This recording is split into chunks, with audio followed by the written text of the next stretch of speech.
Hi guys. I hope you enjoy listening to these stories. Don't forget to leave a comment, hit that like button and subscribe if you haven't already. Chapter 51. Why is a dragon appearing here? Siege shop headquarters. As non-combatant gods pass by and made eye contact with each other. Trust in Park. Trust in Park. They shouted the unified slogan, nodded their heads vigorously, and passed by. The phrase trust in Park was currently a popular saying among the non-combatant gods, a shortened form of trust and invest in Park Sejun. And there was one god here ready to invest in Sejun. Luna, the god of moonlight, had been waiting for 10 days for the blue moon to rise so she could invest in Sejun. The blue moon has risen. Good. As the blue moon rose, Luna hurriedly searched for Sejun by surveying the 99th floor of the Black Tower through the blue moon. But, who? Where did he go? Even as half of the blue moon passed, Sejun was nowhere to be seen. If I miss today, I'll have to wait another 30 days. Where are you, Park Sejun? As Luna anxiously searched for Sejun, found him. Sejun, who had returned to the 99th floor of the tower, was detected in the moonlight of the blue moon. Blessing of the blue moon. Trust in Park. Luna immediately bestowed the blessing of the blue moon upon Sejun. Ahum. So, is it time to create a monument in my honor now? Luna, who had bestowed the blessing on Sejun, boasted. Although the detailed explanation of the blue moon's blessing wasn't visible in the description Sejun saw, blessing maintained for 30 days. Infinite defense against attacks up to 10 times the ability of the target until the blue moon's light is consumed. The blessing of the blue moon was an incredibly powerful blessing. Ahum. Luna had every reason to be proud. Who? Why is a dragon appearing here? Until Eileen appeared. 99th floor of the Black Tower. The tower's administrator says that it doesn't seem like a good idea. Eileen, are you worried that I might get hurt? The tower's administrator says that's correct. He. Eileen, don't worry. I'm now. Sejun tried to reassure Eileen by explaining the abilities he had gained. But, the tower's administrator says that although she wants to see your face directly, she are concerned you might get hurt. Eileen couldn't be reassured by just that. Eileen, really, it's okay. I can now even handle the awakened Arjux, Sejun said confidently. Eileen, I didn't mention it because I didn't want you to worry, but I even withstood the aura of the Apostle of Destruction. Don't worry, though, to be precise, it was only up to the second stage of the seal. He left out the trivial details. The tower's administrator asks if you're really sure. Eileen was swayed by Sejun's confident attitude. It didn't seem possible, but, yeah, if he endured the aura of the Apostle of Destruction, then my aura. Wanting to see Sejun, Eileen thought positively about his words. And then, the tower's administrator says she'll quickly finish what she's doing now and come. Good. Nothing on my mouth, no tail or wings. As Eileen replied, she hurriedly checked her appearance in the mirror. Sure. Take your time. He. Sejun grinned widely at the news that Eileen was coming. Pooh hut. It's time for me to step up, meow. Chairman Park, just trust me, meow. Now, Vice Chairman Theo can even absorb Ophelia Nim's aura with ease, meow. Theo also stretched, wiggling his front toes. At that moment, Kihihit. King. He. Guys, this is really delicious. Try it. Yes, Kiruk. Sejun noticed Blackie offering dried sweet potato slices to Eondol and Gogomi. Would it be dangerous for the sunfish? The three who had once been the most powerful beings as apostles of destruction, but had now fallen to the level of sunfish. Clank. Go inside and eat for a while. Kihihit. King.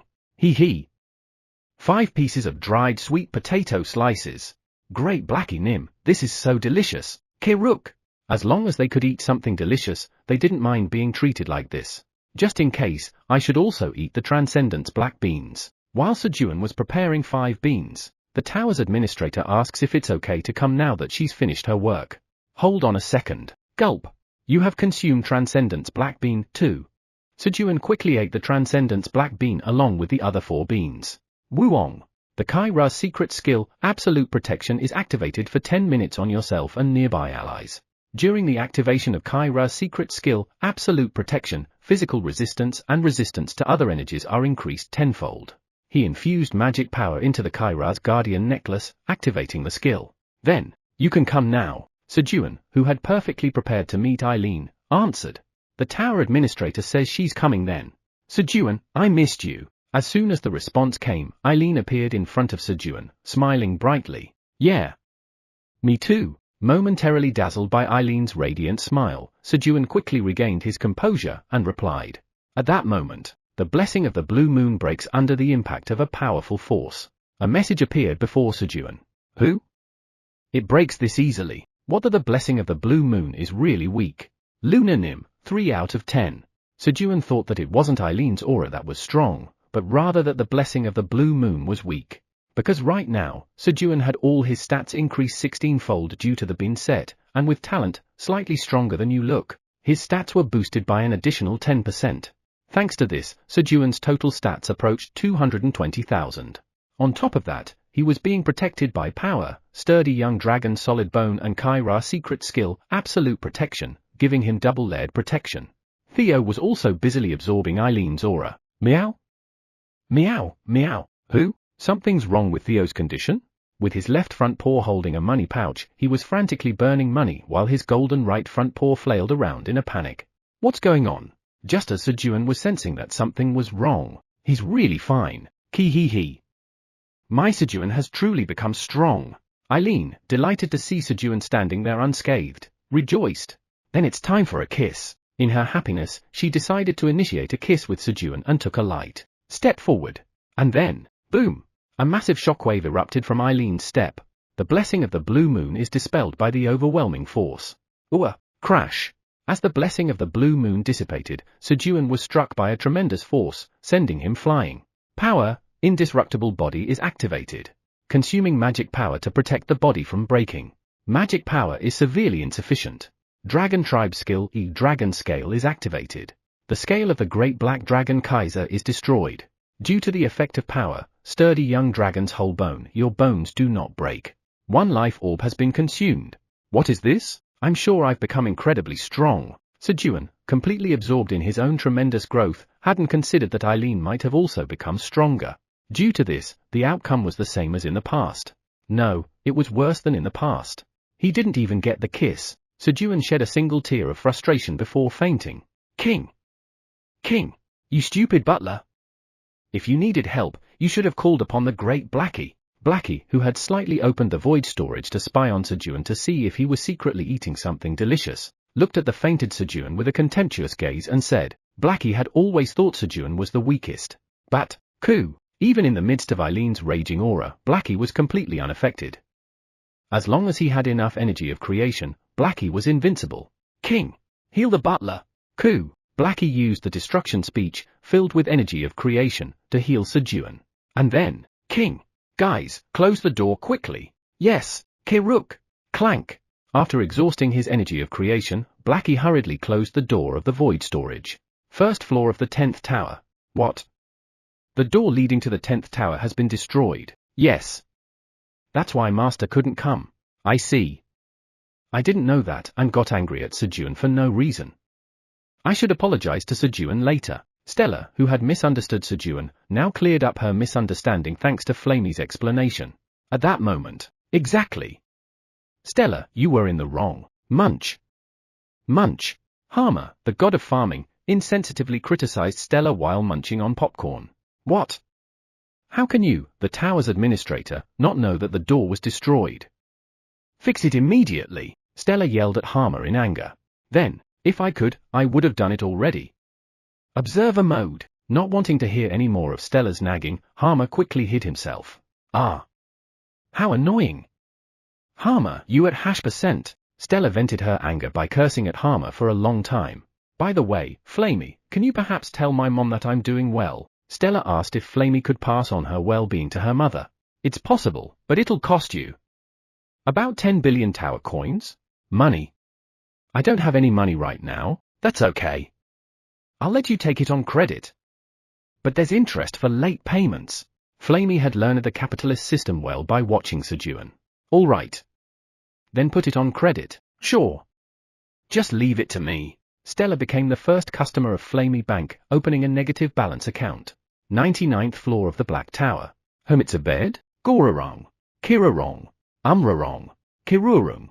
Sejun, who had regained consciousness, looked around as he heard the snoring of Theo sleeping on his lap, Blackie sleeping on his chest, and Eomdol and Gogomi hanging onto Blackie's fur while they slept. And then, Eileen, don't feel bad.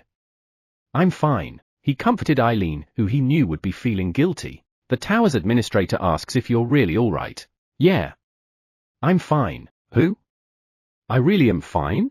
Sejun, who initially planned to pretend he was fine to avoid worrying Eileen, realized there was no need to pretend since his body was moving smoothly. By the way, Eileen, did something happen to you recently? Next time, I'll succeed. Sejun began analyzing the reasons for his failure. The tower's administrator says she recently awakened and gained a power called the Holy Dragon Strength. Ah. So you awakened, but Arjux also awakened, didn't he? While Sejun was still puzzled, the tower's administrator adds that before that, when the Black Tower grew into the Great Black Tower, she also obtained the power of the Guardian Dragon of the Black Tower. The Guardian Dragon of the Black Tower? The tower's administrator explains that it's a power that increases all stats by 100,000. What? All stats by 100,000? So with power, Guardian Dragon of the Black Tower, her total stats increase by 400,000, and with power, Holy Dragon Strength, they multiply tenfold. That alone adds up to 4 million. Considering Eileen's base stats were probably around 200,000, it was a miracle he wasn't dead. As Sejun talked with Eileen and identified the cause of his failure, he realized that the reason he managed to hold out for even 3 seconds in front of Eileen was thanks to the blessing of the blue moon. Lunar Nim, I'm sorry I misjudged you. Land moving, I'll build it tall. Luna's achievement monument. Luna, the god of moonlight, who granted the blessing of the blue moon. She was a goddess with foresight. Thus, a 5m tall monument for Luna was erected next to Hell's monument. Next time, I'll prepare even more thoroughly. Hee. I'm a man who doesn't know how to give up. Sejun, who had just erected the achievement monument, resolved to prepare even more thoroughly for his next meeting with Eileen. Pooh hut. Chairman Park, Vice Chairman Theo, will also prepare more diligently. Meow. This time, I didn't get to shine. Meow. Theo was also burning with determination. And, did you hear? Lunar Nim received a giant temple from Park Sejun. As expected, trust in Park. Ah. Now that I think about it, isn't the seed shop opening soon? That's right. Let's quickly prepare the seeds. All right. Trust in Park. Trust in Park. The non-combatant gods at the seed shop headquarters also began to burn with enthusiasm, preparing to sell good seeds to Sejun at the upcoming seed shop event. Chapter 52, I'll burn you to death. The outskirts of destruction. I'm busy to death. Where did Kruger and Alice go? These bastards, slacking off just because Fenrir isn't around. Don't tell me they're looking down on me, the second seat of the Apostles of Destruction. Halfers had an inferiority complex towards Fenrir, the first seat of the Apostles of Destruction. These bastards! Gather! He summoned all the Apostles of Destruction. However, it was Halfers' first time summoning the Apostles of Destruction directly without Fenrir's orders. They'll come, right? Halfers nervously waited for the other Apostles of Destruction to gather. 99th floor of the Black Tower. 2 days had passed since the fainting incident, and it was now lunchtime. Guys, let's have lunch. Having spent the entire morning planting seeds of the Destruction Devourer, Sejun called for Blackie, Eomdol and Gogomi. Theo had gone to the Green Tower, and Quenji had gone to the Herb Garden. Kihihit. King. Hee. Guys, I'm going to eat. It's food time. Responding to Sejun's call, Blackie ran towards him, leaving behind the Destruction Devourers. Great Blackie Nim, I'm so excited to see what today's meal will be. Kiruk. Drooling, Eomdol and Gogomi clung to Blackie's fur. Kihihit. King. Hee. The great Blackie will specially tell you. Today's lunch menu is cheese-rolled omelette. Blackie, who had secretly peeked at the ingredients Sejun had taken out earlier, boasted to the two. As expected of the great Blackie Nim, Kiruk. Kihihit. Blackie arrived at the cooking area, receiving praise from his subordinates for finding out the lunch menu. King?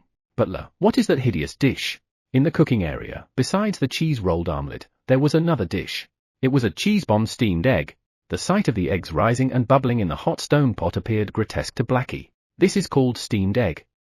Give it a try. King. No way. I'm going to eat the cheese-rolled omelette. Blackie turned away from the steamed egg and went straight for the omelette. Sejun Nim, may I try it? Sure.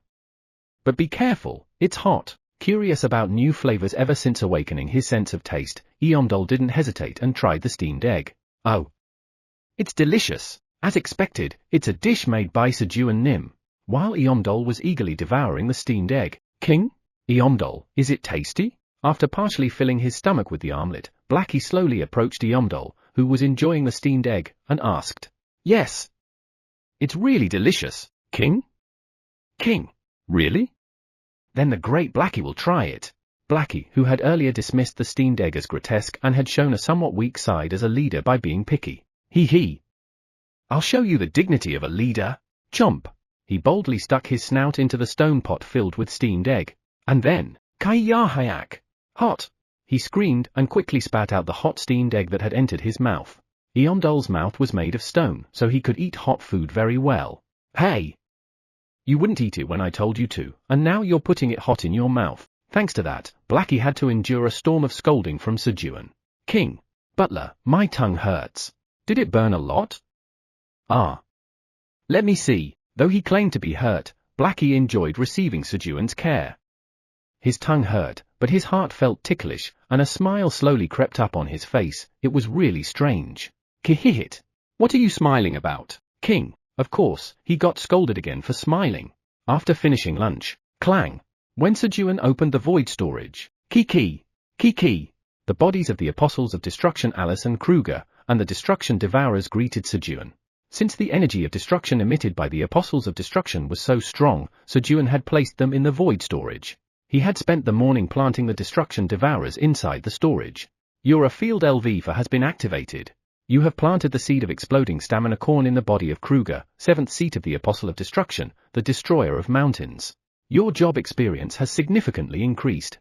Your proficiency of Eurofield LV has greatly increased.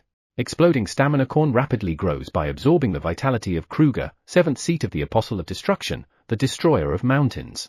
In the afternoon, Sejun was planting exploding stamina corn to complete his quest. When the dragons first discovered the Apostles of Destruction in Sejun's void storage, there was a huge commotion. This is Kruger and Alice. And they're not fragments, but the real ones. Why are they in our Sejun storage? But where did their souls go? It was understandable why they were so surprised. Apostles of Destruction are not only difficult to kill, but even if they die, they only disappear temporarily and do not completely vanish. But to think he captured Apostles of Destruction like this, and 2 of them at that. As the dragons were bewildered by the situation they couldn't comprehend. Pooh-hoo-hut. Listen, Dragon Nims, meow. Theo began explaining how he defeated the Apostles of Destruction. When Vice Chairman Theo and Quenji were in danger, Chairman Park shouted, and Alice just collapsed, meow. Chairman Park saved us, meow. Although Alice had screamed in agony as she broke through the 4th seal, Theo skillfully glorified Sejun's role. But then Kruger appeared, meow. We were exhausted, but as soon as Chairman Park set his gaze on Kruger, it stopped moving, meow. That's why Chairman Park is amazing, meow. The dragons who listened to Theo's explanation. So who actually defeated them? They looked at Sejun with expressions of complete incomprehension. I don't know either. Shake. Sejun also shook his head because he didn't know how he won. And so, the commotion over who dealt with the Apostles of Destruction subsided without a clear answer. After that, even when a strong energy of destruction flowed out around them once in a while, the dragons just thought, oh, it's just that. All right. Time to harvest. Sejun, who had planted 1,000 corn seeds, went to the spot where he had planted the first one. There, corn that had grown well through rapid growth was ready for harvest. Snap. As Sejun snapped off the corn to harvest it, you have harvested exploding stamina corn. Your field LV is activated, inflicting additional damage. Messages appeared. Although there wasn't a fierce clash of strength, Sejun was fighting the Apostles of Destruction in his own way as a farmer. Snap. As Sejun continued to harvest the corn, slowly chipping away at the life force of the Apostle of Destruction, you have harvested exploding stamina corn. Your field LV is activated, inflicting additional damage. Your field LV is activated, harvesting the stats of Kruger, 7th seat of the Apostle of Destruction, the Destroyer of Mountains. Strength increases by 20, stamina by 50, agility by 5, and magic power by 30. Oh. It triggered. The stat harvesting option of the Eurofield skill, which activates with a slim probability, had triggered. He. Sweet. Indeed, farming is the best. Sejun smiled as he checked the messages and continued harvesting the corn.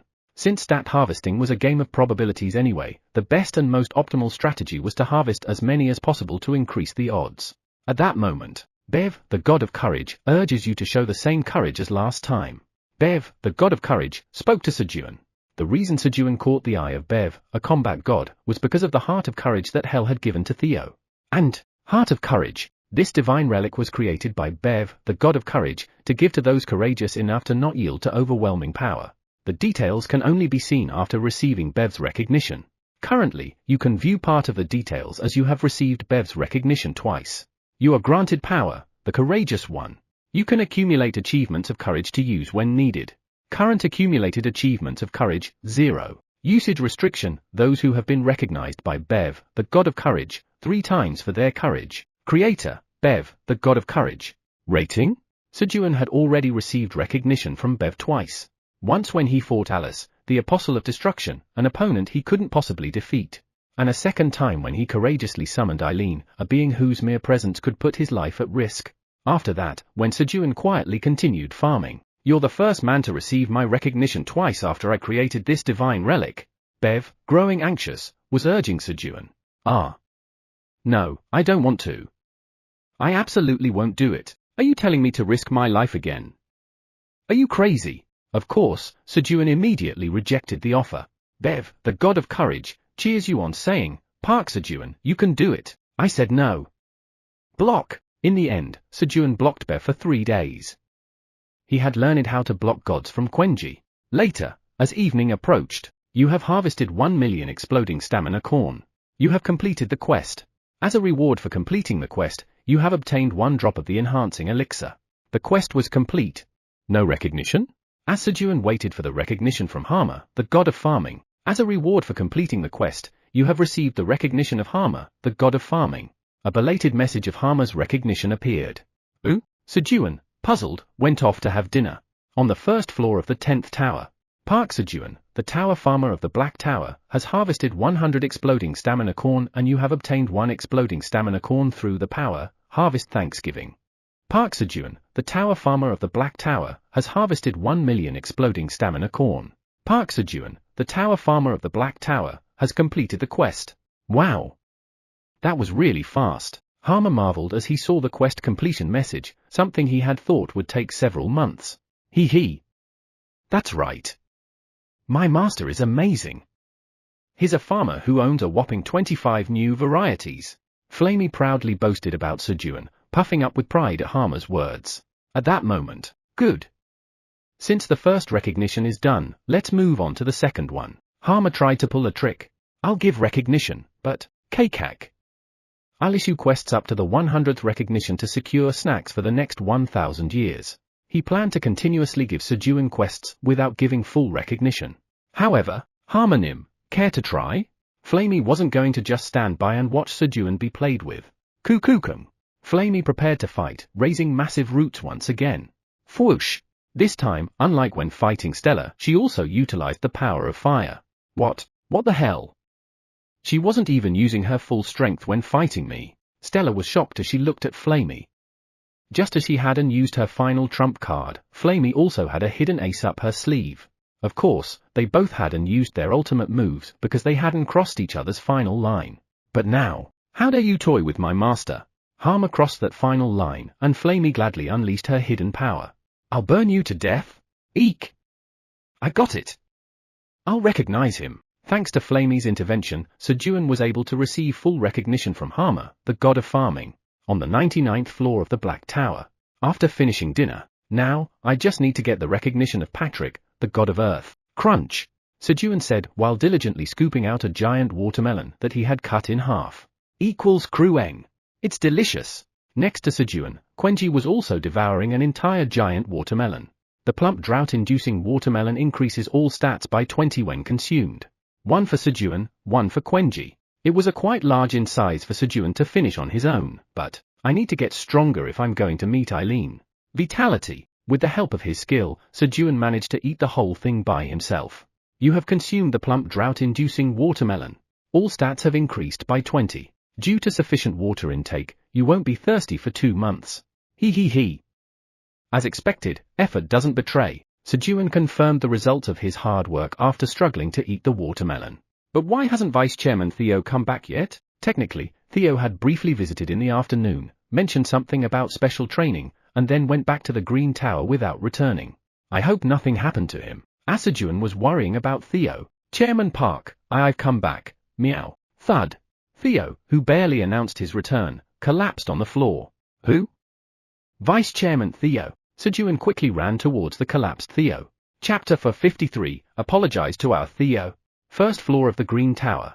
Yom yom yom. Ophelia was enjoying the sausage skewer that Theo had brought. What?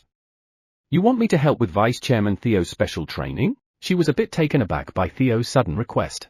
That's right, meow. Vice Chairman Theo, need special training, meow. At this rate, I won't be able to protect Chairman Park, meow. Theo was greatly flustered when he met Eileen. Meow. The energy I need to absorb is too overwhelming, meow. As Eileen's strength increased rapidly, the amount of energy that needed to be absorbed to prevent her from harming Sejun became too much. So, Theo had to burn through money to barely absorb Eileen's power, but he couldn't even absorb half of the energy that Eileen was emanating. However, thud. Even that became useless with just one step from Eileen. When Sejun was thrown away, I passed out leaving Chairman Park behind, meow. Theo had also lost consciousness for a moment. I'm still lacking, meow. That's why he decided to undergo special training.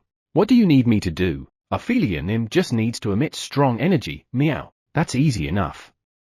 But in exchange, give me more sausage skewers. Got it, meow. And so, Theo decided to receive special training from Ophelia in exchange for sausage skewers.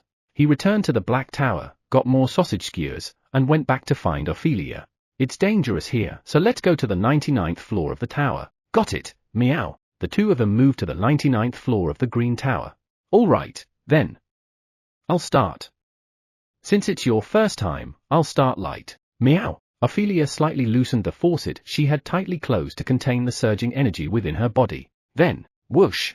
In an instant, the immense energy burst out of Ophelia's body and dominated the surroundings. This is incredible, meow. Theo was startled by Ophelia's energy, which was even more powerful than he had anticipated. Sejun, who had nearly died hundreds of times, wouldn't agree, but in his own way, Sejun was like a flower in a greenhouse. The monsters and dragons on the 99th floor of the tower were always cautious around Sejun, who might die from just breathing too hard. So, Theo, who was always by Sejun's side, had never experienced such overwhelmingly strong energy that he couldn't handle. Before that could happen, Sejun would pass out. I'll absorb it, meow. And so, Theo began to use energy drain to absorb the energy Ophelia was emitting. A little while later, I'll increase it now, meow. As Theo got accustomed to the current level of energy, Ophelia released a bit more. And so the special training continued until evening. Let's call it a day. Got it, meow. I want to see Chairman Park quickly, meow. Theo, exhausted from the training, answered weakly and hurried back to the 99th floor of the Black Tower where Sejun was, and, Chairman Park, I've come back, meow. He tried to go towards Chairman Park's lap, but he was so tired that he fainted before he could reach Sejun's knee that he loved so much. Vice Chairman Theo. Sejun hurriedly ran to Theo. No injuries, no fever. He quickly checked Theo's body, but nothing seemed seriously wrong. Kaiser Nim. So he picked up Theo and ran straight towards the fountain where Kaiser was. And then, there's nothing wrong? He's just sleeping. More importantly, did Theo eat something good all by himself? Exactly, why is there so much energy gathered in his belly? It's obvious. He must have gotten sick from eating something good by himself. Theo ended up being misunderstood as having gotten sick from eating something good by himself. This misunderstanding was caused by him constantly absorbing Ophelia's energy. He's just like Sejun. What? Me? I'm not like that. Theo even resembles him in this aspect. Sejun denied it, but the dragons didn't listen. Sejun, be careful how you act in front of Theo from now on. Yeah. Otherwise, Theo might collapse just like that. No way. How could you say such nonsense? Apologize to our Theo. And this isn't something that can be controlled by willpower. Some Yangju is out of stock. This was revenge for Theo. What? For the next 3 days, some Yangju is out of stock. Da. Sejun, holding Theo, quickly descended the fountain and shouted at the dragons. They probably won't get angry since they have enough Samyangju for about 2 days anyway, and so, Sejun took such petty revenge on the dragons. Still, I need to feed him dinner. Sitting on the bed, Sejun laid Theo on his lap and brought some churu to his mouth. Then, slurp slurp slurp. Theo's tongue moved instinctively. He. He's eating well. Sejun looked at Theo with satisfaction. King. Hey. You should give food to the great Blackie too. Blackie, who had been dozing in Sejun's sling bag, woke up and barked. Blackie, you already ate earlier. King. But. Knowing that he had no valid reason to ask for more food, Blackie could only repeat, but over and over. All right. But only half. Kihihit. King. He. Got it. Sejun cut a dried sweet potato slice in half and gave it to Blackie. And then, kihihit. Equals Krueng. King. He. Guys, did you see the great Blackie's skill? I'll give you a bite each. On the 99th floor of the Black Tower, the hierarchy was determined by the ability to secure food. Great Blackie Nim, you're amazing. Kiruk. Blackie's underlings praised him for securing food. Kirurong. Umdorong. Kirurung. Soon, the three who had already eaten a late-night snack and fallen asleep. Pat. It's really plump. After feeding all the churu to Theo, Sejun patted his round belly. Vice Chairman Theo, did you really eat something good by yourself? Sejun briefly doubted Theo. No way.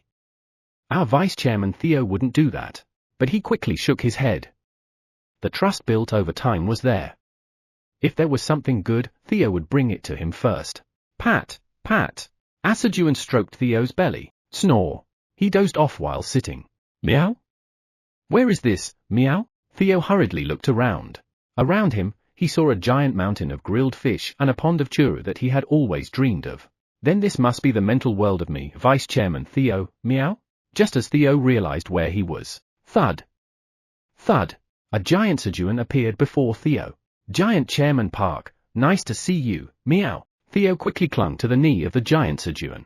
And then, Giant Chairman Park, to be honest, I've been troubled these days, meow. He started to talk about his worries.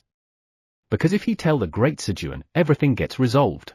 It's too hard to absorb all the energy because it's so strong. Thus, the fanatical Theo started to speak his worries as if praying. Meow? That's it, meow. As his stomach felt warm, the fanatic's prayer was answered. There's no need to absorb all the energy, meow. I just need to block the energy headed toward Chairman Park, meow. You have awakened the talent, energy diversion.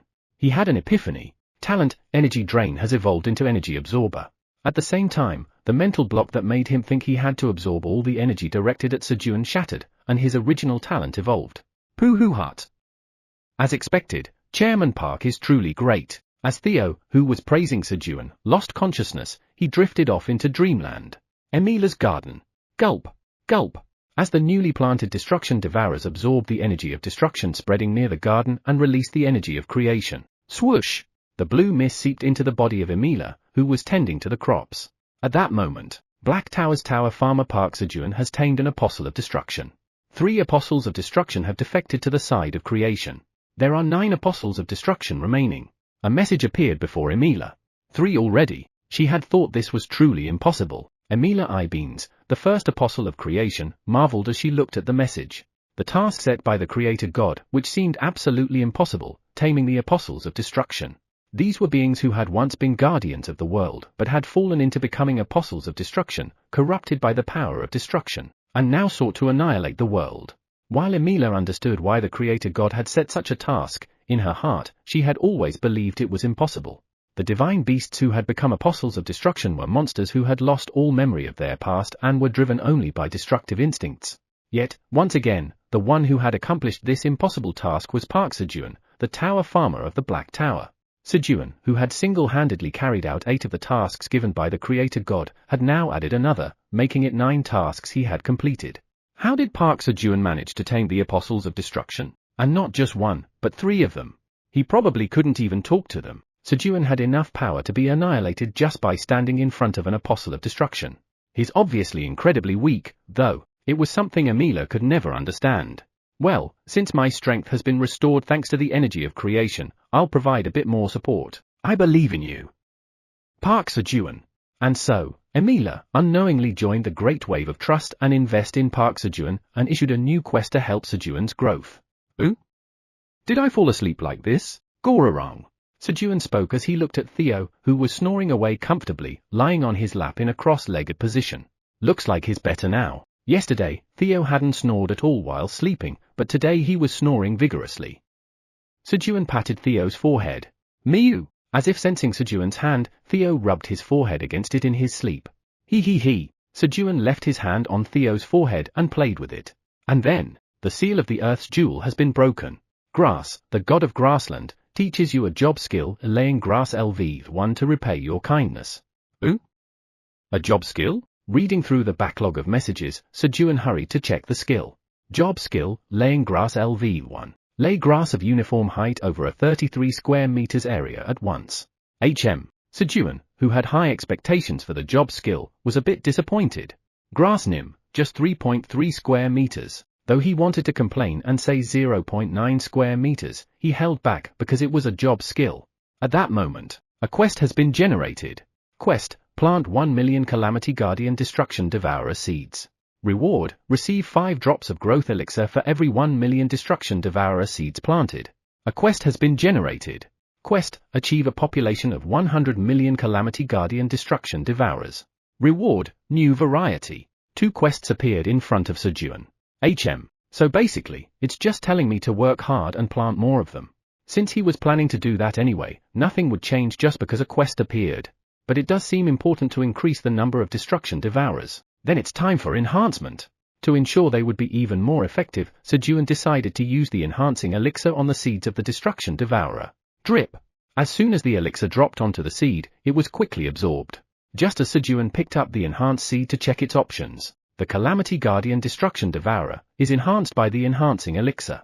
The body of the Calamity Guardian Destruction Devourer becomes tougher and more resilient. The Calamity Guardian Destruction Devourer now absorbs a greater amount of energy of destruction. A flood of messages poured in. Although he only enhanced the seed, all destruction devourers were enhanced. What? Sejun was puzzled. But then, well, if it's a good thing, it's a good thing. He quickly dismissed it from his mind. And then, step. The scorching cherries are grateful for the farmer's footsteps and lend their strength. Your stamina stat potential increases from 4087 to 4088. He walked around the farm and headed to the cooking area to make breakfast. 74th floor of the Black Tower. Not many floors left now. Are there any cracks anywhere? The king of farming, who had barely climbed more than 2/3 of the Black Tower, was checking his bones for damage when... Who? Those people. He saw Sejun's group approaching from a distance. A small white bird and a pink pig. It was Pio and Yoren. Great. Now I can relax a bit. Finally, the hardship ends, and happiness begins. Clatter. Thinking he could comfortably reach the 99th floor of the tower now, the king of farming hurriedly got up to greet them. Pio. Ah. Seriously, Yoren Nim. Kuik. Sorry. Pio and Yoren sped past the king of farming without stopping to greet him. And, stop. 3 apostles of destruction were chasing after them. Ah, right. Yoren Nim is really unlucky. The king of farming belatedly recalled Yoren's misfortune. Damn it. He quickly started running after Pio and Yoren, doing his best to keep up. Chapter 54, Podori, you win. Seed Shop Headquarters. Brothers and sisters, look at this. This is the Transcendence Grade seed I'm going to sell to Park Sejun this time. Po, the god of jelly, who had pink ponytail, proudly displayed the secret seed she had prepared. A single Transcendence Grade seed, slightly transparent and wobbling like jelly, small, cute, and insignificant, resembling its white in color owner. However, the non-combat gods didn't hear Po's words. Ha! It's no match for my moon sprout seed. How can something that can't even produce its own light compare? My sun green seed is the best. What nonsense. My star sprout seed beats them all. The gods of moonlight, starlight, and sunlight were watching each other, arguing over whose prepared Transcendence Grade seed was superior. Transcendence Grade seeds were the most expensive seeds that the non-combat gods affiliated with the seed shop headquarters could sell. Though difficult to grow, if successfully cultivated, one could harvest fruits with immense power, so the non-combat gods took great pride in their Transcendence Grade seeds. Of course, the fact that the god who sold the seed would also receive a massive amount of divine power as a reward when the fruit was harvested played a part as well. At that moment, ho ho ho. I apologize in advance. This time, the seed that Park Sejun will buy will be my dragon fruit seed. a black-haired beauty who joined the seed battle with a confident voice while stroking her hair. It was Myrna, the god of dragons, who was always ignored by dragons. From the dragons' perspective, since they were already at god level, they did not revere Myrna as a god. These damn dragons! I'll sell this dragon fruit seed and obtain a temple from Park Sejun. Thanks to them, although she was a god, she didn't have a single temple. Well, except for the 3 executives of the seed shop headquarters, God Myrna's dragon fruit is the best. I don't think so. Even against the other executive seeds, the dragon fruit seed doesn't fall short. That's true. No. My seed is the best. Po shouted enthusiastically that her seed was the best, but her short stature and small voice were drowned out by the other gods' cries. Then, it appeared. A spherical seed altar appeared at the center of the seed shop headquarters. Seeds were placed inside that altar, and through a drawer, the seed to be sold in the seed shop would be selected. As all the non-combat gods placed their secret transcendence grade seeds one by one into the altar, rumble, the altar began to spin rapidly. Once the seed shop opened, the drawing would begin. Trust in Park, trust in Park. The non-combat gods, watching the spinning altar, prayed with one mind and one heart that their transcendence grade seed would be selected and sold to Sejun. At the combat shop headquarters, Park Sejun, show me your courage. You can do it. Just one more time, and the heart of courage will be yours. What's the worst that could happen? You just die? Bev, the god of courage, was trying to persuade Sejun with words that were not convincing at all. Park Sejun, the Black Tower's tower farmer, has blocked conversations for 3 days. Of course, the result was naturally being blocked. No. Why won't you do it when you're so good at it? Bev muttered as if he couldn't understand. Then, trust in Park, trust in Park. The shouts of the non-combat gods came through the wall. Normally, he would have just ignored it, but, what the hell? Can't you be quiet? He was already angry because Sejun blocked him. Bev, frustrated by Sejun's block, took out his anger on the non-combat gods. Then, trust in Park times. Trust in Park times. The voices of the non-combat gods grew quieter. What the heck is this trust in Park thing? Sejun, just do it one more time. Bev, curious about what trust in Park was, kept talking in the hopes that Sejun might unblock him. Black Tower, 99th floor. Blocked. Sejun, annoyed by Bev since the morning, blocked him. Your field LV5 has been activated. You have planted the Destruction Devourer seed in the body of Alice, the mesmerizing spider and 9th seat of the Apostles of Destruction. As usual, after having breakfast, Sejun planted the Destruction Devourer seeds. About an hour later, your proficiency of your field LV5 has been filled, and the level has increased. 2 days ago, the level of the Eurofield skill had increased to 5, and now the proficiency filled up again, raising the level once more. Hee. The levels are going up quickly. Let's see if anything has changed. Sejun checked the skill. Eurofield LV6. You can plant crops on living enemies. However, you cannot plant on enemies whose skin you cannot penetrate. When you use seed sowing on an enemy, the planted seed will take root in the enemy's body, absorbing life force and rapidly growing. Some seeds will trigger special effects. If you use harvesting to harvest the crops grown on an enemy's body, you can inflict additional damage.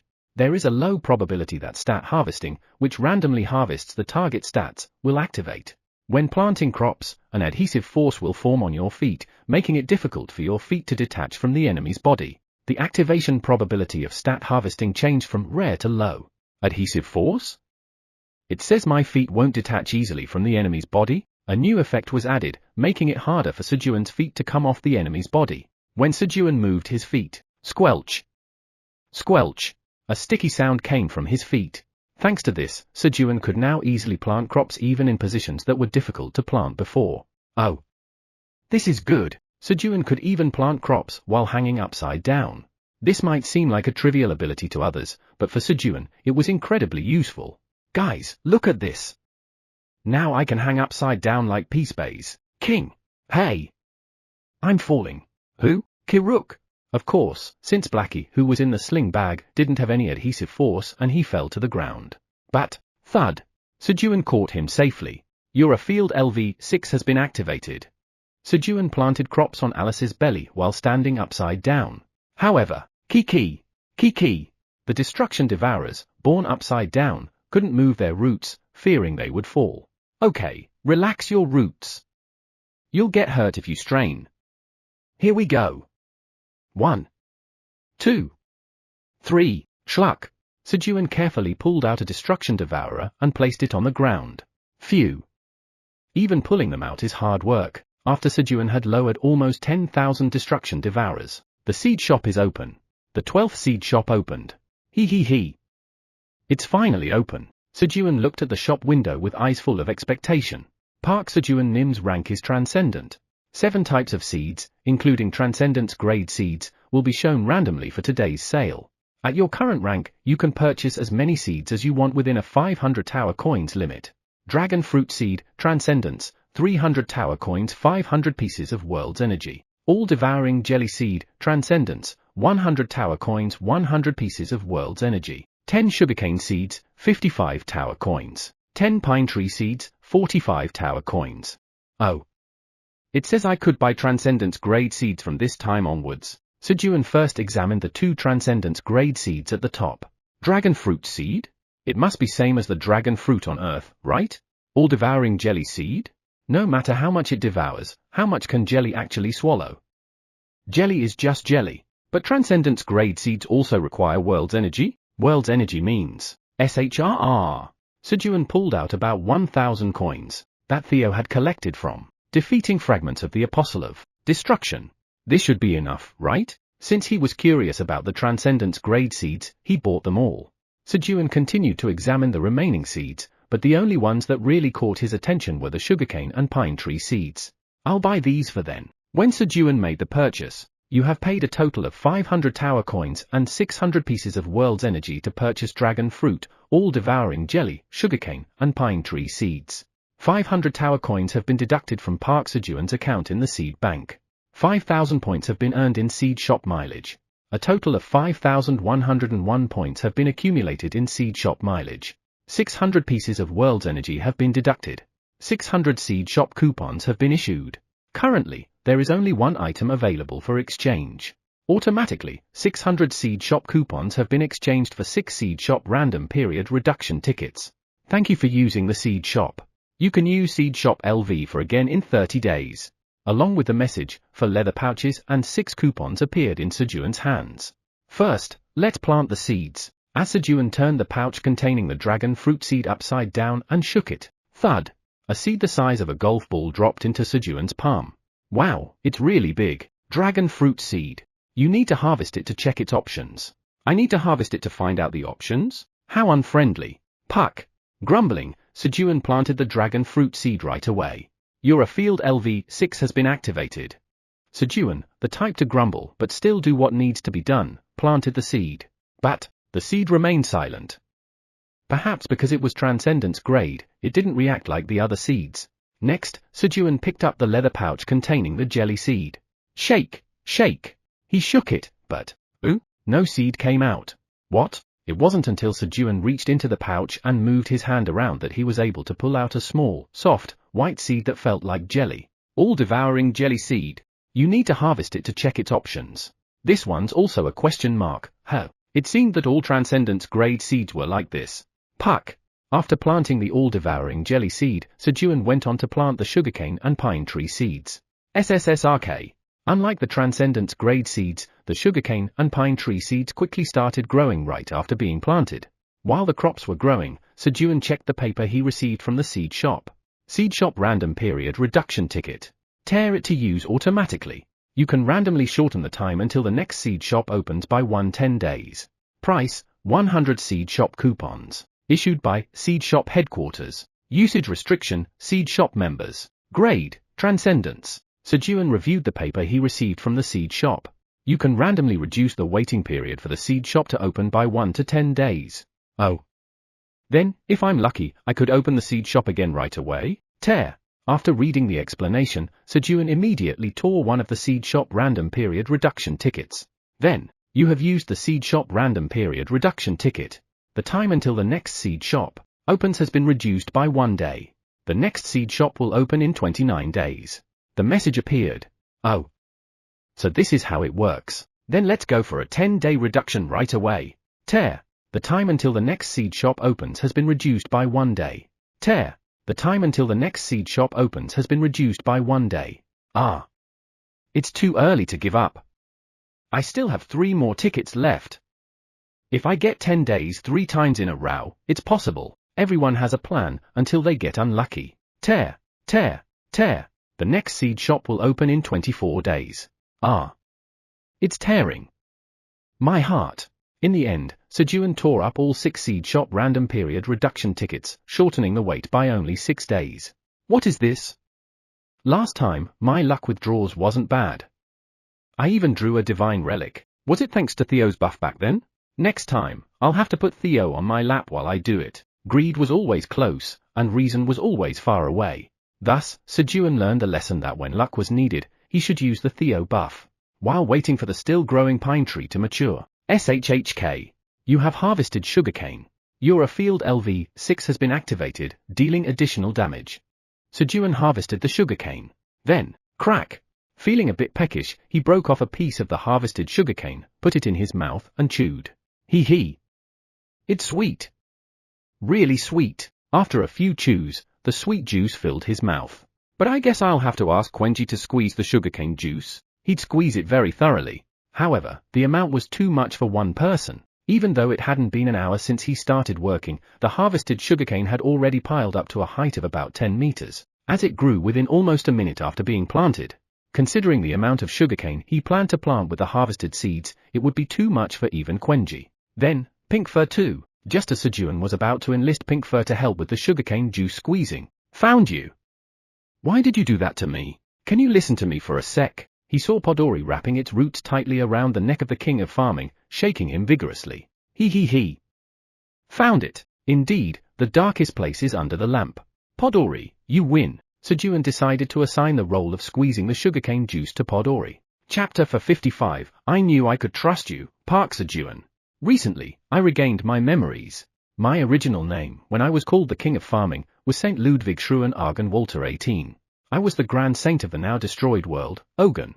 That was who I was. Why did you eliminate my seeds? Why am I being treated like this here? The King of Farming, caught by Podori's roots and being vigorously shaken, fell into deep thought. Of course, he acknowledged that some of it was his fault.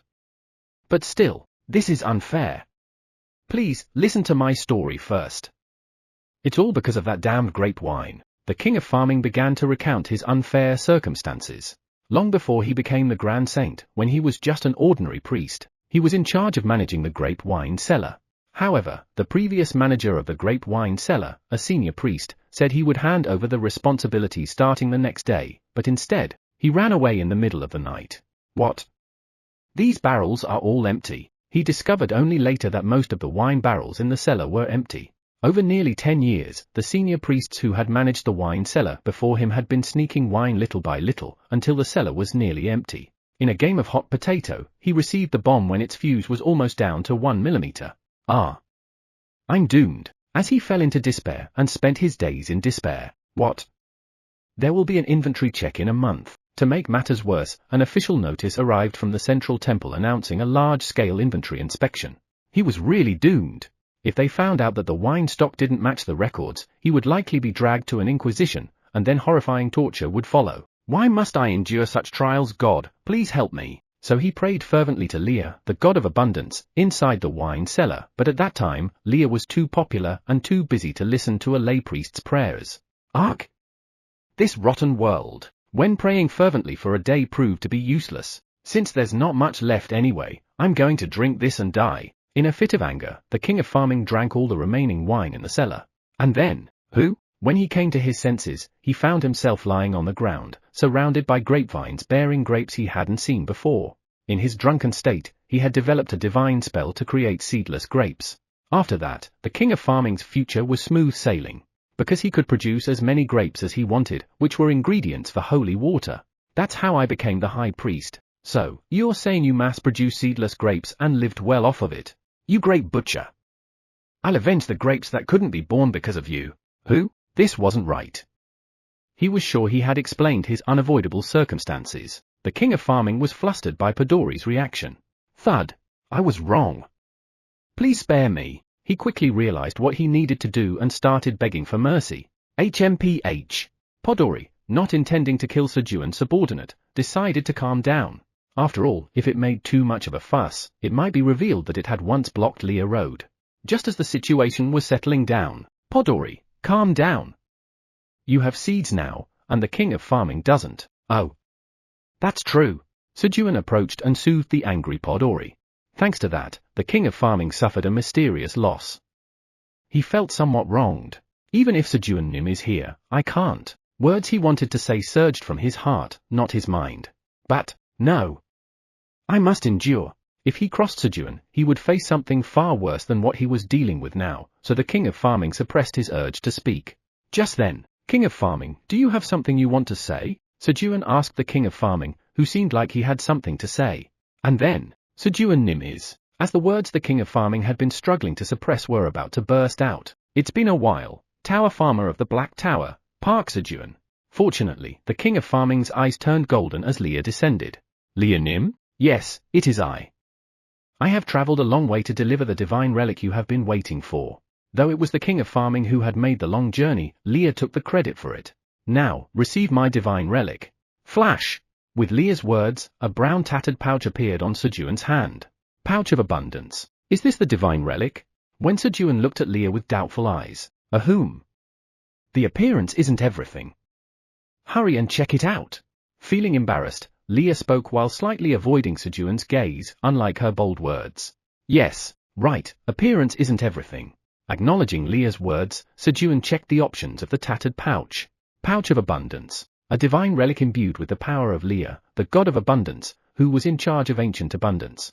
Since it wasn't crafted all at once, but rather over multiple sessions whenever divine power emerged, it turned into a patchwork. During the process of connecting dozens of patches, the ability of the divine relic became inconsistent. If you place one grain or fruit inside and wait a day, it will randomly multiply into 1 to 10 pieces. Usage limitation, Park Sejun, Tower Farmer of the Black Tower, recognized by Leah, the god of abundance. Creator, Leah, the god of abundance. Grade? This is random too. Moreover, it meant that there might be no increase from 1 to 1.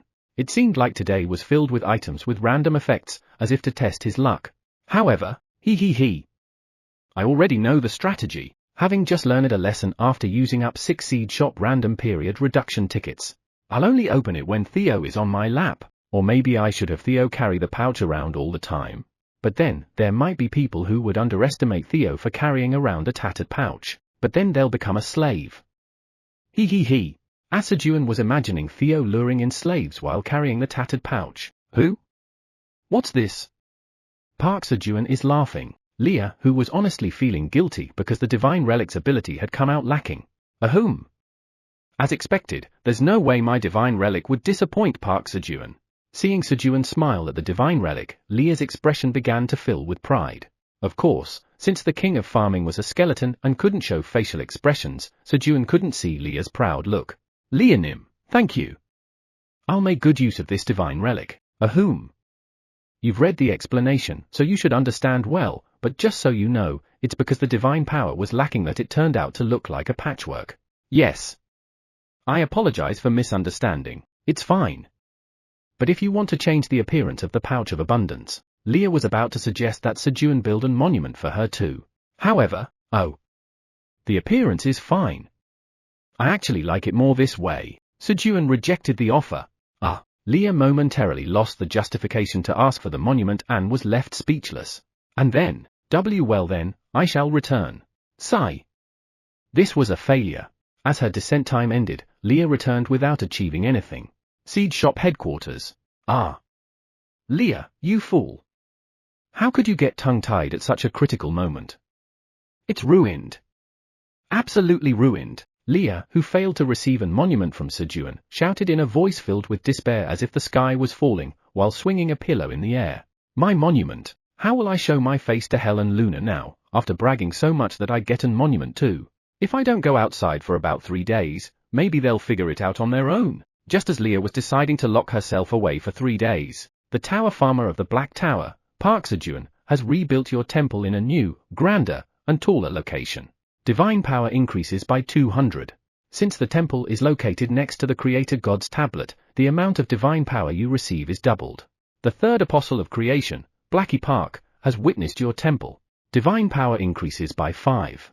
The first subordinate of the third apostle of creation, Eomdol, has witnessed your temple. Divine power increases by 1. The second subordinate of the third apostle of creation, Gogami, has witnessed your temple. Divine power increases by 1. Messages began to appear. Wah! I knew I could trust you, Park Sejun. As expected, trust in Park is always right. Guys, Leah quickly rushed off to find Hel and Luna to boast about her monument. Leah's achievement monument. Leah, the god of abundance, who will make our pouches abundant with the harvest elixir. She was a good god. She was first to recognize for the level 100 job quest. Descended upon the king of farming and personally delivered the divine relic, the pouch of abundance. Great! Leah Nim should be satisfied with this. After finishing the 10-meter-high achievement monument in the center of the 33 square meters temple he newly built near the Creator God's tablet, Sejun spoke. Receiving a good divine relic that could increase both seeds and slaves at the same time, the reward was well deserved. Thus, Sejun completed Leah's achievement monument. King of Farming, you said you regained your memory, right? What's your name? He asked for the King of Farming's name. Saint Ludwig Schruen Argon Walter 18. I'll just call you King of Farming. Yes, King of Farming, you've had a hard time coming here, so take a rest for now. Yes, thank you. Sejun let the King of Farming rest and, Podori, squeeze this. He handed some sugarcane to Podori. This? Yeah, so annoying. Podori didn't want to do it, but, if word got out to Flamey that I refused something Sejun Nim asked me to do, I'd be dead, right? Yes. Imagining an enraged Flamey igniting flames, while shouting I'll burn you up, made Podori tremble as it quickly took the sugarcane. And then, crunch! When Podori squeezed the sugarcane hard using its roots, gush, gush, gush, the sugarcane juice flowed with a refreshing sound into the glass bottle Sejun had prepared on the ground. Who? Why does this feel oddly satisfying? At the same time, Podori felt like the anger that had been building up in its chest was being relieved a little as it squeezed the sugarcane. Sejun Nim, do you have more of this? There's plenty over there. And so, Podori voluntarily took on the role of sugarcane juice extractor. All right. Let's start planting sugarcane in earnest. Sejun began harvesting sugarcane in earnest. Green Tower, first floor. Poohoo Hut.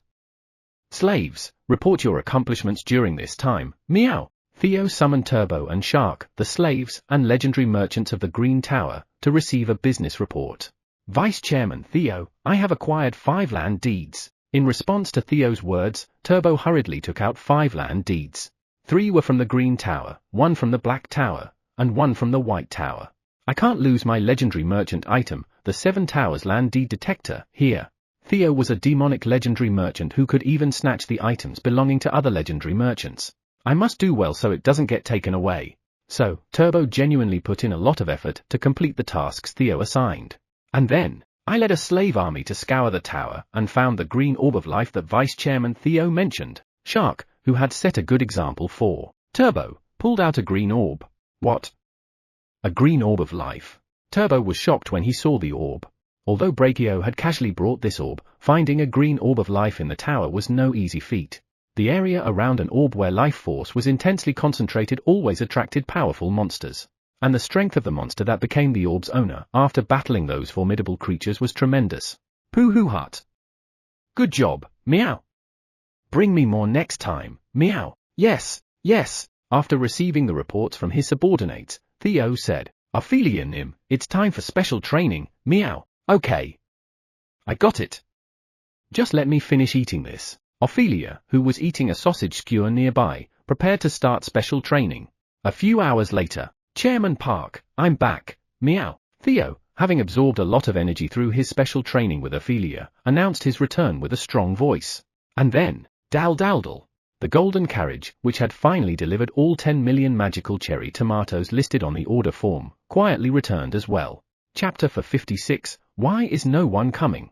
During this time, Sejun continued to load the magical cherry tomatoes onto the golden cart and sent them away. Although he didn't receive any payment for the cherry tomatoes since the land deed for the 35th floor of the Golden Tower was the trade-off, he was able to cover the transportation costs by selling all the inedible items like lightning-struck wood and lightning stones to the trading partner in the Golden Tower. And then, I finally got it. Sejun obtained the land deed for the 35th floor of the Golden Tower. Congratulations, Chairman Park, meow. Poohoo Hut. Of course, it's all thanks to me, meow. As expected, Theo never missed a chance to brag, even if it was just a little. Yeah. It's all thanks to our Vice Chairman Theo. In a good mood from obtaining the desired land deed, Sejun patted Theo on the forehead and praised him. After a while, meow poo hut. Chairman Park, take this too, meow. Theo, who had been thoroughly enjoying Sejun's touch, put his front paw into his bag and rummaged around before handing over the items he received from Turbo and Shark to Sejun. Who? Land deeds and a green life orb. This was fortunate, as Sejun had been feeling a bit disappointed lately because Brachio Nim had been giving him money instead of green life orbs. The green life orbs that Brachio gave to Sejun were not something she deliberately sought out, but rather something she collected after dealing with monsters who had grown stronger from consuming the green life orbs and were endangering other monsters with extinction. For Brachio, it was much easier to go outside and deal with a red mist to earn money rather than going through the hassle of exploring the tower to find monsters with green life orbs. He. Vice Chairman Theo, get more of these. Got it, meow. Just trust me, meow. Although it was Shark who did the hard work, it was Theo who took the credit. Sejun now had a total of 45 green life orbs including the one he just obtained, but he wasn't satisfied. The more life orbs he had, the more secure he felt. And then, Poohoo Hut. Chairman Park, I did well, so give me some churu, meow. Churu is a form of praise, meow. Alright. Theo also liked it when Sejun praised him a lot. Chomp, chomp, chomp. While feeding churu to Theo with one hand, Sejun checked the 5 land deeds Theo brought with the other. The land deeds were for the 22nd, 26th, and 28th floors of the Green Tower, and the 2nd floor of the Black Tower, and the 97th floor of the White Tower. Clack! Clack! As Sejun was neatly organizing the obtained land deeds. So now I have all the land deeds for the Green Tower from the 20th floor to the 28th floor. He realized that he now had all the land deeds for the Green Tower from the 20th floor to the 28th floor. Oh, this is good. I should go and register them all at once. Of course, for now, the 35th floor of the Golden Tower was the priority. But to go to the Golden Tower, I'll need to prepare for the lightning first. I guess I'll have to block it with magic, right? Just as Sejun was thinking about taking Iona to the Golden Tower. P.O.? Theo Nim, are you going to the Golden Tower? Poohoo Hut. That's right, meow. I'm going with Chairman Park, meow. Theo was boasting to P.O. Uran and the Minotaur King that he was going to the Golden Tower with Sejun. And then, you're here? But why did you three come together? Sejun turned his head and asked as he heard their conversation. Moo. We just finished special training. Special training? In truth, P.O. Uran and the King of Farming had been fleeing from the Apostle of Destruction when they encountered the Minotaur King patrolling the 90th floor of the tower and joined him to ascend together. The 3 of them were relieved and comfortably came up to the 99th floor with the Minotaur King, but, Moo, you guys are too weak. It's time for special training. What awaited them was not rest, but the Minotaur King's brutal 3-hour special training.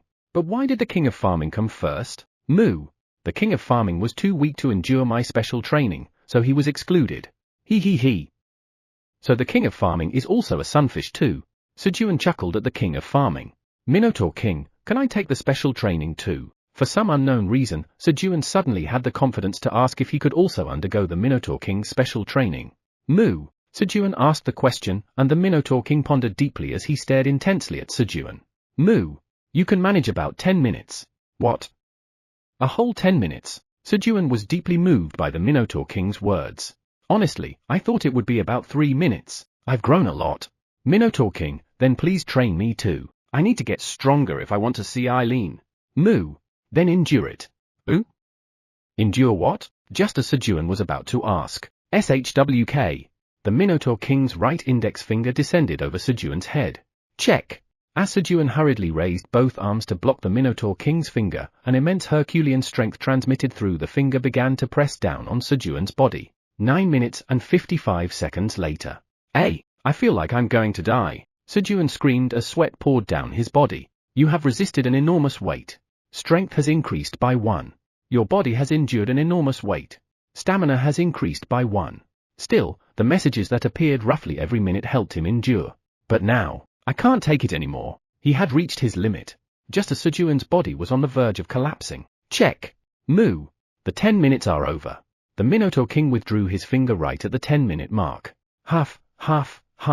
Chairman Park, your face is ugly even more now. Meow. Poke. Theo clung to Sejun's face, who was catching his breath with his head lowered, and began intensive care. Normally, Sejun would have immediately retorted with "It's not ugly," in anger, but "I did it! I really did it!" Sejun was filled with pride at the tremendous sense of accomplishment from enduring the Minotaur King's finger. And then, Kuru! He. The feeling of accomplishment continued even in his sleep. The next morning. All right, Sejun, who woke up feeling great. The seal of the Earth's jewel has been broken. He checked the message in front of his eyes. Today, Tan, the god of charcoal, left a reward of purifying charcoal on 3.3 square meter of land. That's a bit ambiguous. Sejun decided to determine the size of the Tan road based on the reward. SHWK. Sejun raised his upper body. Gorarong. Kurarong. Kirarong. Iamdorong. Kirurung. Iona? He noticed Iona sleeping while wrapped in Theo's tail. This is perfect. He was planning to call her when he went to the Golden Tower anyway. Meow. Kaiying. Sejun got up from the bed, taking Theo and Blackie with him. Iona, who was wrapped around Theo's tail, and Eomdol and Gogomi, who were clinging to Blackie's fur, came along automatically. With the group in tow, Sejun headed outside. First, he looked for the reward from Tan, the god of charcoal. And then, found it. He discovered 100 pieces of charcoal, each as thick as a calf, between the cornfield and the sweet potato field. Purifying charcoal. This charcoal is a product personally made by Tan, the god of charcoal. It purifies the air within a 1 kilometer radius. If washed thoroughly with holy water, it can be reused at 50% of its original effectiveness. Creator, Tan, the god of charcoal. Grade, A. Let's put one in the bathroom for now. So, Sejun placed one piece of purifying charcoal in the bathroom. Oh. The air's much fresher now. He could immediately feel the difference. Tan Nim gets 22 square meters. Land moving. Tan Road. Tan, the god of charcoal, who gave us purifying charcoal as a gift so we could enjoy fresh air even in the bathroom. He was a considerate god. After creating the Tan Road, Sejun entered the void storage. Kiki. He was welcomed by the Destruction Devourers as he checked the crops he had planted inside the Apostle of Destruction's body. Nice. The pine nuts are all grown. He saw that the pine nuts had grown tall on the pine trees, hanging like pine cones. I'll harvest them later. Sejun then checked the plum tree that he had planted after breaking the amber and taking out the plum seed inside. Oh, the plums have all grown. Pluck. When Sejun picked a plum, you have harvested a plum. Your field LV6 has been activated, dealing additional damage. A message appeared. There was no special effect. So what? As long as it tastes good, that's all that matters. Crunch. Sejun took a bite of the plum. Delicious. Sejun quickly finished eating the plum. They're not showing any signs of growth. He looked at the spots where the dragon fruit and the all-devouring jelly were planted. Whether it was because they were of transcendence grade and thus slow to grow, or if some other condition was needed for germination, there were still no signs of sprouting. After watering the 2 transcendence grade seeds, Sejun said, "All right, spit out the seeds." Tui.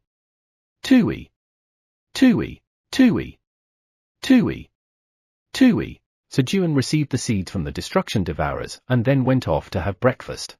A little later, Kayut. Of course. Leave it to me. While eating, Sejun asked Iona to accompany him to the Golden Tower to block the lightning, and she readily agreed.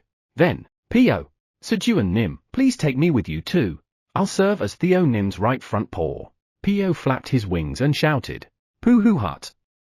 Pio is my right front paw, so of course you're coming along, meow. And Yoran, who is my left front paw, is coming too, meow. Kook. I'm going too, of course, meow. Yoran, who originally hailed from the Golden Tower, was surprised by Theo's words. I haven't collected all the money yet, should I really go? Dad said not to come back until I received all the money. No, this might actually be a good thing. If I happen to run into Megan, I can confirm it directly. Yoran had been gathering information about those on the blacklist while going around collecting money with Pio. During that time, what? Evis, Madaf, and Nelly have all become Megan's subordinates. Recently, Yoran heard some shocking news. The top 3 on the blacklist were all working as subordinates for his relative, Megan Demon. Moreover, after a thorough investigation, it was revealed that they had been cleaning up for Megan for decades. Megan had used his subordinates to scam Yoran. However, there was still only circumstantial evidence. So he was planning to gather more solid information before making a move, but perhaps now is a better time, with Sejun Nim and Theo Nim coming along. If he went alone, he didn't know what misfortune might befall him. Honestly, he wasn't confident either. Thus, Euron made up his mind to return to the Golden Tower. But do you have any measures against the lightning in the Golden Tower? I should share some insider tips from the Golden Tower. Iona said she'd take care of everything, didn't she? What? Kiyu, are you doubting me? Kook. Absolutely not. Euron, who had been too busy eating to listen until now, hurriedly apologized to Iona. So what's the method? Still, thinking there might be a useful method, Sejun asked Euron. Then, this is it. Euron proudly showed off his thick belly fat. Ooh, thick fat. If you have this, you'll be fine even if struck by lightning. The demon family, the most prestigious family in the Golden Tower. The demon family's immense wealth was largely due to their bodies, which had such thick fat that electricity couldn't pass through it. Thanks to this, they were able to monopolize the logistics of the Golden Tower and amass enormous wealth. Sejun fell into thought at Euron's words. Come to think of it, electric eels also have thick fat to block the electricity they generate. Would that even work? That's just your unique trait. Realizing that Euron didn't have a good method to protect against lightning, Sejun sighed. Everyone, gather up. Sejun called his companions into the void storage. And then, if you get bored, pick some pine nuts. He subtly hinted at them to do some work. Clang. He closed the void storage. Eileen, I'm going to visit the Golden Tower for a bit. The tower administrator says to have a safe trip. Okay. He couldn't bring himself to say not to worry because he knew that to Eileen, he seemed like someone who might burst at a touch. It's a bit sad. I need to get stronger quickly. After once again strengthening his resolve to become stronger, SHRR. Sejun unfolded the land deed for the 35th floor of the Golden Tower. The summoning function for the initial engraving of the land deed of the 35th floor of the Golden Tower has been activated. With that message, Sejun disappeared. At the outskirts of destruction. It had been 4 days since Halfas had summoned the Apostles of Destruction. Halfas was still alone. Those bastards! Why is no one coming? Halfas realized that there was a significant problem with his leadership. Chapter 57, Now it makes sense. You have arrived at the 35th floor of the Golden Tower. As soon as Sejun arrived at the Golden Tower, he cautiously looked around, on guard. Fortunately, there was nothing but trees around. Good. Nothing row. Boom. Sejun froze as a golden lightning bolt suddenly struck right beside him. Boom. Another lightning bolt struck. Quickly. He hurriedly crawled low to the ground, moving towards the nearest tree. Lightning strikes the shortest path to the ground, which means it aims for the highest points on the ground. In other words, being under something tall significantly reduces the chances of being struck by lightning. Rustle. Sejun moved faster than he ever had while crawling. Phew. Made it. When Sejun arrived under the tree, boom. A bolt of lightning struck about 5 meters in front of Sejun. Sizzle. Sparks flew from the rock that had been struck by lightning, and a golden lightning pattern began to form on it. Who? It was a lightning stone. So that's how lightning stones are formed. Interesting. In that low crawling position, Sejun witnessed the process of a lightning stone being created in real time. Oh, what is this place? He belatedly noticed that lightning-struck wood and lightning stones were all around him. They were everywhere in sight. He had expected many, but this was way too much. He. As expected, the name Golden Tower is fitting. Cautiously, Sejun moved while still lying on the ground, picking up lightning-struck wood and lightning stones as he went. Clank! Meow! Chairman Park, look at this, meow! I, Vice Chairman Theo, have gathered a lot of pine nuts, meow! Theo, his arms full of pine cones, ran out of the void storage and stepped on the back of Sejun's head, and thud! Ooh! Thanks to that, Sejun ended up face-planting into the ground. Ku hey. Equals Krueng. He. Dad, Quenji also gathered a lot of pine nuts. Thud. Ki hit. King. He. The Great Blackie has arrived. Thud. Sejun's head was stepped on by Quenji and Blackie, who followed. These little. He couldn't really complain since it was an accident, so he just swallowed his anger. Chairman Park, raise your head, meow. There's no need to be ashamed of your ugly face, meow. Theo, oblivious to the situation, tried to comfort Sejun by patting the back of his head, only making him angrier. Pooh hut. Chairman Park, don't be discouraged, meow. I, Vice Chairman Theo, will definitely make sure you have a UN ugly face someday, meow. It's not ugly. Admit the truth, Chairman Park, meow. In the end, Theo suffered the rice cake treatment as Sejun pinched his cheeks. While Theo was getting his comeuppance from Sejun, boom. He. There's a lot of lightning here. I can recharge my thunderbolt staff. Quenji was holding up the thunderbolt staff, trying to get it struck by lightning as he watched the bolts falling from the sky. Kihihit. King. Hee. Guys, it's adventure time. Yes, great Blackie Nim. Kiruk. Thump thump. Thump thump. Blackie, eager to explore with his subordinates, dashed off, only to halt when, boom, boom, more lightning struck around them. King? King. I'm suddenly sleepy? Hey! Lift me up. As expected, it's dangerous outside the sling bag. He started whining to Sejun. And then, squeeze. Sejun, who calmed down his anger while squishing Theo's cheeks, also healed his heart, which had been startled by the earlier lightning. Thud. He then put the whining Blackie into the sling bag. Quenji, instead of doing it like that, try going up into the sky. You'll gather more lightning that way. He instructed Quenji to ascend into the sky. Krueng. Got it. Following Sejun's advice, Quenji used telekinesis to rise into the sky. Boom. Boom. Thanks to this, all the lightning strikes within a 500-meter radius were absorbed into Quenji's thunderbolt staff and disappeared. All right. Quenji, the thunderbolt staff is complete. All the effort Sejun put into preparing for lightning turned out to be unnecessary. Sejun's worry about the lightning vanished completely. Of course, there were still occasional bolts that didn't head for Quenji's thunderbolt staff and instead struck the ground, but, kook! The icon of misfortune, Uran, took all the hits. Or was it because of Uran's misfortune that the lightning, which was originally supposed to hit the thunderbolt staff, ended up striking Uran instead? Either way, Uran was dangerous. As Sejun thought about how he shouldn't stay too close to Uran. You saw that, right? If you shout spirit like this when you get struck by lightning, it doesn't hurt at all. Uran boasted proudly, puffing out his chest a little. It's not about shouting with spirit. That only works for you. Uran, always maintain a 100-meter distance from me. Yes, Sejun kept Uran nearby as insurance in case any lightning happened to fall. A man who even utilizes misfortune. He. I'm pretty cool, with the perfect lightning protection system now in place. Quenji, P-Space, inform me if you find any suspicious spots or waypoints in the sky, and the rest of you, gather the lightning-struck wood and lightning stones. Sejun got up from his crawling position and assigned tasks to the group. And then, but why hasn't the land deed quest appeared? He began inspecting the nearby trees to trigger the land deed quest. At that moment, who? Sejun spotted a bare tree with lots of yellow lemons on its branches, which was unlike any of the other trees on the farm. What's this?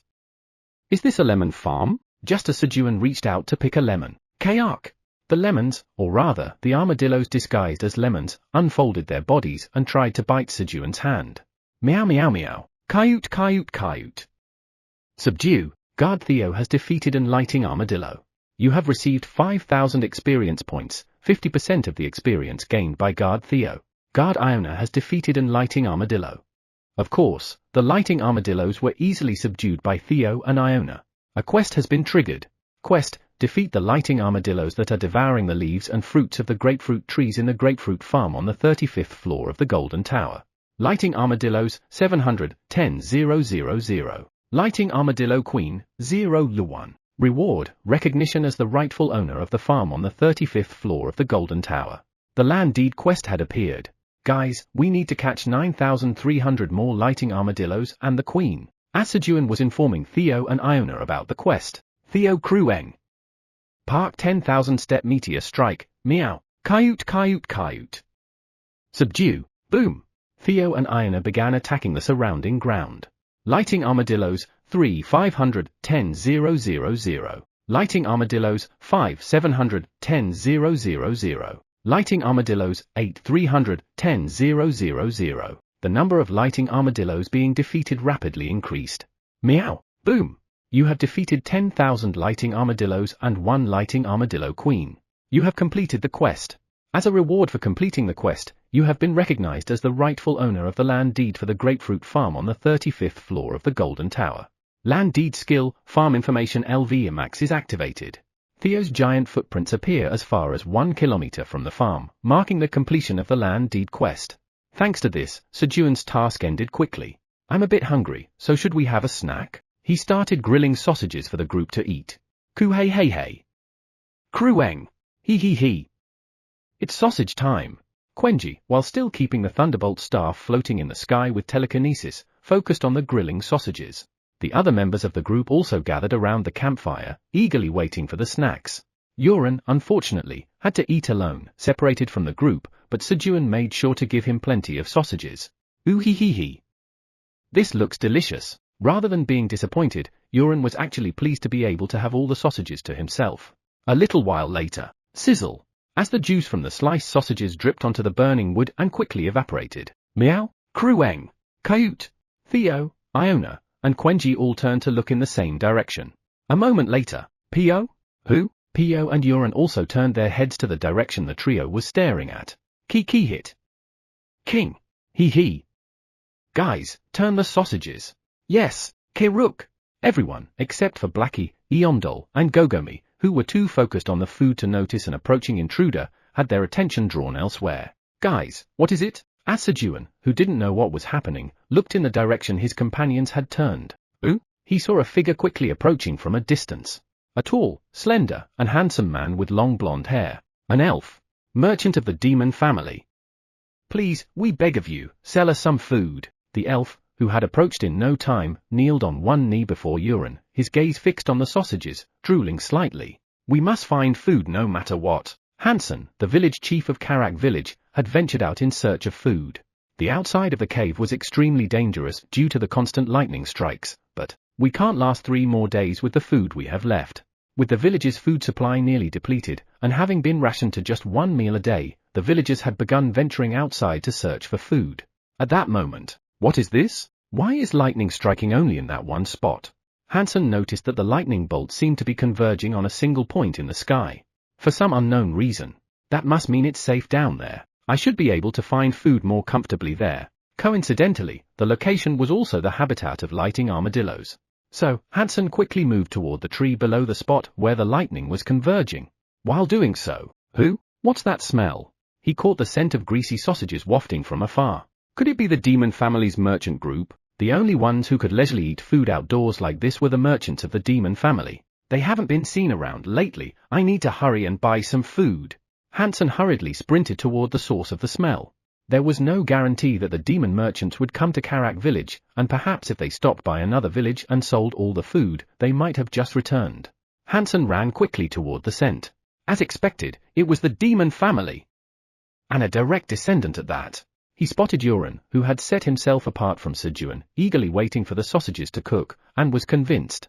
Pig's demon family. Pink pigs direct descendants of the demon family. This was common knowledge for anyone living in the Golden Tower. Hansen naturally assumed that Yuren was the one in charge here and approached him, showing respect. But, it's not me, though? Yuren shook his head. What? It's over there. Yuren pointed towards Sejun as he spoke to Hansen. Sejun frowned as their eyes met. Oh no. Sejun Nim looks angry. Hurry, go over there. Worried about being disliked, Yuren hurriedly tried to send Hansen over to Sejun.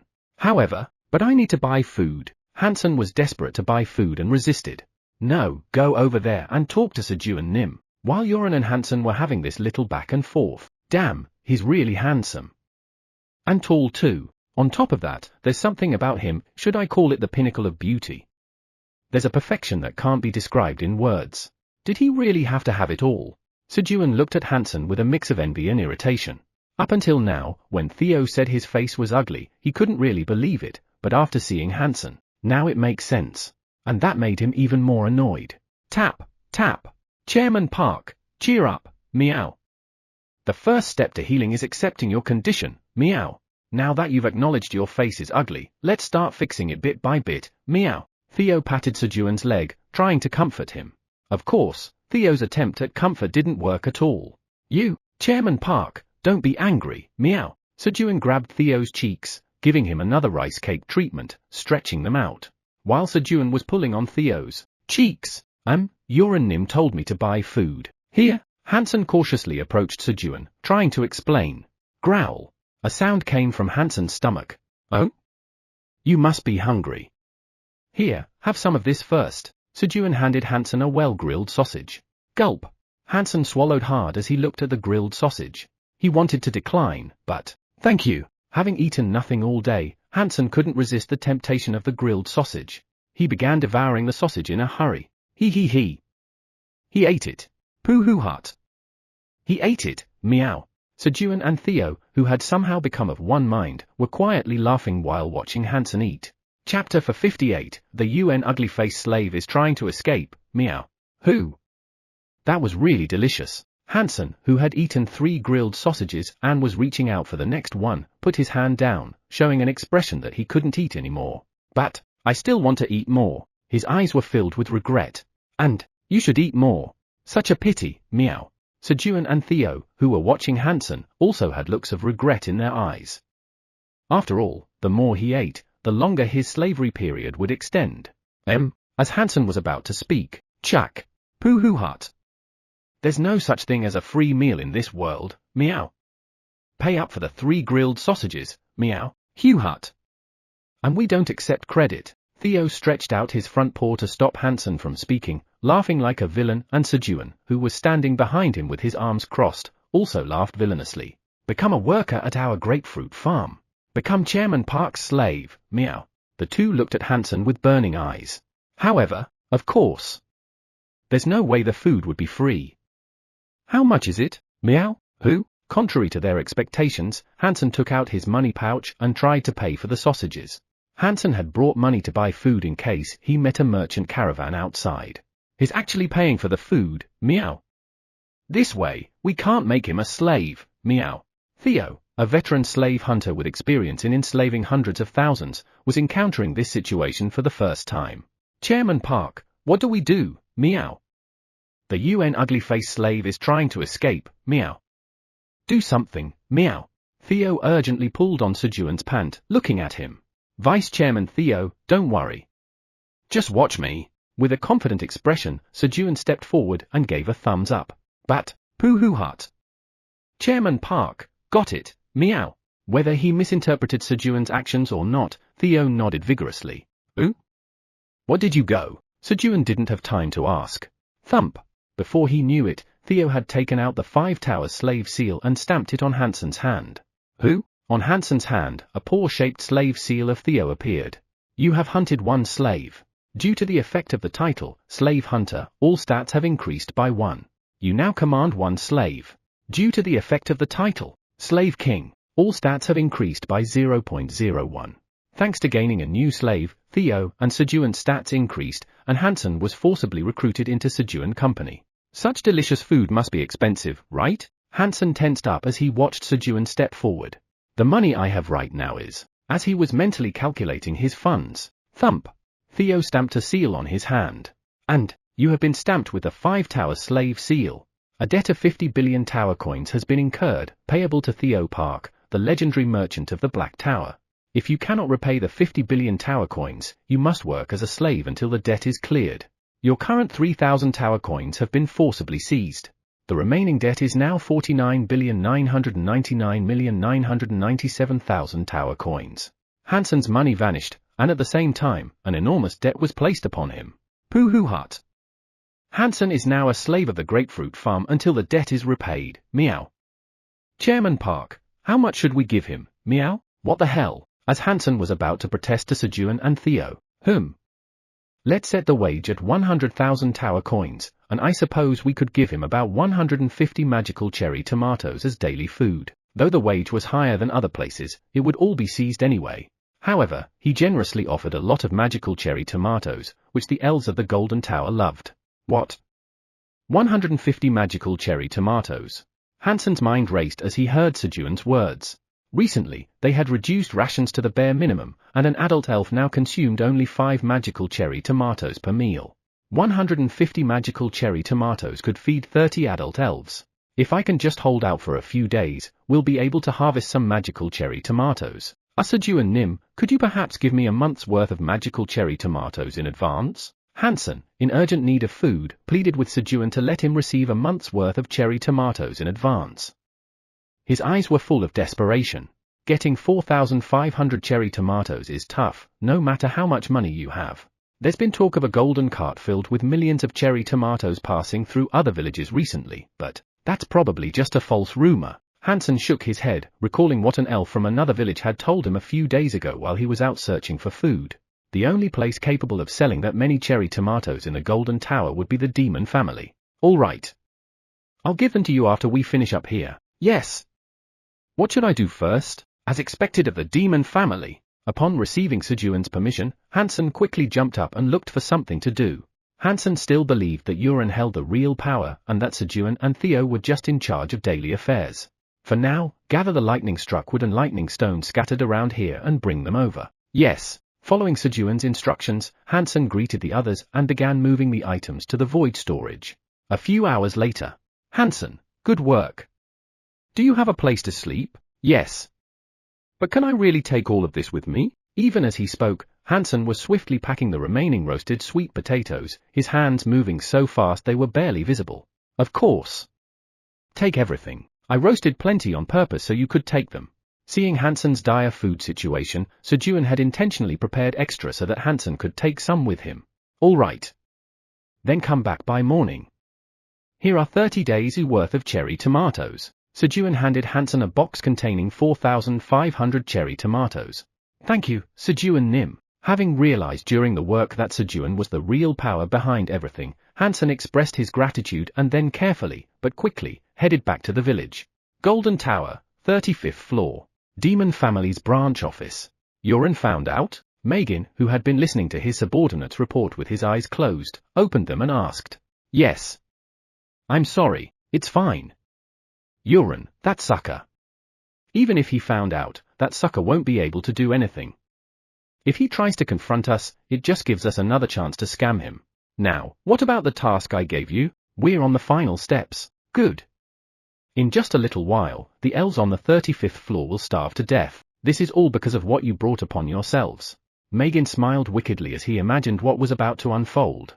In the past, when the world known as Krone was destroyed, the elf tribe and the pig tribe who had lived there together entered the tower. Although both races had lived in the same world, their treatment was vastly different. The gods only adored the elves, who possessed perfect beauty. However, they despised the pig tribe, who were ugly, fat, and defecated everywhere. Thus, the pig tribe were always looked down upon. But when they entered the tower, the situation reversed.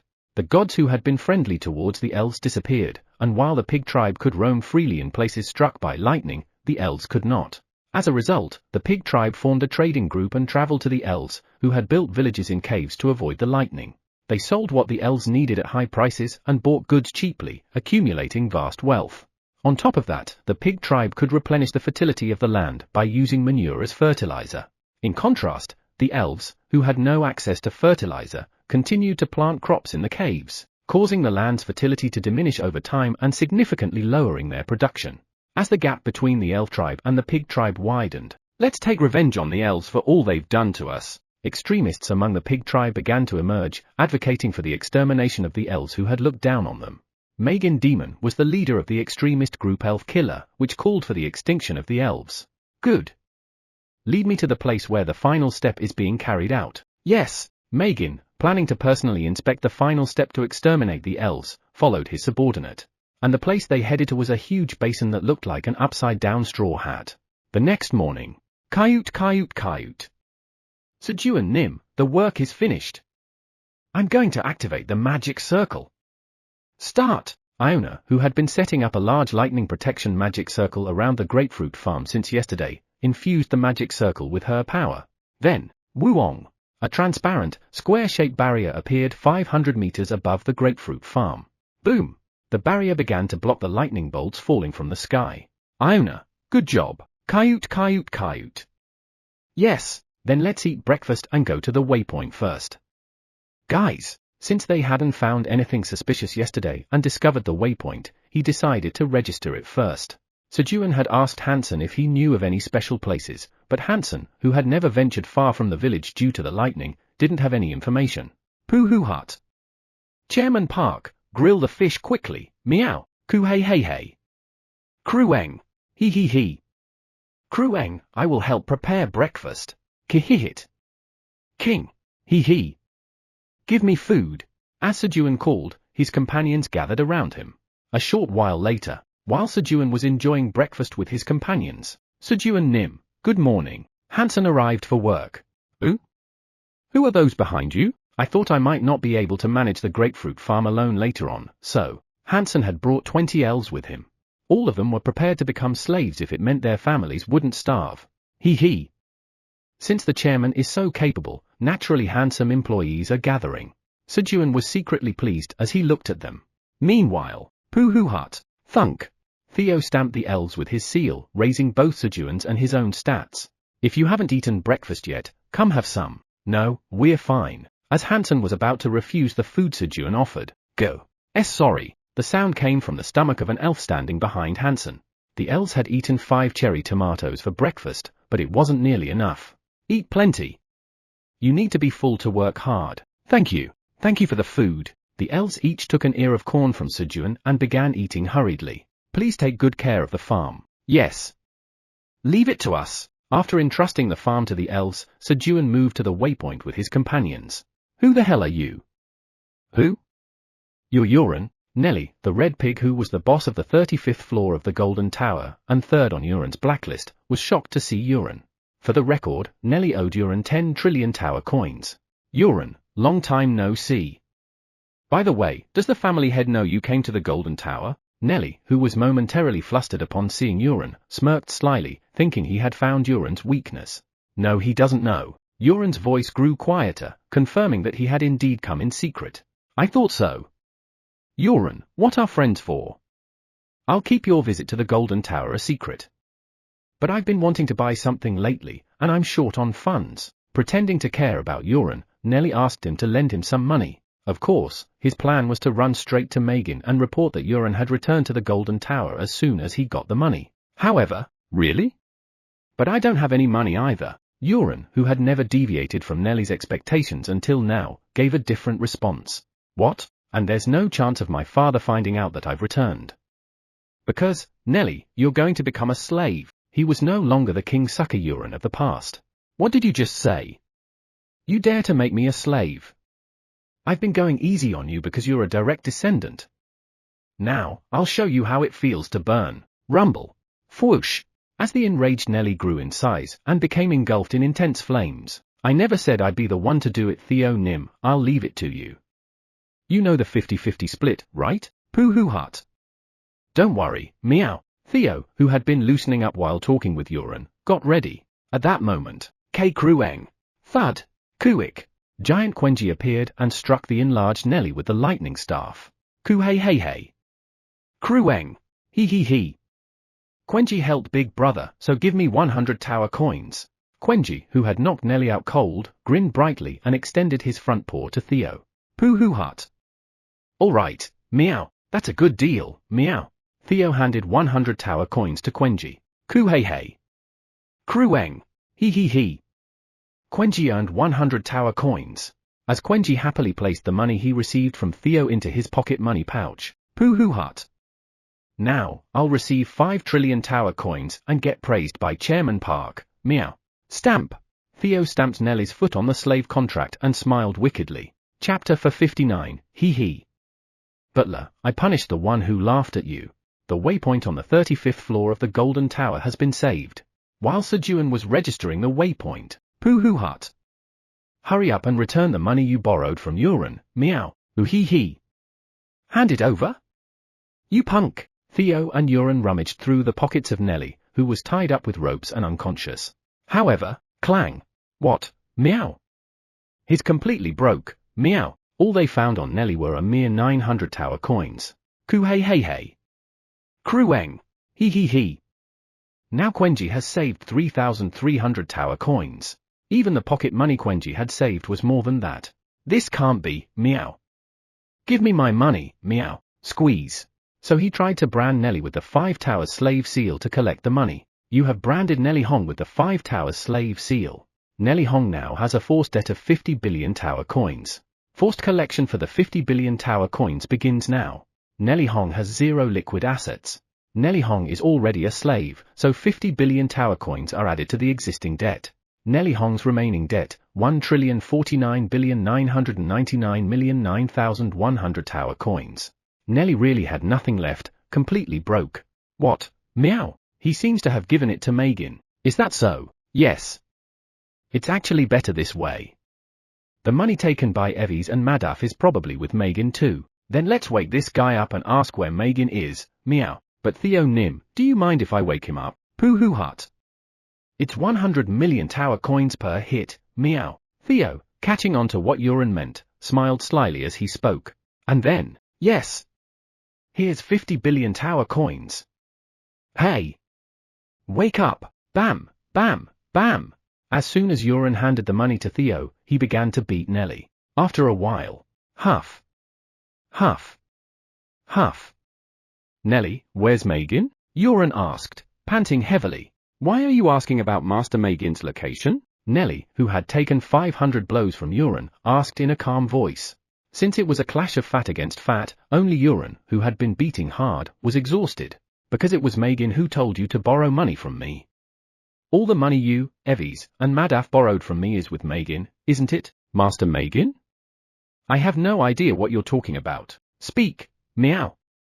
Where is Megan, meow? Theo, who had been listening nearby, grabbed Nelly by the collar and demanded. Chairman Park's cool-down time is over, meow. I want to be praised quickly, meow.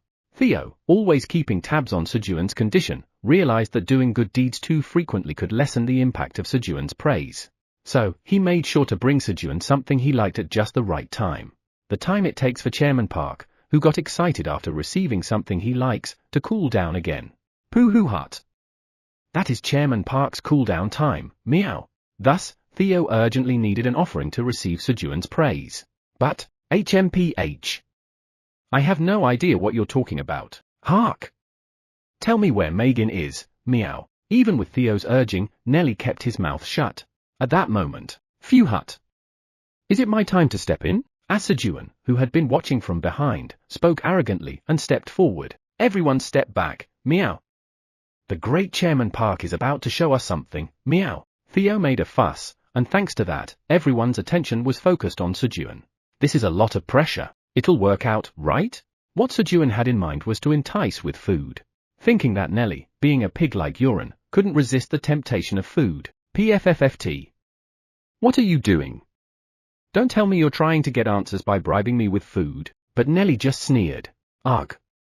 Let's just eat. Give me grilled fish, meow. Coyote coyote coyote. Thank you for the meal. Coo hey hey hey. Pio. Ooh hee hee. So, Sejun and his companions ended up having an early lunch. Meanwhile, King? How dare you laugh at my butler? Guys, get ready. Yes, Kiruk. Angered by the mockery directed at Sejun, Blackie charged fiercely at Nelly. Thunk. And delivered a feeble headbutt. Plop. Then Blackie, Eomdol, and Gogomi all fell asleep together. PFFFT. What are these things now? As Nelly laughed at Blackie and his minions. Ooh? Nelly's eyes turned black, and he lost consciousness. Inside Nelly's mental world. Where is this place? As Nelly looked around. Boom. Ay, growl. How dare you mock my butler? A giant wolf appeared and pinned Nelly down with its front paw. And then, boom, boom. How dare you laugh at Sejun Nim? How dare you laugh at Sejun Nim? Following the wolf, a massive stone figure and a spider appeared. Though smaller than the wolf, they were still enormous. What is this? This was a fear unlike any he had ever experienced. He had never feared death, but this terror went far beyond the fear of death. It felt as if he would be completely erased from existence. Please spare me. Terrified, Nelly pleaded, but, growl. It's too late. My butler has already been hurt emotionally. If you did something wrong, you must be punished. Kiik. Yeah. Didn't you see our Sejun Nim's face when he got hurt earlier? The three were already furious. Kayak, Blackie, Eomdol, and Gogomi, who were formerly apostles of destruction, showed Nelly the depths of hell. You have entered the navel of the earth. We've arrived. As Megan read the message and followed his subordinate into the basin, he saw a massive round stone at its center. It's almost done now. Looking at the stone, which had turned more than 90% dark red, Megan said. Megan Nim, are you sure this is really okay? Evis, who had come with Megan, asked in a fearful voice. Don't worry. No matter how powerful an apostle of destruction is, they can't exert their full power inside the Golden Tower. A year ago, Megan had accidentally encountered a fragment of Delia, the demon of corruption and 8th-seat apostle of destruction. You smell good. I will help you. Delia's fragment, having discovered Megan's corrupted soul, showed goodwill and proposed an alliance. Good. Megan accepted. Obsessed with the idea of exterminating the elves, Megan didn't hesitate to use any means necessary. Of course, he was also confident that he could control the situation well. Thus, after forming an alliance with Delia, Megan brought Delia to the navel of the Earth to destroy the stone filled with the Earth's energy. Seeing the powerful Earth energy flowing from the stone into the ground, Megan believed that destroying this stone would significantly weaken the Earth energy on the 35th floor of the tower. Step. As Megan approached the stone, he saw a lightning protection magic circle drawn in a 100-meter radius around it. He also saw Delia's fragment sending red energy towards the stone inside the magic circle. How many fragments are there now? 3,000. That's quite a lot. Although he was taken aback by the unexpectedly large number of fragments, he still wasn't worried. The fragments of the Apostles of Destruction couldn't withstand lightning. Delia, how much longer? Megan asked one of the fragments surrounding the stone. Kekekek. It'll be done by tonight. All the Delia fragments answered simultaneously, grinning wickedly. What's going on? Megan felt a sense of foreboding from their laughter, but, quoom, there's the lightning. As long as there's lightning, they can't escape the lightning protection magic circle. Trusting in the lightning, Megan reassured himself. Pooh hut. Chairman Park's grilled fish was excellent today too, meow. Truly, Chairman Park is a master at grilling fish, meow. Theo, having eaten the grilled fish that Sejun had prepared, lay down on Sejun's lap, patting his belly with a happy smile. Coo hey hey hey. Krueng. Krueng. Hee hee hee. Dad is also great at making pancakes too. Dad, Quenji has a lot of money, so if there's anything you want, just let me know. Quenji, who was in high spirits after dipping pancakes in honey, boldly opened his pocket money pouch and took out 3,300 tower coins as he spoke. Quenji had just reached 3,300 tower coins, surpassing his previous record of 3,200 tower coins, the most he had ever saved in his life. He had every right to be proud. Sure. Got it. I'll tell you if there's anything I want later, as they continued their pleasant conversation. Ark? It's true. That bastard Megan ordered it all. He told me to borrow money from Yoren and bring it back. Hugh. I'm really sorry for mocking you. Suddenly, Nelly began screaming and confessing on his own, then started crying and apologizing. What's going on? As expected of Chairman Park, meow. The food temptation from earlier worked, meow. Amazing, meow. Theo started praising Sejun. Is that so? Sejun was bewildered. Pooh hut. Where is Megan, meow? Megan is at a place called the Navel of the Earth. As Theo was extracting Megan's location from Nelly, King, Butler. Give me 10 pieces of dried sweet potato. Blackie, who had woken up by now, called out to Sejun, proudly demanding 10 pieces of dried sweet potato, feeling justified after working hard today. Okay. Knowing that Blackie wouldn't eat them all and would stash them away in his secret storage, Sejun gave Blackie 10 pieces of dried sweet potato. Chomp. Chomp. Chomp. Hee hee. Butler, I punished the one who laughed at you. Blackie grinned while munching on the dried sweet potato. A little while later, Megan is at a place called the Navel of the Earth. Pooh hut. That's right, meow. Nelly will guide us, meow. All right. Let's head there right away. Let's go, meow. With Nelly leading the way, Sejun and his party headed to the Navel of the Earth where Megan was. And, I'm scared. Nelly trembled with fear as he saw Blackie glaring at him with wide open eyes from Sejun's sling bag, wondering if he was doing well. However, I can't sleep. I have to be ready to punish anyone who mocks the butler again. Blackie was fighting off sleep, determined to stay awake. After traveling like that for about 3 hours, Sejun and his companions, you have entered the Navel of the Earth. They had reached the place where Megan was located. At that moment, the power of the 8th seat of the Apostle of Destruction, the demon of corruption, Delia, has been detected 5 kilometers to the west. A message appeared in front of Sejun. Demon of corruption, Delia? If it's Delia, she might be ugly, but she's the one who gave me the fermentation skill, right? It wasn't that her face was ugly, it was literally rotten. Sejun's first impression of Delia had been rather good. So, to maintain that good first impression, he decided to deal with her from afar without looking at her face. 5 kilometers to the west. Guys, attack over there. Sejun directed them to attack the giant dark red stone at the center of the basin. Pooh hut. Understood, meow. Theo Krueng. Park 10,000 step meteor strike, meow. Kayut. Yes. Power of gravity, drop the stones floating in the sky onto the enemy. Meteor, Krueng. Got it. Krueng. Meteor punch. Boom. The attacks from Theo, Iona, and Quenji rained down on the stone and its surroundings. But, what's this? No messages appeared. What's this? Kayut kayut kayut. Something strange. Krueng. Should I attack again? Sensing that something was amiss, the three prepared to attack again. At that moment, you fools! How dare you attack me, Delia, the demon of corruption and eighth-seat apostle of destruction? A massive demon, twice the height of the deep basin, appeared. Delia, the demon of corruption and eighth-seat apostle of destruction. Delia's main body, with a pair of enormous black wings, dressed in a suffocating black long dress that covered her entire body, and with a face of decayed, tattered skin. Why is her main body here? Guys, take this. Before Delia could release her seal, Sejun quickly handed out the Transcendence Black Bean plus the 4 bean set to his companions. Gulp. You have consumed the Transcendence Black Bean too. He ate one himself as well. And then, clank. Everyone, come out. Kiki. Kiki. He opened the void storage to release the destruction devourers. At the same time, the dense energy of creation that had been trapped in the void storage began to flow out. At that moment, Cake. Let everything rot away. Seal release. For pairs of wings grew from Delia's back as the ground and atmosphere rapidly became contaminated, turning dark red under the influence of her energy. She had broken the seal all the way to the 4th stage in one go. Chiik. As the aura of decay, which had already reached where Sejun was, began to burn the blue energy of creation, Bev, the god of courage, shouts joyfully, Park Sejun, I knew I could count on you. Bev, the god of courage, acknowledges your courageous feat. Sejun, unintentionally, once again earned recognition for his bravery from Bev. Chapter for 60, he.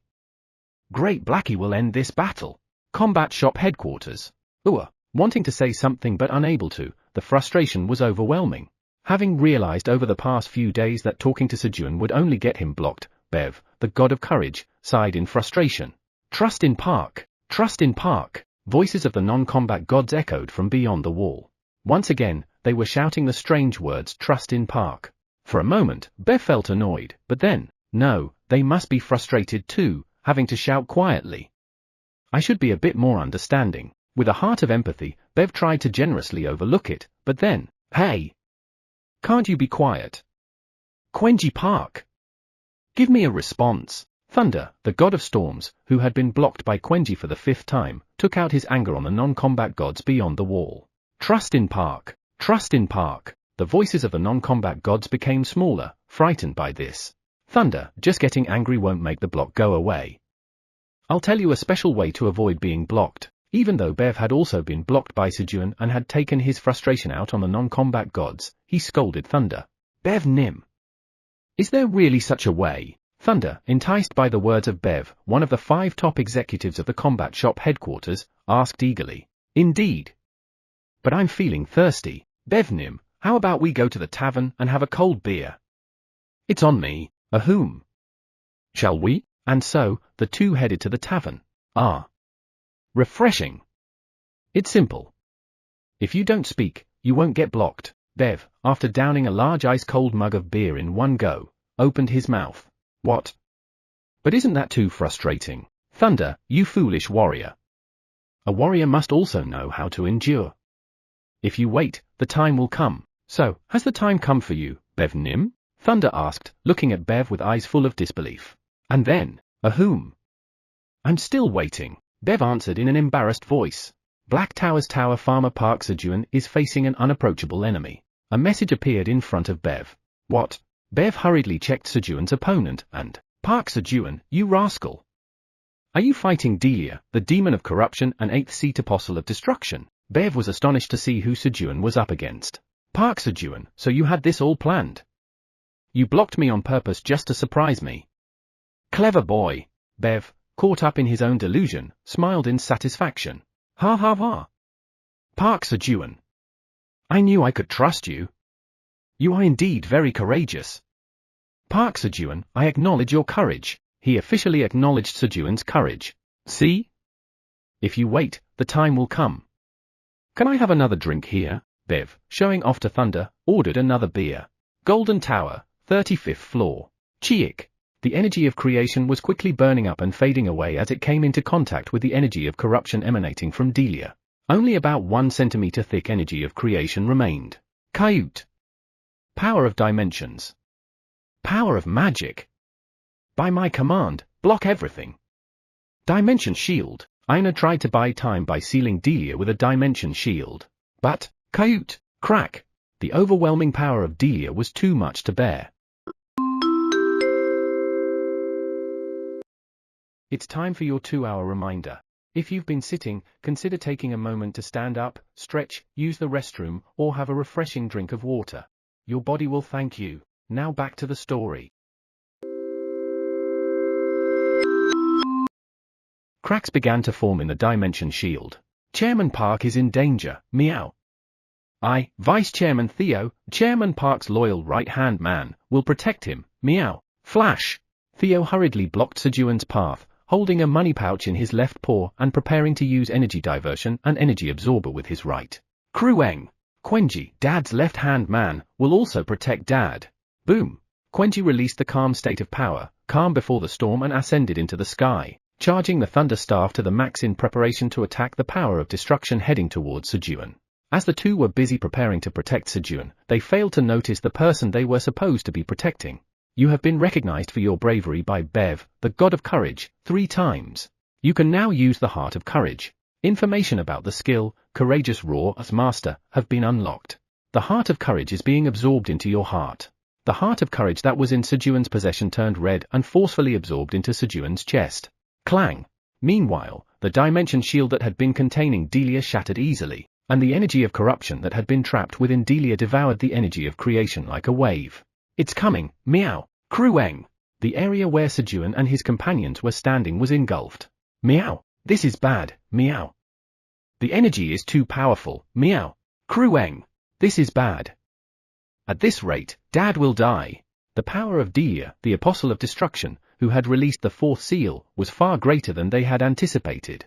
However, Don't worry, guys. Contrary to their fears, they heard Sejun's calm voice from behind. Power, the courageous one. The courageous one does not succumb to the enemy's aura. The greater the disparity between you and your enemy, the more your resistance increases. Up to 1000%. Power, the courageous one activated, increasing Sejun's resistance. Of course, Sejun's resistance increased to the maximum of 1000%. Thanks to this, Theo alone was sufficient to protect Sejun.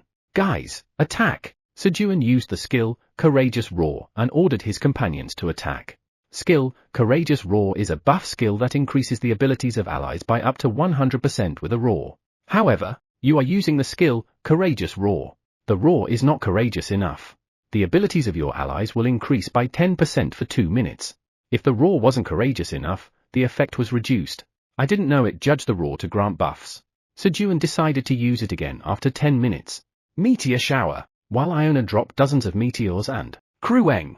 New technique, Krueng! S1000 thunderbolts. Quenji unleashed 1000 bolts of lightning from the fully charged thunderstaff to attack Delia's main body from a distance. Your field LV6 has been activated. You have planted the Destruction Devourer seed in the body of Kruger, the Destroyer of Mountains and 7th seat of the Apostle of Destruction. He diligently planted the Destruction Devourer seeds in the void storage. Since he couldn't get close due to the corrupting energy spread by Delia, he planned to surround the area. The strategy involved gradually absorbing the power of destruction with the Destruction Devourers and use the energy of creation to eliminate the corruption energy. After 5 hours of planting seeds while using Courageous Shout every 10 minutes, growl. Quenji's stomach growled. Should we eat before continuing? Kakak. You will all rot away. Oddly enough, Delia just stayed in one place, spreading corruption energy and only making threats, not seeming threatening at all. It should be fine. Guys, let's eat first and then continue. Sejun hurriedly started preparing the meal. How did it come to this? Delia, the demon of corruption and 8th seat apostle of destruction, lamented as she pondered where things had gone wrong.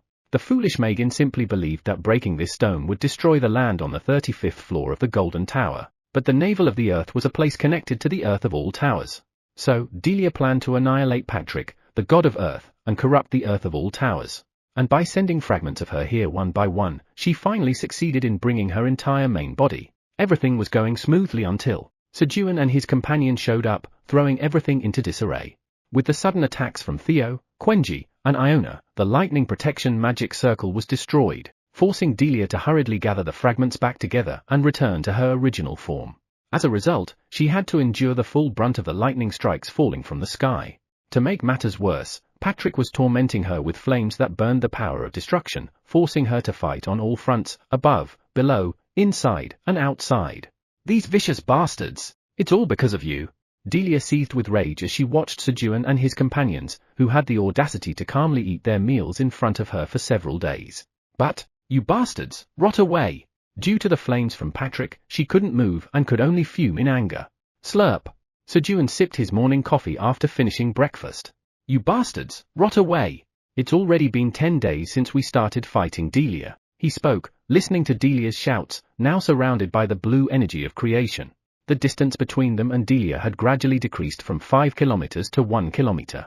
Before they knew it, 10 days had passed as they repeated the cycle of eating when hungry, fighting, sleeping when drowsy, waking up to fight again, and eating. While Delia couldn't eat or sleep, Sejun and his companions continued to do so, attacking from a distance. It was no wonder Delia thought they were despicable. At that moment, 1,000 great dragons under the curse of forgetfulness drank the golden Samyangju and broke the curse. You have completed the quest. You have obtained 3 drops of the growth elixir as a quest reward. A message appeared in front of Sejun. He. Eileen is selling well. Contrary to Sejun's worries, Samyangju was selling like hotcakes after the first glass was sold for 50 billion tower coins. This was already the 5th quest completion message he had received. Sejun checked the message. But I've really gathered a lot of growth elixirs, he remarked as he looked at the glass bottle containing hundreds of drops of growth elixir. Recently, thanks to planting a large number of destruction devourer seeds, he had received 5 drops of growth elixir as a quest reward for every 1 million seeds planted. Well then, let's fight again today. When Sejun shouted while using the skill, Courageous Roar. You are using the skill, Courageous Roar. It's a slightly lacking Courageous Roar. The abilities of your allies will increase by 80% for 2 minutes. The skill activated. Through numerous attempts, Sejun had realized that the key to Courageous Roar was a high decibel level. However, I can't hit those high notes. 80% was the best he could manage. As Sejun's roar spread, good, meow. Theo, who had energetically responded, continued to use energy diversion on Sejun's lap and absorbing the remaining energy as usual, and Krueng, Kaiut, Quenji and Iona attacked Delia hard. Those unable to perform ranged attacks collected lightning-struck wood and lightning stones from around them. Kihihit. King. He. Guys, keep it up. Quickly make Delia my subordinate number 3. Blackie, excited at the prospect of making Delia his subordinate, enthusiastically commanded the destruction devourers. Of course, it was just words. Because of the energy emanating from Delia, physical attacks were impossible. As each member went about their tasks, your field LV7 has been activated. Sejun entered the void storage and diligently planted the destruction devourer seeds. Thanks to his consistent use of the skill, the level of your field had increased. At that moment, you have reached 100 million Calamity Guardian Destruction Devourers.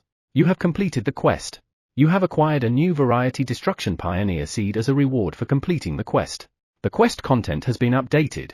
Quest, plant 100 Destruction Pioneer seeds. Reward, 1 drop of growth elixir for every 100 Destruction Pioneer seeds planted. With the quest completion message, the previous quest of planting 1 million Destruction Devourer seeds was updated. Destruction Pioneer seed. The magical cherry tomato of Park Sejun, the Black Tower's tower farmer, evolved into a mutant cherry tomato under the influence of chemicals. It harbors an even greater hatred for the power of destruction than the destruction devourer. Although it cannot directly devour the power of destruction, it plants destruction devourer seeds to directly pioneer destruction.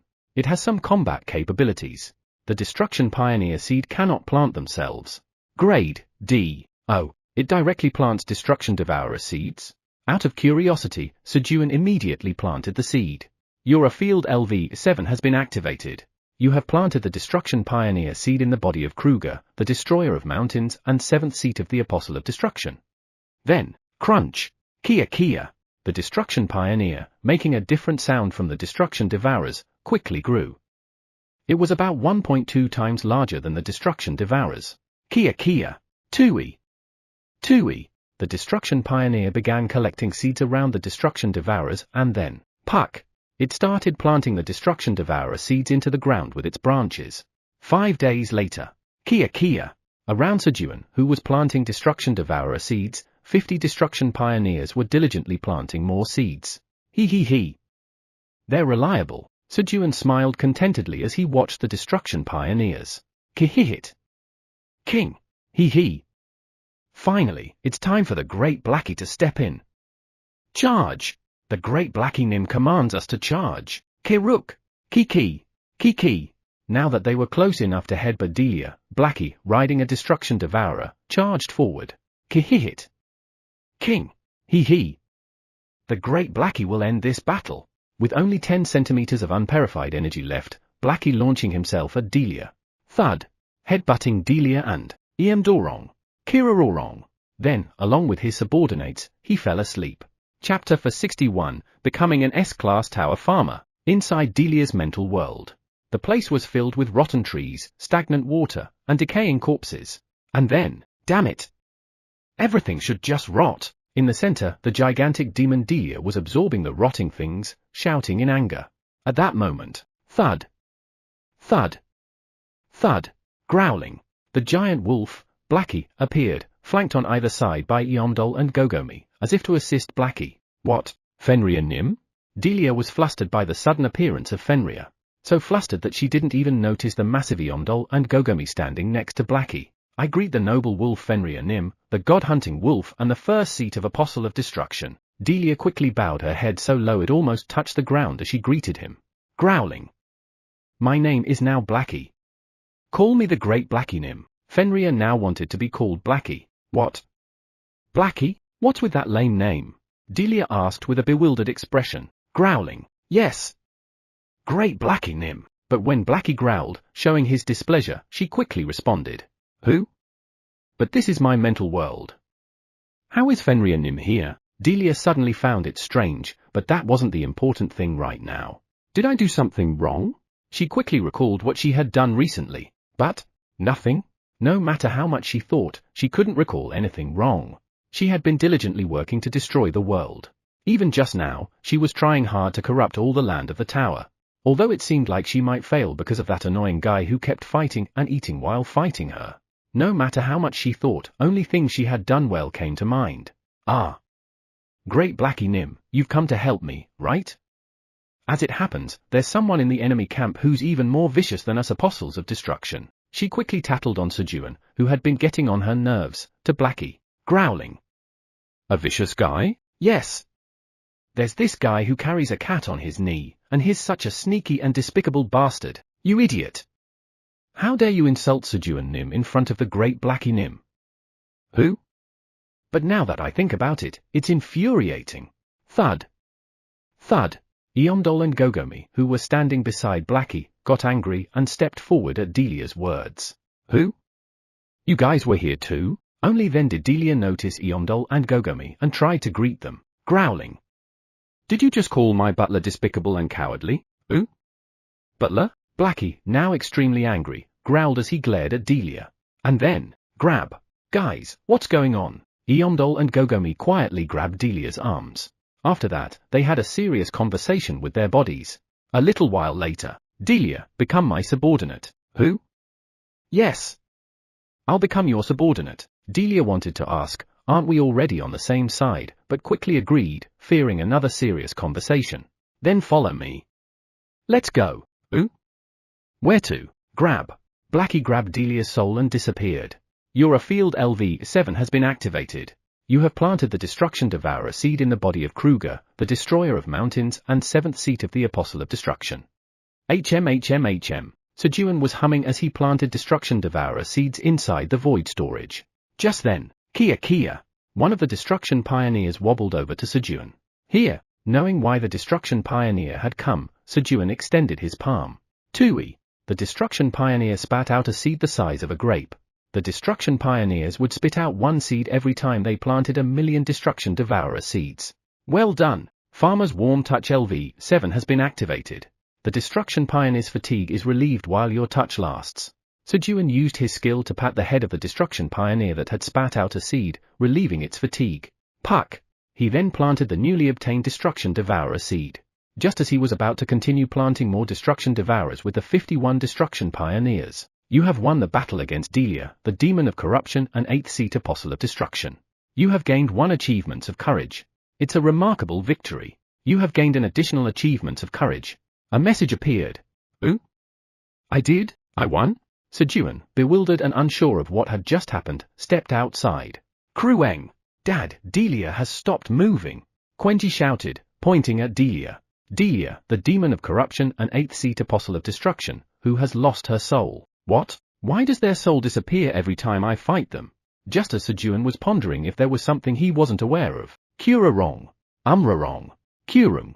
Who? Why are Blackie and the others over there? He spotted Blackie, sleeping with its limbs spread out in a large text next to Delia, along with Eomdol and Gogomi napping on Blackie's pink belly. There was also a black butterfly resting there. Did they fall asleep playing with the butterfly? These idiots, how reckless. Sejun quickly ran over to gather up Blackie and his subordinates. Quenji, put Delia into the void storage too. He instructed Quenji to take care of Delia's body. Krueng! Got it! Quenji enlarged himself and lifted Delia's massive body into the void storage. As Delia's body was removed, a gigantic, round stone that had been hidden behind her came into view. The stone, riddled with large cracks, looked as though it might break at any moment. Crack! Finally, the stone split along its cracks and shattered. And then, roll! A golden orb, the size of a fist, rolled out from the broken stone. Golden earth orb. What is this? Sejun picked up the orb and examined it. Golden earth orb. This is the orb in which Patrick, the god of the earth, was sealed. Some of the earth's power remains. Usage restrictions, none. Grade, SSS. The orb where Patrick was sealed? So where did Patrick go? Could it be, did Delia kill him? Or maybe, Sejun recalled the attack that Iona and Quenji had directed at the stone on the first day of the battle. Did I cause a team kill? Since he had ordered the attack, Sejun started to feel guilty, wondering if he had accidentally killed Patrick. Patrick, the god of earth, acknowledges your farming skills. A message appeared. Phew. So you're alive? Sejun sighed in relief. Fortunately, it seemed that he hadn't killed Patrick. But he just acknowledges my farming skills like that? Thank you, Patrick Nim. I'll build a monument for you later. Sejun, who believed in repaying faith with faith, made a vow. Thus, Sejun was recognized for his farming skills by 3 gods, Leah, Hama, and now Patrick. You have been recognized for your farming skills by Leah, god of abundance, Hama, god of farming, and Patrick, god of earth. You have met the conditions to unlock Tower Farmer S rank. Your rank as a Tower Farmer, A, has increased. You have become an S rank Tower Farmer. He finally became an S-class Tower Farmer. As your job rank increases, your job traits are strengthened. As your job rank increases, 1 job trait is added. Nearby crops will now absorb part of the damage you receive. Oh. Nice. The crops will take some of the damage for me. Sejun, whose life had always been hanging by a thread whenever strong enemies appeared, cheered at the new job trait. Additionally, as his job traits were enhanced, all stats that increased when he created new crop varieties went up from 10 to 20, and the percentage of stats borrowed from subordinate tower farmers increased from 0.3% to 0.5%. According to your job traits, you borrow 0.5% of the stats of White Tower's Tower Farmer, Arjux Mamib. Thanks to this, Sejun was able to borrow an additional 0.2% of the stats from the 5 tower farmers under his command, raising his total stats by around 2,000. Hee. Good. As he was rejoicing, you have completed the quest. As a reward for completing the quest, level 101 is unlocked. As a reward for completing the quest, all job skills have increased by 1 level. As a reward for completing the quest, you have acquired the job skill, Crop Miniaturization LV1. Quest completion messages appeared, making Sejun even happier. Is that enough? Will you let me go now? Patrick, who had been watching Sejun from afar, looked at the roots binding him and spoke. Then, yes. Patrick Nim, thank you for acknowledging my master's farming skills. Flamey expressed gratitude to Patrick while unbinding the roots that were tied around him. I see, but Flamey, did you really have to do it this way? Patrick asked in a slightly disappointed voice, noticing Flamey's sudden polite attitude. Patrick had been freed from his seal when the stone broke due to the attacks from Iona and Quenji. Even without this, he had intended to acknowledge Sejun's farming skills as a way of repaying the great help Sejun had provided him. Of course, if Sejun's farming skills had been utterly terrible, Patrick might have hesitated a bit, but that wasn't the case. No, they were excellent. They were good enough to acknowledge without any conditions. And then there was Flamey, who had helped him after he was freed from the seal. When the seal was broken, the surrounding area was filled with the power of corruption, trapping Patrick so he couldn't escape. At that moment, yap! Hold on with this flame. My master will come to save you. A small root of Flamey sprouted from the ground and lent him a purifying flame that could burn away the power of corruption. So, after the battle ended, Patrick had intended to inform Flamey of the location of land rich with the power of the earth, but, more than that, please acknowledge my master's farming skills. Suddenly, Flamey wrapped tightly around him, both threatening and pleading for him to recognize Sejun's farming skills. I was going to do that anyway. After all the help I received from those two, Patrick had planned to not only recognize Sejun's farming skills but also give him additional rewards before leaving. However, yes. Of course. Flamey responded decisively, as if there was no other way.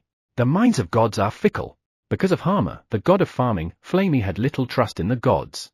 Crop miniaturization LV1 reduces the size of crops by 20%. The crops will retain their original abilities even if their size is reduced. This is good. Lately, Sejun had been struggling to eat more crops to get stronger because his stomach would get too full. Sejun spoke after checking the skill. After checking out his newly acquired job skill, Theo Nim, it's Megan. Yoren, who was gathering lightning-struck wood and thunderstones nearby, discovered Megan and Evie's buried in the ground with only their faces exposed. Flamey had protected Megan from Delia's power to ensure Theo would collect his money. Pooh-hoo hut. So, how much do we need to collect? Meow? Woohoo-hoo. 33 trillion tower coins. Yoren responded after adding up the debts from Evie's, Madaf, and Nelly. Pooh-hoo hut. Great. Meow. The money I can give to Chairman Park has increased. Meow. Thwack. Thwack. Theo, grinning widely, hit the back of Megan and Evers's heads to confirm they were unconscious, while grinning broadly. Pooh-hoo hut. Ooh-hee-hee-hee. Afterward, Theo and Yoren pulled Megan and Evie's out of the ground and began to shake them down for money. Clang. Guys, we're heading home, so get back into the storage. Meanwhile, Sejun ordered the destruction devourers back into the void storage. However, unlike when they arrived, the number of destruction devourers had increased significantly. Only 30 million had entered, and yet there wasn't enough room left in the storage. So, he had no choice but to leave 70 million behind to be picked up later. Key. The destruction devourers made crying noises when he tried to leave them behind. King? Guys, don't worry. Who's your leader? King. That's right. It's me, the great Blackie. Your leader won't abandon you. Blackie reassured his subordinates. What should I do? Sejun fell into deep thought as he watched Blackie and the destruction devourers. Originally, he planned to use the return magic with the absolute coordinates to go straight back to the Black Tower, but now he had a reason to come back. In that case, I'll just make a quick stop. He decided to quickly register the waypoint on the 99th floor of the Golden Tower, and then leave. Once Sejun finished his preparations, he moved to the 99th floor of the Golden Tower, swiftly found the waypoint, and registered it. Congratulations! You have achieved the feat of clearing the Golden Tower, following the Black Tower, White Tower, and Green Tower. As an achievement reward, you have obtained the title, the one who reached the summit of 4 towers. Let's quickly get out of here. He quickly returned to the 99th floor of the Black Tower. And so, Sejun returned to his farm. But why did I run away this quickly? I didn't do anything wrong, though. Sejun scratched his head, puzzled by his unnecessary escape. Chapter 462. What are you guys really? The moment Sejun marked the waypoint on the 99th floor of the Golden Tower and returned to the Black Tower. To think a human could defeat an apostle of destruction. The 9 leaders of the dragon race, gathered in the Golden Tower's administrator area, were still in shock. 15 days ago, when Sejun began fighting Delia, the demon of corruption and 8th seat apostle of destruction, has invaded the 35th floor of the Golden Tower. Woom. The administrator's crystal orb began to vibrate violently, sending out a blood-red alarm. What's going on? Artemis Yell, the administrator of the Golden Tower and the head of the Yell family, checked the crystal orb. And then, Tyr, Ram-Tur, come to the Golden Tower. The main body of Delia, the demon of corruption and 8th seat apostle of destruction, has appeared on the 35th floor of the Golden Tower. As per their agreement, he called Tyr, the leader of the Great Purple Dragons, and Ram-Tur, the leader of the Great Red Dragons, who were on either side of the Golden Tower. An apostle of destruction has appeared on the 35th floor of the Golden Tower. Hearing this, Tyr and Ram-Tur informed Kaiser and Kellyan that an apostle of destruction had appeared in the Golden Tower. What? Apostle of destruction appeared on the 35th floor of the Golden Tower, where our Sejun went. Then we'll go too. As the 4 leaders quickly flew to the Golden Tower, the other dragon leaders, curious, also came to the Golden Tower, resulting in all 9 dragon leaders gathering, though not for a meeting. And so, the 9 dragon clan leaders gathered in the Golden Tower's administrator area, watching the battle through the crystal orb. Initially, Artemis, along with the other 2 leaders, was prepared to intervene, expecting the extinction of all life on the 35th floor of the tower. Wait! Let's watch a little longer. Our Sejun is still fighting. Yeah. You know our Sejun, right? The tower farmer of the Black Tower. After confirming that Sejun was unharmed, Kaiser and the other 4 dragons, Kellyan, Ramtur, Tyr, Brachio, strongly insisted on watching a bit more. If the 3 leaders appeared on the 35th floor of the tower at that moment, Sejun's life could not be guaranteed. Given how well Sejun was holding up against the Apostle of Destruction, it seemed there would be no problem if the leaders did appear. But there was something off. Kaiser, who had seen Sunfish Sejun faint dozens of times, did not let his guard down. Moreover, since Sejun had recently brought back the body of the 7th seat of Apostle of Destruction, Kruger, and the 9th seat of Apostle of Destruction, Alice, from the Green Tower, it was worth trusting him. Although Brachio didn't seem to know about this. If Sejun were to defeat the Apostle of Destruction, Delia, in front of the other leaders? Kuhei. No one would be able to look down on our Sejun then. Thus, the decision to observe was made with a majority of 5 to 4. Fine. But if Delia so much as moves, we'll start the battle immediately. Artemis, seeing Delia unmoving, though uncertain of the situation, agreed to step back and observe. 1 hour later. What's this? For a human, he's holding up well? Hey now. What do you mean, for a human? Why is our Sejun just for a human? Yeah. Grave. Our Sejun may be weak, but he's not someone to be treated like that. At the words of the brown dragon Grave, Kaiser, Kellyan, Ramtur, Tyr, and Brachio reacted fiercely. 1 day later. Tower Farmer Park Sejun of the Black Tower has achieved the great feat of spreading the energy of creation in the Golden Tower. Some of the balance of the Golden Tower has been restored. With the message, the frequency of lightning strikes in the Golden Tower slightly decreased. Energy of creation? The blue mist was the energy of creation. The leaders realized that the blue mist emitted by the plant Sejun had planted was the energy of creation. Kuhaha. Artemis, you should be grateful to our Sejun. Yeah. What would you have done without our Sejun? Fuhawa. Give Sejun some scales later. Thanks to this, the Sejun supporting dragons became even more boastful. 7 days later. The size of the red mist emitted by Delia, who was completely enveloped in blue mist, gradually decreased. As the tide of battle began to visibly shift in Sejun's favor. Ahoom. Shall we have a drink while we watch? You know the samyangju our Sejun made, right? Shall we? Do ha ha ha. Our Sejun also makes great snacks, doesn't he? Kaiser, Kellyan, Ramtur, and Tyr began to pull out the samyangju and snacks Sejun had made, and started recruiting for the pro-Sejun faction. A few days later, while they were happily drinking, the 9 dragon leaders suddenly realized the battle was over as they saw Quenji putting Delia's body into the void storage. No, could that even be called a battle?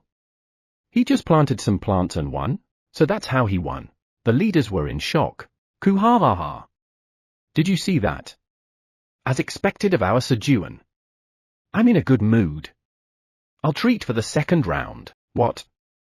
Our Sejun won, so why are you buying, Kaiser? I'll buy the 2nd round. Our Sejun is the Black Tower's tower farmer, so of course I should buy. What nonsense. Our Sejun is my grandson's Hyung. So it's only right that I treat. Kaiser and Kellyan, who had come to their senses first, began arguing over who would pay for the 2nd round. 99th floor of the Black Tower. Sejun, who had come home and taken a nap, woke up. All right. Let's give you a name. Poohoo-hut. Sounds good, meow. Sejun opened his naming shop to decide on the name for the new black butterfly that Blackie had brought in. Done. Hee. The time has finally come. That's right. It has finally come. That time. Why am I more nervous? Why is everyone acting like this? Gulp. Blackie and his subordinates were nervous at Sejun's words. At that moment. But before that, I think we need to have a serious conversation. What are you guys really? Sejun spoke heavily. King? What we really are? No way. Has the butler noticed that we're apostles of destruction? What should we do? Attention far greater than when they were waiting for a name engulfed them. If they were found out to be apostles of destruction here, not only would their happy life disappear, They might be captured by the dragons, sealed away deep underground, or kicked out of the 99th floor of the tower and have to live a hungry life. As Blackie and his subordinates worried about what would happen if their identities were exposed, there really is something going on. Sejun was convinced as he watched Blackie and his subordinates avoid his gaze with their heads down. When he thought about it, it was strange. Blackie's voice that he heard when he lost consciousness from the dragon's overwhelming praise in the past. The Fenrir's core fragments that were absorbed whenever he woke up. Untold, who suddenly appeared, looking similar to Kruger, whom Blackie had brought. Blackie, who was unconscious when fighting the main body of the Apostle of Destruction Alice, and Gogomi, who appeared after the battle and resembled Alice. And when Nellie, who had been refusing to answer, started answering in fear after Blackie and his subordinates slept around her. This time too, the new black butterfly appeared beside Blackie and his subordinates, who were sleeping next to the soulless Delia. Although its appearance was different, it had the feel of Delia. Everything led to one conclusion. He. You can't fool the eyes of Sherlock Sejun. Sejun, engrossed in his own deductions. Blackie, you know how to exorcise, right? And you guys are the apostles of destruction that Blackie exorcised. He confidently pointed at Blackie and his subordinates, speaking as if identifying the culprit. Sejun was only half correct. No, actually 75% correct. King? At Sejun's words, Blackie panicked, and his subordinates froze. King. TH. That's right. In fact, the great Blackie is a wolf that knows how to perform exorcisms. Blackie, who was nervous that their true identity might be revealed, hurriedly agreed with Sejun's misunderstanding. Oh. Then you're an exorcist wolf? King. That's right. You could say I'm also called an exorcist wolf. Anyway, Butler, you don't have to worry about the apostles that the great Blackie has exorcised. The great Blackie guarantees it. Suddenly, Blackie's subordinates found themselves labeled as beings who had been exorcised by Blackie. All right. But don't mention to anyone else that they're apostles of destruction. The dragons really hate them. King. Got it. Nod. Blackie and his subordinates nodded their heads vigorously in agreement with Sejun's words. Phew. We can continue to eat delicious food. The four sighed in relief at Sejun's words. Oh, and I decided to name this one Kabi. It's short for Carmen Nobby. TL? Carmen Nobby equals black butterfly. Kihihit. As expected. Kiruk. Shalarang. At Sejun's words, 3 laughed, and 1 cried. Thus, Sejun made Kabi, who was an apostle of destruction until yesterday, cry with just one name. Everyone, gather around. We need to go pick up the remaining devourers. Ready, meow. Theo, who had been clinging to Sejun's lap the whole time, answered. Ku hey. Krueng. He. I can charge the Thunderbolt staff again. Quenji also rushed over, holding the Thunderbolt staff. Iona, who had a backlog of work due to being away for half a month, returned to the Wizard Tower as soon as she got back yesterday. Pio and Uran were undergoing special training with the Minotaur King. When Sejun arrived at the waypoint, Pio, Kuik, he saw the two, Pio and Uran, training hard, each holding up one of the Minotaur King's arms. Now that I've gotten stronger, I should be able to withstand 2 of the Minotaur King's fingers, right? Thinking about his increased stats, Sejun placed his hand on the red crystal. And then, moving to the 99th floor of the Golden Tower. He soon disappeared. 99th floor of the Golden Tower. So you're saying that an outsider appeared yesterday, knocked you out, and registered a waypoint? Yes. I'm sorry, Yoan, the elf grand warrior who guarded the waypoint as the boss of the 99th floor of the tower, answered in a dejected voice to Cecilia's question. An outsider? This is a big problem. Cecilia's expression turned serious. Artemisiel, the great golden dragon and administrator of the Golden Tower, extremely disliked outsiders coming to the 99th floor of the tower. So, except for a few who had Artemis's permission, none of the Golden Tower's residents came up to the 99th floor. This was to avoid incurring Artemis's wrath. But someone came here, defeated Yoan, the boss of the 99th floor of the tower, and then disappeared? If Artemis found out about this, it would be a major issue. For both the outsider and for them. The outsider who had invaded the 99th floor of the tower would undoubtedly face Artemis's wrath, but they, who had failed to properly manage the 99th floor, would not be free from that wrath either. We'll have to take responsibility. The only fortunate thing was that Artemis had not noticed yet. Luckily, it seems Artemis Nim hasn't realized it. As long as the outsider doesn't appear again, please, don't appear again. As Cecilia was praying earnestly, "You have arrived on the 99th floor of the Golden Tower." "Who? Eh?" Suddenly, Sejun appeared. "Capture him." "Yes." Cecilia hurriedly gave instructions to the elves who had come with her, but, clink, meow. "You can't touch Chairman Park, meow, Krueng. If you touch Dad, Quenji won't stand still." With the appearance of Theo and Quenji, the situation was quickly resolved. And then, Pooh Hut. "Slaves, meow. Indeed, when you're with the great Chairman Park, you end up with lots of slaves, meow. Stamp.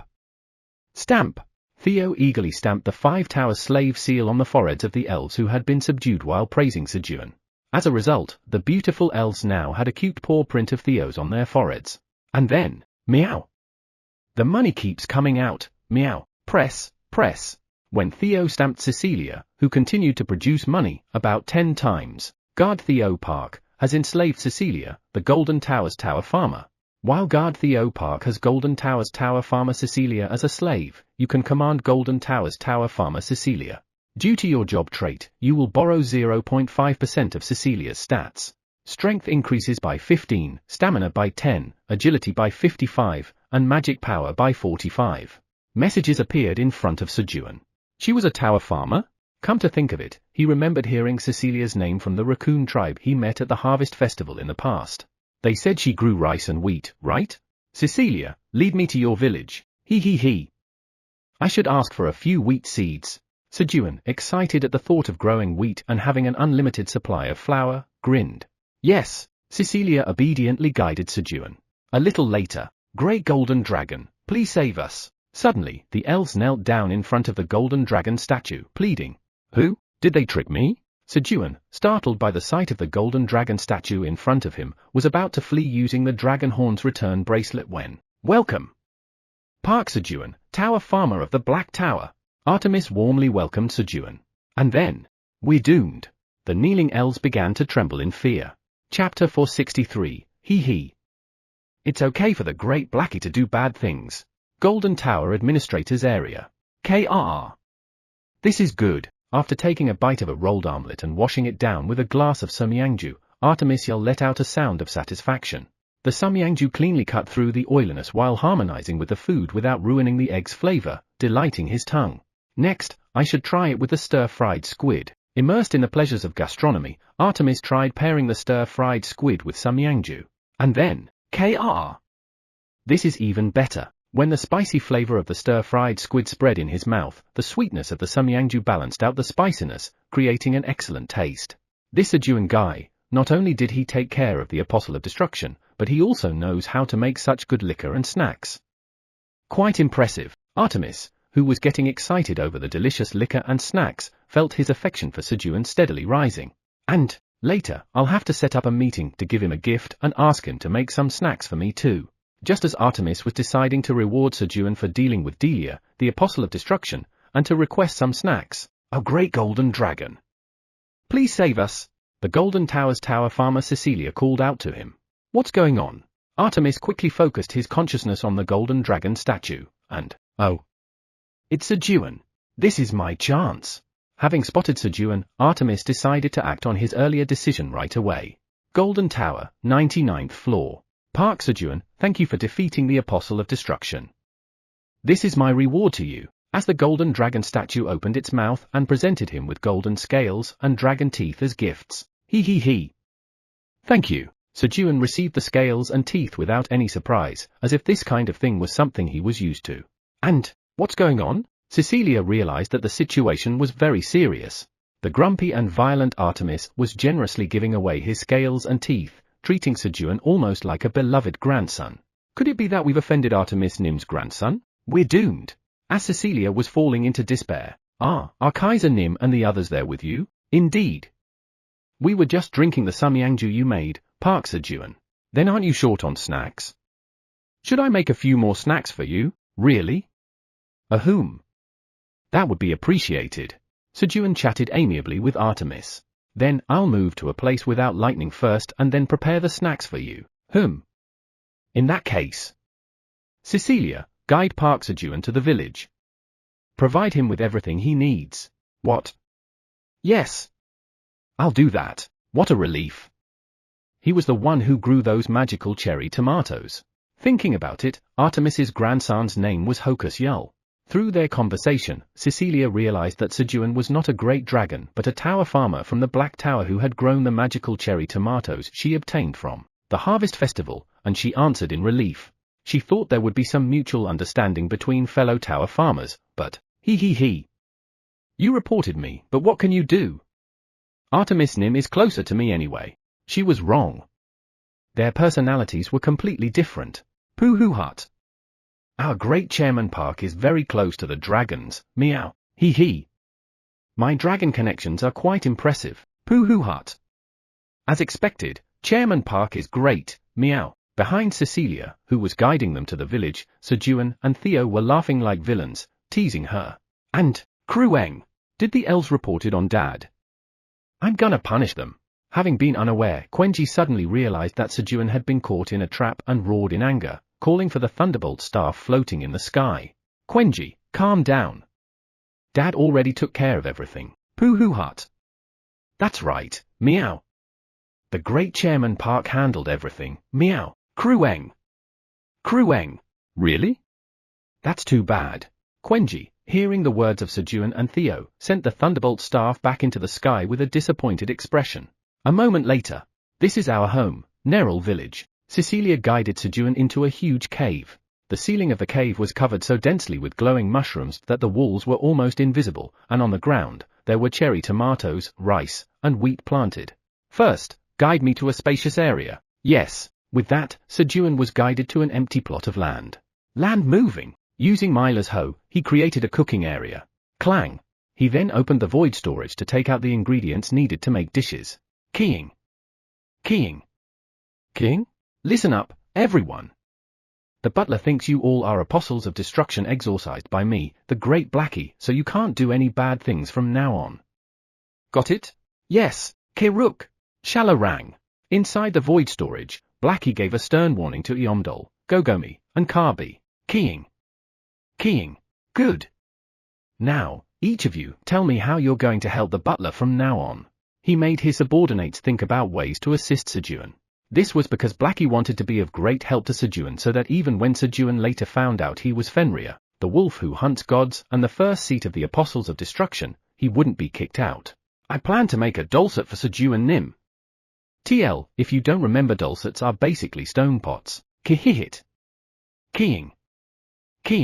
He. Eomdol, that's a good idea. The butler will like it. Kiruk. I'm going to make protective clothes for Sejun Nim using my spider silk. Kihihit. Keying. He. Gogomi, excellent. The weak butler needs sturdy clothes. Shalarang. I will help Sejun Nim by deliciously fermenting the food he makes. Kihihit. Keying. He. Karbi, good thinking. You're all outstanding. Keep thinking of ways to help the butler. After his subordinates had finished reporting, I'm hungry after talking so much. Blackie started to snack on the dried sweet potato slices stored in the warehouse without getting Sejun's permission. Chomp.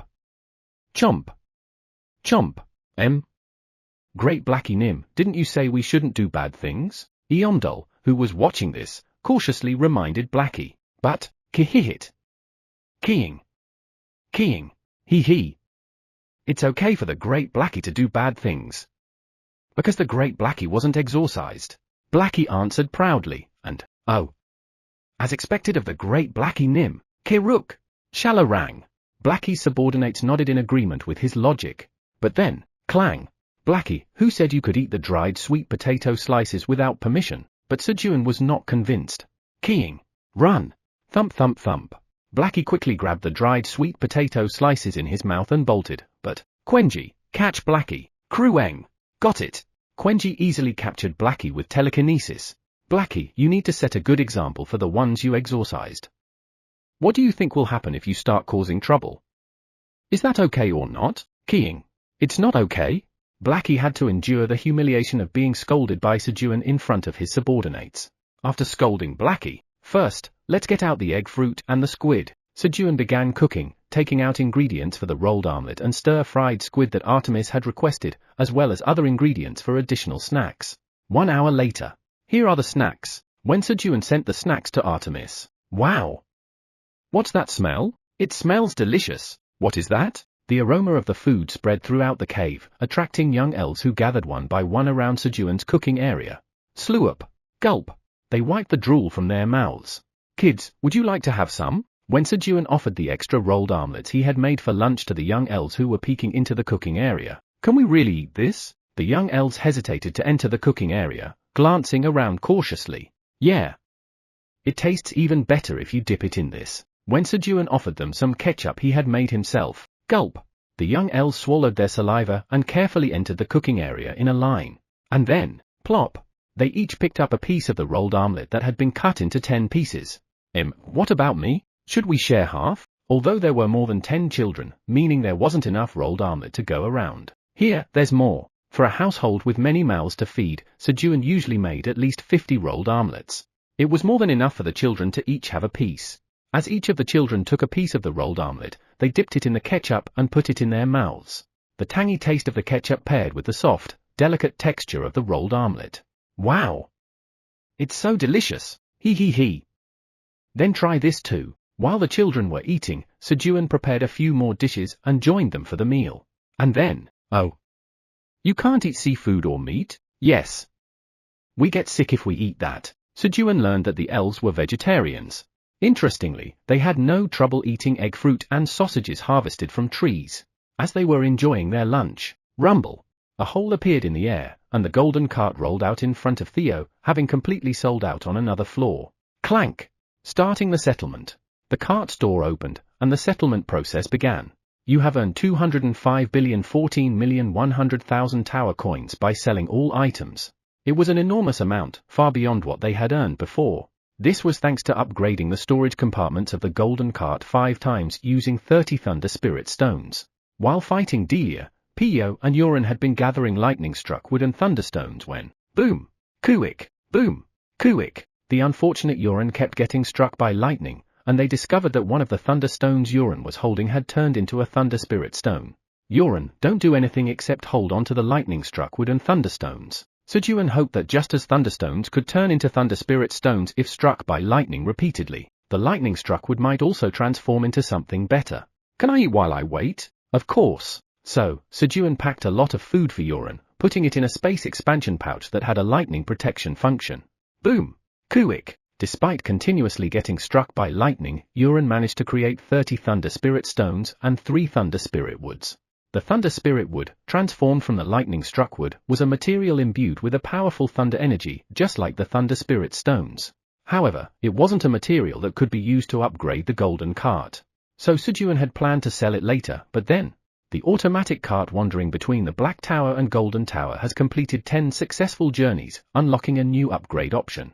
By using 312 Thunder Spirit Woods, you can upgrade the automatic cart wandering between the Black Tower and Golden Tower twice, increasing the variety of dishes it can sell. Would you like to upgrade? The message appeared on the cart's door. Dishes? Yes, I'll do it. When Sejun placed 1 Thunder Spirit Wood into the cart's storage compartment, crackle! The Thunder Spirit Wood emitted sparks of electricity and then vanished. And then, the automatic cart wandering between the Black Tower and Golden Tower has been upgraded twice, allowing it to sell 3 different dishes. If you input a recipe into the automatic cart wandering between the Black Tower and Golden Tower, and all the ingredients for the recipe are present in the storage compartment, it will automatically prepare the dish. The golden cart could now automatically cook and sell dishes. Just input the recipe? Is it really that simple? Sejun placed his hand on the door, intending to write the recipe for pancakes, a dish he often made.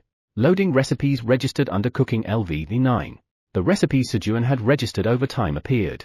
And then, I'll input the recipes for pancakes, rolled omelette, and cherry tomato juice. Sejun entered the recipe for the dishes that were popular among the young elves into the golden cart. Once he had filled the golden cart with the ingredients needed to make the dishes, could we maybe have some food too? One of the adult elves, who had been hesitantly peeking into the cooking area, mustered up the courage to speak up. Pooh-hoo-hut. Elves, you are welcome here, meow, rumble. Theo personally pulled the golden cart and parked it outside the cooking area. Pooh-hoo-hut. If you put money in here, food will come out, meow. If you don't have money, come over here, meow. If you receive this stamp, you can eat 3 meals a day for free, meow. While teaching the elves how to use the golden cart, Theo subtly tried to turn them into his slaves. 10th Tower Administrator's Area. SRRK. I finally returned. Patrick, the god of earth and the administrator of the 10th Tower, looked around as he spoke. And then, Harmer, get over here immediately. How do you tarnish the name of a god? Patrick, who had heard why Flamey distrusted gods before coming here, called for Harmer, the god of farming and sub-administrator of the 10th Tower. Chapter 64. You were still waiting. Pooh-hoo hut. I took a lot of stamps, meow, chuck. With a proud expression, Theo returned after stamping with the 5 Towers slave seal and clung to Sejun's knee. Pat. Pat. He. Vice Chairman Theo, you did well. Sejun quietly patted Theo on the head. Thanks to Theo, Sejun now commanded 1,000 slaves, and all his stats increased by 10.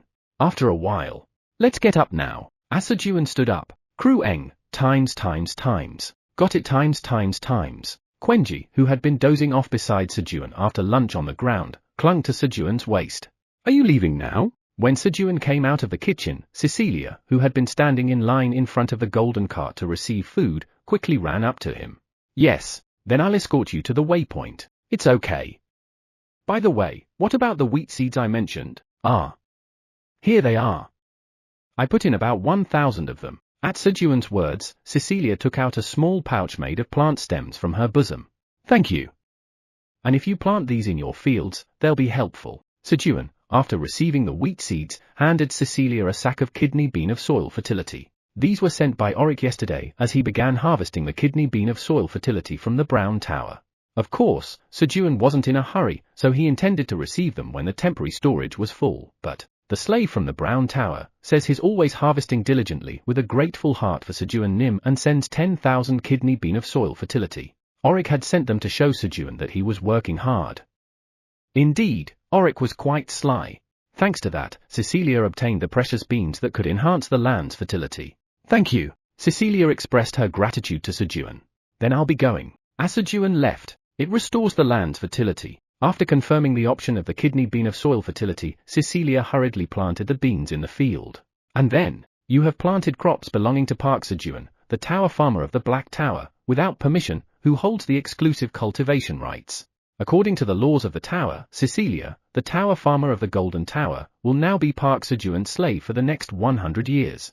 As Park Sejun is already commanding Cecilia, the tower farmer of the Golden Tower, the slave period has been extended by an additional 100 years.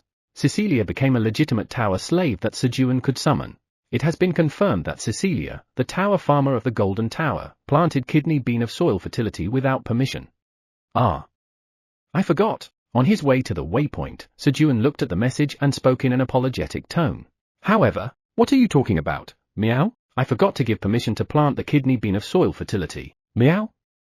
Did you really? You must feel very sorry for Cecilia, meow. Of course. I'm very sorry. Very sorry indeed. He. But Sejun's face showed no signs of remorse. Pooh-hoo hut. As expected, Chairman Park is great, meow. I learned something new from the great Chairman Park again today, meow. He. Even if it was a mistake. It was amazing that you thought of stamping the elves in exchange for 3 meals, Vice Chairman Theo. Pooh-hoo hut. It's all thanks to the great Chairman Park who taught me, meow. It's all because Vice Chairman Theo is excellent. Pooh-hoo hut. He. Complimenting each other, Sejun and Theo arrived at the waypoint. Vice Chairman Theo, go on in. Clunk. As Sejun opened the void storage and spoke. Got it, meow. I'll be the first to go, meow. Theo quickly sat down in front of the door in a bread loaf position, waiting. At that moment, Kirarong, Irarong, Kirurung, Shararong. The sound of Blackie and its subordinate snoring could be heard from inside the void storage. Blackie and his subordinates had been dozing off, lying stretched out right in the middle of the void storage as soon as they finished lunch. Krueng. Sejun carefully lifted Quenji, who had fallen asleep clinging to his waist, and laid him down next to Blackie. Clunk. He closed the door of the void storage. Then, chuck. He placed his hand on the red crystal and called up the waypoint list to move to the 35th floor of the Golden Tower. 10th Tower Administrator's Area. Shiver. Patrick Nim, what did I do wrong to deserve this? Harmer, who was kneeling and barely holding up a massive stone with his trembling arms that seemed large enough to cover the sky, asked in an aggrieved voice. The stone Harmer was holding was called a soul-pressing stone, which could inflict agonizing pain by crushing the soul of a god. What? Harmer, you don't know what you've done wrong. Patrick was enraged at Harmer's question. Thud. Because of this, another massive soul-pressing stone was added on top of the one Harmer was already holding. What? What did I do wrong? To escape the pain, Harmer started racking his brain to find his mistake. I remember now. I secretly took some snacks called popcorn without telling you, Patrick Nim. No, that's not it. And the popcorn is confiscated. No. My popcorn. Harmer screamed internally as his popcorn was about to be confiscated. Thud. Another soul-pressing stone of indignation was added. As a result, Harmer no longer had the leisure to think of anything else. Actually, I was bored when Patrick Nim wasn't around, so I brought Stella Hizron, a silver dragon, to the 10th tower without permission. He started confessing all the wrongs he could think of.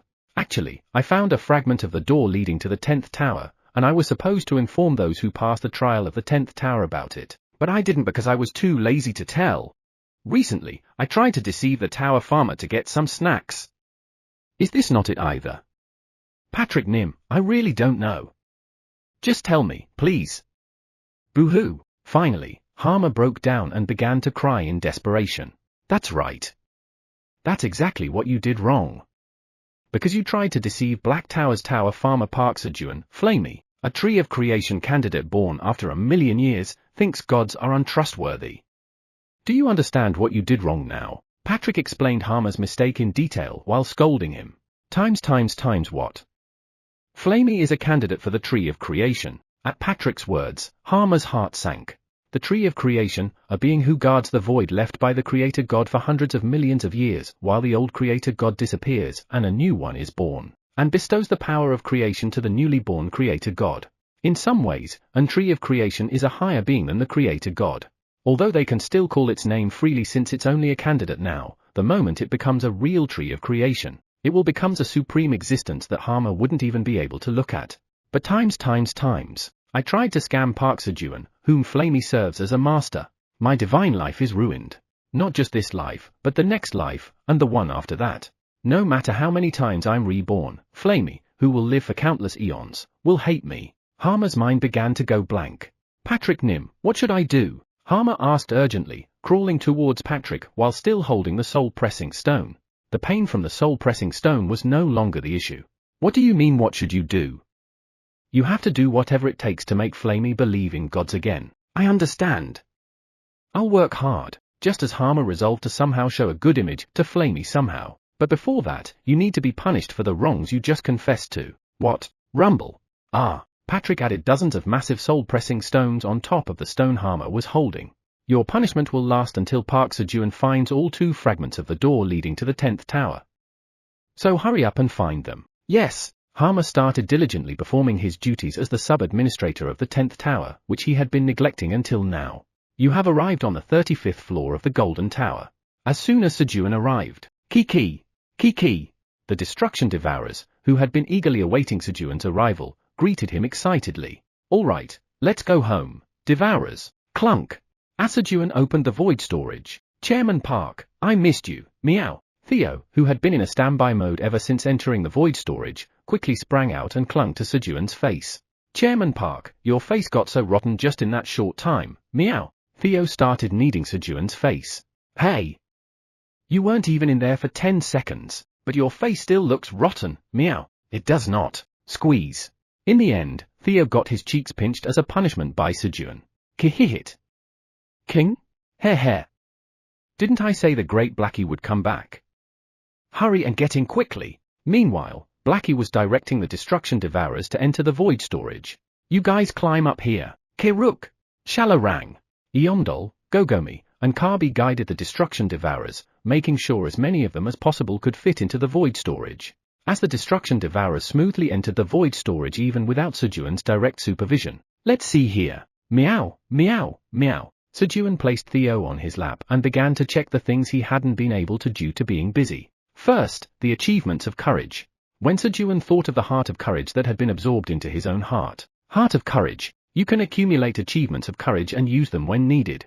Current accumulated achievements of courage. 2. Items exchangeable with achievements. The details appeared in front of Sejun just as he desired. And there was something new that he hadn't seen before.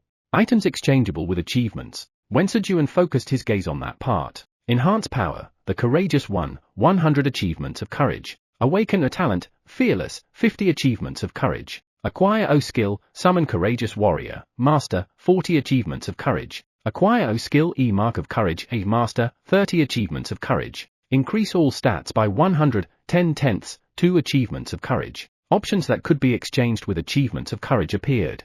I should save up more of these for now. Stats, strength, 30-15 a 35-53, stamina, 35-17 40-88, agility, 28-62 a 33-79, magic power, 44-33 49-07, mental strength, 832 or 3000. With total of 4 stats exceeding 10,000, Sejun decided that increasing all stats by 100 wasn't very significant, so he decided to aim for combat skills first. Next, Sejun took out the golden earth orb that had sealed Patrick from his pocket. He had checked it before, but as time passed, he felt the orb was becoming more golden in hue. At first, he thought it was just his imagination, but the golden color was indeed growing more vivid over time. And then, golden earth orb. This is the orb that once sealed Patrick, the god of earth. It still contained some of the earth's power.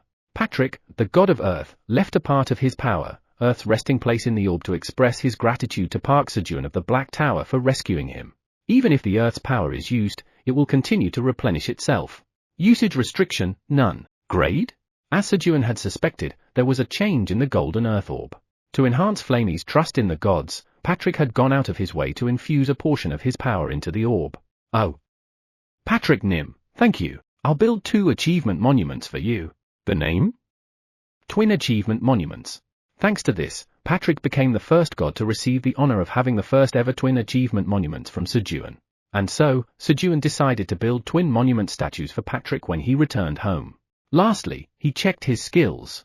Skills, Magic Seed Sowing, Master, Harvesting LV9, Seed Shop LV5, Seed Harvesting LV9, Farmer's Warm Touch LV8, Crop Gigantification LV7, Fire Field LV5, Eurofield LV8, Greenhouse LV6, Laying Grass LV2, Crop Miniaturization LV1, Beekeeping LV8, Rain Thunder LV6, Cooking LV9, Fermentation LV4, Vitality LV7, Intermediate Swordsmanship LV5, Intermediate Spear Technique LV1, Intermediate Shield Technique LV1.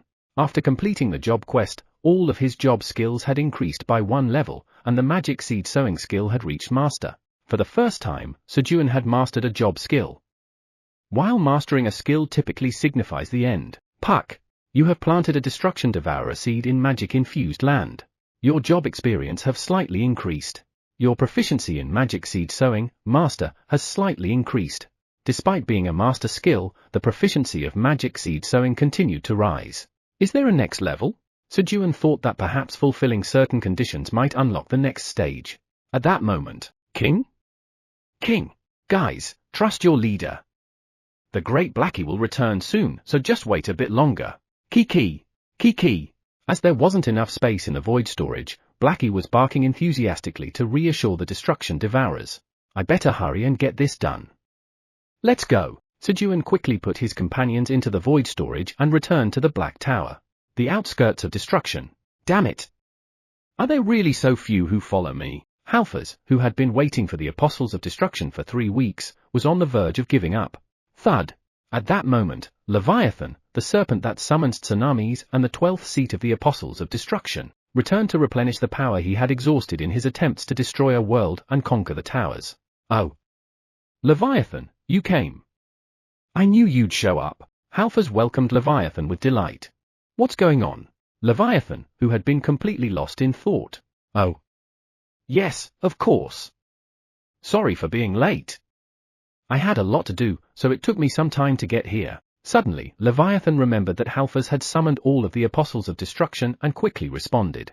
But you were still waiting all this time. Somebody, please hurry up and show up. Halfaz Nim is scary. Leviathan felt a chill of fear at Halfaz's relentless persistence. Chapter 465, Black Rabbit Jr.? 99th floor of the Black Tower. Morning of the 444th day since entering the tower. Snore. Sejun was sleeping in late. Due to the fatigue from the battle with Delia that hadn't yet worn off, and the exhaustion from transporting destruction devourers all day yesterday, the tiredness had piled up again.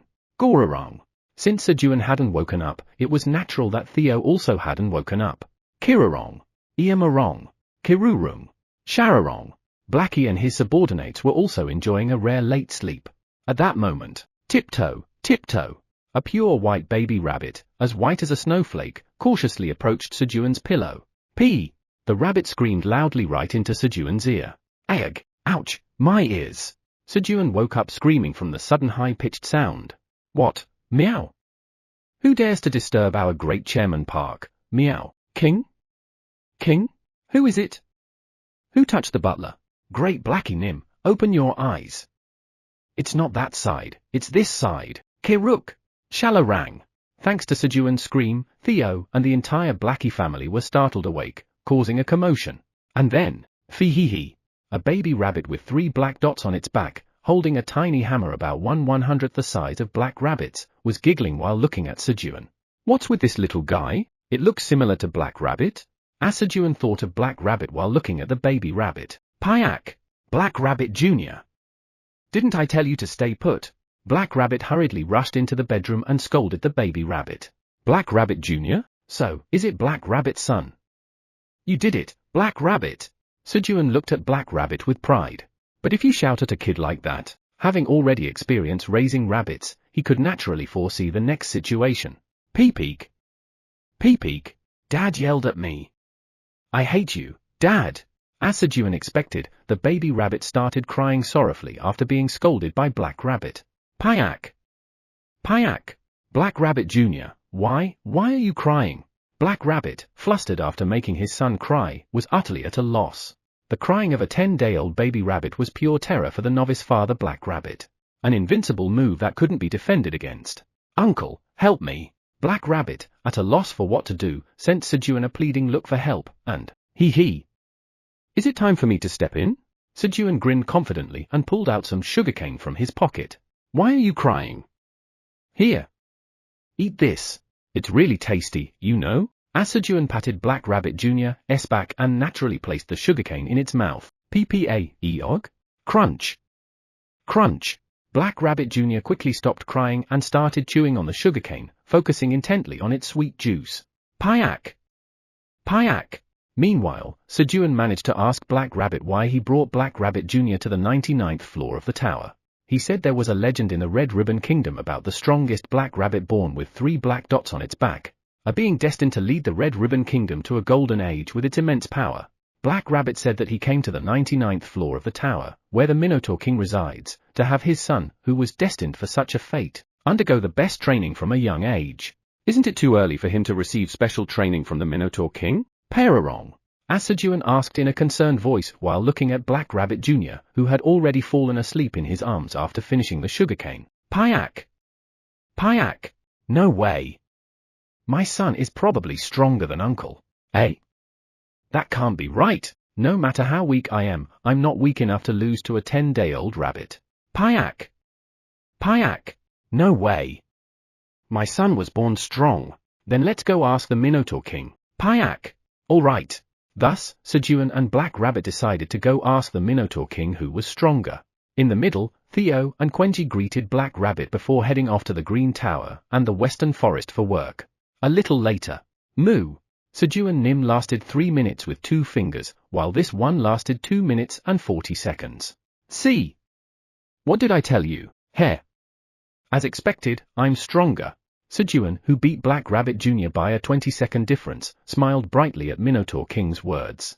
And then, heave-ho, after Sejun underwent his special training. Next, as Black Rabbit Jr. endured Minotaur King's 2 fingers during his special training. Payak! Uncle, could you give our son a name? Black Rabbit cautiously approached Sejun and made a careful request. A name? I thought Black Rabbit Jr. was his name? Payak! Payak! That's just what we've been calling him because he doesn't have a name yet, and I'd like Uncle to name our son. Choo-Choo also said she'd like Uncle to name him. There was a tradition among rabbits that the higher the being who named them, the longer and more prosperous their life would be. So Black Rabbit asked Sejun, the highest being in the Black Tower except for the dragons, to name Black Rabbit Jr. Really? All right, give me a moment. And so, Sejun's naming shop, which had been closed for just a few days, reopened. Sejun hurriedly started thinking of a name that would suit Black Rabbit Jr. Since he has 3 black spots on his back, so GM Sami. TL? Which means 3 dots. Since he's Black Rabbit Jr., maybe Black 2. TL, Black 2 or Hugh 2, which is just a combination of Black 2. Since he says Peegpag. Peeg Paggy. TL, Peegpag is the sound Black Rabbit Jr. makes while talking. It's tough to choose. For some reason, all the names he came up with today seemed perfect. At that moment, a sudden question popped into his mind. Black Rabbit, will those dots on his back stay forever? This was a very important issue because if the dots disappeared, he wouldn't be GM Sami anymore. Payak! They will disappear eventually. That was close. GM Sami is out. It was also really fortunate for Black Rabbit Jr. Just as Sejun was about to dismiss the name GM Sami, he noticed the small hammer on Black Rabbit Jr.'s back. A rabbit and a hammer. Torch? TL, the word torch is a combination of a rabbit and a hammer. Toki means rabbit, hence t is derived from rabbit. Mangchi means hammer, so thkai is derived from hammer, making it tochi, which is a Korean transliteration for English word torch. Torch. It had a nice ring to it, but it lacks a bit of impact. Since his Black Rabbit, Black Torch. TL, the alternatives would be a Hugh Tochi. Here Hugh means black or Black Raymer or Black Tochi. Let me know which one you guys prefer. Oh my goodness. Sejun was amazed that he had come up with such an excellent name.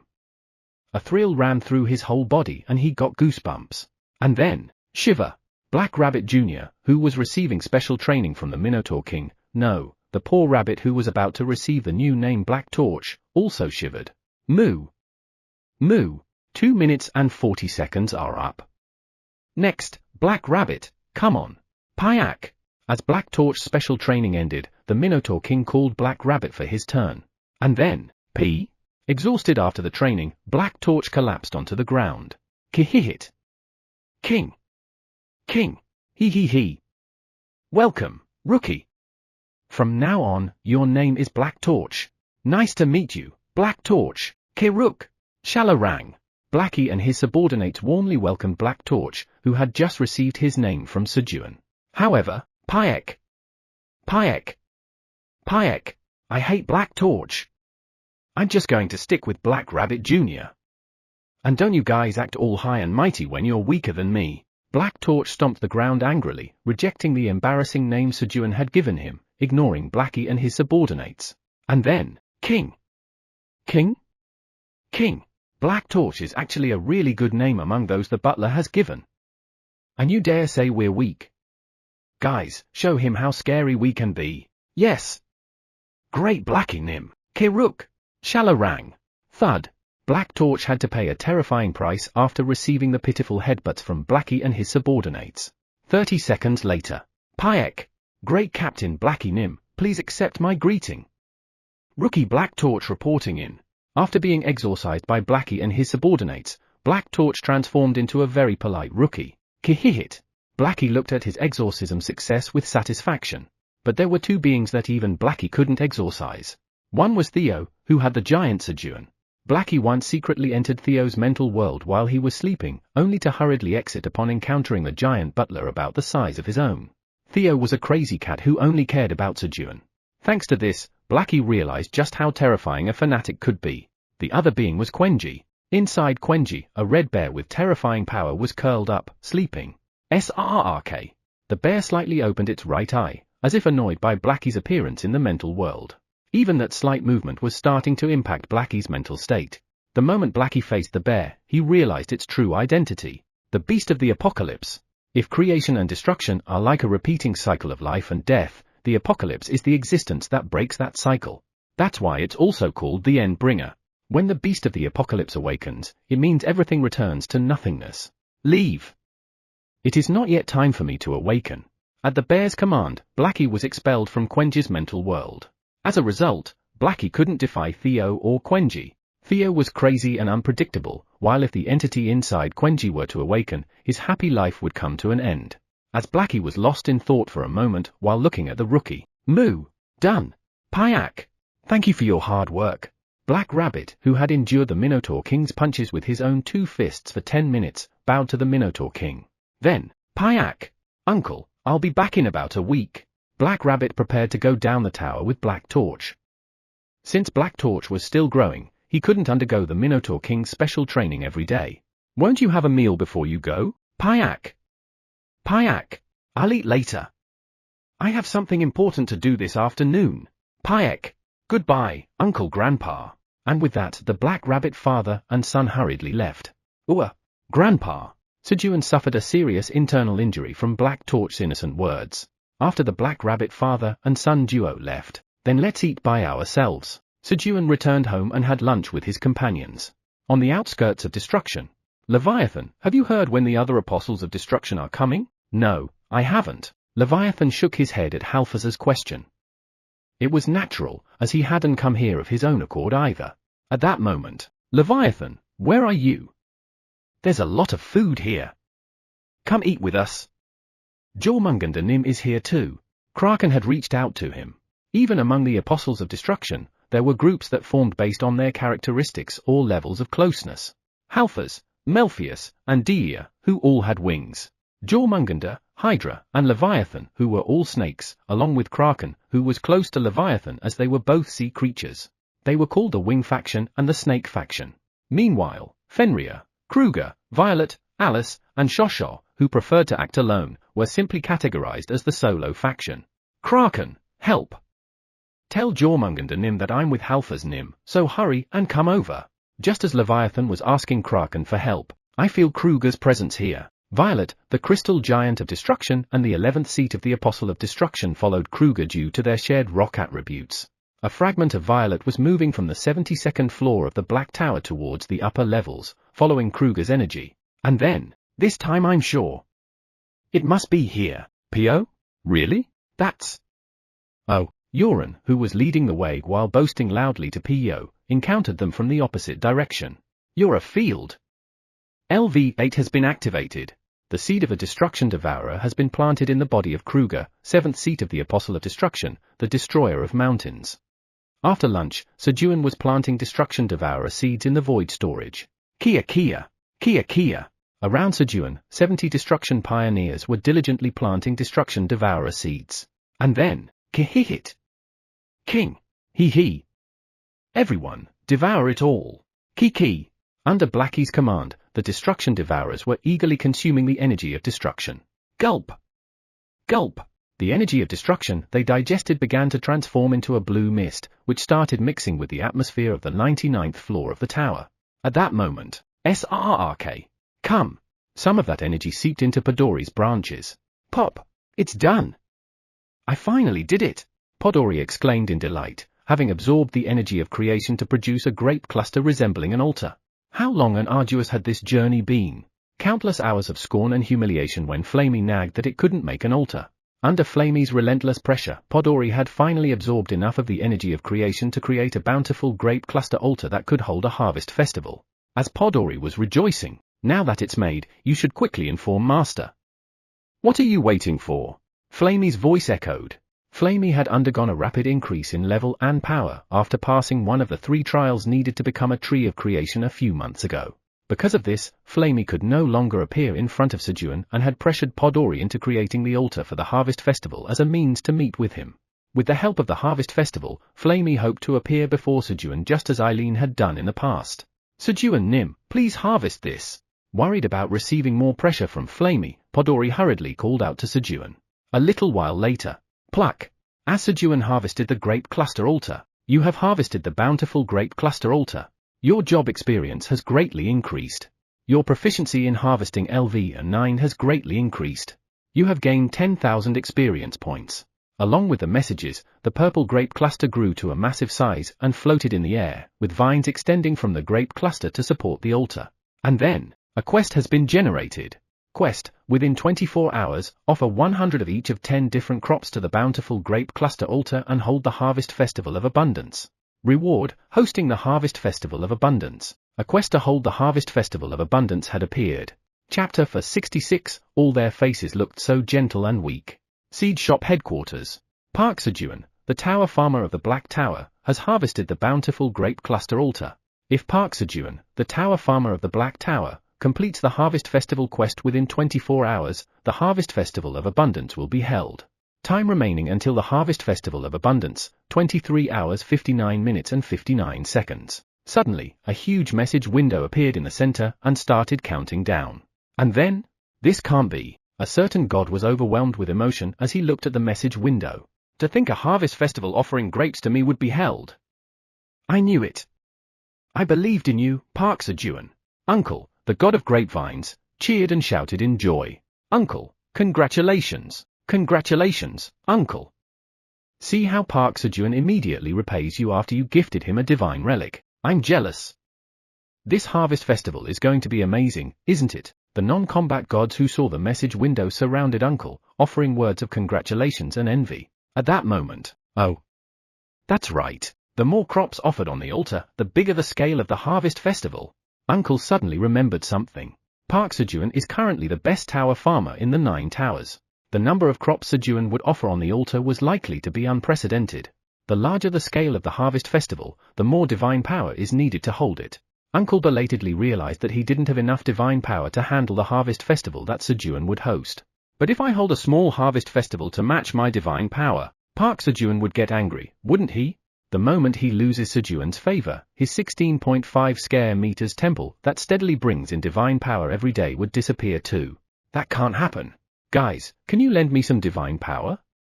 In return, I'll split the profits evenly. So, he hurriedly asked the non-combat gods around him for help. Really? It's an investment in Park Sejun, so we're all in. I'll lend you all 100 of my divine power. Me too. I'll lend mine too. The non-combat gods were excited to have the opportunity to invest in Sejun and eagerly lent their divine power to Uncle. They knew that investing in Sejun never led to failure. 1 hour later. Trust in Park. Trust in Park. Trust in Park. The seed shop headquarters was filled with the shouts of Uncle and the non-combat gods who had lent him their divine power. Fortunately, this time, no combat gods passed by, so they could chant Trust in Park for quite a while. 99th floor of the Black Tower. Bring 100 crops each? I guess offering more crops would be better this time too. Last time, offering 11 types of crops, 100 each, changed the Harvest Festival of Abundance into an Harvest Festival of Abundance and overflowing magic. Guys, bring 100 of each crop from the storage. Quack! Quack! Sejun had the mushroom ants bring the crops, and then, all right. First, let's check if we have 100 of the Transcendence black beans and medicinal mugwort. He began to take out the Transcendence black beans and medicinal mugwort, which could not be obtained through harvesting. Sejun always wore Theo on his lap when taking out crops from the divine relic, the pouch of abundance, which he had received from Leah. Even though the description said that the crops would increase randomly between 1 and 10, Sejun almost always got 10 crops with a 50% probability. For the other 50%, he got 9 just once, and after that, it was 11-13. Theo's luck was so strong that it exceeded the performance of the divine relic. He. It's all thanks to our vice chairman Theo. Pooh hut. That's right, meow. Everything is thanks to me, meow. So, even when he acted arrogantly these days, Sejun didn't find it annoying. By the way, the day Sejun took out 9 crops from the pouch of abundance was when Uran came close for a moment to receive food. Great. We have over 100 of both. As Sejun counted the number of Transcendence black beans and medicinal mugwort. Quack! Quack! The mushroom ants brought the crops in front of Sejun. There were magical cherry tomatoes, 6-clove garlic of agility, thick darkness cherries, and so on. Approximately 60 different kinds of crops. Once the crops were gathered, Sejun approached the altar. Swipe. He placed his hand on the grapevine that supported the altar. Would you like to offer the crops to the bountiful grape cluster altar? Yes. As soon as Sejun agreed, the crops began to be absorbed into the altar, one type at a time. And then, 100 units of the first type of crop have been offered. 100 units of the second type of crop have been offered. 100 units of the 10th type of crop have been offered. As a quest completion reward, the Harvest Festival of Abundance will be held. The bountiful grape cluster altar is preparing to summon 1,000 random Fox tribe members to enjoy the Harvest Festival of Abundance. A blessing of abundance is bestowed upon the entire floor where the bountiful grape cluster altar is located. Quest completion messages appeared in front of Sejun. 100 units of the 15th type of crop have been offered. Crops without abilities cannot be offered. Meanwhile, the altar continued to absorb crops. Among them, 10 types of crops that had no effects when consumed were rejected, but there were still plenty of crops to offer to the altar. 100 units of the 20th type of crop have been offered. The Harvest Festival has been upgraded to Harvest Festival of Abundance and Overflowing Magic. A magic stream is connected to the floor where the bountiful grape cluster altar is located. The blessing of one magic stream is additionally bestowed upon the entire floor where the bountiful grape cluster altar is located. After offering 20 types of crops, the Harvest Festival was upgraded, and a magic stream was connected to the 99th floor of the Black Tower, making the surrounding area suddenly rich with magic. 100 units of the 30th type of crop have been offered.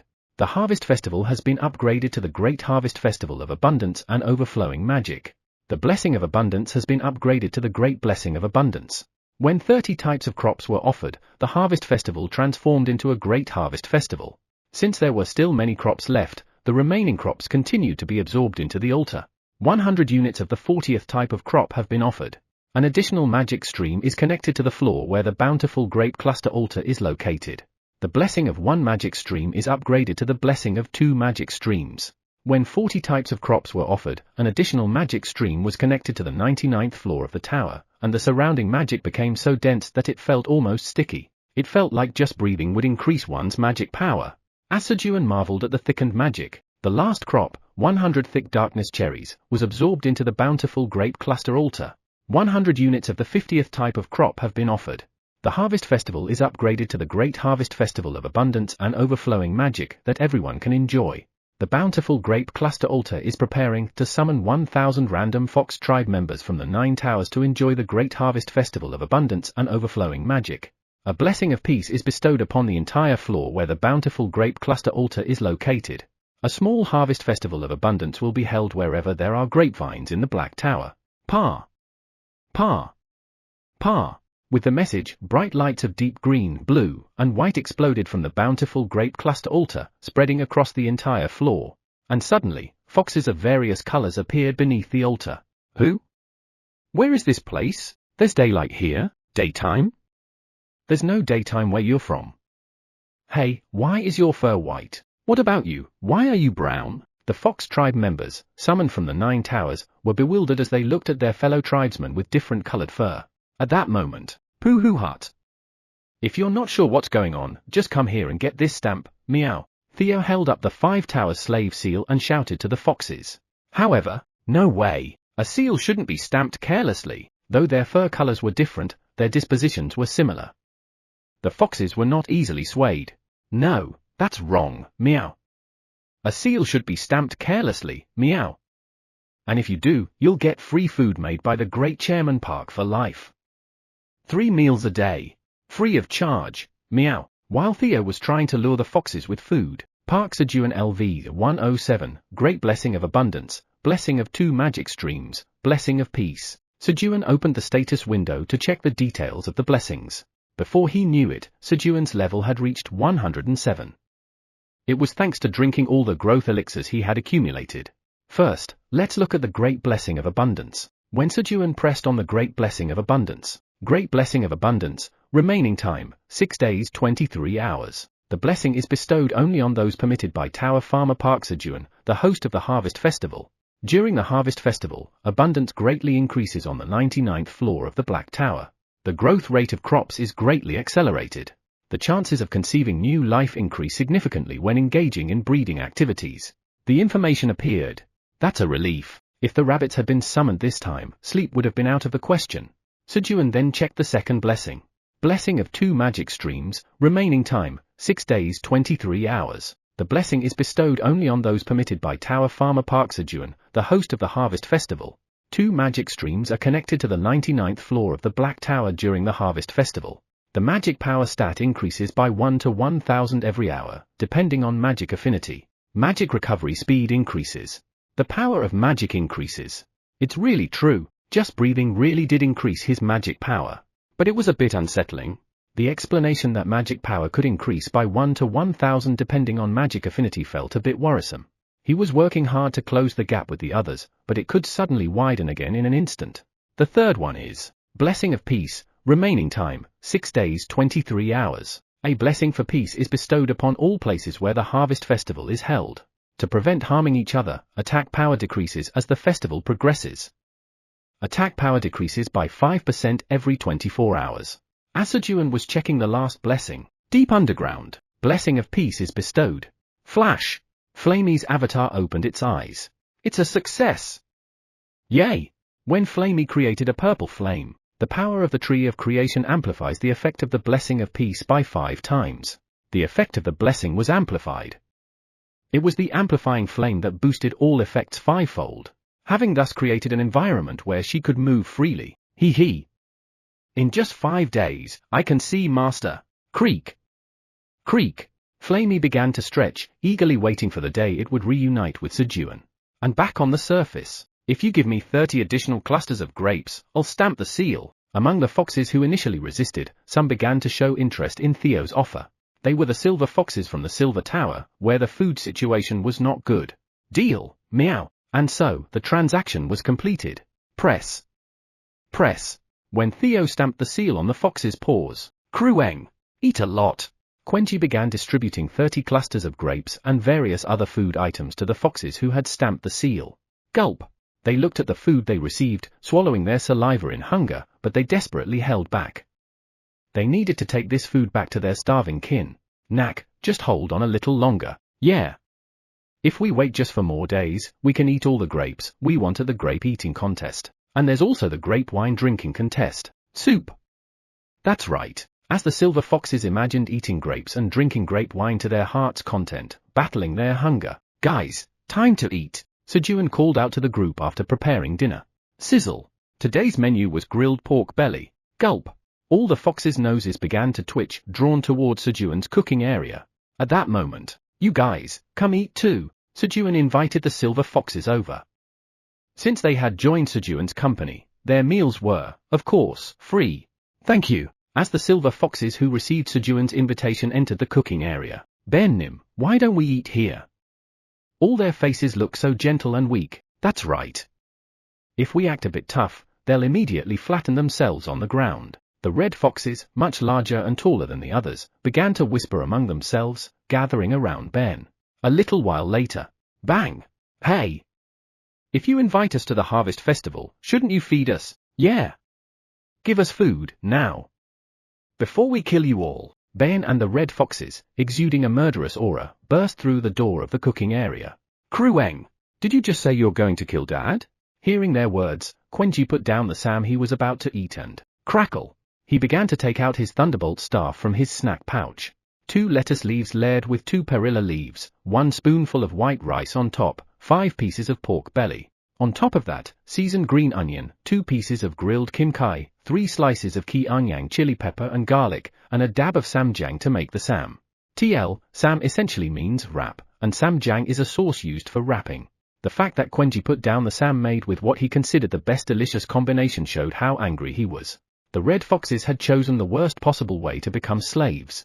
And then, my Quenji. Sejun was deeply moved as he watched Quenji put down the sam he had made for him. Chapter 67, Trying to Have Your Cool Name. Not a chance. Ben, the tyrant of the 87th floor of the Red Tower. In that place, Ben's actions were law, and his words were truth. If he liked something, he took it. If he didn't like it, he hit it. He collected taxes from nearby villages and made them offer tribute. Although Ben was arrogant and conceited, he knew his limits. Whenever a new presence appeared, Ben would first observe whether they were stronger or weaker than him, without provoking them. If they were strong, he would grovel and offer tributes to send them elsewhere. If they were weak, he would trample them immediately. He was a typical case of being strong against the weak and weak against the strong, a classic weak strong, strong weak style. That was Ben's survival strategy. If I can just take control of this place, I won't have to worry about food for a while. That's why, despite his excitement at seeing the thriving crops in the vast farmland, he held himself back. You never know. With patience, he cautiously scanned the surroundings with cold eyes, checking for any stronger presence. And then, the human seems to be the strongest, and the cat, bear, and dog are probably just pets for amusement. Ben completely misjudged the situation. Theo had grown so accustomed to suppressing his aura because of Sejun that it had become as natural as breathing. Quenji was in a calm state, compressing his aura due to the power, calm before the storm. Of course, Blackie was genuinely weak. I can handle this alone. Although Ben thought it was manageable, he still didn't act immediately. There could still be a stronger force he hadn't noticed somewhere else. Once I make a move, there's no turning back. While Ben was cautiously waiting for the right moment, he saw the human sharing a meal with silver foxes, who had become slaves, accompanied by an irresistible, delicious aroma. HMPH. This guy really knows nothing about the ways of the world, giving meals to slaves. He was angry. He and his subordinates had lived such hard lives that they could count on their toes the number of times they had eaten their fill. It was clear to him that this guy had never suffered a day in his life. And, considering that no one had shown up even while they were eating something delicious, it was obvious that there was no one stronger than this human here. To Ben, who believed that the strongest should get the best food, this confirmed that there was no one stronger in this place. Just then, Ben Nim, his subordinate, started egging him on. Whom? Shall I then? Thanks to them, he could step forward without losing face. All right.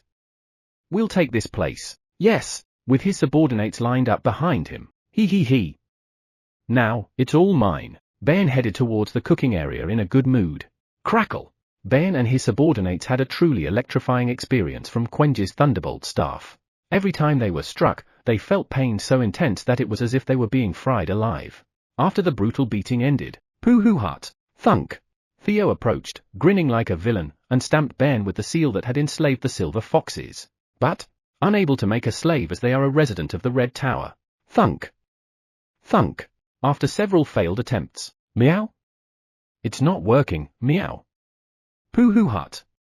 Then I'll stamp it directly, meow. He forcibly lifted Ben's front paw to stamp the slave contract. Ben tried to resist, but, what? This strength, the power was immense. It turned out the bear had been hiding his strength, and so had the cat. Thunk. And just like that, Ben stamped the contract and became a slave. At that moment, King Blackie started climbing all over him energetically. King? King? You dared to say you'd kill our butler? Want to get killed by the great noble wolf Blackie, protector of the Black Tower's Tower Farmer Park Sejun? Blackie furiously stomped on him with his little paws. Not only had he become a slave, but now even a puppy was stomping on him. It was humiliating. He was angry, but the thought that this puppy might also be hiding its strength stopped him from resisting. He should have obediently stamped the contract when the yellow cat told him to. He should have stopped when he made eye contact with a baby bear about to put the SAM in its mouth. When the baby bear put down the SAM and took out the thunderbolt staff that crackled with thunder, he should have immediately knelt down and begged for forgiveness. Then maybe things wouldn't have turned out like this. Tears as large as chicken droppings started to flow from Ben's eyes as he lamented his miserable fate. And then, son, write this down. The foxes of the Red Tower are quite oblivious and cry a lot. From afar, observing through a telescope, Mason, the chairman of the Wandering Merchants Association, spoke, and, scribble. Jerez quietly wrote it down on paper. Both of them, being foxes, had fortunately been brought along to the harvest festival. Father, that's Sejun Nim and Theo Nim over there. Jerez was about to greet them immediately, but, no. We're hiding our identities here and gathering useful information to help Sejun Nim. Thanks to Mason's intervention, they stayed hidden and continued gathering information about the foxes from the other towers. If Theo Nim catches us, we'll get extorted for money and suffer a lot. We must stay hidden until the harvest festival ends. Of course, what Mason had told Jerez was a lie. Mason just had an inexplicable desire to hide, even though he had done nothing wrong. Kihihit. King. He. Butler. If this guy acts up again, just tell me. Then the great Blackie will personally deal with him. Thump. Blackie gleefully stomped on Ben's face. At that moment, Kiki. Leader, we're heading out. The destruction devourers suddenly barged in. King? They picked up Blackie with their mouths, placing him on their heads, and began moving together as a group. Play safely and come back early, Sejun shouted from behind. Great Blackie Nim, we sense the aura of Violet's energy nearby, Eondol reported to Blackie after detecting Violet's presence. King? Really? Yes, Kihihit. King. He. Then let's go catch Violet. Let's move out. The fourth subordinate. And so, Blackie and his subordinates moved, riding the destruction devourers. Pio? Ooh-hee-hee-hee. Are you here to welcome us back? Where they headed, they encountered Pio and Yoren, who were returning. And then, Kiki! The destruction devourers surrounded Yoren and started rummaging through his pockets. At that moment, plop! A purple crystal fell from Yoren's pocket. Ooh hee hee hee. I'll give this to Sejun Nim. Yoren had defeated Violet and picked up the crystal that had fallen nearby. However, I'm sensing Kruger Hyung's aura from these guys. In truth, Violet was only pretending to be dead, as expected from unlucky Yoren. He was about to deliver a fragment of the Apostle of Destruction to Sejun. Violet, Kruger Hyung, where have you been? Don't tell me you got captured by these guys. If that's the case, I will. As Violet, who had discovered Eomdol, was about to return to his original form. Violet, stop! Who? Eomdol charged at Violet, who had been calling out to him. And then, thrust! Eomdol stabbed Violet in the chest and pulled out the core fragment, throwing it to the destruction devourers. Kiki! The destruction devourers swarmed around the core, which was filled with the energy of destruction. What? Hyung, why did you, to me? As Violet's core disappeared, he shrank in size, staring at Eomdol with a betrayed expression. Kihihit. King. Hee. Welcome, Violet. Blackie appeared, welcoming Violet with a mischievous grin. Here, eat this and stop crying. Sniff. Yes, King. Thank you. Sniff. It's so delicious. While Sejun comforted the crying Ben and his subordinates by grilling Samgyeopsal. Kihihit. King. Hee. Butler. I exorcised another one and brought it here. Thump. Blackie confidently strutted into the kitchen, carrying a humanoid purple crystal of similar size and shape to Eomdori on its back. King. This is Violet, the crystal giant of destruction and the 11th seat of the Apostle of Destruction. Since Sejun had already discovered that Eomdol, Gogomi, and Kabi were apostles of destruction, Blackie proudly introduced Violet. Hello? Violet bowed at a 90-degree angle to Sejun. Honestly, Violet wasn't happy about greeting a human like this. But he couldn't be disrespectful toward the butler of the great Blackie Nim, formerly known as Fenrir, the god-hunting noble wolf. As soon as he greeted Sejun, Kihihit. King. Hee. Butler. Give this one a name too. Blackie asked Sejun to name Violet. But Blackie Nim, I already have a name. Violet tried to refuse, but, King. Shut up. Quiet. Sharalang. Trying to have your cool name. Not a chance. With jealousy burning in their eyes, Blackie, Eomdol, and Kabi glared at Violet, leaving out only Gogomi. Thump. They looked at Sejun with eager, expectant eyes. And so, Sejun's naming shop opened again before a day had passed. Borodori. Borodori, is the Korean name for Tinky Winky from Teletubbies, a British children's television series. The moment he saw Violet's purple body, this name popped into his mind. No. Borodori lacked sincerity and creativity. The next name that came to mind was, since Violet was about the size of a thumb-sized purple crystal, Eombojeong. Eombojeong is a portmanteau derived from the combination of the words, Eomjikyugi, meaning thumb-sized, and Borasek Sujong, meaning purple crystal. The term Eombojeong is formed by taking Eom, from Eomjikyugi, bow, from Borasek, and Jong, from Sujong, resulting in, But this followed the same pattern he used when naming Eomdol, so it was discarded. Maybe it was because he had already come up with the once-in-a-lifetime masterpiece named Black Torch today, no good ideas were coming to him. Show me if you have any special skills. So today, instead of focusing on appearance, he decided to base the name on abilities. Ahum. I can grow and detonate amethysts. Why am I nervous about this? At Sejun's request, Violet detached part of his body and demonstrated his ability. Whoosh! The purple crystal ignited, and purple flames began to burn. Normally, it would have exploded instantly, but due to Violet's lack of power, the crystal burned slowly, leading to this phenomenon. This isn't right. Violet, flustered, was embarrassed by the unexpected result. Since it makes purple fire, Bobui? Combination of Borasek meaning purple, and Bull meaning fire, making it Bobui. Since it makes purple flames, Biomi? Combination of Borasek meaning purple, and Wayam meaning flame, making it Biomi. Since it explodes crystals, Supoki? Combination of Sujong meaning crystal, and Pogbal meaning explosion, making it supoki. Since the crystal burns, suta? TLE combination of? Sujong meaning crystal, and? Targo Isnyun meaning burning, making it suta. While watching this, Blackie and his subordinates eagerly awaited the odd name Sejun would come up with. From now on, your name is Jiki. Breaking everyone's expectations, Sejun said an unexpected name. While everyone was focused on the burning crystal, did he say he grows amethysts? He. Growing amethysts, what a unique ability. Sejun was carefully observing to see if Violet's body would regenerate. Oh. It's real. As amethysts grew back from Violet's body, regenerating the part that was just detached. A word flashed into his mind like lightning. Amethyst growing. Shortened to Jiki. TL? Jasajiong Kyugi, meaning growing amethyst, is shortened to Jiki. Kihihit. King. He. As expected of my butler. You never disappoint me. As expected of Sejun Nim. Kiruk. Sharalang.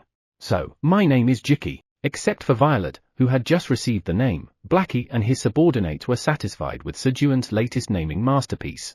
Thus, Violet, the crystal giant of destruction and the 11th seat of the Apostle of Destruction, was given a new name as Jiki, the fourth subordinate of the great Blackie. From now on, Jiki, let's make only 1 kilogram of amethyst per day.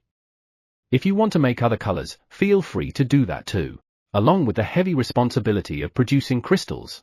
And then, the foxes of the Red Tower sure eat well, even while crying. Mason, who had been watching the cooking area the whole time, commented, Father, the foxes from the Brown Tower are on the move. Scribble. Jerez, who was writing down Mason's words while watching the movements of foxes from other towers, said, Really? Mason quickly adjusted his telescope and spotted the Brown Tower foxes sneaking around. Where are they going? Mason tracked the direction of their movement.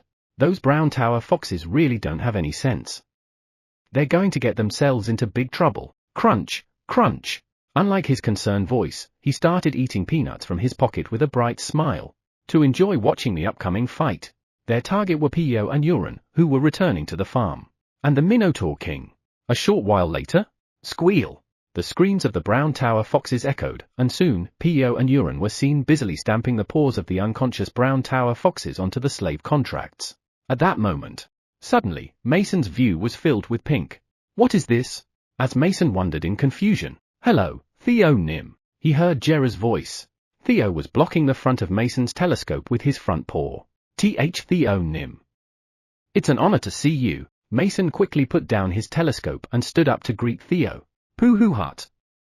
Nice to see you, Chairman Mason Nim, meow. Theo, who had followed the pull of his front paw, smiled brightly at Mason. And then, Pooh-hoo-hut. As expected, I am the great Chairman Park's right hand, meow. I've thought of a good way to make money, meow. An incredible idea popped into Theo's head as he looked at Mason. Pooh-hoo-hut. Chairman Mason Nim, I want you to sell Harvest Festival tickets, meow. Theo tasked Mason with selling tickets for the Harvest Festival, stamped with his paw print. Chapter 68, From now on, there will be no more slaves at Sejun Company. Sejun Nim, thank you for the meal. This is the 7th time in my life I've eaten this much. I will never forget this kindness. This is my 3rd time. I will never forget this kindness. For me, it's my 1st time. While Ben and his subordinates, who had eaten their fill of samgyeopsal, bowed and expressed their gratitude to Sejun. You have fed 10 foxes of the Red Tower to their heart's content. Due to the effect of title, Saint of Feeding, all stats have increased by 2. Your soul is filled with satisfaction from the outpouring of praise. Mental strength has increased by 8. He. This is great. Sejun checked the messages and smiled. At that moment, Pio, Sejun Nim, we're back. We also got some slaves on the way. Sejun Nim, hello. By the way, can we have some samgyeopsal too? Pio and Uran arrived, bringing with them some foxes of the Brown Tower who were gloomy because they had become slaves. Wait a minute. Pio, let's get you something to eat. Sizzle. After placing the samgyeopsal on the grill, Sejun prepared some peanuts and walnuts for Pio to eat. Pio, thank you. Peck. While Pio was busily eating 5 peanuts and 1 walnut, it's ready now. You can eat. Sejun cut the grilled samgyeopsal and put it on a plate. Ooh hee hee hee. Thank you for the meal. Uren, who had already prepared the letter Sam, immediately placed 3 pieces of samgyeopsal inside, shoved it into his mouth, and began chewing as he prepared the next Sam. A battle-like meal befitting a food fighter. While Uren was busy stuffing his 3rd wrap into his mouth. SSSS. Gulp. Sejun noticed the foxes of the Brown Tower standing nearby, staring intensely at the samgyeopsal and swallowing their saliva. Why aren't they eating? Sejun hadn't specifically told them to eat because he assumed that anyone who entered the kitchen would naturally join the meal. These cruel bastards, isn't this going too far? But the foxes of the Brown Tower thought Sejun and Uren were deliberately torturing them by making them stand and watch. It won't taste good if it gets cold. Maybe they're vegetarians? If we even touch the food, they'll probably make an example of us with some really severe torture. Sejun and the brown foxes were having completely opposite thoughts. At that moment, I don't care anymore. I'd rather just eat and die. Swoosh! A young brown fox, unable to resist the hunger any longer, quickly snatched up a piece of samgyeopsal and began eating. And then, they weren't eating because I didn't give them forks. Senna, you brat, I told you to hold back. What should we do? Both Sejun and the brown foxes were surprised at the same time, albeit for different reasons. Wow! It melts in my mouth. It's so delicious. In the meantime, Senna had devoured 1 piece of pork belly in an instant and was already grabbing another. Shwick! As Sejun hurriedly pulled out several forks to give to the brown foxes. Could he be planning to torture us with those? The brown foxes quickly moved to hide Senna behind them and took defensive stances. What's going on? Sejun found the behavior of the brown foxes strange as they cowered in fear of him. Here, use these to eat. Poke! Poke! With a gentle tone, Sejun, like a friendly staff member at a food sampling booth, used the fork to pick up samgyeopsal and handed 1 to each of the brown foxes. Thank you. Thank you for the food. Despite their confusion, the brown foxes hurriedly accepted the fork Sejun offered and shoved the food into their mouths. It's delicious. So tasty. Overwhelmed by the flavor of the greasy, rich meat they hadn't tasted in so long, the brown foxes frantically began devouring the pork belly with both front paws. If they hadn't eaten at all, it might have been easier to resist. But after 1 bite, they couldn't stop. Though the samgyeopsal eventually ran out and was replaced by other cuts like pork neck and pork jowl. Chomp! Chomp! The brown foxes were so focused on filling their stomachs that they didn't even notice the change in the type of meat. A little later, pee-hee-hee. Pee-oh, hee-hee. I'm full. Ooh-hee-hee-hee. I'm stuffed. To think I'd eat meat until I'm full. Uren and the brown foxes, who had depleted Sejun's pork supply, were patting their stomachs and feeling happy with their fullness, and you have fed 130 foxes of the Brown Tower to their heart's content. Due to the effective title, Saint of Feeding, all stats have increased by 26. Your soul is filled with satisfaction from the outpouring of praise. Mental strength has increased by 13. Hee. Sejun, who had traded his meat for stat boosts, was also content. As the meal came to an end, hee, I'm full. Senna, wasn't it delicious? Yes. It was really tasty. Sejun struck up a conversation with Senna, who seemed the least guarded. But why didn't you eat it first? The brown foxes hadn't used the fork Sejun had provided, instead grabbing the meat with their bare paws, so it clearly wasn't a problem with the forks. Well, because we're slaves. If a slave recklessly eats their master's food, it's a big problem. Wait! Are you going to punish us because we ate a lot of meat? Senna suddenly asked Sejun in a terrified voice, looking at him with fearful eyes. No. Absolutely not. Why would I punish you for eating a lot of meat? Sejun strongly denied her assumption and reassured her.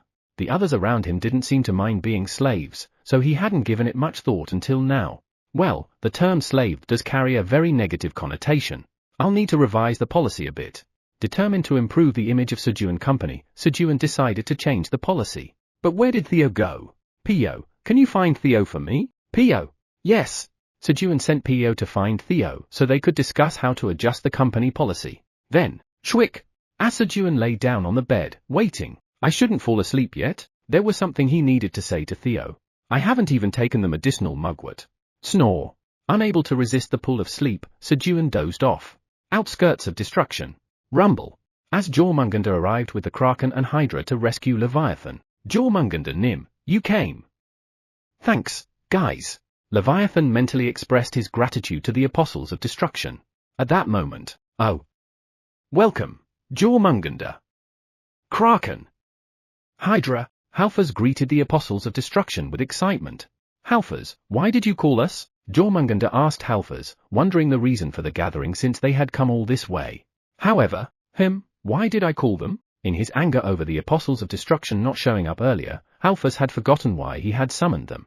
Then, we'll be going. All right. With that, Jormungandr left, taking the snake faction's apostles of destruction with him. What was I trying to do again? Halfers looked around, scratching his head. Ah. Right, I need to destroy the worlds. With his blood-red eyes glowing even more intensely, Halfers resumed his mission to bring destruction to the world. 99th floor of the Black Tower, at dawn. Kihihit. King. Hee. Butler, swallow it. This will make you a little stronger. Blackie placed a purified fragment of Violet's core into Sejun's mouth and, thump, pressed it down with his front paw. Swoosh. Gulp. The core fragment smoothly slid down Sejun's throat. Normally, mixing two different core fragments would be disastrous, but, absorb it my core. The core of Fenrir, the noble wolf who hunts gods, had the ability to devour any kind of energy. After feeding Sejun the core fragment, flop. Blackie nestled on Sejun's chest. Thump. Thump. Hee. Butler's heart is beating well today too. Kirarong. Listening to Sejun's heartbeat, Blackie fell back asleep. Thus, as everyone slept peacefully through the dawn. Hurry up. If we don't sell all the tickets by tomorrow, we'll be out of time. Mason and Jerez were selling the Harvest Festival tickets on every floor using the distribution network of the Wandering Merchant Association. Pooh Hut. Sell each ticket for 100 million tower coins, meow. And I'll give Mason 10,000 tower coins comption for each one you sell, meow. Although the profit split was 99.99% to 0.01%, the ticket price was so high that the wage was still substantial. On top of that, being able to exclusively sell tickets to the Harvest Festival, where the Great Black Dragon was participating, would significantly boost the reputation of the Wandering Merchant Association. It was a highly profitable deal. And so, throughout the night, residents who bought the Harvest Festival tickets sold by the Wandering Merchants began climbing the tower to attend the festival. All right. Sejun woke up from his sleep. You have forcibly consumed a purified fragment of Violet's core. Fenrir's core fragment devours 0.003% of Violet's power. 0.002% of power is absorbed into Fenrir's core fragment. Fenrir's power accumulates in your body, reaching 0.019%. Was this Blackie's doing again? Good job, you little rascal. Sejun patted Blackie's bottom, who was sleeping on his chest. Though his chest was wet with drool, Sejun decided to let it go since Blackie had done something commendable. Kihihit. Blackie chuckled in his sleep as Sejun patted him. While listening to Blackie's laughter, Sejun checked the next message. The seal of the Earth's jewel has been broken. Cleaning, the god of cleanliness, teaches you the skill, maintain cleanliness LV1 to repay your kindness. Sejun blinked and reviewed the skill. Maintain cleanliness? Sejun rubbed his eyes and checked the skill. Maintain cleanliness LV1. Cleans the area within a 10 cm radius around the hand using the skill. So it keeps the area around your hands clean. Kihi. King. Sejun picked up Blackie, who was drooling in his sleep on his chest. Maintain cleanliness. He used the skill on his drool-soaked shirt. In an instant, the shirt was spotless. Sniff. Sniff. Even Blackie's faint musky smell was gone. Oh. This is nice. Maintain cleanliness. Maintain cleanliness. Sejun began using the skill, focusing on the primary sources of dirt, Blackie and Theo. Well done, cleaning Nim. 5 points. Sejun generously rated the excellent life skill as he even used maintain cleanliness to wash his face. Schwick. He marked the date on the wall and started the 445th day morning. As he stepped outside, they're here again, huh? He saw temporary structures near the grape altar. The raccoon tribe, that followed the Harvest Festival and set up markets, had returned. But the scale's pretty big this time. Previously, there were only 5 stalls, but now, at a glance, there were over 20. It was thanks to the increased scale of the Harvest Festival. As Sejun walked slowly toward the market. Hurry up! Customers will be swarming soon. Emil, the elder of the raccoon tribe, was seen giving instructions to the raccoons. And then, go! The foxes licked their lips as they eyed the raccoons hungrily. The foxes of the Silver Tower, Red Tower, and Brown Tower had been fed by Sejun, but the rest of the foxes had gone hungry all night and were now starving. This could turn into a problem. As Sejun was thinking about how to handle the situation. Krueng! Dad, good morning.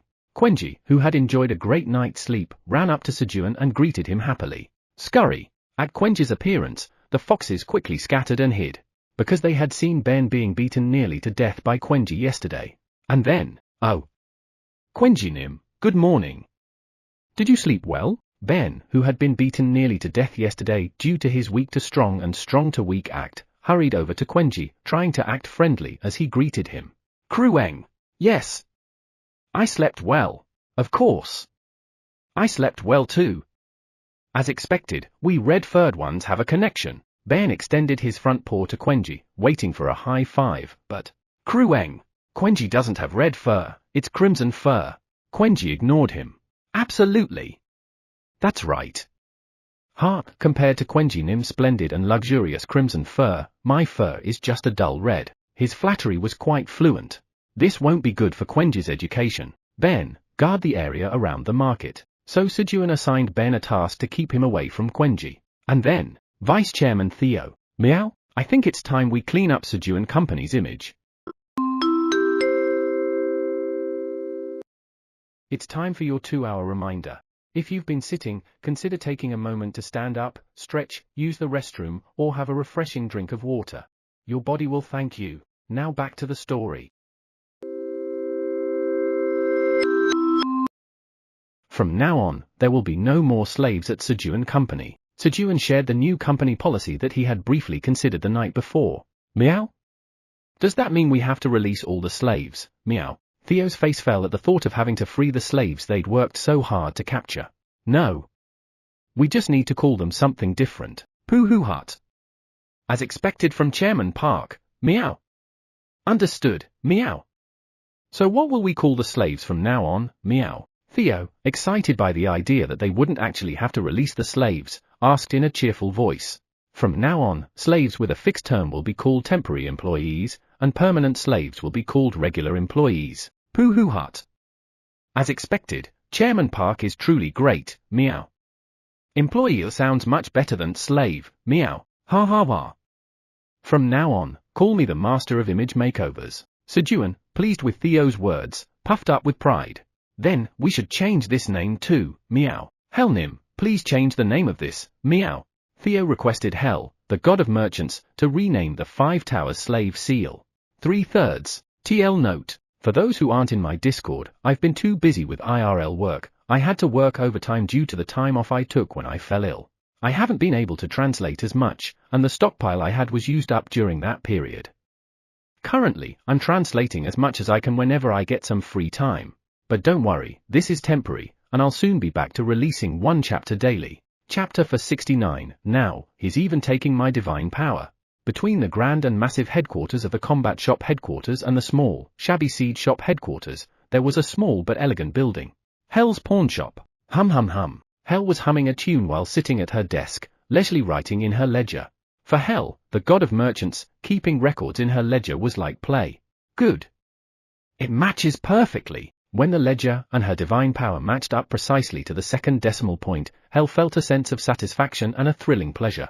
This is exactly why I love bookkeeping. Just as Hel was wrapping up her little game, 10,000 mushroom and tenant farmers under Park Sejun, the tower farmer of the Black Tower, have witnessed your temple. Divine power increases by 2. 500 Calamity Guardian Destruction Devours have witnessed your temple. Divine power increases by 5. Messages appeared. He he he. Investing in Sejun is like sucking honey, so good. Hel laughed as she recorded the newly acquired divine power.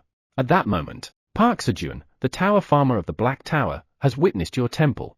Divine power increases by 100. Theo Park, the legendary merchant of the Black Tower, has witnessed your temple. Divine power increases by 5. Sejun had woken up and begun his activities outside. Thanks to that, Sejun's family members also witnessed the temple, and Hel once again reaped a nice sum of divine power. Everything was great, except for one annoying message in the middle. Theo Park, the legendary merchant of the Black Tower, steals 0.01 of your divine power. Since yesterday, whenever Theo witnessed the temple, he had been stealing a small amount of divine power. Theo Park, the legendary merchant of the Black Tower, has witnessed your temple. Theo Park, the legendary merchant of the Black Tower, steals 0.01 of your divine power. And it was happening continuously. Normally, even if someone witnessed the temple several times, divine power would accumulate only once per day. But for some strange reason, Theo was stealing divine power every time he saw the temple. This damned freeloader, now he's even taking my divine power. Though the amount going out wasn't significant compared to what was coming in, Hell didn't like having to mark a negative in her ledger. Theo had been diligently honing his talent, Energy Absorber, to protect Sejun, and, at some point, the talent, Energy Absorber, had evolved into a strange form that even absorbed divine power. While Hell was cursing Theo Park, the legendary merchant of the Black Tower, demands a name change for the 5 Towers slave seal. Theo Park, the legendary merchant of the Black Tower, insists that the word employees must be included in the item's new name. As if he wasn't already a handful, now Theo was even talking to her. What? He wants to change the name of a legendary merchant's item? An item's name reflects its essence. Therefore, changing the name of an item could alter its very nature. In other words, it could become a completely different item than before. Hell explained diligently about the consequences of changing an item's name, but Theo Park, the legendary merchant of the Black Tower, says he doesn't care and threatens impeachment if you refuse. Theo Park, the legendary merchant of the Black Tower, begins a vote to impeach Hell, the god of merchants. A vote to impeach Hell, the god of merchants, has begun. If 3 more votes are cast in favor within a year, Hell, the god of merchants, will be impeached. Theo immediately started the impeachment vote. Now that he had turned Turbo and Shark, the legendary merchants of the Green Tower, into slaves, Theo wielded 8 votes, making his threats even more intimidating. This damned little cat. No, it's not like I was refusing. I was just explaining what happens when you change the name of a merchant's item. Explaining. So, you just want employees added to the name? In the face of Theo's impeachment threat, Hell finally gave in to his demand. First, send me the 5 Towers slave seal, and here, take this. Hell sent a scroll to Theo. Theo Park, the legendary merchant of the Black Tower, asks what this is. You must have used it when you took the legendary merchant exam. It's a legendary merchant item creation scroll. When you open it, the names and quantities of the required materials will appear. You need to gather those to change the item's name. In order to change the name of a legendary merchant item, 1 legendary merchant item creation scroll was necessary. Compared to the process of creating a legendary merchant item, this was relatively easy, but depending on the items listed in the scroll, it could turn into an insanely difficult task. And then, Theo Park, the legendary merchant of the Black Tower, has opened the legendary merchant item creation scroll. Theo Park, the legendary merchant of the Black Tower, has been given a quest to collect 1 scale from each of the Great 9 Dragon tribes. Theo drew materials known for being impossibly difficult to obtain, even among the hardest of tasks. Wow! This is going to be seriously tough. Collecting 1 scale from each of the 9 dragon tribes was far more difficult than gathering 100 scales from 1 dragon.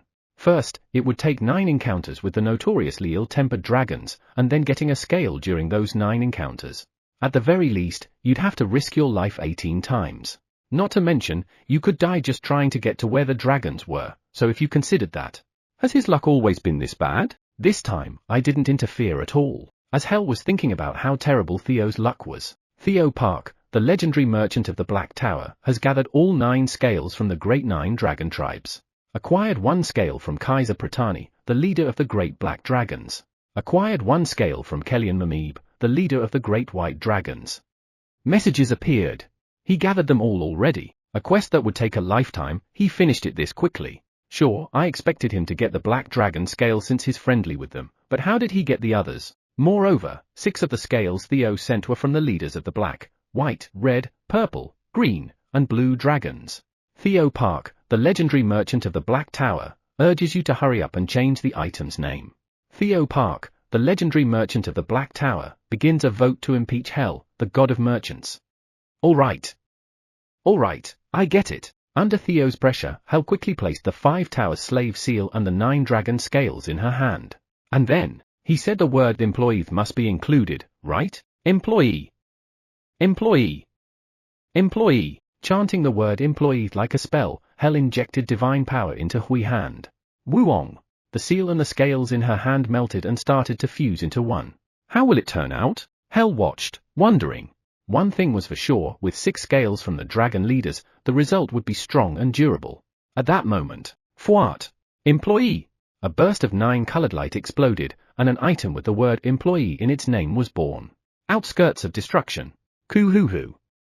Let it all perish. Halfers, who had forgotten about the earth and Nita he hadn't been able to destroy yet, was now focused on destroying other worlds. At that moment, SLRK, two hands slowly pushed through the black moon at the center of the destruction. Crack! The hands began to forcefully pry open the black moon. And then, wriggle! Wriggle! Through the gap in the pried open black moon, brown mucus started oozing out. The mucus gathered and reformed into droplet-like shapes. It was the fifth calamity, slime, which melted everything. Thousands of slimes poured out of the black moon. Who? Reinforcements already? Oh. This time it's slimes. Watching this, Halfers hurriedly flew toward the black moon.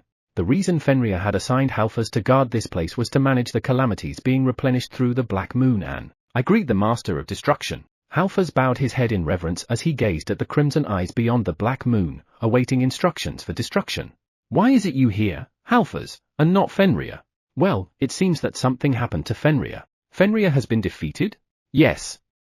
There has been no contact from him since he entered the Black Tower, and I've heard that pieces of his core are wandering around. That's impossible. I can still sense Fenrir's soul. I also sense the souls of Kruger, Alice, and Delia. Halfers, take the slimes and go retrieve Fenrir and the other apostles. As the crimson eyes of destruction focused on Halfers and the slimes, SSSS, a red mist began to envelop Halfers and the slimes, and in an instant, they disappeared. And then, SLLLRK, the hands that had been forcibly holding the black moon open retreated, and the black moon shrank once more. 99th floor of the Black Tower. Oh. That looks delicious. Quenji, let's go try it. When Sejun pointed to a food stall in the raccoon market selling grilled cheese. Ku hey hey hey. Krueng. Hee hee hee. Sounds good. Quenji lifted both of his front paws in excitement at Sejun's suggestion. Oh. It's delicious. Ku hey hey hey. The two wandered through the market, tasting food from every stall. After they had visited all the stalls, they finally headed toward the last one, owned by Emil, the elder of the raccoon tribe. Hell, the god of merchants, says she changed the item's name to include employee, but she's not sure if she did it right. Theo, having received the renamed legendary merchant item from Hell, laughed. Pooh-hoo hut. Chairman Park, look at this, meow. I did exactly what you asked and changed the slave to employee, meow. Did I do well, meow? Hoping to be praised by Sejun, Theo handed over the legendary merchant item with his front paws. 9 Dragons Employee Contract Seal, a high-class seal with a dragon's head, emitting a brilliant light in 9 colors, surrounded by the scales of 9 dragons. So that's what he was getting out of the void storage earlier, Sejun thought as he examined the seal's options. 9 Dragons Employee Contract Seal, a newly created seal made by combining the 5 Tower slave seal with the scales of the 9 dragons. You can easily make an employee contract by stamping the seal on the other party's body. Those who were previously marked by the 5 Tower slave seal will automatically become 1-year contract employees. The seal can be used up to 100 times. TL, it's probably an error, or maybe not, but I guess it should be 100 times per month or day, otherwise, this will become a useless item based on the scale at which Theo makes slaves after only 100 uses. During the contract period, employees will receive a salary and 3 meals a day. However, the owner of the seal must guarantee the employees' meals and wages every day.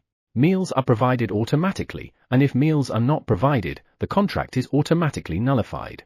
Employees belonging to a tower affiliated with a dragon acting as its administrators will be protected by that dragon during the contract period. However, if the contract is violated, the employee will incur the wrath of the dragon and be expelled from the tower. Current affiliated tower administrators, none. Bound to Park Sejun, the tower farmer of the Black Tower, and Theo Park, the legendary merchant of the Black Tower. Usage restrictions, Theo Park, the legendary merchant of the Black Tower, any superior of Theo Park, magic power 3000 or higher. Creator, Hell, the god of merchants. Grade?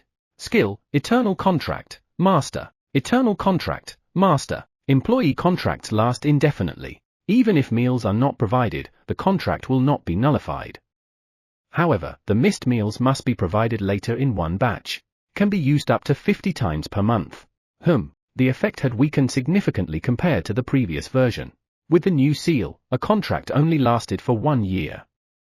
Plus, if 3 meals weren't provided daily, the contract would automatically be nullified. Moreover, although there was a skill to create permanent employees, its use was limited to 50 times per month. Instead, there was a benefit that both Sejun and Theo could use the seal themselves, and if they formed an alliance with a dragon managing a tower, their employees would receive the protection of that dragon. Receiving a dragon's protection was an incredible privilege. Who would dare mess with someone under the protection of a dragon? I'll look into how to affiliate with dragons later. Vice Chairman Theo, you did well. Sejun patted Theo's head, who was staring at him with sparkling eyes. Pooh hut. Of course, meow. Vice Chairman Theo always do well, meow. Yes, you usually do well, but today you did even better. Pooh hut. Keep going, meow. Theo's lips curled up in joy from Sejun's praise. At that moment, a message appeared. The first event of the Harvest Festival, the grape harvesting competition, will begin shortly. Participants, please gather in front of the bountiful grape cluster altar. The message announced the start of the first competition of the Harvest Festival. Chapter 470, Don't You Smell Meat Grilling Somewhere? SRRK. Along with the message announcing the appearance of the grape harvesting competition, 2,000 grape fields of 330 square meters each appeared around the bountiful grape cluster altar. And then, Exchange Shop. A massive message window appeared in front of the bountiful grape cluster altar. Exchange Shop? What is this? When Sejun approached, Exchange Shop. Seedless grape for beginners, 1 piece, 100 Harvest Festival commemorative grapes. Bottle of blessed grape wine, 5,000 Harvest Festival commemorative grapes.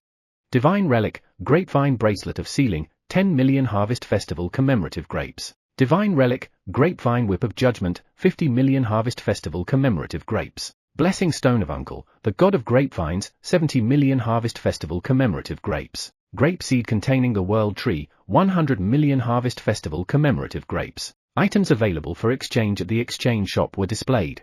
All of them are grape-related items. First of all, the seedless grape for beginners wasn't tasty, so he skipped it.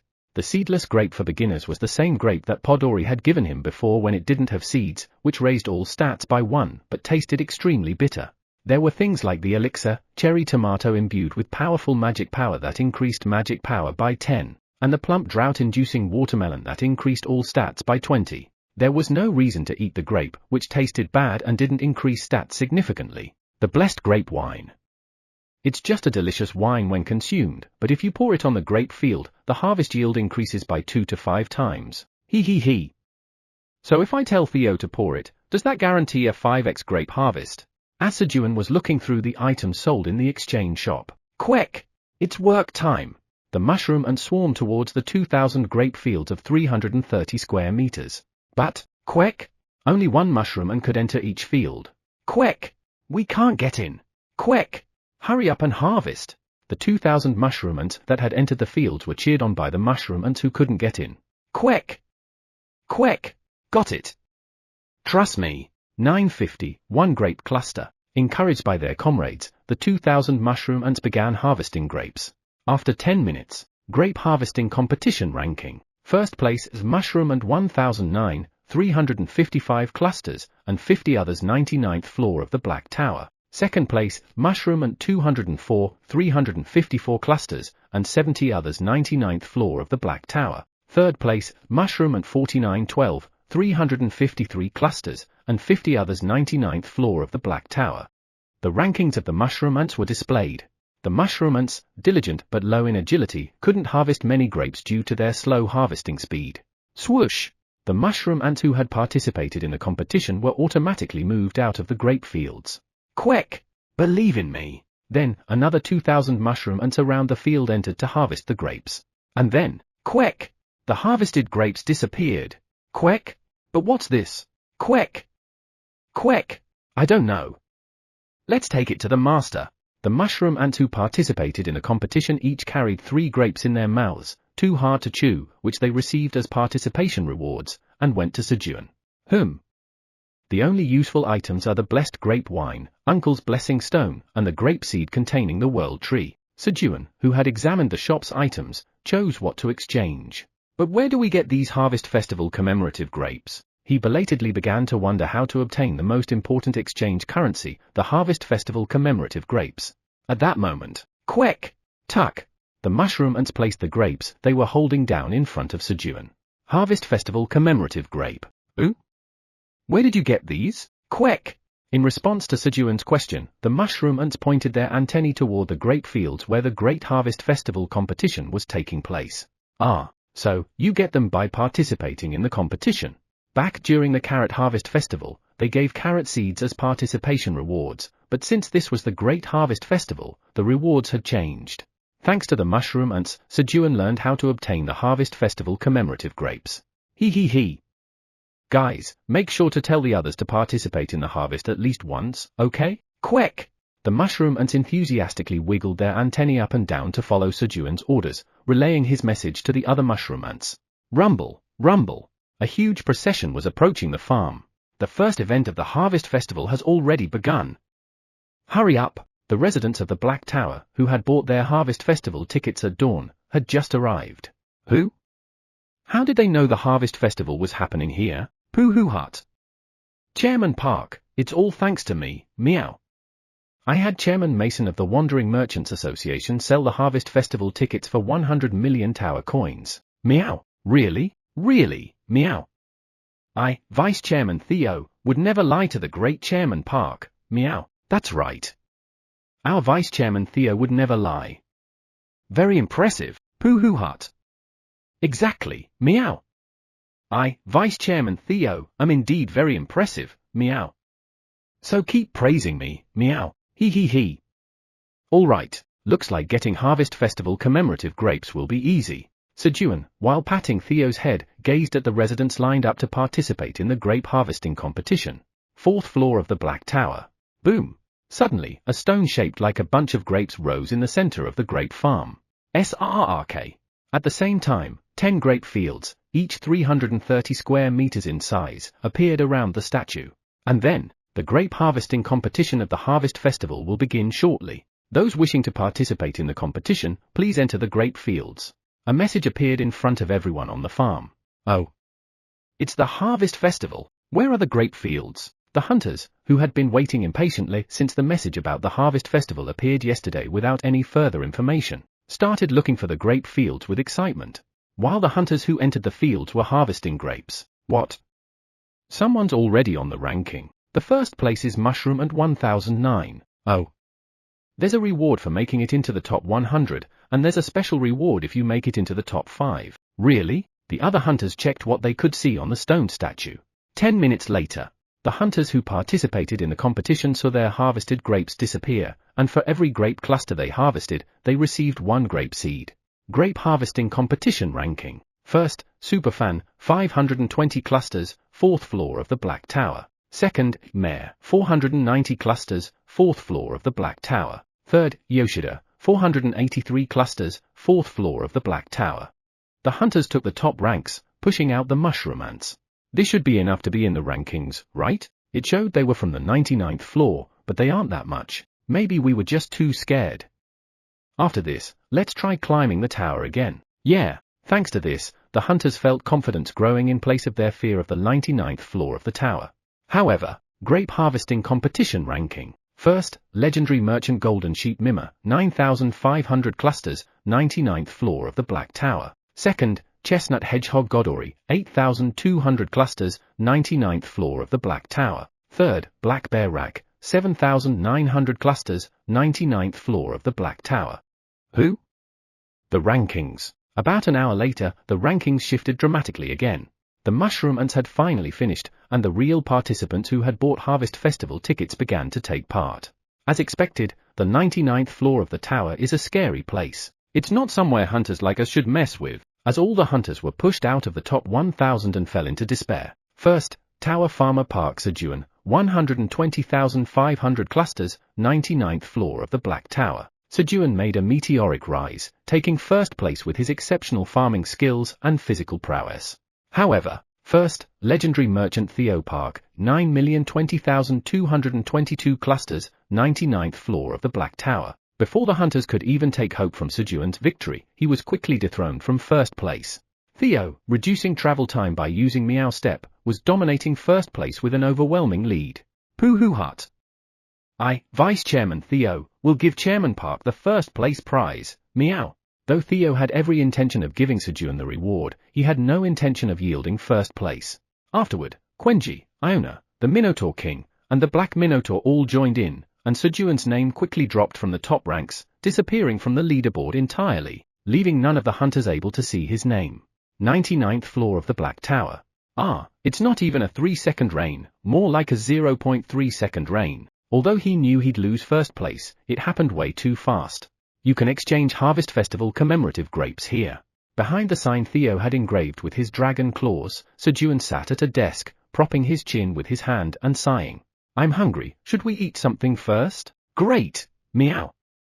I want grilled fish cooked by Chairman Park. Meow. Since there were no more customers, they decided to prepare brunch. The menu? A 10-layer whipped cream pancake topped with vanilla ice cream, along with chocolate milk, to soothe his gloomy heart. A super sweet set of sweet sugary. Of course, since Sejun had to feed more than one mouth, he quickly made 100 super sweet sets. Recently, after mastering his cooking skill, Sejun gained the ability to recreate any dish he had made within an hour, as long as he infused magic power into the ingredients. Eileen, here. Hey everyone, it's time to eat. Sejun sent 5 super sweet sets to Eileen and called the others for a meal. Krueng. Quenji, who had become hungry from participating in the Great Harvest Festival, hurriedly flew over. Food's here, Dad-Ada. The silver, brown, and red foxes, who had become employees of Sejun's company, quickly ran over and lined up. At that moment, move aside. How dare you, a temporary employee, stand in front of a full-time employee? We're full-time employees. The red foxes, led by Ben, pushed aside the silver and brown foxes to stand at the front of the line. Sejun Nim, your loyal full-time employee Bayon has arrived. Ben looked proudly at Sejun. And, I'm so jealous. If I become a full-time employee, I can eat for free forever, right? The other foxes looked at Ben and the red foxes with envy. What?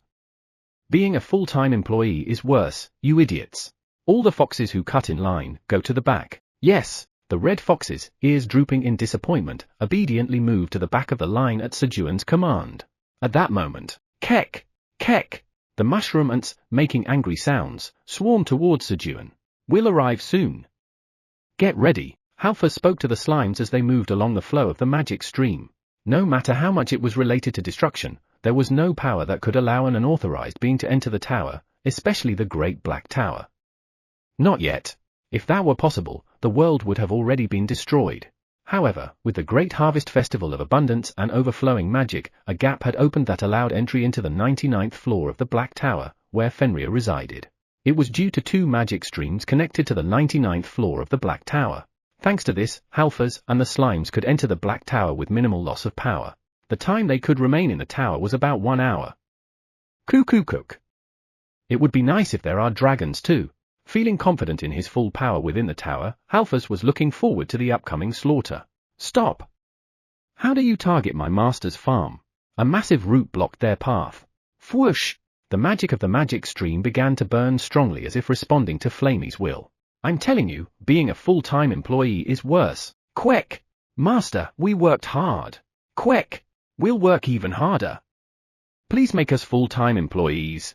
Sejun was having a tough time trying to persuade the mushroom ants, who were demanding to be made full-time employees. But, quack! We'll go on strike until we become full-time employees. His attempts to persuade them were completely ineffective. Fine. I'll make you full-time. Sejun created a full-time employee contract for the mushroom ants and made contracts with them. At that moment, who? Sniff. Sniff. Vice Chairman Theo, don't you smell meat grilling somewhere? I smell it. Meow. The rich scent of grilled meat began to spread throughout the entire 99th floor of the Black Tower. Chapter 471, I hope the butler gives him another strange name. Inside the magic stream. Whoosh. Flamey's fire grew stronger as it devoured the magic power. The flames instantly engulfed Halfas and the slimes. Wriggle. Wriggle. The slimes, which instinctively swallowed anything in their path, consumed the flames and burned both inside and out, dying in the process. And then, seal release, what madness! To burn magic power inside a magic stream, Halfas quickly released the 5th seal. He realized what Flamey was attempting to do. You're trying to kill me by blowing up the magic stream? Impressive.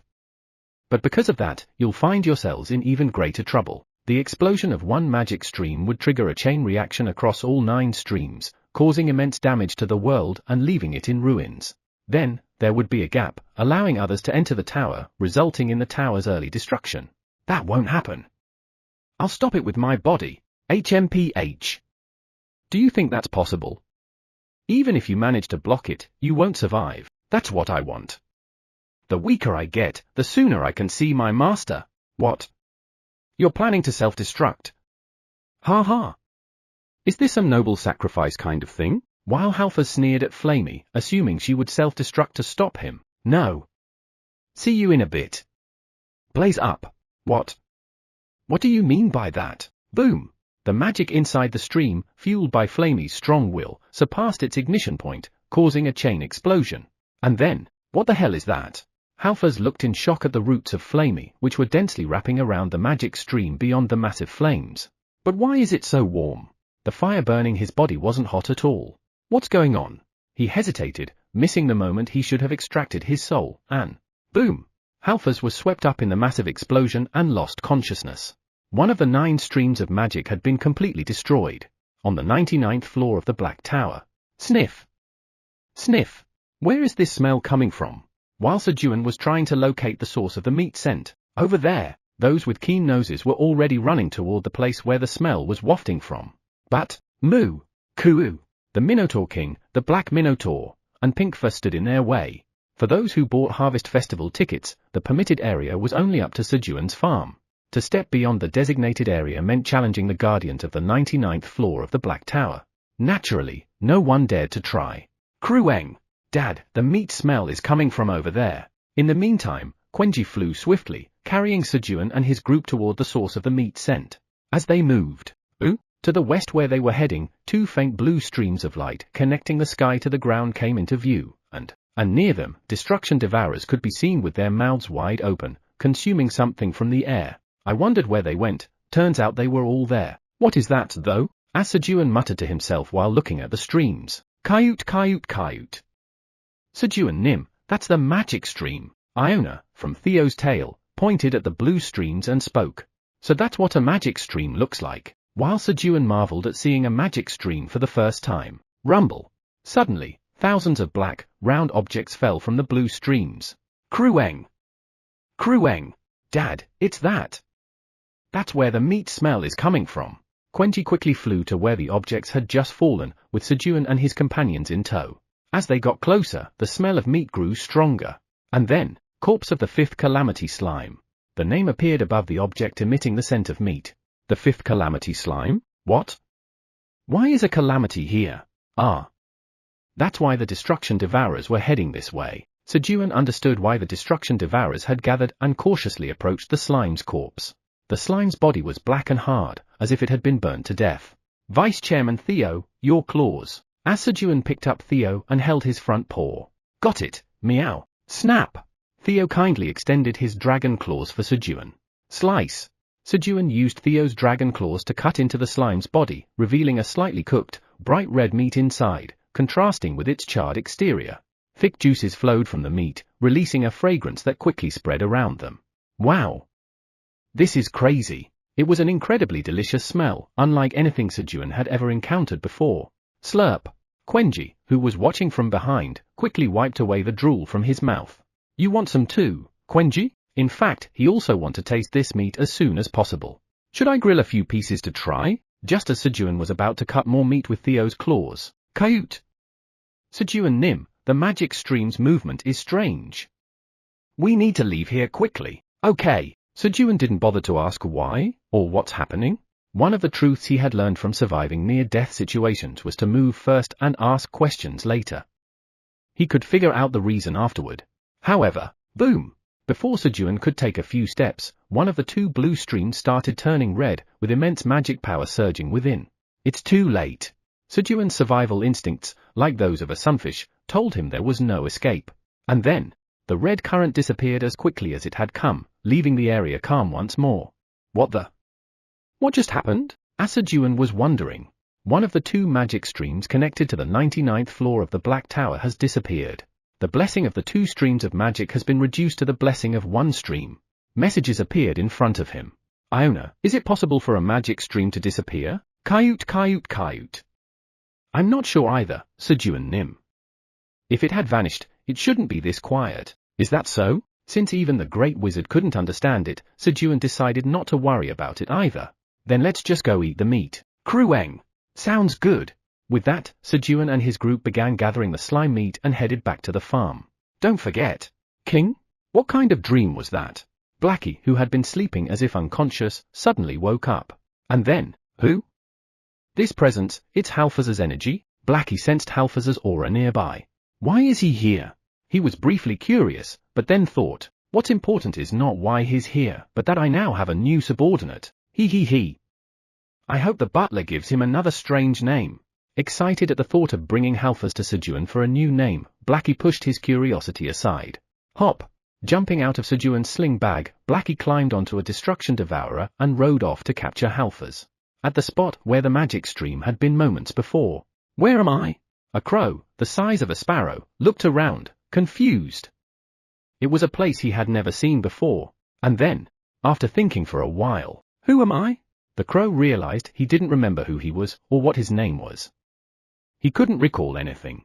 At that moment, King. Hey! Long time no see. Kiki. Blackie, who appeared riding a destruction devourer, called out to Halfaz. Meanwhile, Blackie's other subordinate slowly surrounded Halfaz, ready to pounce in case he tried to escape. Caw? Are you calling me? Halfaz responded to Blackie's call. King. Yeah. You, Caw? You know me, King. Of course I do. You're the lost subordinate of the great Blackie Nim, me. He. He's out of it again. Blackie confidently shouted after assessing Halfaz's condition. He had lost his memory before, but this time it seemed he had forgotten everything entirely. Blackie was trying to easily make Halfaz his subordinate. However, Caw. Me, your subordinate? That's impossible. You must be my subordinate. Halfaz's inferiority complex toward Fenrir, engraved deep in his soul, refused to let him become Blackie's subordinate. King. That's right. And not only that, you're the youngest among my subordinates. Become a subordinate of the great Blackie Nim. Angered by Halfaz's words, Blackie charged at him. And so the battle began. King, take my front paw punch. Puck. Caw. Bring it. I'll peck you to pieces. Peck. King, you used your beak. Then I'll bite you too. Caw. Let go of this. Despite being a fight between the first and second apostles of destruction, it was embarrassingly trivial. Great Blackie Nim, hang in there. Kiruk. Shararang. Great Blackie Nim, fighting. You must win. Kiki. Eomdol, Gogomi, Kabi, Jiki, and the destruction devourers all cheered for Blackie from the sidelines. If the great Blackie Nim wins, we'll escape being the youngest. Especially Jiki, who had only been the youngest for less than a day, was cheering the hardest for Blackie, hoping to pass the title to someone else. After an hour, Kihihit. King. He. It's the victory of the great Blackie Nim. Caw. How humiliating. To think I would lose. Blackie stood triumphantly over a fallen Halfaz, striking a victory pose with his trembling legs. Phew. That was a good meal. Sejun, who had hosted a meat party with everyone participating in the harvest festival using the slime meat, leaned back in satisfaction. Okay. Just stamp here. Sejun then received the antennae stamps of the mushroom ants on the full-time employee contract. Stamp. The mushroom ant stamped the spot Sejun indicated with its antennae. Quack. The mushroom ant, now a full-time employee, entered the group proudly, receiving congratulations from its peers. Quack. The next mushroom ant confidently raised its antennae and approached Sejun. Stamp. As Sejun received more and more antennae stamps from the mushroom ants, it was soon midnight and the grape harvesting competition has ended. Rewards will be distributed to participants ranked from 1st to 100th in the grape harvesting contest. Participants of the grape harvesting competition who placed within the top 100 received their rewards. And then, meow. Pooh hut. Chairman Park, take this, meow. It's the first place reward, meow. Theo handed Sejun the first place reward from the grape harvesting competition. Sejun's face stiffened as he received 1,000 seedless grapes for beginners. Krueng. This is for the weak dad to eat. Cute. I'll give this to you, Sejun Nim. Koom. Moo. Following that, Quenji, Iona, Pink Fur, the Minotaur King, the Black Minotaurs, and the other companions handed over their rewards to Sejun. Thus, Sejun ended up getting all the rewards from 1st to 100th place. However, Sejun's face hardened even more, because all the rewards were seedless grapes for beginners. Sejun now held 3,000 tasteless seedless grapes for beginners. Are you kidding me? You should have given Harvest Festival commemorative grapes instead. Finally, Sejun's anger exploded, and, meow? Was it bad? Meow? Meow? I'm very, very angry. Meow. Theo got angry a beat late. Uncle Nim, you're impeached. Meow. Theo wanted to impeach Uncle, the god of grapevines, for giving Sejun a reward he didn't like. You cannot impeach Uncle, the god of grapevines. But Theo didn't have the authority to do that. Uncle Nim, just you wait. Meow. In the end, Theo added Uncle's name to his impeachment list, promising to deal with it later. And so, Uncle was added to Theo's impeachment list without even knowing it. Seed Shop Headquarters. The grape harvesting competition has ended. A total of 230,000 people participated in the grape harvesting competition. You have earned 23,000 divine power. As expected of Park Sejun. Trust in Park. Trust in Park. Uncle and the non-combat gods were delighted with the divine power they received as rewards from the competition. It's a shame. If only our Park Sejun had placed in the rankings, we could have given him some great rewards. Exactly. Investing in Park Sejun always guarantees huge returns. Really, it's such a pity. They were lamenting the fact that they couldn't give better rewards since Sejun hadn't ranked, unaware that all the rewards had actually gone to Sejun. All right. The next competition's reward will be this. Uncle smirked as he pulled out 5,000 seedless grapes for beginners as the reward for the upcoming grape-eating competition. Chapter 472, You're in Big Trouble. At the boundary where the powers of destruction and the tower are balanced. The power of destruction definitely fluctuated. Was it temporary? A dragon saw the black moon briefly grow larger and something escaped from it. We need to keep a close watch for now. Yeah.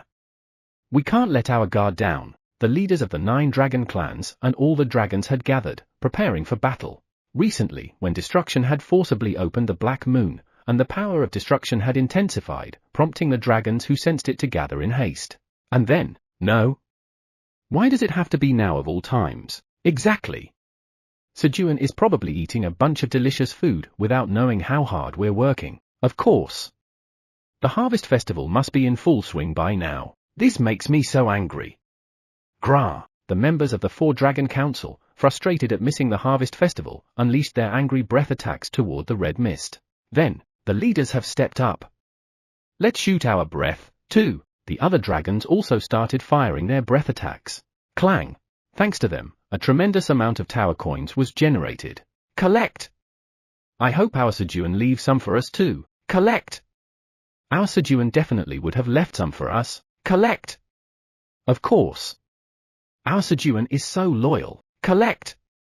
But I was the one who defeated that. No, you weren't. The members of the 4 Dragon Council hurriedly gathered the tower coins, hoping Sejun would leave some of their food behind. Surely the rewards for the grape-eating competition won't be the same? Guys, time to sleep. Sejun hoped the rewards for the next competition would be different as he prepared to go to bed. However, where did Blackie go? Sejun finally realized his sling bag was empty. Blackie! Just as Sejun hurried to go find Blackie. Kiki! Kiki! The destruction devourers came carrying the soundly sleeping Blackie. Kirarong! Iemrorong! Kirurung! Shararong! Jajarong! Kayahorong!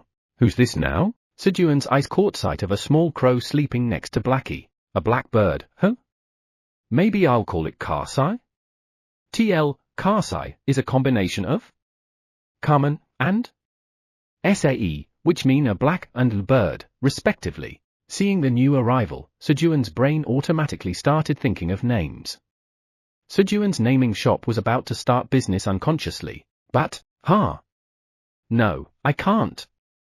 Let's just sleep for now. I'm too sleepy. Due to the accumulated fatigue of the owner, the naming shop closed early, and thanks to that, Halfers gained some time, not knowing that the current name was a relatively good option.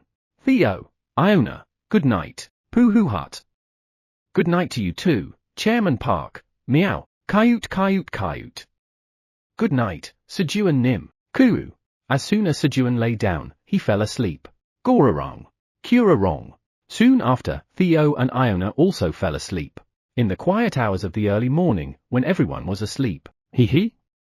Now that I'm weakened, I can appear before Master. Flamey's avatar staggered towards Sejun's house. Although her strength would gradually recover, the blessing of peace would reduce her attack power, allowing her to stay by Sejun's side until the festival was over. As Flamey's avatar finally reached the front yard of Sejun's house, struggling to get there, Flamey Nim. Podori cautiously called out to Flamey. What is it? Flamey's voice spiked involuntarily due to the eagerness to hurry to Sejun.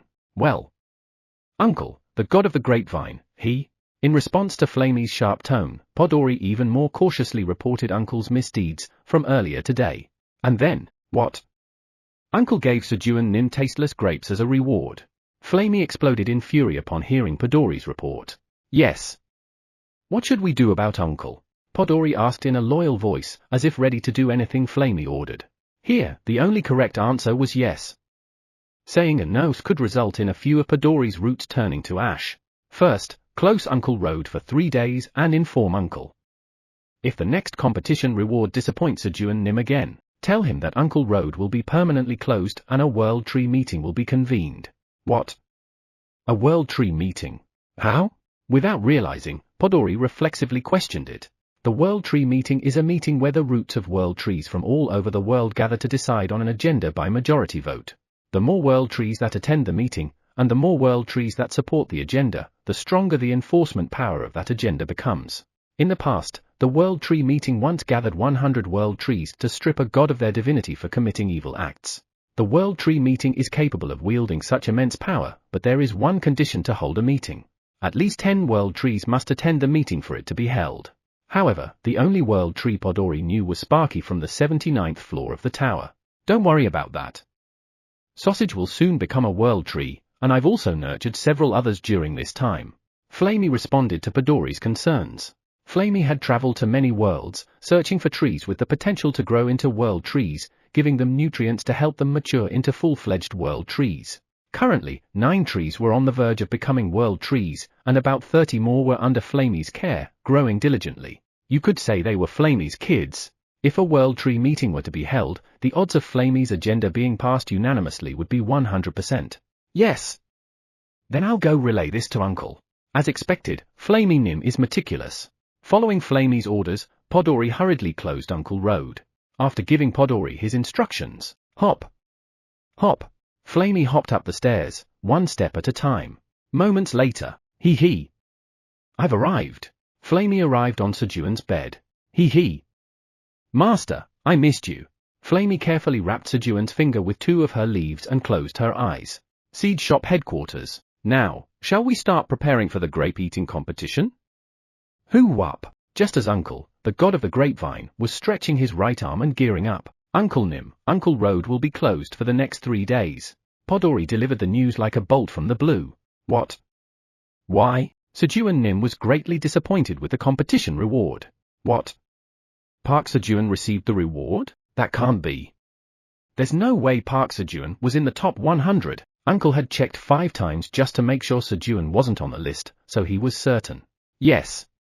All the prize winners gave their rewards to Sejun Nim. Ah, I see.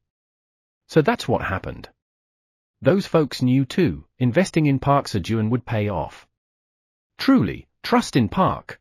As soon as Uncle heard Podori's explanation, he immediately understood. And if the next competition's reward is also unsatisfactory, Flamey Nim said she would permanently close Uncle Road and call for a World Tree meeting. I got it. Tell her not to worry. I'll prepare a reward for the next competition that will surely make Park Sejun happy. No, in fact, he had already prepared it. It's just that Sejun didn't rank high enough to receive it. All right. I'm going to receive a monument from Park Sejun too. Uncle clenched his fist and resumed preparations for the competition. The next morning, all right, the seal of the Earth's jewel has been broken. Weed, the god of weeds, teaches you the skill, weed pulling LV1 to repay your kindness.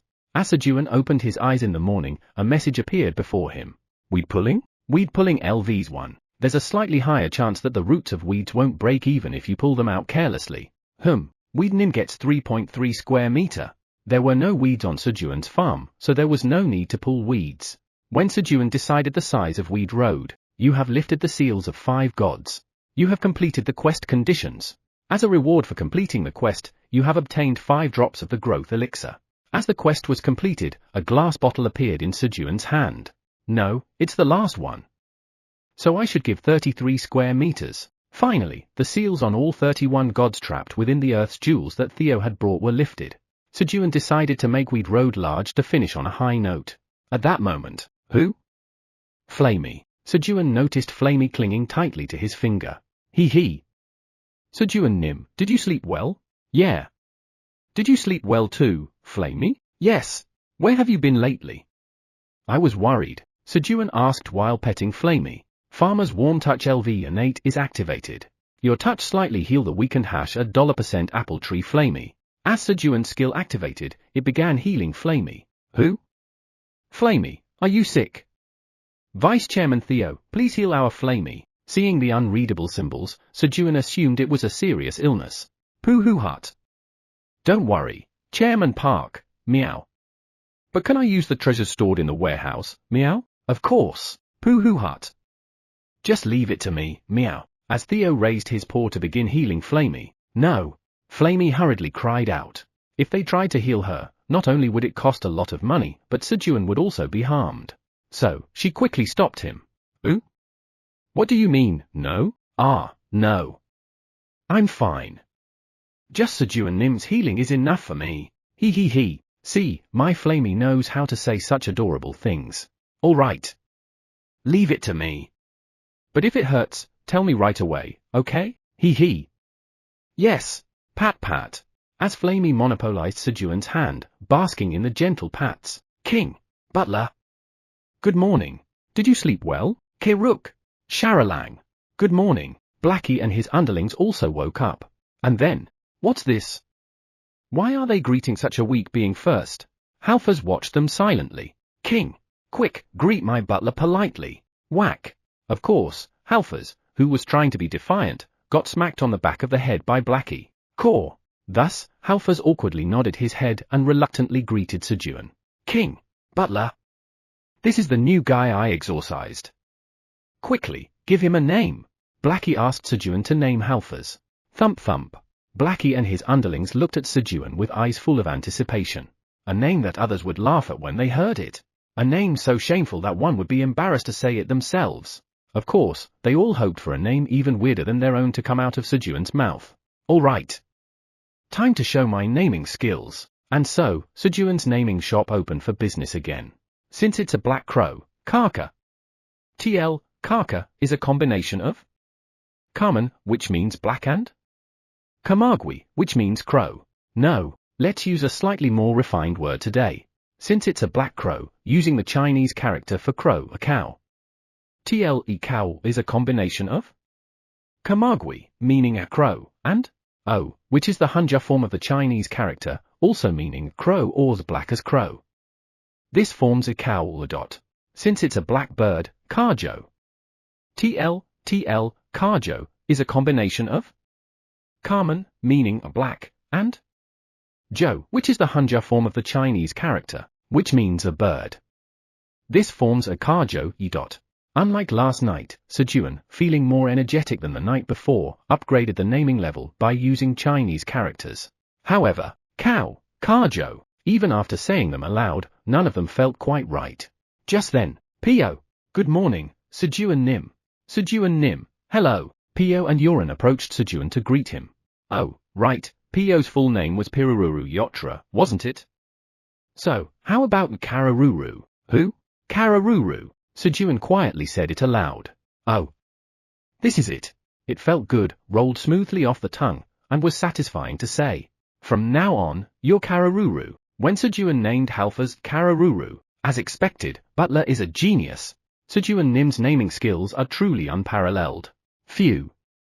I'm so glad it wasn't me. Now I'm no longer embarrassed by my name. I'm glad I came early. Blackie and his underlings trembled with joy. The new name, Kararuru, perfectly met their expectations, a name that others would laugh at upon hearing and one that would be embarrassing to say out loud. Thus, Kararuru received his new name. Caw. How dare you name me Kararuru? Naturally, he rebelled and started causing a ruckus. At that moment, Krueng. Dad, good morning. Quenji entered just then. Caw. Krueng. Krueng, quiet down. Quenji is angry because Quenji is hungry. Quenji, who was in a bad mood due to hunger, tried to grab Kararuru and quiet him down. HMPH. Do you think you can ignore me just because I look weak? Let me tell you, the physical body isn't everything. Thunk. Kararuru headbutted Quenji in an attempt to put him in his place, and they both lost consciousness. Kihihit. King. Hee hee hee. Kararuru, you're in big trouble. Blackie watched the scene and laughed slyly. 1 second later. Car. Kararuru woke up screaming in terror. Chapter 473. Ha ha ha. You're a genius guy, Park Sejun. You've done it again. Sejun had breakfast with his companions. Now it's time to work. On the third day of the harvest festival, there were no competitions, so he decided to work in the void storage in the morning.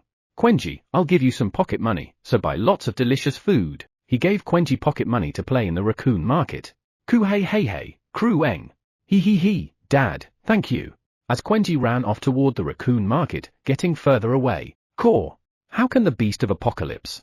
Kararuru, who had been whining and clinging to Blackie's back saying he was scared to be alone, spoke with only his head peeking out of the sling bag. Kararuru couldn't have imagined that it would encounter the beast of apocalypse that it had only heard about in stories. Caw. Captain Blackie, I survived an encounter with the beast of apocalypse. As soon as Quenji disappeared, Kararuru tried to boast about surviving the encounter with the beast of apocalypse without getting hurt, but all that was heard was the sound of Blackie snoring. Come to think of it, I'm tired. Having been frozen in fear the whole time Quenji was around, the tension finally released, and fatigue overwhelmed Kararuru. Kararong. He dozed off. And then, clink. Kia kia. Kiki. Yes, good morning. Sejun entered the void storage, receiving morning greetings from the destruction pioneers and destruction devourers. Your field LV-8 has been activated. You have planted the destruction devourer seed in the body of Kruger, the destroyer of mountains and seventh seat of the apostle of destruction. Sejun diligently planted destruction devourer seeds with the destruction pioneers and also planted other crops. After about 2 hours of farming, why aren't these growing? Sejun stared intently at the spot where he had planted the dragon fruit and all-devouring jelly, both of which were transcendence-grade seeds he had bought from the seed shop. It had been nearly 3 weeks since they were planted, yet there was no sign of sprouting. Were there additional conditions required for them to germinate? Sejun pondered for a moment.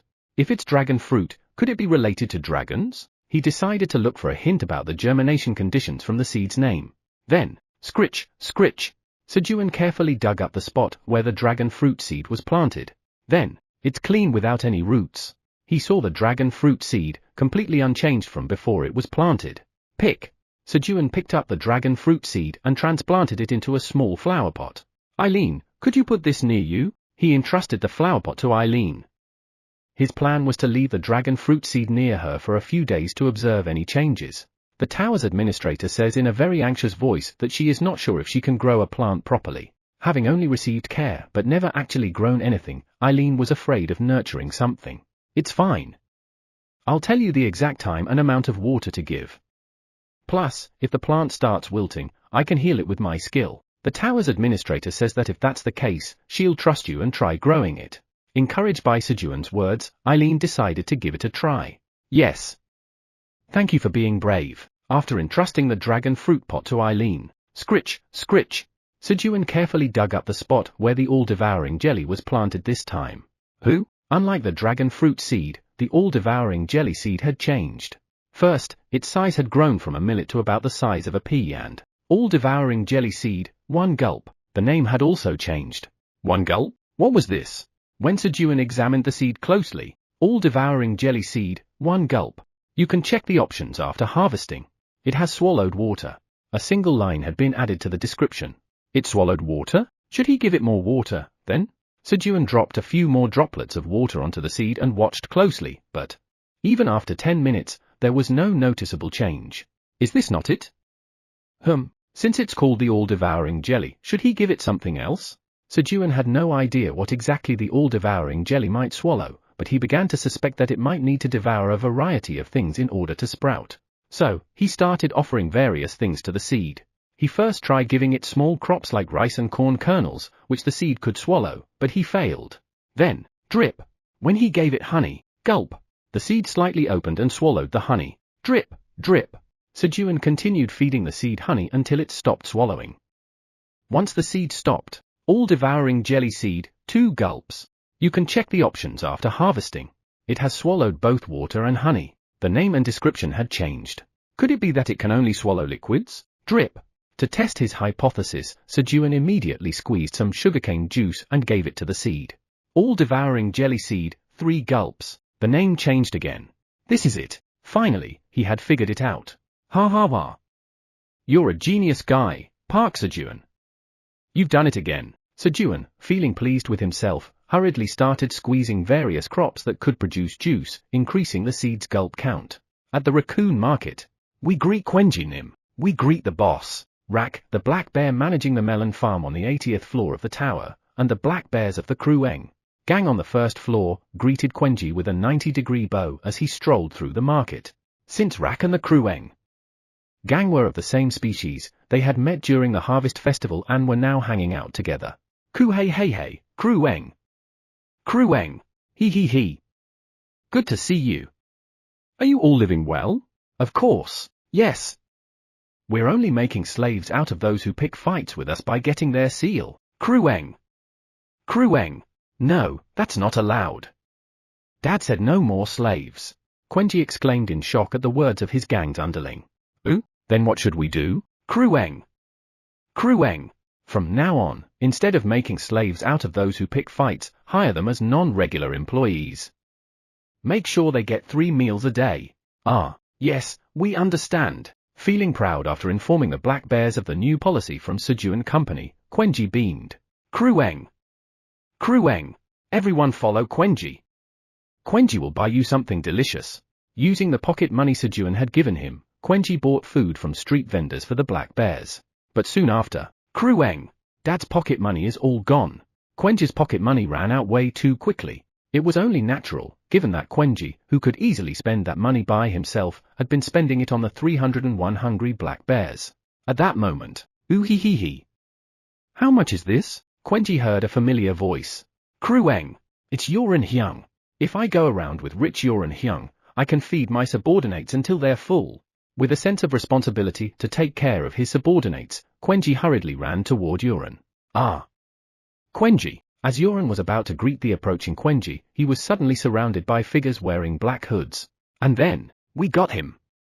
Quickly, let's get out of here! Bang! The figures in black hoods threw a smoke bomb, and the area was soon covered in a grey mist. Kuing! Quenji quickly used his Krueng Fu to blow the smoke away, but by the time the smoke cleared, Yoren and the black-hooded figures had already disappeared. Krueng! Where did Yoren Hyung go? Quenji was confused by Yoren's sudden disappearance. Quenji Nim, it seems Yoren Nim has been kidnapped. Rak explained the situation to Quenji. Krueng! Krueng! Yoren Hyung got kidnapped. Then Quenji will go save him. Shall we track them down right away? Rak and the Krueng gang began to move quickly, but, Krueng! Krueng! No. First, we need to tell Dad. Dad will worry. As expected of the filial son Quenji, Quenji hurriedly went to find Sejun to tell him he was going out for a while. A little while later. What? Yoren got kidnapped. Then Detective Sherlock Sejun must step in. As expected, Yoren the Misfortune King had gotten himself into trouble again, unable to stay out of harm's way for even a moment. Upon hearing Quenji's words, Sejun stood up, putting the all-devouring jelly seed, now at 15 gulps, into his pocket. Pooh-hoo hut. Then, Detective Sherlock Sejun's brilliant assistant, Theo Sun will step in too, meow, Krueng. Then Detective Cunin will join too. Sejun, Theo, and Quenji set off to find Yoren. And, we're not detectives though, what should we do? Well, the boss is going, so we should at least follow, right? The 301 black bears also followed the 3 from behind. Makhun? Yoren, who had lost consciousness after being kidnapped, awoke to see a pink pig standing in front of him and spoke. It's been a while, Yoren. I've heard you've been doing quite well recently. So, where are my brother Megan and the others? Makhun, don't tell me you're involved in this too. Yoren's face filled with disbelief. Unlike Megan, Makhun had always helped him in difficult times. Even within the family, Makhun had a stellar reputation.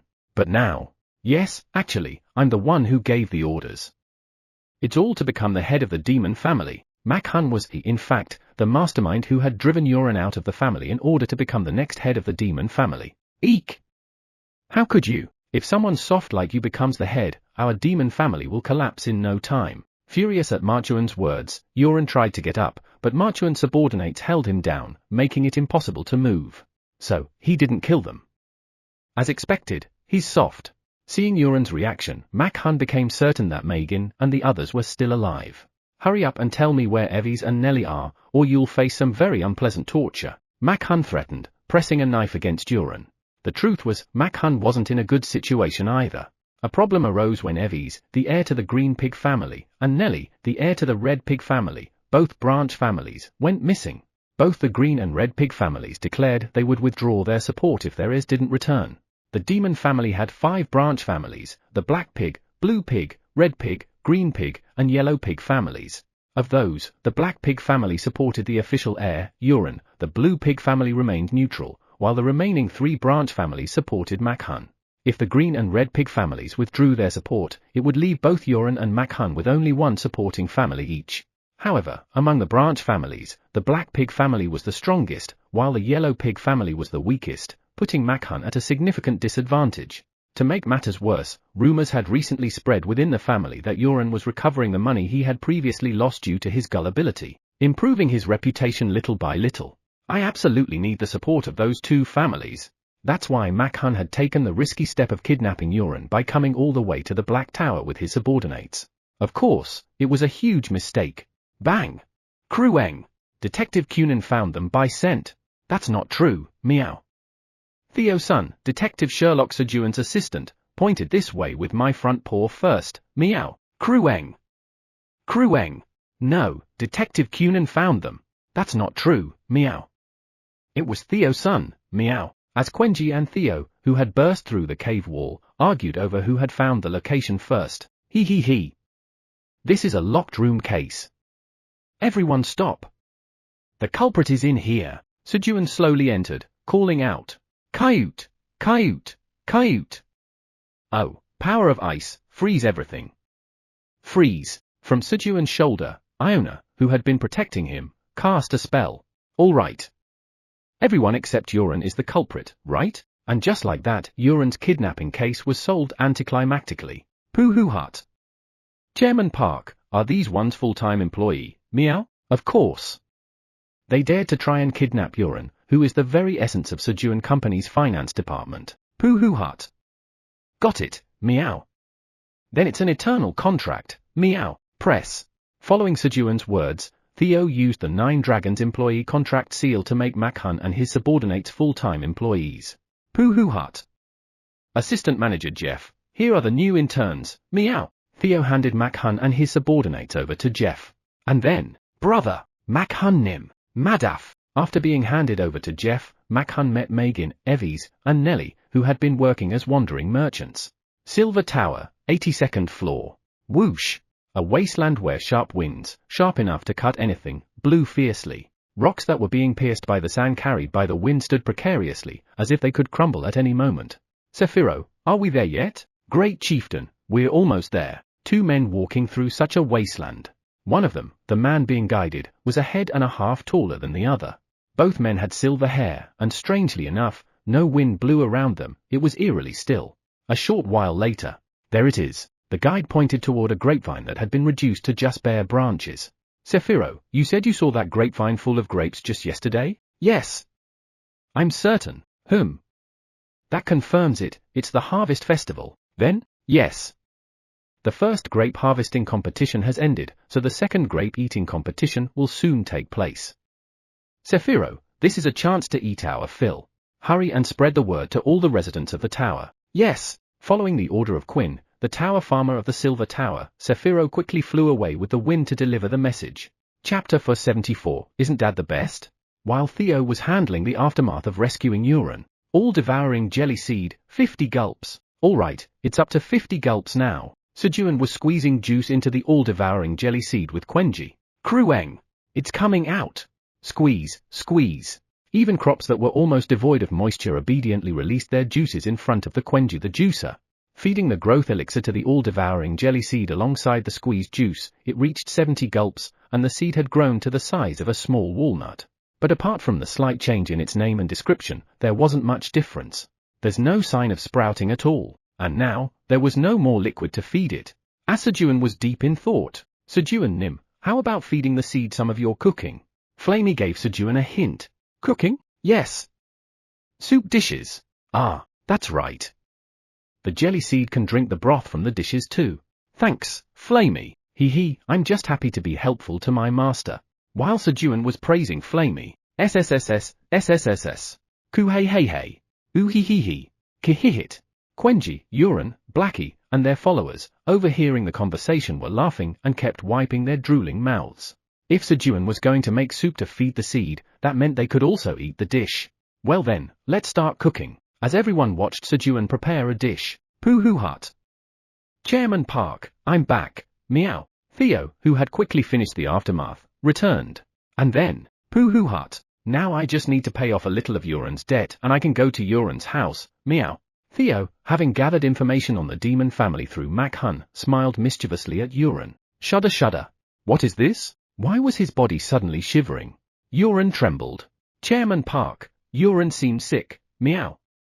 Quickly give him some hot soup, meow. Theo, who had been watching Uran, urged Sejun and, Uran, are you not feeling well? Then try sprinkling some red pepper powder on this and eat it. Sejun handed over a bowl of 5-colored bean sprout soup and a container of chili powder made from sundried red peppers. 5-colored bean sprout soup. 5-colored beans, fully absorbing the nutrients from the tower, were grown with light blocked and only water provided. Upon consumption, all stats increase by 11% for 10 seconds.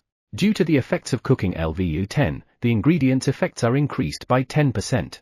Chef, Tower Farmer Park Sejun. Expiration date, 5 days. Grade, day. Sundried red pepper chili powder. This powder is made by drying and grinding sun-dried red peppers grown inside the tower.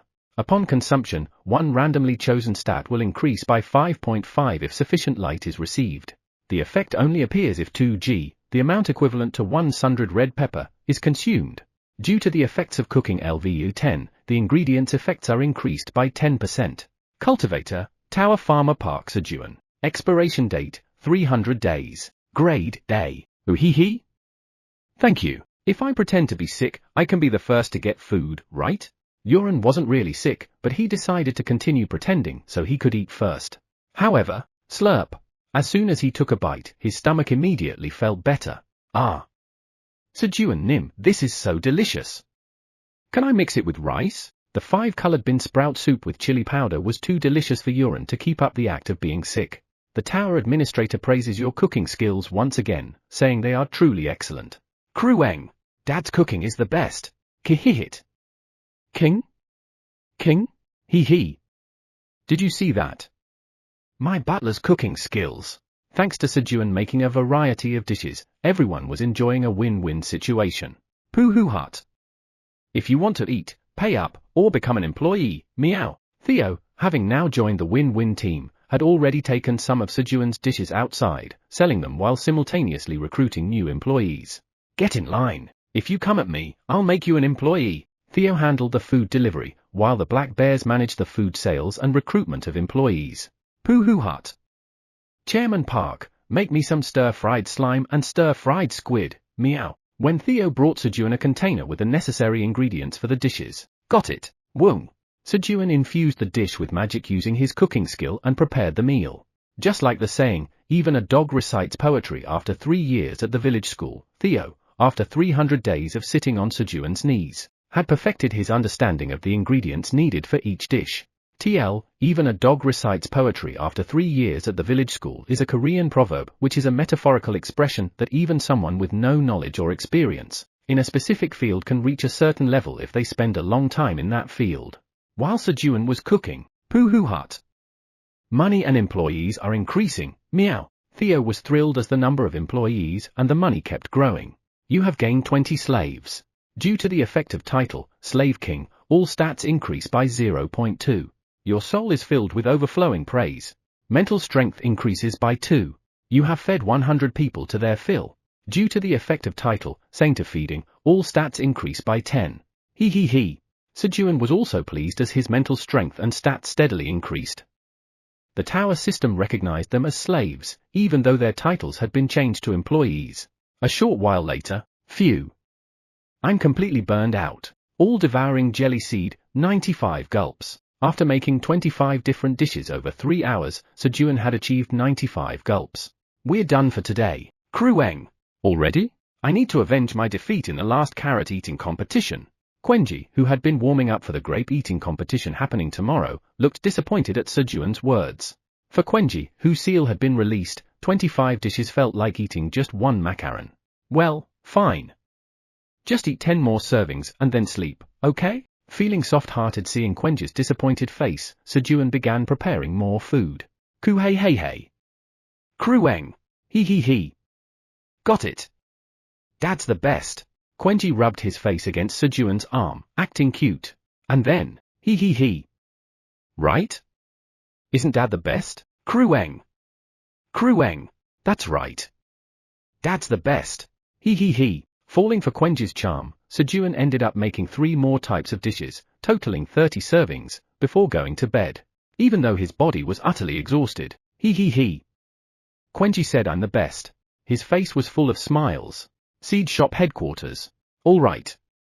Once Park Sejun wakes up, the second event of the Harvest Festival, the grape eating competition, will begin. Uncle, the god of grapevines, looked toward the center of the headquarters in anticipation of the upcoming grape eating competition.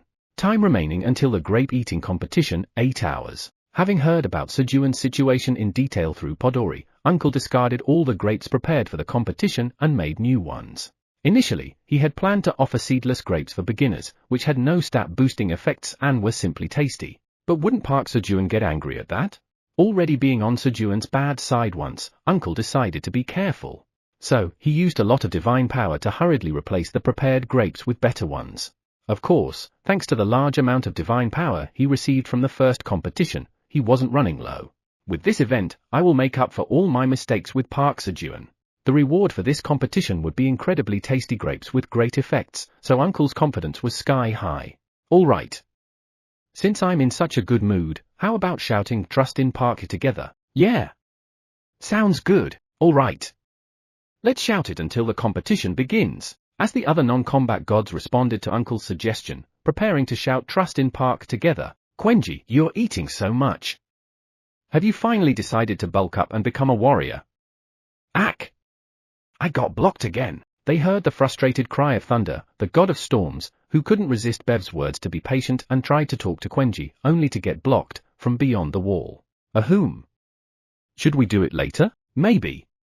Now that I think about it, I'm a bit thirsty. Let's go grab some water. The non-combat gods went to drink water and returned about 3 hours later. And then, trust in Park, trust in Park, trust in Park, trust in Park. They started chanting louder and louder, gauging the reactions from beyond the wall. Morning of the 4th day of the Harvest Festival. All right, Sejun, who had slept well again today, opened his eyes.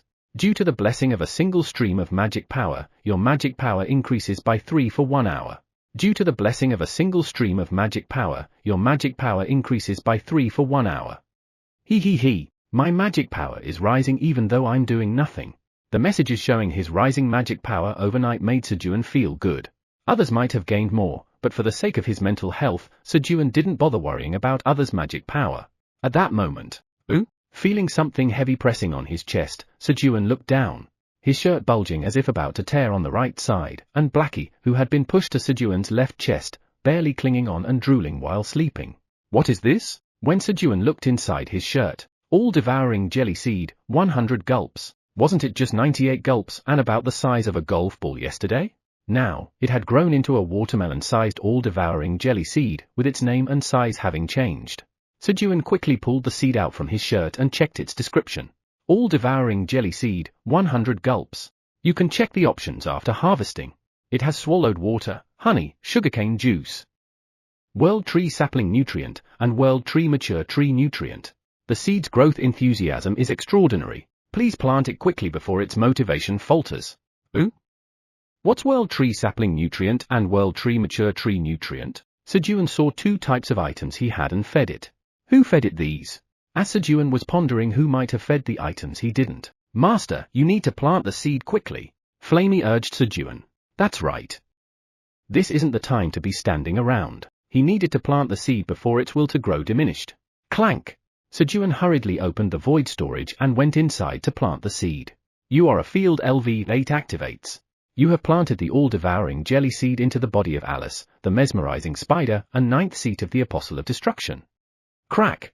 As soon as the seed was planted, a sprout rapidly shot up.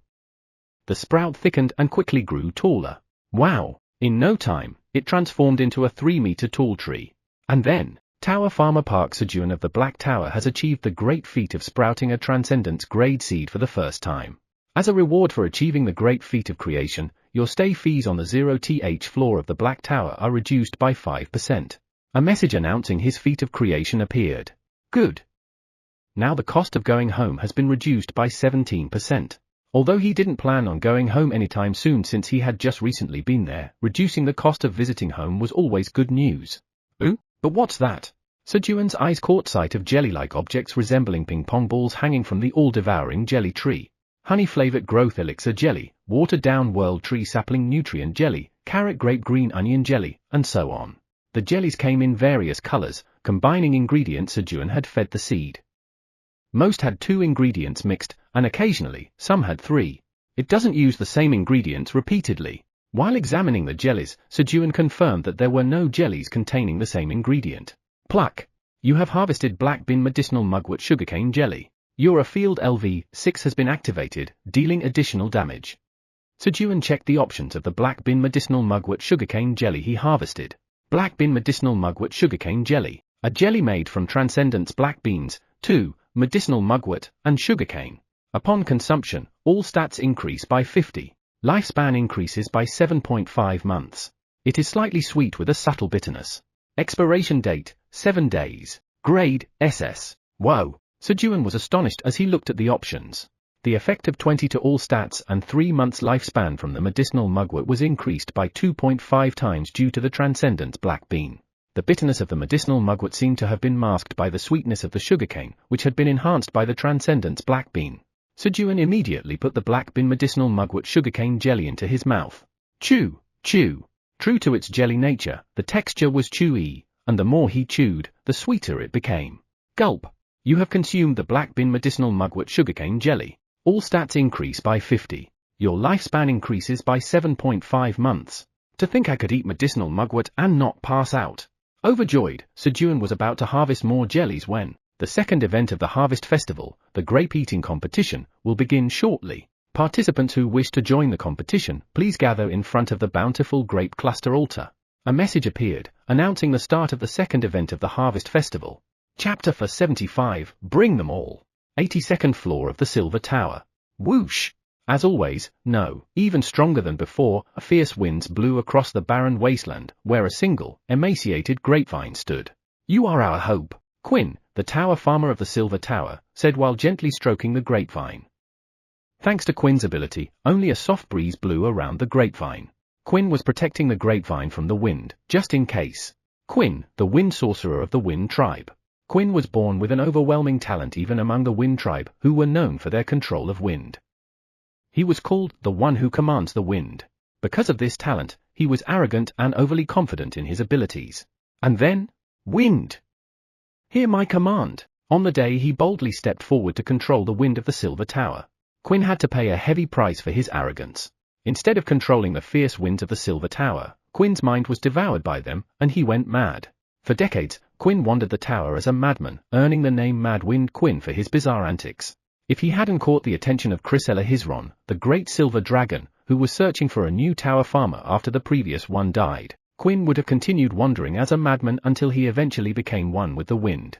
The reason Chrysella chose Quinn, even going as far as restoring his sanity, was because he was the one who handled the wind best in the tower. The Silver Tower, constantly battered by powerful winds due to the silver dragon's strength, needed someone who could weaken the winds. And so, the winds strong enough to bore holes into stones with sand were already in a weakened state, thanks to Quinn's power. If Quinn hadn't been able to control the wind, there might not have been any ground left in the Silver Tower. The winds would have swept even the land away. The sole mission of the Silver Tower's tower farmer was to weaken the wind. Farming wasn't even a consideration. Then, Rumble. The ground trembled slightly, and a stone shaped like a cluster of grapes rose before the grapevine. And then, the second event of the Harvest Festival, the grape eating competition, will begin shortly. Participants who wish to join the competition, please gather in front of the bountiful grape cluster altar. A message appeared. Time left to register for the competition, 3 hours, 59 minutes, 59 seconds. The time in front of the altar began to count down. All right. Everyone, gather at the altar. When Quinn shouted, boom, wind, halt. Everyone, run towards the altar. Woo! Massive boulders lifted, and over 100 million residents, who had been hiding underground, rushed towards the altar, following the paths created by the wind sorcerers of the Wind tribe. And the number of participants in the grape-eating competition began to increase rapidly. As Sejun approached the altar to register for the grape-eating competition, Krueng, good morning, Dad. Quenji greeted him. Yeah, good morning. Did you already register, Quenji? Krueng, I did. Dad, hurry and register too.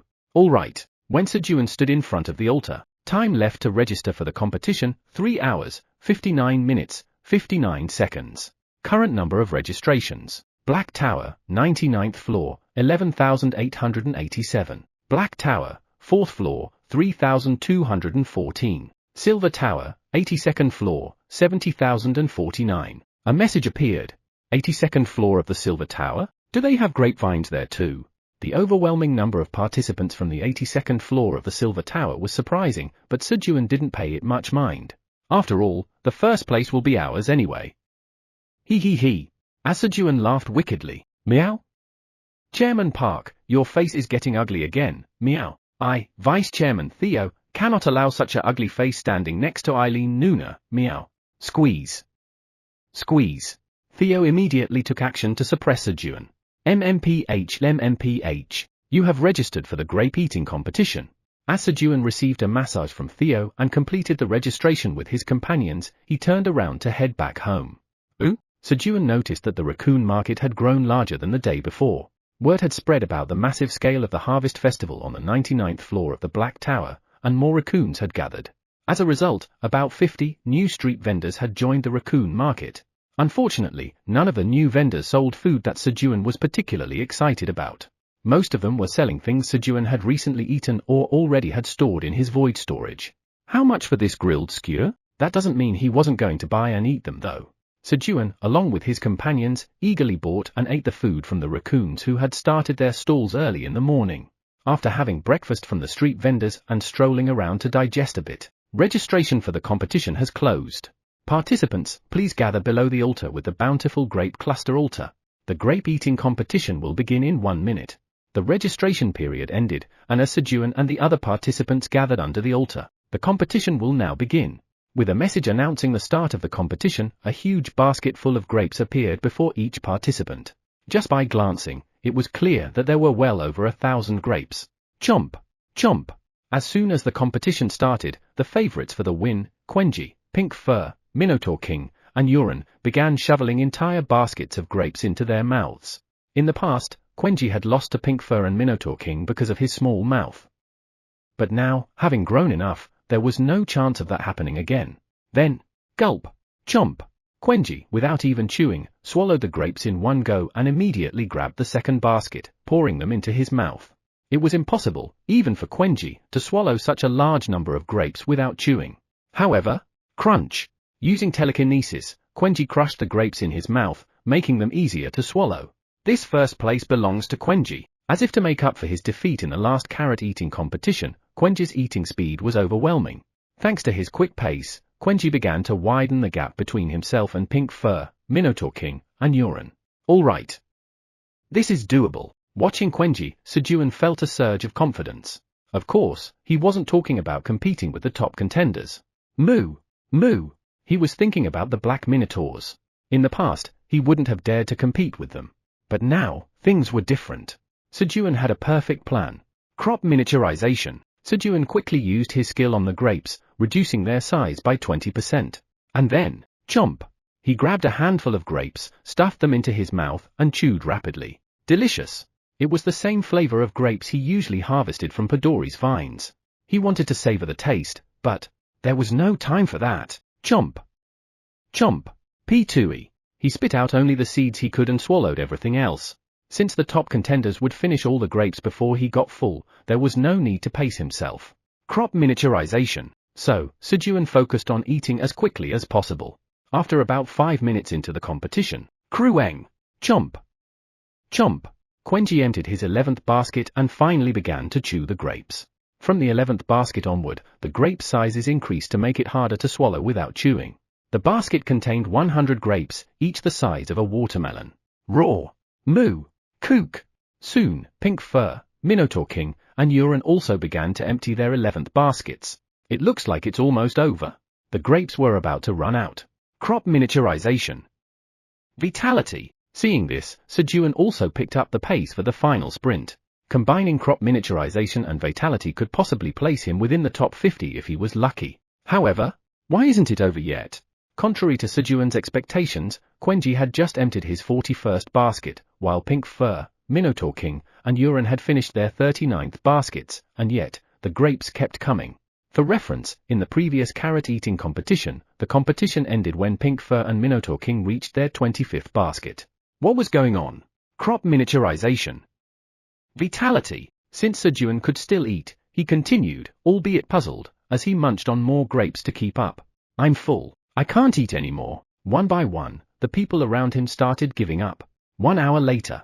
I can't eat anymore. Eventually, even Sejun, who had been enduring with his skills, raised the white flag at the 10th basket. Though his crop miniaturization skill had leveled up to 2, reducing the crop size by 25%, he was just too full. Krueng. Raw. Moo. Kook. The top contenders like Quenji and the others were still eating at the same pace as they started. Moo. Even the black minotaurs, though slightly slower, were steadily consuming grapes. In a flash, Sejun dropped out of the top 1,000 and quickly fell out of the top 500,000.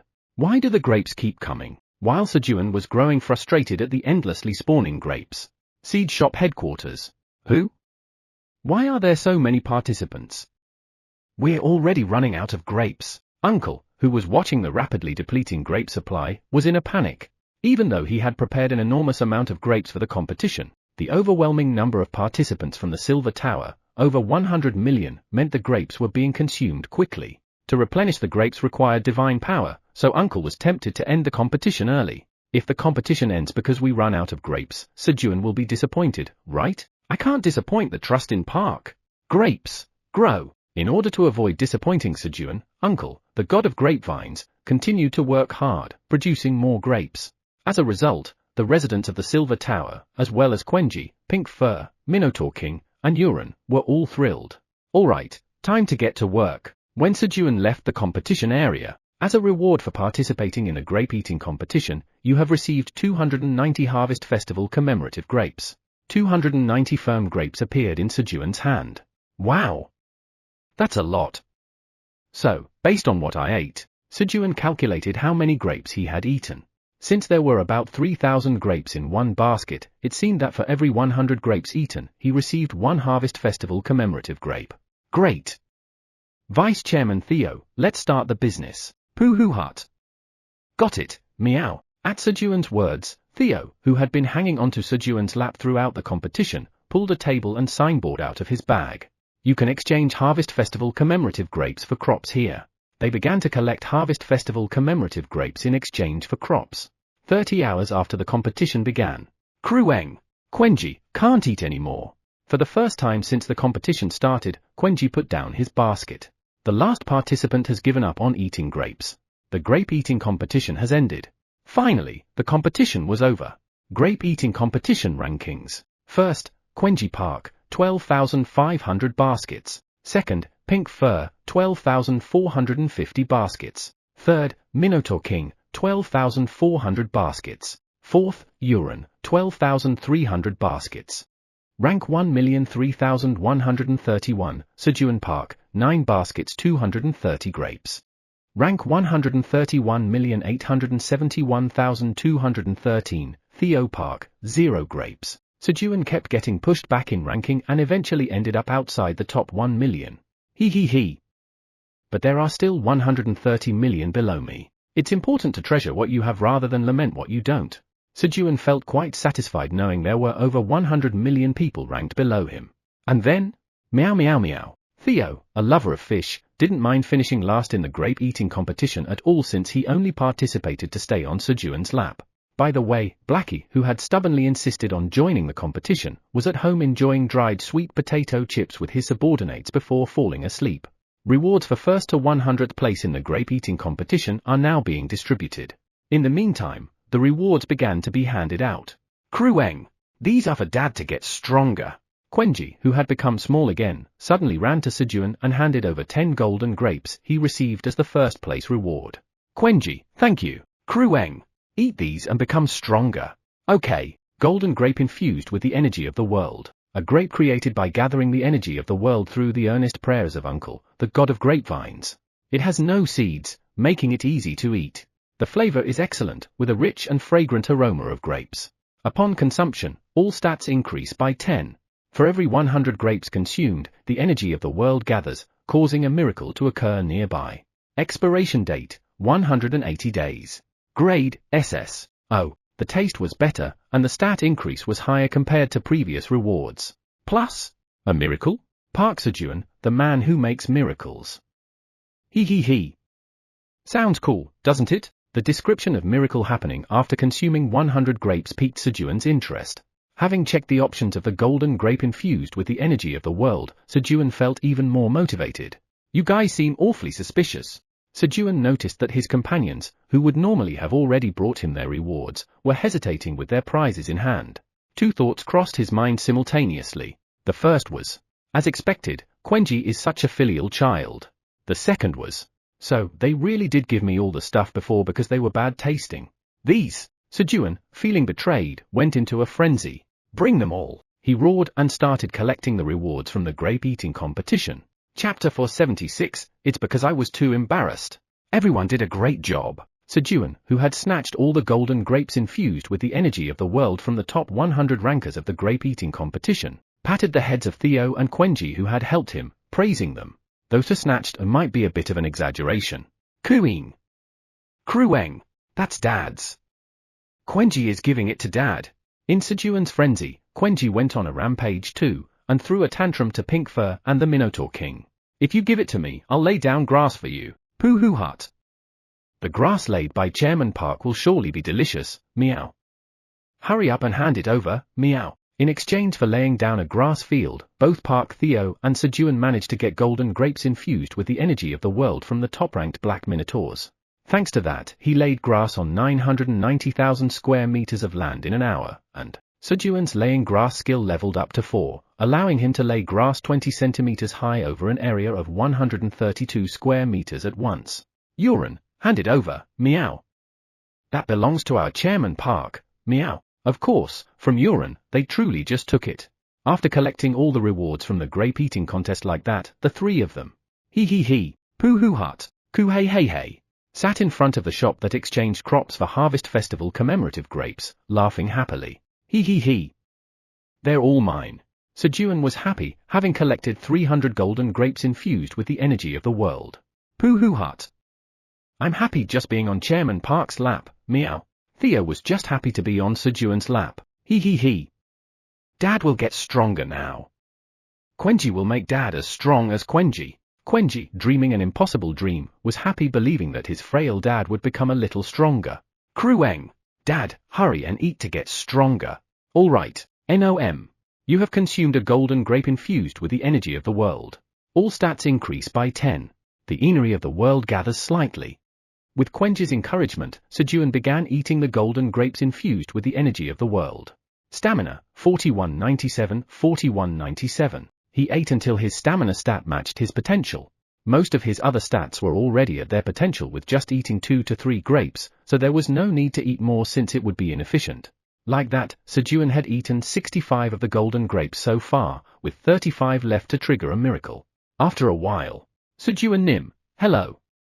We are here to exchange crops. Here are 5,500 Harvest Festival commemorative grapes. A group of 100 silver foxes approached, exchanging 5,500 crates of vitality-infused fragrant grapes. Sejun Nim, hello. Would like to exchange for sweet potatoes. The red foxes also came to Sejun.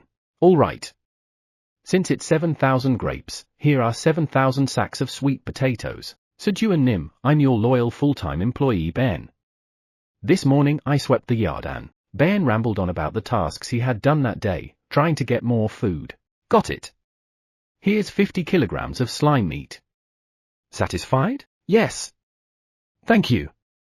I'll continue to serve you diligently. Knowing that Ben was providing for his subordinates in the Brown Tower, Sejun gladly gave him extra food. He's kinder than he looks. That's enough.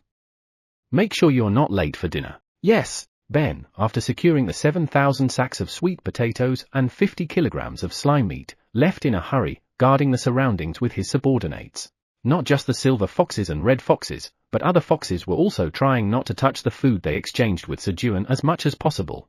It was to feed their families when they returned home. After the foxes and other participants flocked to exchange crops and the crowd thinned out. All right. I guess it's time for me to make an exchange too. Sejun approached the exchange shop at the bountiful grape cluster altar. And then?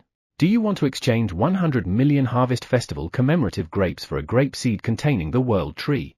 Yes. Using 100 million out of the 130 million Harvest Festival commemorative grapes he had collected, Sejun exchanged them for a grape seed that radiated a brilliant purple light. Grape seed containing the world tree. As soon as the grape seed containing the world tree appeared in Sejun's hand, a quest has been generated. Job quest: the current environment of the Silver Tower is unsuitable for farming due to strong winds. Plant the grape seed containing the world tree in the Silver Tower to weaken the wind. Reward: 50 billion tower coins, all stats 100, 30 drops of growth elixir, 1 drop of the great growth elixir, 1 job talent. A quest message appeared before Sejun. Go to the Silver Tower? Going there wouldn't be difficult if I have a land deed, but the reward was too good. The great growth elixir, which seemed superior to the regular growth elixir, and the job talent, something that had never been offered as a reward before, were particularly tempting. It felt suspiciously like the reward was designed to send him to the Silver Tower no matter what. Heck, I'm not falling for it. Excessive kindness is always a cause for suspicion. Sejun decided to hold off on the quest until he was sure the environment in the Silver Tower was safe. Just then, growl. Quenji, who was hanging from Sejun's waist, had his belly grumble loudly. The sound was so loud that Sejun could feel the vibration. Quenji, you ate 12,500 baskets of grapes just 3 hours ago, even though it's dinner time. As Sejun looked at Quenji with astonished eyes, "Ku hey hey." Quenji, feeling a bit embarrassed, scratched his head and gave an awkward laugh. It's okay. You need to eat a lot to grow big. All right. Since you guys helped me out today and worked hard, we'll have a special meal tonight, Sejun declared grandly and headed to the kitchen. Shortly after, Poohoo Hut. It's a super giant grilled fish, meow. I'm so excited, meow, queng. It's a huge meat rice bowl. Sejun brought out an extra large grilled fish and a massive meat rice bowl served in a 1 meter wide black pot and handed them to the two. And then, glare. This is what happens when you betray me. Scary, isn't it?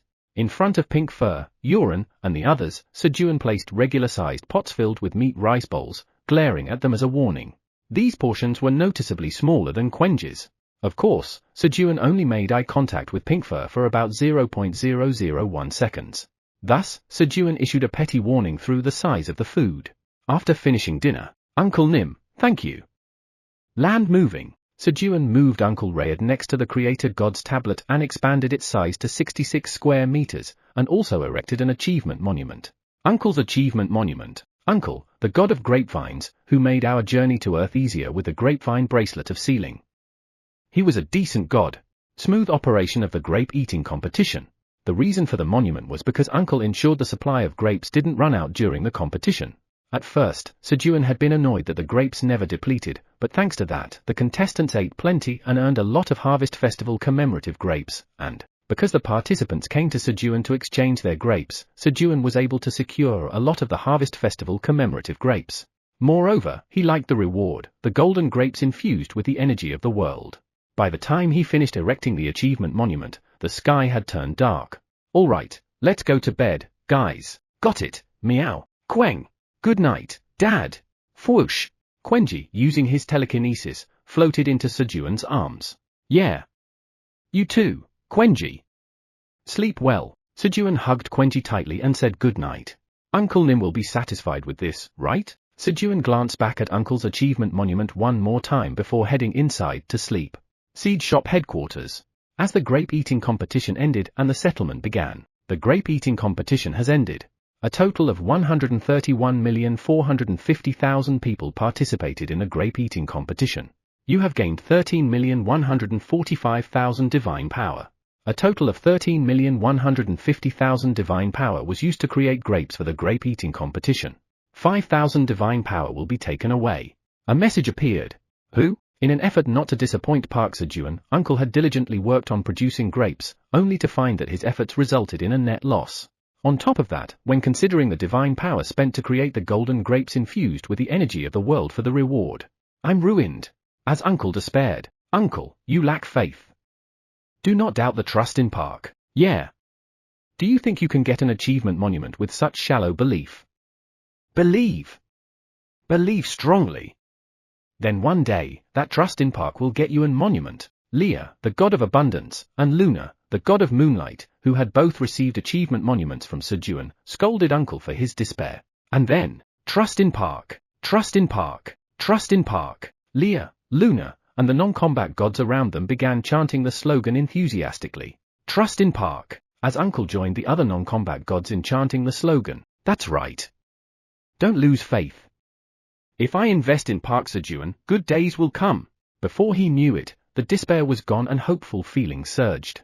At that moment, Park Sejun, the tower farmer of the Black Tower, has rebuilt your temple in a new, larger, and higher location. Your divine power increases by 150. The Black Tower's strongest, Black Minotaur Ox Demon King, has witnessed your temple. Your divine power increases by 100. Crimson Giant Bear Pink Fur of the Black Tower has witnessed your temple. Your divine power increases by 10. 50,000 Calamity Guardian Destruction Devourers have witnessed your temple. Your divine power increases by 500. Flash! A radiant light burst forth from Uncle's body as his divine power rapidly increased. Theo Park, the legendary merchant of the Black Tower, has witnessed your temple. Theo Park, the legendary merchant of the Black Tower, steals 0.01 divine power from you. There was a brief message about Theo stealing some of Uncle's divine power, but it was quickly buried beneath other messages. Flash! Following that, radiant light also shone from the bodies of Leah and Luna, as their achievement monuments were located in similar areas. Look! The sight of being rewarded for faith in trust in Park. Trust in Park. Trust in Park. Trust in Park. The chants of the non-combat gods grew even more fervent. Early the next morning. Kihi. King. King? He. Great. Everyone has finished preparing the gift items for the butler, right? Blackie, who had gone to bed early and woke up early, asked his subordinates. Of course. I made mine a while ago and had it hidden away. Responding to Blackie's question, Eondol reached into the Creator God's tablet and pulled out a black dulcet, stone pot. The stone from this tablet is very sturdy and has excellent heat retention. Eondol tapped the Creator God's tablet with a bright smile. King. King. King. Great. Eondol passes. Next is Gogomi. Kiruk. At Blackie's words, Gogomi confidently pulled out a full-body suit that was folded dozens of times from her chest. Kiruk. Kiruk. It's a camouflage suit with a wearing sensation that doesn't feel like you're wearing anything, and the ability to change to match the surrounding environment. Of course, I made sure to include basic defense to protect the frail Sejun Nim. King. King. King. Excellent. Gogomi also passes. Next is Kabi. Shalarang. What I prepared is over there. Kabi stepped forward, leading the way while Blackie and the subordinates followed. The place they arrived at was the brewery. Shalarang. Shalarang. I've aged these wines to be even more delicious. They've even gained additional abilities, so Sejun Nim will surely like them. Kabi proudly pointed at the jars where Golden Samyangju was aging. King. King. Good. Kabi also passes. Next, Kararuru. Core. It's Jiki's turn next. Kararuru, objecting to Blackie's command, protested. King. King. King. Quiet. Jiki is making 1 kilogram of amethyst every day for the butler. Just show your gift. Whack. Of course, Kararuru received a smack to the back of his head for his defiance. Core. TCH. I picked this up on the way. Kararuru shyly pulled out a red orb from his arms. King? This is an orb of death energy. Core. That's right. Kararuru, true to his nature as the crow of death, collected the surrounding death energy and crafted an orb infused with the energy of death. The orb of death energy can be used for various functions, but the most notable being its ability to warn the holder when death is approaching. King. King. King. Good. It's a perfect fit for our frail butler. Kararuru, you pass too. Core. HMPH. Of course I pass. Feeling proud after receiving Blackie's approval, Kararuru lifted his head arrogantly. But then, King? King? But wait, you're the one who makes these. So what do you mean you picked it up? Did you lie to me? Core. Car. No, that's... Kararuru was scolded for lying. It's because I was too embarrassed. Being embarrassed, Kararuru couldn't possibly admit the truth. Chapter 477, Ahum. Butler. Quickly, praise me. Ha. Just come out already. We need to defeat it quickly to go back. The dragons of the 4 Dragon Council, who were still on standby, sighed as they stared at the black moon. Soon, the grape wine drinking competition would begin. Everyone was anxious because of the grape wine drinking competition. Of course, it wasn't because of the wine itself. No matter how good the wine provided at the competition was, it couldn't compare to the grape wine that Sejun had made himself. The reason for their anxiousness was something else. What if Sejun gets in a good mood and starts handing out gold and samyangju to everyone? And what if they weren't there when that happened? That absolutely can't happen. Just thinking about it made the dragons of 4 Dragon Council burn with anger, and their throats dry up. Anyone, just come out. Please, come out. I'll burn everything down. Come out already. As for Dragon Council, with fire in their eyes, searched for the enemy. Kugum. A gigantic snake was seen wandering around the outskirts of destruction. Where has that Halfaz guy gone? With Halfaz, who was leading the destruction of the world, having disappeared, the speed of destroying the world slowed down. Finding this strange, Jormungandr was on his way to find out what was going on by searching for Halfaz. And then, if we just defeat you, we can go drink. We'll defeat you and head back. The moment 4 Dragon Council members spotted Jormungandr, they quickly ate Sejun's binset and shouted, "The 3rd apostle of destruction, Jormungandr, the world-devouring serpent. You're the one who opened the black moon. It's definitely your fault. Take my breath attack. It's all because of you. Kuo." They began to attack Jormungandr. It's the apostle of destruction. Attack Jormungandr. Following that, the remaining leaders and the dragons of the 9 dragon tribes also ate the binset and attacked Jormungandr. Of course, the quantity of binsets was limited, but thanks to having bought some from Eileen and securing some on credit beforehand, about 10% of the dragons had a binset. What? Seal release. With the overwhelming number of dragons attacking, Jormungandr hurriedly released his seal. Since there were so many dragons, he immediately unsealed up to the 5th stage and shed 5 layers of skin at once. Crack! In an instant, Jormungandr shed 5 layers of skin and grew several dozen times larger, with 6 pairs of eyes staring down. You will pay the price for daring to attack me. Jormungandr opened his mouth wide, rushing forward to devour the dragons. However, Kuo, Ua, the dragons' collective breath attack were incredibly fierce. All right. Sejun, who had woken up, opened his eyes and, as usual, reached out to grab Blackie, who would normally be sleeping on his chest. But, he's not here? What he touched wasn't Blackie's soft fur, but his own firm chest toned by farming. Where did he go? Sejun sat up and looked around. But, Gorarong, Curarong. All he could see were Theo and Iona, still fast asleep. Maybe he went to his secret storage again? Meow. Sejun picked up Theo and placed him on his knee. Sure. After getting up, Sejun marked the date on the wall and carefully opened the window.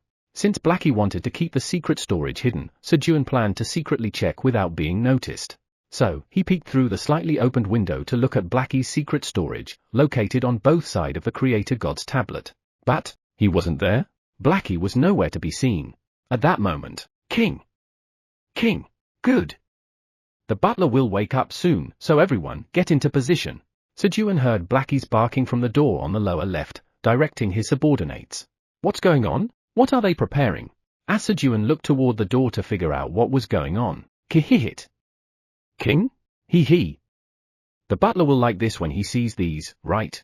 Of course. He'll definitely like it. Kiruk. Shalarang. He's going to love it for sure. Core. Blackie and his subordinates stood in a line, facing the door, as if preparing for something. At the center, of course, stood Blackie, the leader, flanked on his left and right by Kabi, Jiki, Eomdol, and Gogomi. Kararuru, who had been idly standing in the back, suddenly perked up. "King? Kararuru, aren't you coming?" When Blackie raised his front paw threateningly, only then did Kararuru hesitantly stand next to Blackie. Kararuru subtly tried to stand in the center with Blackie. "King, move!" Of course, Blackie immediately disciplined Kararuru for daring to try to be co-center with him and put him behind himself. With that, the formation was complete. Kuham. It didn't even take a minute before Blackie yawned. After all, he'd been bustling around since early dawn. Soon, Blackie and his subordinates began yawning in turns and started nodding off. At this rate, they wouldn't be able to do what they prepared. Sejun was too curious about what Blackie had prepared, so, thump, thump. He deliberately made loud footsteps to wake up Blackie and his subordinates. And then, screech, as he opened the door, "King! King! King! Todder! Butler, these are gifts for you. My subordinates made them." Blackie barked proudly in front of the items his subordinates had created. Oh, Sejun was originally planning to just pretend to be surprised at Blackie's surprise, but Eomdol's sturdy dulcet, durable spider silk camouflage suit, well-aged golden Semyangju, orb of death's energy, these are real items. He hadn't seen the items in front of Blackie through the window slit earlier, so he was genuinely surprised.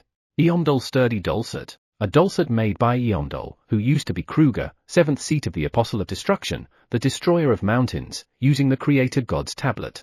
Since it was made from the Creator God's tablet, a portion of the power of creation is imbued in the dulcet. When cooking with this dulcet, the food becomes even more delicious, and the abilities of the ingredients are amplified. A creation of a mythical level being, showing abilities equivalent to divine relics. Creator, Eomdol. Usage restriction, Park Sejun, Tower Farmer of the Black Tower. Grade? Skill, Time Acceleration, Master. Time Acceleration, Master. Accelerates time with magic power to shorten cooking time to within 1 minute. The longer the cooking time of the food, the more magic power is consumed. Durable spider silk camouflage suit, a suit made by Gogomi, who used to be Alice, the mesmerizing spider, and ninth seat of the Apostles of Destruction, using her own spider silk. The suit is reinforced with dozens of layers of highly elastic spider silk, providing strong defense. It disperses external impact and energy, reducing damage. A creation of a mythical level being, showing abilities equivalent to divine relics. Creator, Gogomi. Usage restriction, Park Sejun, Tower Farmer of the Black Tower. Grade? Skill, Camouflage a Master. Camouflage a Master. Consumes magic power to camouflage the body to be indistinguishable from the surrounding environment. If the environment is complex or rapidly changing, the camouflage may become less effective. Well-aged golden Semyangju. Golden Semyangju, originally made by Park Sejun, the Tower Farmer of the Black Tower, and further aged by Kabi, who used to be Delia, the demon of corruption and 8th seat Apostle of Destruction, using the power of decay. As it is aged well, the alcohol content increased. When consumed, it activates a powerful curse-dispelling effect and amplifies magic power by 1000% for 1 minute. If consumed by a being with divinity, divine power increases by 100. The aroma is so sweet and the taste so deep that it could enchant even gods. Chefs, Park Sejun, Tower Farmer of the Black Tower. Kabi. Usage restriction, beings with 1 million or more magic power or those possessing divinity. Expiration date, 1000 years. Grade? Orb of Death's Energy, an orb created by Kararuru, who used to be Halfas, the Crow of Death and second seat of the Apostles of Destruction, by gathering the energy of death. The orb reacts sensitively to death due to the concentrated death energy within. It informs the owner of the fate of impending death. It absorbs the owner's death energy, stopping them from aging and keeping them away from death. A creation of a creation-level being, showing powers far superior to divine relics. Creator, Kararuru. Usage restriction, Park Sejun, Tower Farmer of the Black Tower. Grade? Skill, Harvester of Death, Master. Harvester of Death, Master. Summons the side of death to instantly kill enemies in front. The more magic power consumed, the larger and more powerful the side of death summoned. Wow! After checking the item options, Sejun couldn't close his mouth for a long time. He had dismissed all those exorcised by Blackie as insignificant, especially since they had transformed into something too cute to take seriously. But as expected of an Apostle of Destruction, their former abilities had not faded. Each item had excellent options, all possessing abilities greater than divine relics, with at least 3 stars each. In particular, the Orb of Death energy was extraordinary. It had 5 stars with creation-level grade that even surpassed divine relics. This was the first time Sejun had seen a 5-star item since Theo's legendary item, the bag of the legendary merchant wandering the 9 towers. Thanks to this, Sejun realized just how impressive Theo's legendary merchant item was. But to think that Kararuru was the second seat of the Apostle of Destruction, Halfas, the Crow of Death. Sejun was somewhat shocked that Kararuru, who made the Orb of Death's energy, had once been Halfas. Keitham. King. Ahum. Butler. Quickly, praise me. Sejun didn't even realize that Fenrir, the god-hunting noble wolf and the first Apostle of Destruction, was wagging his tail furiously in front of him, eagerly awaiting praise. Guys, thank you.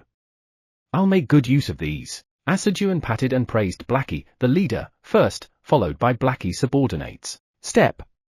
Step. Even Kararuru subtly edged closer to make it easier for Sejun to pat him. Aren't you all tired? Let's sleep while eating this. Sejun placed Blackie and his subordinates into his sling bag and gave them a generous amount of roasted and dried sweet potatoes. Normally, Sejun didn't allow them to eat before bed, but today was an exception. He permitted them to eat while they slept. Kihihit. Chomp. Chomp. Kyararong. Iemrorong.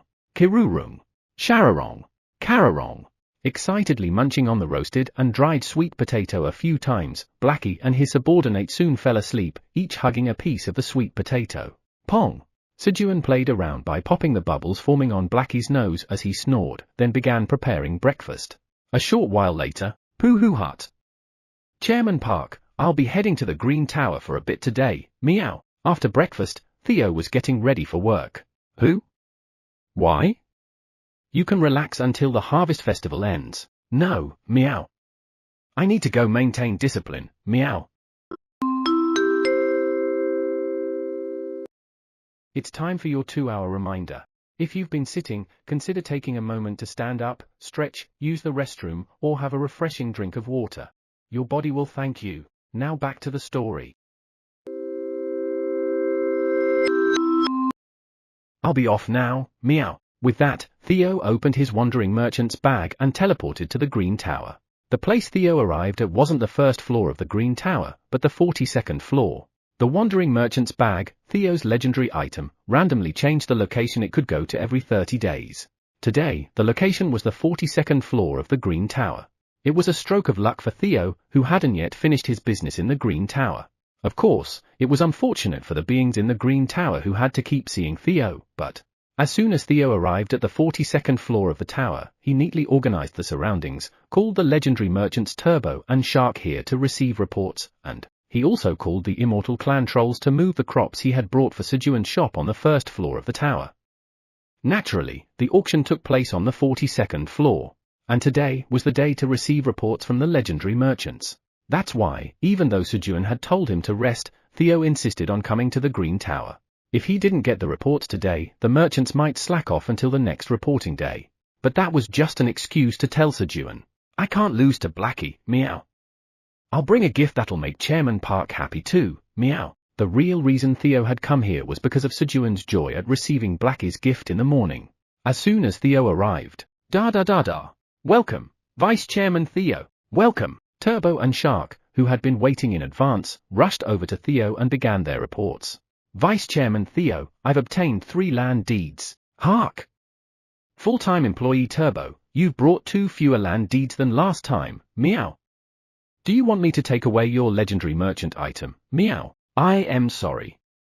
I'll work harder next time and bring back 5 land deeds. At Theo's threat, Turbo shouted frantically. Good, meow.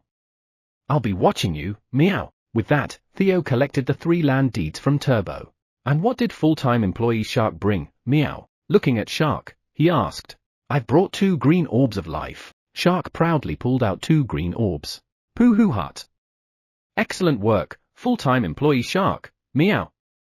If you keep working hard, I'll get Helnim to give you a legendary merchant item, meow. Thank you. After receiving the reports from Turbo and Shark, it's not enough, meow. Theo didn't think Sejun would be as happy with these gifts as he had been earlier in the day. So, Chairman Park, please lend me your strength, meow.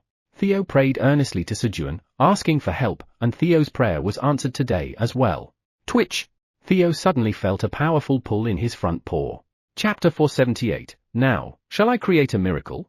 Pooh hut. Quickly lead me to the pool, meow, as Theo let his body follow the pool and moved his front paws. Chuck. His front paws moved above his head.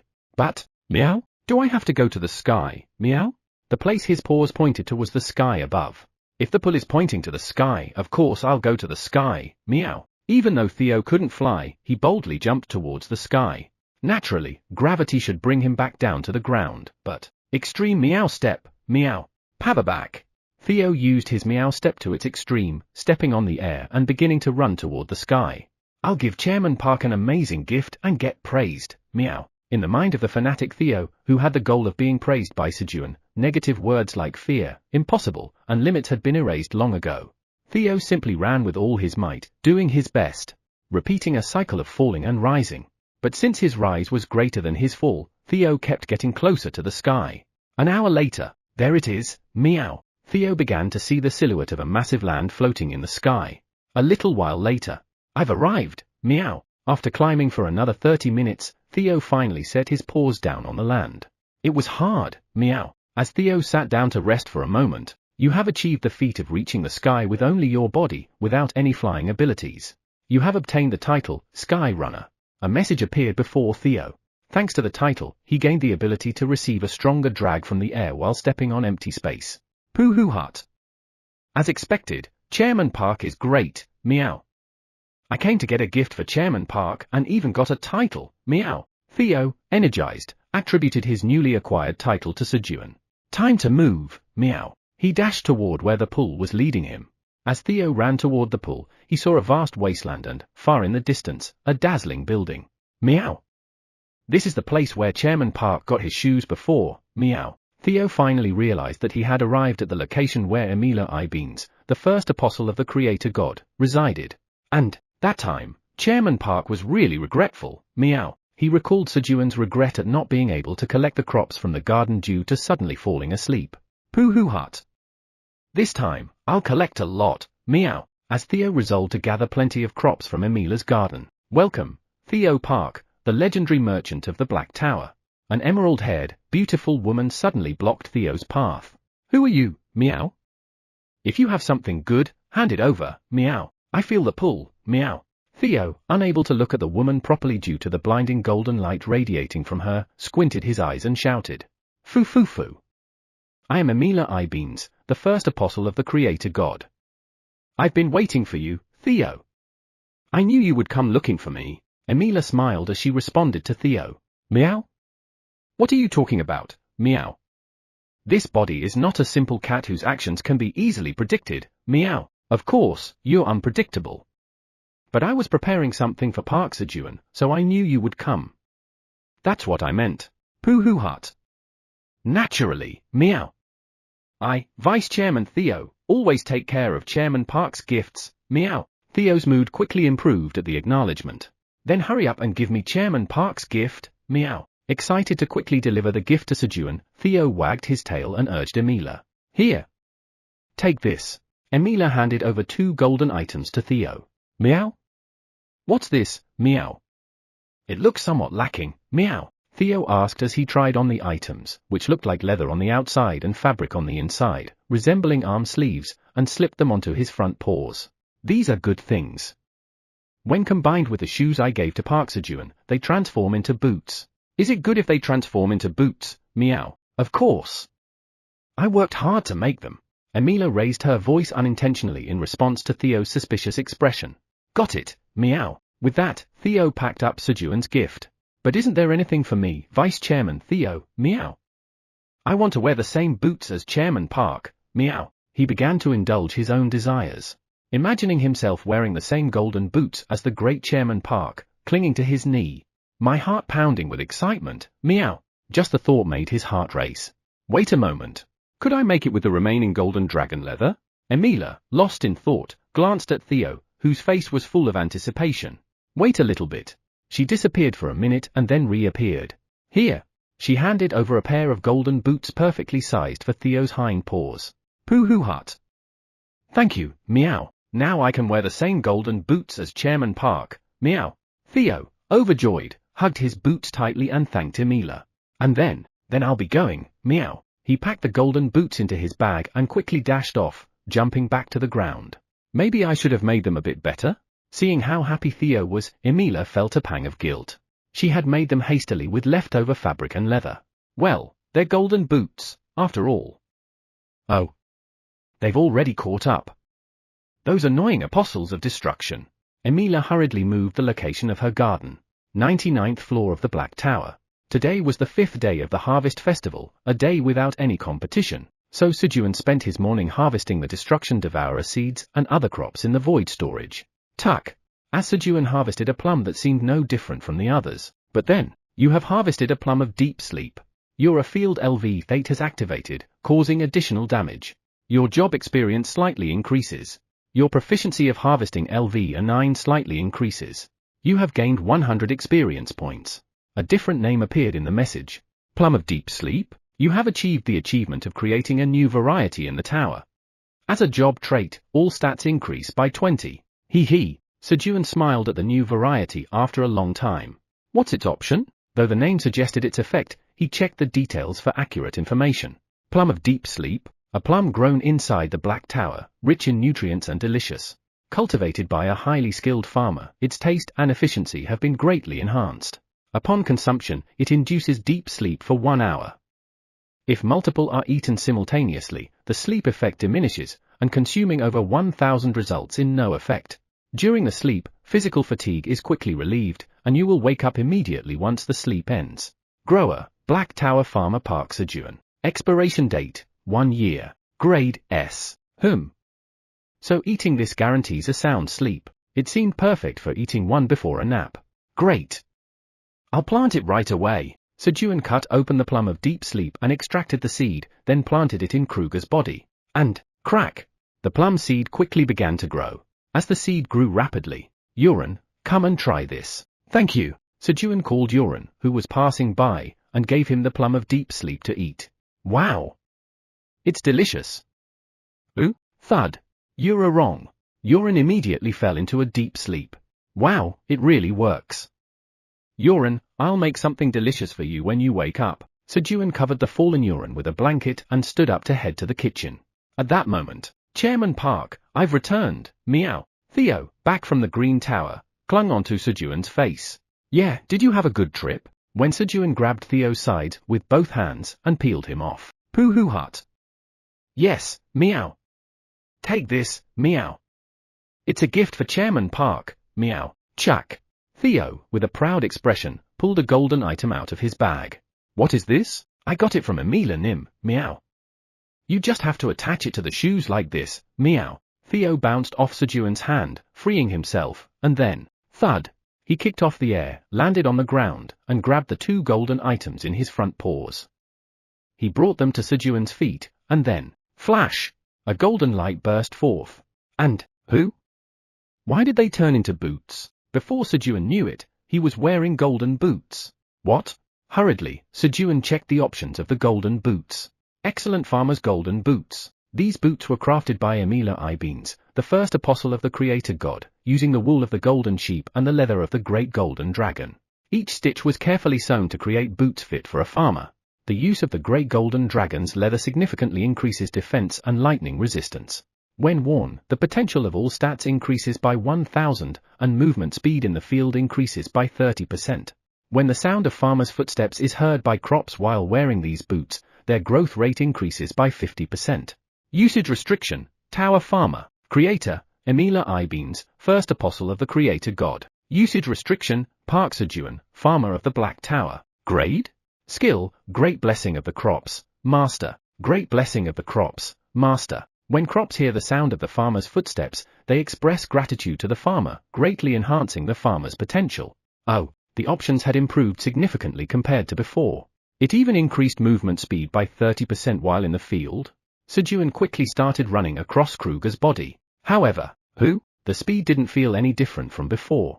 What's going on? Sejun, puzzled, wondered if, could it be? He pressed down and planted the seed of the destruction devourer into the ground while moving. Your field LV8 has activated. You have planted the seed of the plum of deep sleep in the body of Kruger, the destroyer of mountains and 7th seat of the Apostle of Destruction. Whiz. Suddenly, his movement speed increased dramatically. It seemed that only when the Eurofield skill activates is the enemy's body recognized as a field. It was a bit inconvenient to use, but, still, it was better than nothing. Sejun was quite satisfied with it. His defense and lightning resistance had increased, and the growth rate of crops would speed up by 50% when they heard his footsteps. Also, the skill name had changed from Blessing of the Crops to Great Blessing of the Crops, resulting in an even greater boost to his potential, especially the 1000 potential boost. It was an option that was too necessary for Sejun, who wanted to try creating a miracle by eating the golden grape infused with the energy of the world. He. Vice Chairman Theo, you did great. But how did you meet Emila Nim? Sejun, pleased with the golden boots, placed Theo on his lap and asked with a bright expression. Pooh hut. Chairman Park told me, meow. Who? I did? Pooh hut. That's right, meow. And now, hurry and give me some of that churu that Chairman Park made, meow. Theo, already puffed up with pride from Sejun's praise, didn't resolve Sejun's doubt and lay flat on his back, demanding his churu. All right. Sejun gave Theo some of the tuna churu he had made himself. Choc. Theo began eating the treat eagerly. All right. Now, shall I create a miracle? Nom. Sejun began eating the golden grape infused with the energy of the world while stroking Theo's head as he hummed. Since the grapes were described as capable of creating a small miracle, Sejun didn't have high expectations. As Sejun ate the grapes, Theo, having eaten his fill of churu, took out the golden boots Emila had given him from his bag. Shabby golden boots. The boots had patches here and there due to the lack of enough proper-sized leather, but pooh hut. Now I'm wearing the same golden boots as Chairman Park, meow. As long as they were the same golden color boots as Sejun's, Theo didn't care. Meow. Theo hummed a tune as he put on the golden boots. Pooh hut. All done, meow. He felt extremely proud as he alternated between looking at Sejun's golden boots and his own. At that moment, you have consumed the golden grape infused with the energy of the world. All stats have increased by 10. The energy of the world gathers slightly. The energy of the world gathers to create a small miracle. After Sejun ate 100 golden grape infused with the energy of the world, a miracle occurred. Meow, the golden boots Theo was wearing started to glow. Chapter 479. What? This is a cheat item. Under the ground of the 82nd floor of the Silver Tower. Drrrr. Pew. He. The residents, having eaten their fill for the first time in decades, were sleeping while awaiting the next grape wine drinking competition. And, this looks good.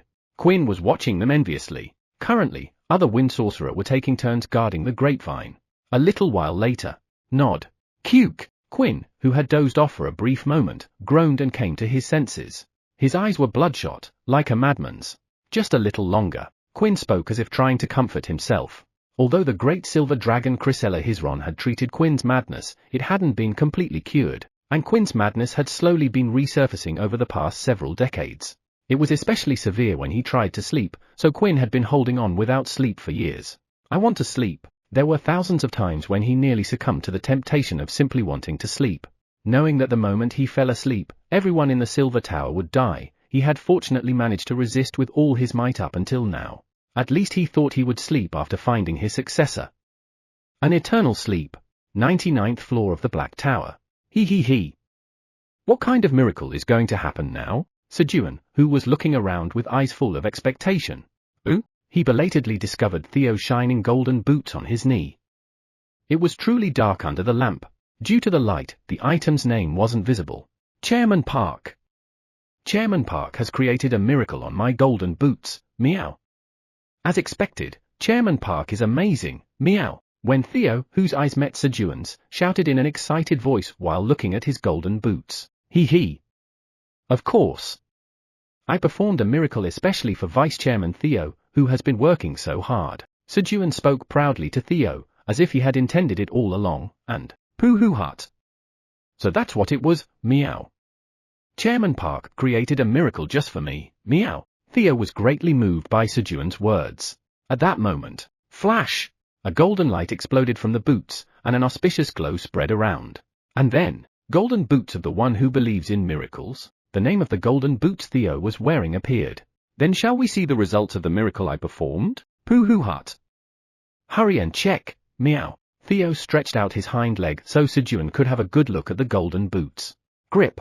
Sejun grabbed the boots and checked their options. Golden boots of the one who believes in miracles. Shabby golden boots, a D-grade item, has transformed into a completely different item due to a miracle. The golden dragon's leather used in the material has miraculously merged into one, making the seams disappear, and thanks to this, defense and lightning attribute resistance have greatly increased. The stronger the faith in Park Sejun, who performed the miracle, the higher the stat and potential boost. Stats can increase by up to 10,000, and there is no limit to potential increase. Creator, Black Tower's Tower Farmer, Park Sejun. Usage restriction, only those who believe in Park Sejun. Grade? Skills, Light Speed Meow Step, Master, Money Hug, Master, Money Churu, Master, Light Speed Meow Step, Master, Move at the speed of light for 1 second. Can only be used once a day. Money Hug, Master, as long as you're hugging Black Tower's Tower Farmer Park Sejun, you can gain 10,000 tower coins per second. Money Churu, Master. Each time you eat churu made by Black Tower's Tower Farmer Park Sejun, you gain 1 billion tower coins. What? This is a cheat item. Sejun was astonished as he read through the item's options. It's ridiculously good. He had been happy with just a 1,000 point increase in potential, but here, there were no limits to potential increase. Of course, the part about needing strong faith in him for the item to be effective was very satisfying. And then, 6 stars. This item had a 6-star rating. 5 stars are considered creation level, so what level is this then? Sejun's expression became more and more dazed as he read the explanation. However, what were these theocentric skills? As he checked the skills, his mind gradually cleared. Setting aside Light Speed Meow Step, both Money Hug and Money Churu were clearly skills created to fulfill Theo's personal desires. Lucky guy, good for him. Even the skills are helping him out.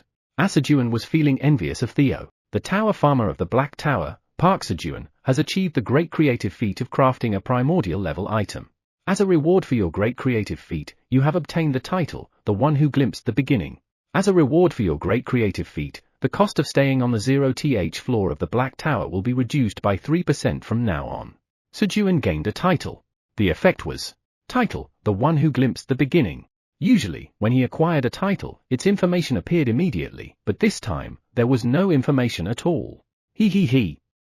Still, I confirmed something good. To think that a miracle I perform could transform a D-grade item into a primordial level 1. Sejun smiled with great satisfaction after confirming the effect of a small miracle. Of course, it was just Sejun's misconception. Seed Shop Headquarters. 10,000 mushroom ants, tenant farmers of Park Sejun, the Tower Farmer of the Black Tower, have seen your temple. Divine power increases by 1. 500 Calamity Guardian Destruction Devourers have witnessed your temple. Divine power increases by 5. Ha. There are blessings for those who believe. Believe in Park Sejun. Trust in Park. Uncle, the god of the grapevine, shouted enthusiastically a trust in Park as he watched the messages. Usually, there were other non-combat gods beside him chanting along, but today he was alone. It wasn't because they had fought over the distribution of divine power. Rather, it was because Sejun had shortened the seed shop's opening period by 6 days using 6 random shortening tickets, and the seed shop would open tomorrow. Everyone else was at home creating the seeds that Sejun would draw. At that moment, the auspicious light generated by the great miracle performed by Black Tower's Tower Farmer Park Sejun has reached the temple. Divine power increases by 10. A message appeared before Uncle. Why is it a great miracle instead of a small one? The golden grape infused with the energy of the world that Uncle had given could only create small miracles. Uncle wondered. In reality, the miracle Sejun had caused was indeed a small one. However, Poohoo Hut. Chairman Park created a miracle for me, meow. As expected, Chairman Park is great, meow. Theo, deeply moved by the miracle Sejun performed, praised him even more. In that process, the divine power that Theo had absorbed from the temples of the gods until now enhanced the miracle, transforming the small miracle into a great one.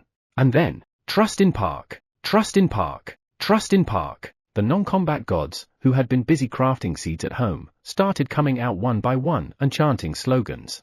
Because not only Uncle, but also the temple and divine relics on the 99th floor of the Black Tower had been reached by the light of the great miracle, so the non-combat gods' divine power had increased.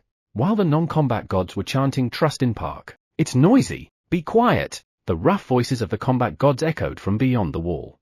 Trust in Park, trust in Park. As a result, the non-combat gods could only chant in voices as tiny as ants. At that moment, starting now, we'll begin the warrior's song. 1, 1, 2, 3, 4. Brave warriors. There are many. But the warrior who made a miracle is warrior Park Sejun. When fighting, he risks his life. He doesn't hesitate in the face of danger. He doesn't hesitate in the face of danger. The loud singing voices of Bev, the god of courage, and Thunder, the god of storms, echoed from beyond the wall. The light of the great miracle had also affected the heart of courage that Sejun possessed and the thunderbolt staff of Quenji, significantly boosting both their divine power. Thus, they were singing a song in honor of Sejun. And why are the combat gods singing the name of our Park Sejun? The non-combat gods, who heard the combat god song, fell into a panic. He. Then, for the next miracle, as Sejun was happily daydreaming about where to use his next miracle. Chairman Park, take this too, meow. Theo handed over 3 land deeds and a green orbs of life that he had received from Turbo and Shark. Land deed for the 35th floor of the Green Tower, land deed for the 50th floor of the Brown Tower, land deed for the 82nd floor of the Silver Tower. Ooh, a land deed for the Silver Tower? While checking the land deeds, Sejun's eyes caught the one for the Silver Tower. If Uran had brought the Silver Tower's land deed, Sejun would have never gone there, quest or not. However, the one who brought this was the King of Luck, Theo. Should I go there sometime later? Sejun's opinion about the Silver Tower started to shift in a more positive direction. Well done, Vice Chairman Theo. Sejun patted Theo's head while praising him after collecting the items, and pooh hut. I, Vice Chairman Theo, always do a good job, meow. Theo, brimming with pride, got even more excited after receiving Sejun's praise. Yes, he, so soft.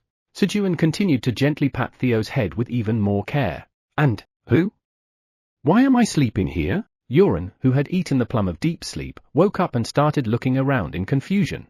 Ah, that's right. Only then did Sejun hurriedly start preparing lunch. A little while later. Ku hey. Krueng. He. Dad, sit there and wait. Krueng. Krrk. After lunch, Quenji sat Sejun down and began grinding coffee beans into powder with his front paws. The beans were ground much more evenly and finely than when Sejun had used the millstone. Shake. Quenji carefully poured the finely ground coffee powder into a dripper. Tap. Quenji gently tapped the dripper on the table, leveling the coffee powder smoothly. Then, Krueng. Flamey Nuna, are you ready? Yep. It's just right. Flamey used her telekinesis to move the kettle she had boiled with her flames. Drip. Slowly tilting the kettle, Flamey began pouring hot water over the dripper, and the coffee started brewing. Having watched Sejun brew coffee many times, Quenji's coffee brewing skills were impeccable. Krueng. Dad, it's done. Hurry, try it. With an eager expression, Quenji handed the coffee he had brewed to Sejun. All right, I'll drink it well. Slurp. Sejun took a sip of the coffee Quenji had given him. A fragrant floral scent filled his mouth, mingling with a sweet aroma. The rich flavor and smooth bitterness danced together in his mouth like a waltz. Gulp. As the coffee went down his throat, the tangy sourness of lemon gave a refreshing aftertaste. At the same time, to think I'm drinking coffee brewed by my Quenji. A wave of emotion surged over him. It's perfect. Praising Quenji's coffee for its aroma, taste, and the feelings it evoked, Sejun gave him a thumbs up. Immediately. Ku hey. Krueng. He. Dad acknowledged me. Quenji, thrilled to be recognized by Sejun, expressed his joy with a but dance, wiggling his hips. Honestly, it was more delicious than the coffee he brewed himself. Should I ask Quenji to make coffee from now on? I could probably bribe him with some pocket money. As Sejun was thinking about comfortably drinking coffee in the future while watching the dancing Quenji, Black Tower Administrator Area. Ku he. I'm so excited. Time to start preparing to meet Sejun. Eileen was trying on various outfits as she prepared to meet Sejun. On the last day of the Harvest Festival, thanks to the blessing of peace, attack power would decrease by 30%. On top of that, with Sejun receiving buffs like absolute protection and the bin set, and she receiving all sorts of debuff magic. Although she regularly used debuff magic, Eileen had recently discovered a powerful new debuff magic spell in the library. Originally, it was a terrifying curse made to kill cheating boyfriends, but, ku he. Sejun, just wait a little longer. Soon, we'll be able to meet. Despite the curse creator's original intent, it seemed Eileen was going to use it to protect her boyfriend instead. But why isn't this thing growing? You need to grow quickly so our Sejun can be happy. Let's grow dragon fruit, Eileen said as she looked at the potted dragon fruit plant floating beside her. Following Sejun's suggestion to keep the plant close, Eileen had enchanted the pot to float and follow her around. Float. Of course, the dragon fruit plant didn't respond. At that moment, Kuhavaha. Eileen, your grandpa's back. Kaiser had returned. Chapter 480, it's gone. Black Tower Administrator's Area. Grandpa, you're here. When Eileen ran toward Kaiser and greeted him warmly, as expected, Eileen miss me too. Kaiser was moved by Eileen's warm welcome. But then, Grandpa, do you know what a dragon fruit is? Dragon fruit? I don't really. Never mind if you don't know. It seemed that her affection was limited to grandpas who could tell her things she didn't know. As soon as Kaiser answered, Eileen turned around to do her own thing. Whom? My granddaughter. I've heard about dragon fruit from the elders in the past. Startled by his granddaughter's sudden change in attitude, Kaiser quickly opened his mouth. Then, really? Tell me. Eileen quickly ran back, massaging Kaiser's shoulders as she urged him. Kuhavaha. All right, I'll tell you. Whom? It was about when I was 300 years old. Kaiser, wanting to extend the massage from his granddaughter, started his story from 1,000 years before the actual time he heard about dragon fruit. 99th floor of the Black Tower. All right. Now that I've finished my morning tasks, should I test this out? Sejun began putting on the durable spider silk camouflage suit that Gogomi had made. The Eomdol's sturdy dulcet made by Eomdol had proven its performance by making delicious and sticky rice in just 1 minute for lunch, and the well-aged golden samyangju that Kabi had made couldn't be tested because it required either over 1 million magic power or a being with divinity to use. And the orb of death's energy that Kararuru had crafted, which supposedly prevented aging, would take some time to verify if it truly worked, since aging would only become noticeable as time passes. Additionally, the Harvester of Death skill embedded in the Orb of Death's energy had no suitable place to be used. Pooh Hut. Vice Chairman Theo, get off for a moment. Sejun tried to remove Theo off his lap to test the camouflage skill against Theo, Quenji, and Flamey. I don't want to, meow. Absolutely not, meow. Theo immediately rejected the request. Grab. Meow. In the end, Sejun forcibly separated Theo. Sejun, after removing Theo like that. Instead, if you find me after 5 minutes, I'll let you follow me even to the bathroom. Although he set a reward that seemed more like a punishment. Pooh Hut. Deal, meow. I will definitely find you, meow. Theo agreed happily. Krueng. What will Quenji get if Quenji finds you too? Next to him, Quenji, hearing the mention of a reward, looked at Sejun with expectant eyes and asked. If Quenji finds me, I'll give you pocket money. Hey, Quenji. He. That's good. And Flamey, is there something you want? He. Nope. Flamey answered Sejun's question cheerfully. Then, if Flamey finds me, I'll grant you 1 wish. After thinking for a moment, Sejun spoke. Really? Yes. Now, it's your turn next, so wait.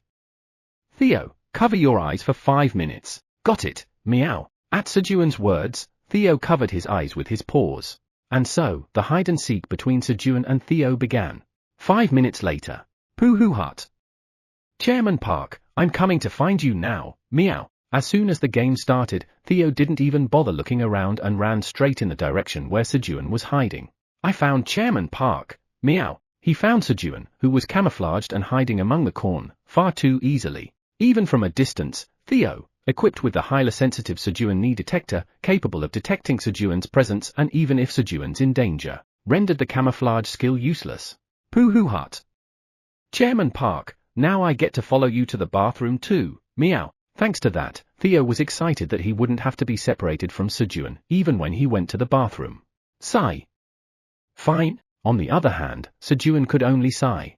Still, since I put purifying charcoal in the bathroom, I won't hear complaints about poop smell, right? While Sejun was worrying about taking Theo with him to the bathroom. Krueng. Now it's Quenji's turn. Quenji shouted excitedly. However, Quenji, I'll give you the pocket money.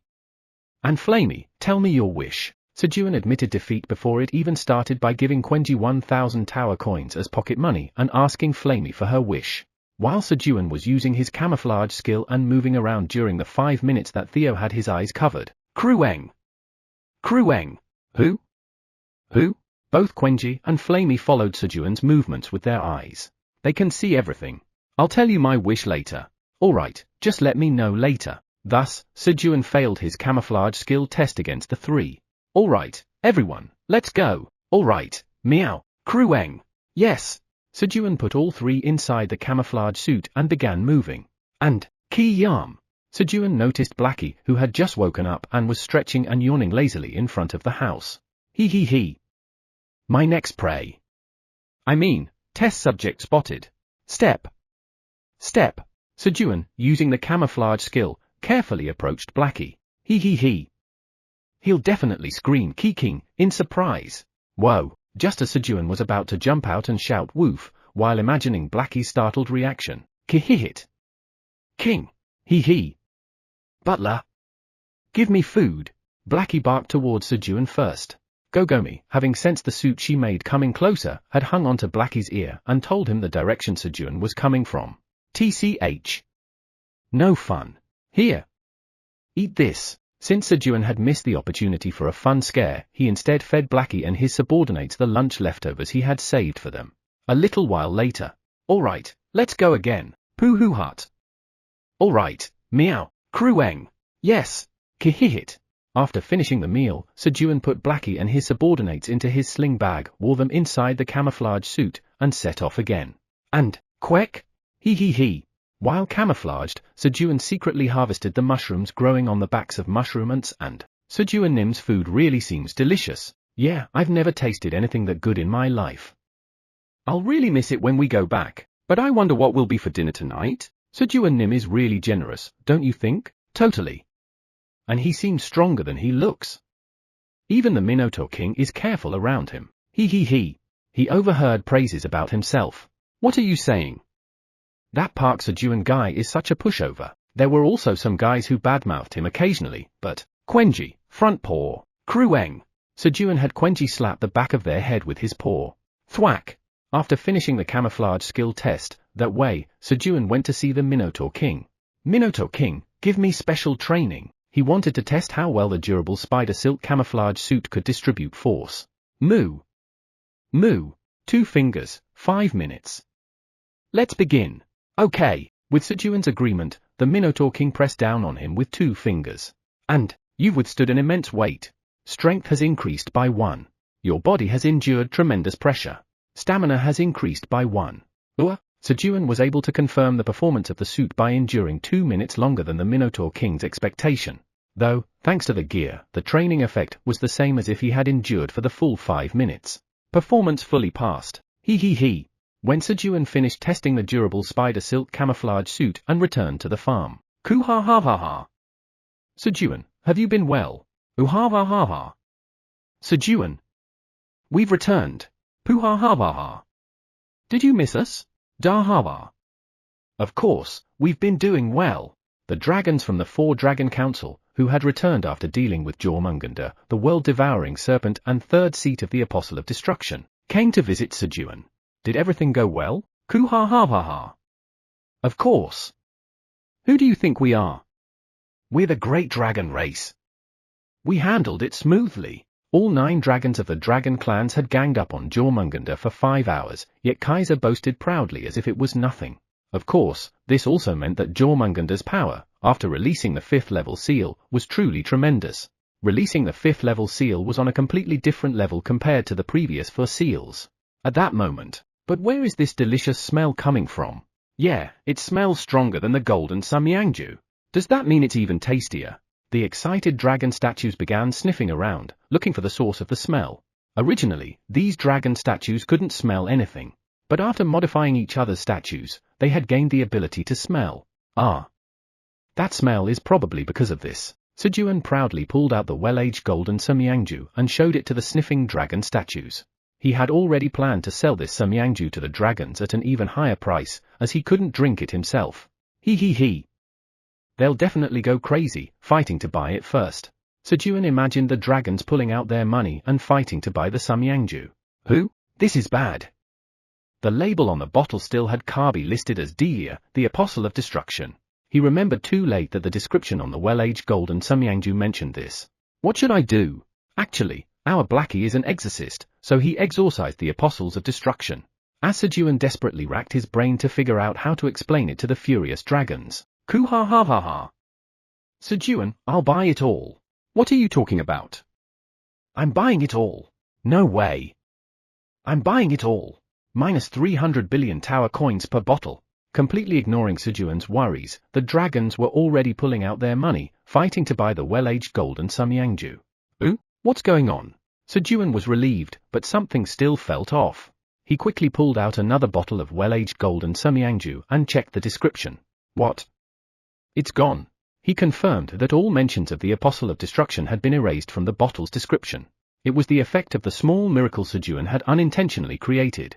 The miracle Sejun had triggered didn't just affect Theo's golden boots, it had happened in various places at the same time. Phew. Saved. Thanks to this, Sejun was able to hide the true identity of Blackie's subordinates from the dragons. Sejun, who had overcome a great crisis like that. Let's make it a bit more than 300 billion tower coins. Pooh hut. That's right, meow. Dragon nymphs, spend more money, meow. With Theo's encouragement, Sejun ended up selling 2 bottles of well-aged golden Samyangju to each dragon at 500 billion tower coins per bottle, earning a total of 4 trillion tower coins. Thanks to this, the dragons handed over all the tower coins they had earned from defeating Jormungandr directly to Sejun. And then, ku ha ha ha ha. Here. Have a drink each. I'm giving you the honor of tasting the alcohol bought by a VVIP. Kaiser, who had accumulated a total purchase amount of 5 trillion tower coins, became a VVIP of the dragon market and began teasing Kellyan, Ram-Tur, and Tyr while sharing one of the bottles he had just bought. Damn it! To think I have to watch Kaiser flaunt his status like that. Disgusting. Absolutely disgusting. I need to make money fast. I feel bad, but it's so delicious. Although they were annoyed by Kaiser's arrogance, the taste was too good for Kellyan, Ram-Tur, and Tyr to leave. Black Tower Administrator's area. Ku ha ha ha ha. So, do you know what this old man got for his 700th birthday? Kaiser had been drinking and talking non-stop about his old stories for 6 hours. Gran D.P. Eileen, her patience completely worn out, called out to Kaiser in a cold voice. Ku-hoo-hoo-hoo. Yes, my dear granddaughter, did you call this old man? Kaiser, drunk on the joy of becoming a VVIP of the dragon market, teasing other dragons, drinking delicious alcohol, and chatting with Eileen, didn't notice that Eileen's mood had changed. And, Grandpa, you liar! You don't know anything about the dragon fruit. The result was his granddaughter's fiery outburst. Eileen, your grandpa isn't a liar. Let me tell you what I've heard about dragon fruit. Of course, being a doting grandfather, Kaiser, desperate not to lose his granddaughter's affection, began recounting a story he had heard about dragon fruit. A long time ago, among the 10 dragons first created by the creator god, when the first white dragon Kelgas perished in battle. There's a legend I've heard that when the creator god harvested the dragon fruit he had grown in tears, Kelgas was revived. Really? Then how do you grow dragon fruit? Grow it? Well, since the creator god was the one who grew it, I wouldn't know. Ah, but they did say the creator god was crying while growing it, so maybe it's the creator god's tears. Silently, Eileen activated the portal and, using her administrator privileges, expelled Kaiser. Chapter 481, Could I actually be the creator god? 99th floor of the Black Tower. What? You mean the creator god shed tears while harvesting a dragon fruit, and the dead dragon was revived from the dragon fruit? The tower administrator says that's what Grandpa said. Is that even possible? Sejun was hearing from Eileen about the legend of the dragon fruit that she had heard from Kaiser. The tower administrator says Grandpa told that story from 1,000 years ago just to get a long massage, and she ended up giving him a massage for 6 hours. The tower administrator says that on top of that, Grandpa said the tears of the creator god, who disappeared 3,000 years ago, were the way to grow dragon fruit, so she kicked Grandpa out of the administrator area. Eileen continued to tattle on Kaiser's mistakes to Sejun. Ah. So that's why Kaiser Nim, whose mood was on cloud 9 after becoming a VVIP just a little while ago, suddenly hit rock bottom. Ahoom. I also think it is the creator god's tears, but I should stay quiet. Kaiser Nim is in the wrong, Sejun said firmly while watching Kaiser, who was gloomily gulping down ordinary Samyangju at the fountain.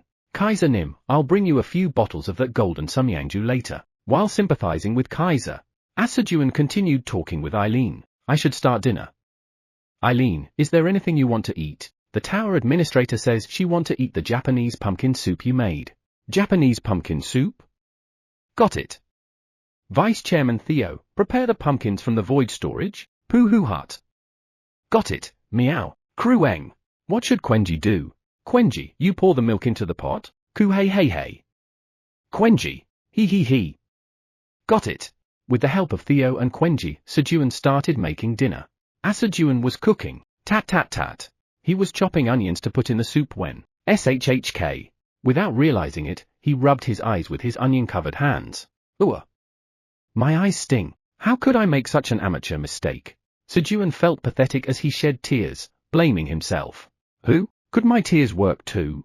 Suddenly, the legend of the dragon fruit that Eileen had told him earlier came to mind. Could it work if it's tears? Eileen, could you give me the dragon fruit pot? So Sejun received the dragon fruit pot from Eileen and dropped his tears onto the soil. Drop. Sejun's tears soaked into the soil and soon they dried up quickly. Is it not enough? Sejun held an onion in both hands, bringing them to his eyes and started crying in earnest. Drip. Drip. Drip. Until the soil was thoroughly soaked. However, is it not working? There was no reaction from the dragon fruit seed. At that moment, Master, don't you need butter too? I'll get it for you. Clang. Before Sejun's tears could dry, Flamey hastily opened the door to the void storage. Swish. And the energy of creation trapped inside the void storage flowed out. As the blue mist touched the pot, crack, the dragon fruit seed suddenly began to grow. Who? Is the dragon fruit really germinating with my tears? Could I actually be the creator god? Could it be? Is there a secret to my birth? Of course not. While Sejun was getting ahead of himself, crack, the dragon fruit had already finished growing. At the top of a small cactus stood one dragon fruit, just as Sejun heard it. And then, Black Tower's Tower Farmer Park Sejun has achieved a great feat of creation by germinating a transcendence grade seed. As a reward for the great feat of creation, the cost of staying on the 0th floor of the Black Tower will be reduced by 0.5%. Messages appeared in front of Sejun. Since this wasn't the first time, the stay cost reduction rate had dropped significantly from 5% to 0.5%. He. As Sejun was about to harvest the dragon fruit while laughing. No, wait. He stopped his hand just before reaching for the fruit. Eileen had clearly said that after the dragon fruit was harvested, one of the 10 dragons was resurrected. The 10 dragons were known for their incredible combat power, revered even among dragons. So, if he were to harvest the dragon fruit, one of the 10 dragons would be resurrected. And then? I would die immediately. Phew, that was close. Sejun let out a sigh of relief. At that moment, snap. Who? The dragon fruit snapped off, unable to bear its own weight. Guys, let's race to the waypoint. Whoever gets there first wins, Sejun quickly shouted as he ran out of the cooking area. It was an idea he came up with because he didn't want to deal with the consequences or have to explain everything. Pooh hut. I, Vice Chairman Theo, will be first. Meow. Krueng. No way. Quenji will be first. Fortunately, both of them quickly overtook Sejun and sprinted toward the waypoint. Whoever gets there first wins. Last place gets no dinner, Sejun shouted to everyone while running as fast as he could. Thus began an impromptu race to the waypoint. When Sejun finally arrived at the waypoint, many had already beaten him there. Pooh hut. I, Vice Chairman Theo, came in first. Meow. Chairman Park, you came in 1314th, but don't be too disappointed. Meow. Yeah. Theo tried to comfort Sejun, who didn't seem too affected by it. Krueng. Dad, Quenji came in second. If Big Brother hadn't suddenly turned into light, Quenji would have won. Meanwhile, Quenji clung to Sejun's waist, proudly boasting about his rank. But did Quenji really see Theo using light speed meow step, running at the speed of light? Quenji's vision was truly impressive. Toryong. With Theo and Quenji clinging to him, Sejun called out to Toryong and observed the farm from a higher vantage point. The farm was completely empty. What's going on?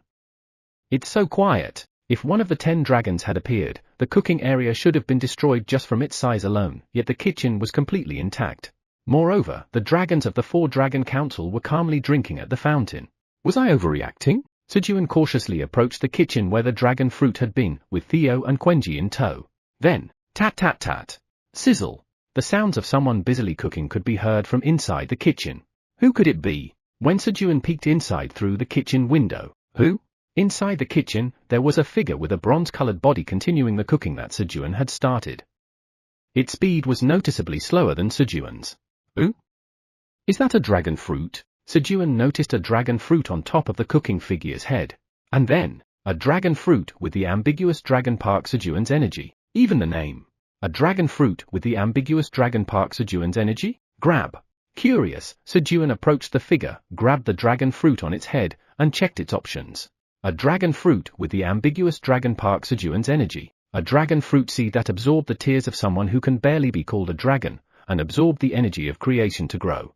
Due to the low quality of the materials, it failed to fully replicate Park Sejun. Replicated 1% of Park Sejun's abilities. Replicated stats: Strength, 30, Stamina, 35, Agility, 29, Magic Power, 44. Replicated skills: Cooking LV 9, Seed Harvesting LV 2. It doesn't need food or sleep, but will disappear once its expiration date passes. Cultivator, Black Towers Tower Farmer Park Sejun. Expiration date, 30 days. Grade S. The description appeared. Ah. That makes sense. At the same time, Sejun realized that his tears were vastly different from the creator god's tears. In order to sprout the dragon fruit seed, it required organic material from a dragon's body and the energy of creation. Thanks to the sturdy bones of the young dragon, Sejun's tears, which were ambiguously recognized as those of a dragon, combined with the energy of creation stored in the void storage, causing the dragon fruit seed to sprout. So, does that mean the resurrection? If it had been a giant dragon, the dragon fruit hanging from the tip of its head wouldn't even have been visible, right? It seemed likely that the creator god had made a clone of one of the 10 dragons through the dragon fruit. However, just having the organic material of one of the 10 dragons didn't mean Sejun could create a clone of the 10 dragons himself. The higher the abilities of the clone target, the more energy of creation was needed. Even the creator god had to shed several drops of tears, concentrated with the energy of creation, to successfully make a clone of one of the 10 dragons. Of course, the clone made by the creator god was perfect enough to be called a resurrection, with all the memories and abilities of the original being intact. Meanwhile, Poohoo Hut. It's a fake Chairman Park, meow. But the face still looks just as ugly, meow. Krueng. Krueng. It's a fake dad. He's just as weak as old dad used to be. Theo and Quenji were curiously observing the clone Sejun. A little while later, Sejun number 1, you bake the bread, nod. Upon receiving Sejun's order, the clone of Sejun began baking bread in the oven. Though his stats were low, with cooking skill level 9, his ability was reliable. Thanks to the help of Sejun number 1, they managed to get dinner ready on time, despite the earlier evacuation chaos. Guys, it's time to eat. Eileen, here's the pumpkin soup and bread. After enjoying dinner with everyone, Sejun was outside relaxing with Theo and Quenji when, Kihihit. King? Hee. Are you butler number 1? I am the great Blackie. Bring me some roasted and dried sweet potatoes. Nod. Blackie was excited to have found such an obedient butler. When Sejun number 1 pulled out the jar full of roasted and dried sweet potatoes that Sejun had hidden on the kitchen shelf, Kihihit. King. Hee. Butler number 1, hurry up and open it. Quickly. Kiruk. Shalarang. Hurry up. Caw. Blackie and his underlings were urging Sejun number 1 excitedly. Click. Following Blackie's command, Sejun number 1 opened the jar. Chomp. Chomp. Chomp. Blackie and his underlings hurriedly began eating the roasted sweet potatoes from the jar. At that moment, you little rascals, Sejun stormed into the kitchen, shouting at Blackie and his underlings. What are they up to now? Are they causing trouble again? Sejun had come to catch Blackie because he had been too quiet. King, run away. Thump thump. Thump thump. Blackie tried to run away in a hurry, but, flail. He was caught by Quenji's telekinesis and handed over to Sejun. And then, Kirarong. As soon as Sejun started scolding him, Blackie immediately fell asleep. Yawn. Vice Chairman Theo, let's go to bed. Quenji, sleep well. Krueng. Good night, Dad. Sejun sent Quenji to sleep with Pink Fur and took Blackie family and Theo to bed. A few hours later, snore. Gorarong. Kirarong. Rorong. The bedroom was filled with nothing but the sounds of snoring. Pip pip. Good night, Flamin'. The golden bat Peacebays, who had woken up, started its activities. Did you sleep well, Peacebays? Flamey, who was resting on Sejun's palm, spoke to him. Yes. I'm heading out now. Okay. Flap. Flap. Peace flew energetically and arrived at the kitchen. Hello, Sejun number 1 Nim. I'm Peace. After exchanging greetings with Sejun number 1, Peace watched him work while eating the fruit Sejun had prepared. Sejun number 1, who didn't need to sleep, was busy in the kitchen preparing time-consuming dishes like roasted and dried sweet potatoes. Pip. I'm full. Once the meal was over, Pip patrol. Peace quickly flew off to scout around the farm.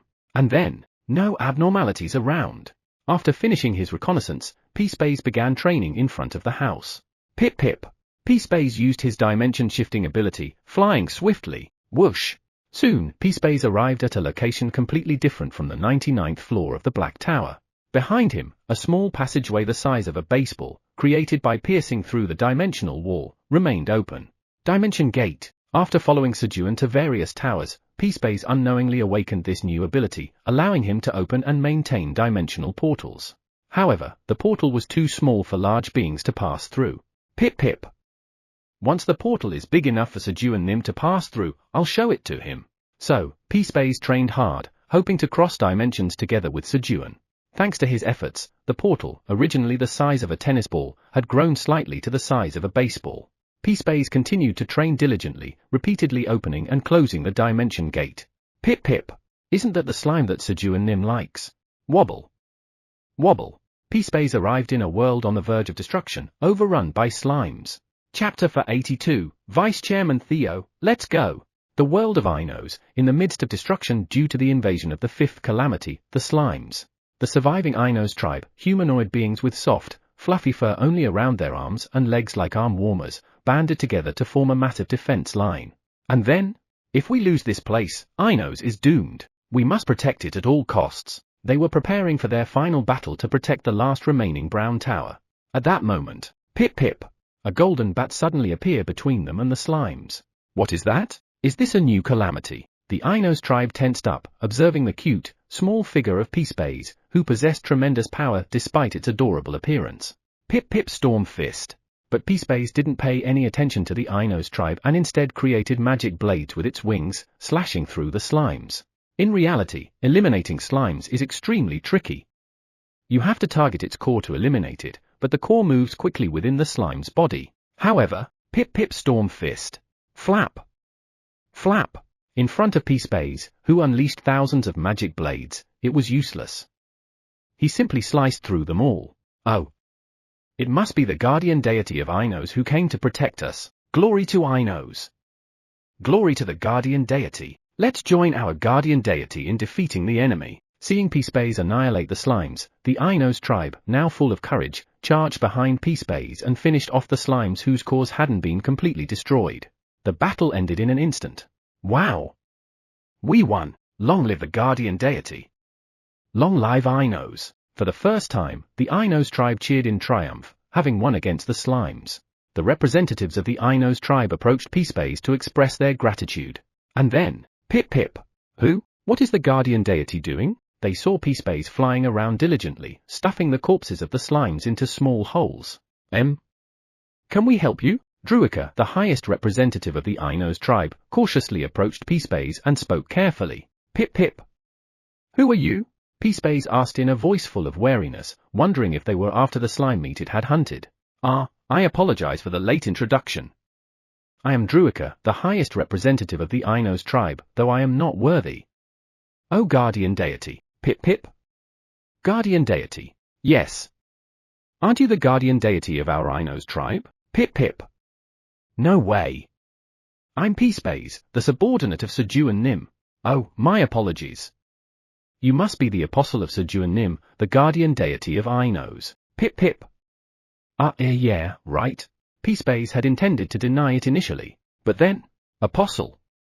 That sounds pretty cool. Peace, the apostle of Park Sejun, the farmer of the Black Tower. It really liked the title. Listen, everyone. In the meantime, Druika began to introduce Peace to all the Ainos tribe. This is the apostle of Sejun Nim, the guardian deity of Ainos. Pip. It's Park Sejun. The guardian deity's name is Park Sejun. Oh, yes. This is the apostle of Park Sejun, the guardian deity of Ainos, Peace Nim. Wara, Thank you, Peace Nim, Apostle of Park Sejun. At Druika's introduction, the Ainos tribe fervently expressed their gratitude to Peace Apostle of the guardian deity Park Sejun. Peace Nim, please allow us to assist you. Pip pip. Yes. Let's do this together.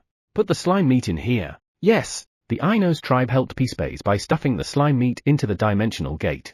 As thousands of chunks of slime meat, each the size of a baseball, passed through the dimensional gate, something incredible happened. The gate, which previously required opening hundreds of times just to grow slightly, now started to visibly expand. It wasn't a matter of the number of times. Thanks to this, Peace realized that in order to grow the dimensional gate, it wasn't about opening it frequently but rather passing a large amount of items through it. Up until now, only the small-bodied Peace had been passing through the dimensional gate, which is why its growth had been slow. At that moment, wobble. Wobble.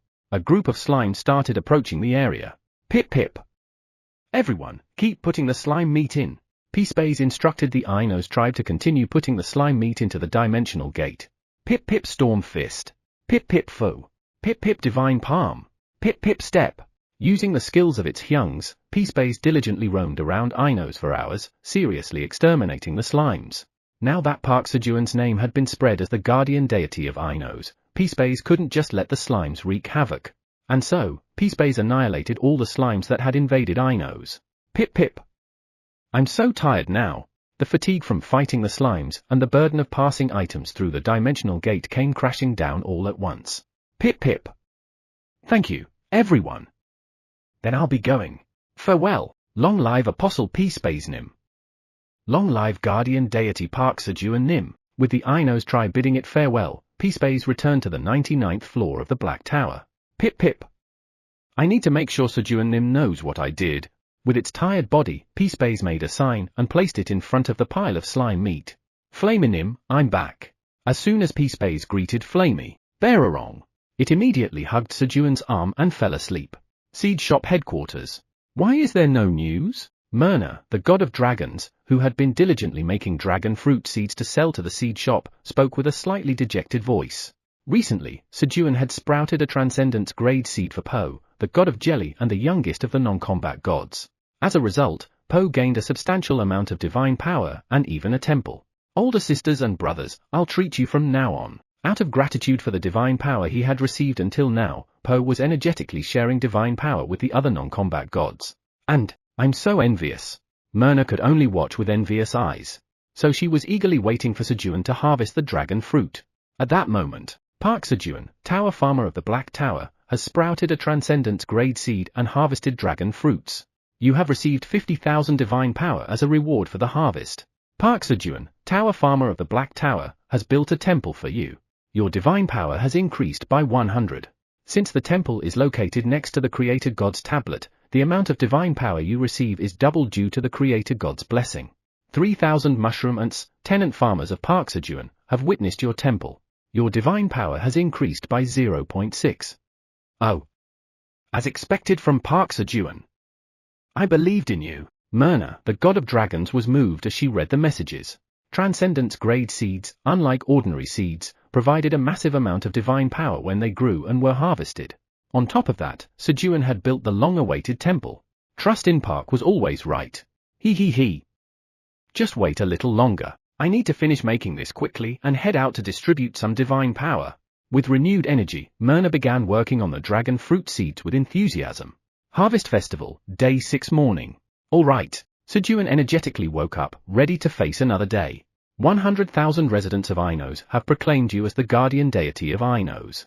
You lack the necessary divinity to become the guardian deity of Ainos. Please designate a proxy guardian deity to become the guardian deity of Ainos in your place. You can revoke the proxy guardian deity's qualifications at any time. A strange message appeared in front of Sejun's eyes. Ooh? Me, a guardian deity? What are they talking about all of a sudden? Plus, a proxy guardian deity. There's no reason to refuse what's given. Then who should I designate as the proxy guardian deity? As Sejun was pondering, good morning, Master. Flamey, noticing Sejun had woken up, cheerfully greeted him in the morning. Yeah, good morning. You weren't bored at night, were you? Not at all. As long as I'm on Sejun Nim's palm, I'm never bored. Flamey, as usual, spoke sweetly. Meow. King. After making sure Theo and the Blackie family, who were still asleep, were settled, Sejun got up.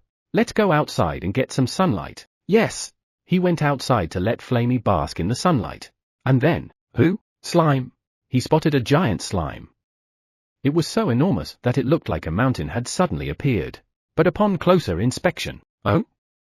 Wait, no, it wasn't a slime, but rather a massive pile of slime meat, consisting of millions of pieces. He. What's all this meat? With a wide grin, Sejun approached the pile of meat. What's this? Sejun Nim, please enjoy the meat. From Peacebays? Sejun found a sign neatly written in Korean by Peacebays. So, Peacebays brought all this? Sejun, wanting to praise Peacebays, thought for a moment. But where is Peacebays? With Sejun's current abilities, there was no way to find Peacebays while he was in stealth mode. Vice Chairman Theo, where's Peacebays? Are you talking about Peacebays, meow? Theo, who had been climbing around Sejun's body, paused. Pooh-hoo hut. Chairman Park, Peacebays is right here, meow. Theo pointed to the back of Sejun's head. Really? Peacebays, thanks. Sejun patted the back of his head to express his gratitude. Then, behehehe. A faint chuckle from Peacebays could be heard, though it was unclear if Sejun had patted the right spot. As Sejun was busy patting Peacebays, Ku-own. Krueng. Meat. There's so much meat. Quenji, who was coming while holding Pink Fur's front paws, got excited discovering the meat. A little while later. He. Guys, eat as much as you want. Sejun began moving pots filled with various dishes made from slime meat, boiled pork slices, suyuk, spicy stir-fry, jurachiji, braised spicy meat stew, jujuli, pork cutlets, donkatsu, out of the kitchen. Sejun number 1, this time make some sweet and sour pork. Nod. Following Sejun's order, Sejun number 1 started making sweet and sour pork. As soon as Sejun number 1 finished preparing the dish, Wung. Sejun infused magic into the ingredients, for creating an enormous amount of sweet and sour pork. Because Sejun number 1 was considered to be the same as Sejun, even the dishes that Sejun number 1 made within an hour could be recreated using Sejun's master-level cooking skill. Thanks to this, Sejun was able to churn out food without cooking himself, and everyone had a feast from the start of the morning. Ku-hey. Krueng. He. So full. Quenji can't eat anymore. Ooh-he, me too. I'm so stuffed. As Quenji and Uran, who had been the last ones to put their spoons down, patted their bellies, enjoying their fullness. Seed shop is now open. A message appeared in front of Sejun. The 13th seed shop had opened. Park Sejun Nim's rank is transcendent. 7 types of seeds, including transcendence grade seeds, will be shown randomly for today's sale. At your current rank, you can purchase as many seeds as you want within a 500 tower coins limit. Seed of Abundance, Transcendence Grade, 350 Tower Coins, 1000 pieces of World's Energy. Starfruit Seed, Transcendence Grade, 100 Tower Coins, 250 pieces of World's Energy. 100 Acorn Seeds, 40 Tower Coins. 20 Japanese Pumpkin Seeds, 30 Tower Coins. 100 Peanut Seeds, 10 Tower Coins. Well, I'll definitely buy the 2 Transcendence Grade Seeds, which leaves me with 50 Tower Coins. I guess I'll buy Acorns. Among the 5 types of seeds aside from the 2 Transcendence Grade ones, the only one Sejun didn't have was Acorns, so he decided to buy the Acorn seeds. Thanks to the World's Energy coins that Pio and Uran had collected while fighting the Apostles of Destruction, and Apostle of Destruction coins? I tossed all those out because they had the ugly faces of those apostles on them, and I found them unlucky. You're saying I can exchange those for alcohol from now on? Really? I must have some stashed away somewhere. After the previous seed shop transaction, Sejun had asked the dragons for help, and thanks to the coins they collected after defeating Jormungandr, he wasn't short on them. I'll buy these 3. When Sejun completed his purchase of seeds, you have spent a total of 490 tower coins and 1,250 pieces of World's Energy to purchase the Seed of Abundance, Starfruit Seed, and Acorn Seed. 490 tower coins have been deducted from the account of Park Sejun at the seed bank. 4,900 points have been earned in seed shop mileage. A total of 10,001 seed shop mileage points have been accumulated. 1,250 pieces of World's Energy have been deducted. 1,250 seed shop coupons have been issued. The items you can currently exchange for are Seed Shop Seed Exchange Ticket, 500 coupons, and Seed Shop Random Period Reduction Ticket, 100 coupons. Please exchange for items until your seed shop coupons are reduced to below 100. I'll exchange 1 seed exchange ticket and 7 seed shop random period reduction ticket. Out of curiosity, Sejun got 1 exchange ticket and used the rest of his coupons on seed shop random period reduction ticket. He. This time, Vice Chairman Theo is right next to me. It was possible the seed shop might reopen in just a few minutes. Thank you for using the seed shop. You can use seed shop LV for again in 30 days. Once the seed shop closed, 3 seed pouches appeared in Sejun's hand, along with 1 white coupon and 7 yellow coupons. He. Vice Chairman Theo, let's go.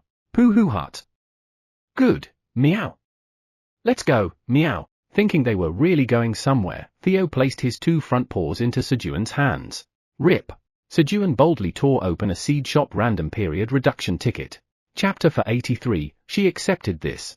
You have used the seed shop random period reduction ticket. The time until the next seed shop opens has been reduced by 10 days. The next seed shop will open in 20 days. When Sejun tore the reduction ticket, the luckiest possible outcome of 10 days naturally appeared. As expected of Vice Chairman Theo, Sejun was excited as he looked at the message. At this rate, if he used just 2 more reduction tickets, he could reopen the seed shop immediately. He. Vice Chairman Theo, let's go again. Pooh hut. Good, meow. Everything is great when I'm with Chairman Park, meow. Sejun, overjoyed, and Theo, who was excited because Sejun was celebrated together. He. It feels like the whole universe is helping me. Feeling his heart swell with happiness. Re-yip. He tore another reduction ticket, and once again, the period was reduced by 10 days. He. Nice. If I just tear 1 more reduction ticket, the seed shop will reopen, right? Grinning, Sejun picked up a new reduction ticket. At that moment, cheating has been detected. An ominous message in red letters appeared. Cheating. 2 entities have used 1 exchange ticket together. This is considered cheating. All benefits from the seed shop random period reduction ticket obtained through cheating are nullified. The next seed shop will open in 30 days. As a penalty for cheating, all 7 seed shop random period reduction tickets in possession will be confiscated. The content of the seed shop random period reduction ticket has been modified to prevent cheating. The system started messing with Sejun again. Hey! How is this even fair? Sejun was furious, not as much about the benefits being nullified, but more about the confiscation of the unused reduction tickets, which were like unclaimed lottery tickets. Unable to contain his rising anger, he shouted fiercely. But the system, as if it had finished its business, gave no response. And then, hark! Hark! You made the great Chairman Park angry, meow. How dare you call the great Chairman Park and my teamwork cheating, meow. Unforgivable, meow. We are one, meow. Theo was also enraged at the system, though for a different reason than Sejun. I will impeach the system, meow. Though Theo tried to impeach the system is not an entity that can be impeached. The system was not something that could be impeached. However, I don't care, meow. It's still impeachment, meow. Theo, unwilling to back down, continued to try to impeach the system. Impeachment, meow. The system is not an entity that can be impeached. Impeachment, meow. The system is not an entity that can be impeached. Theo and the system kept repeating the same phrases back and forth.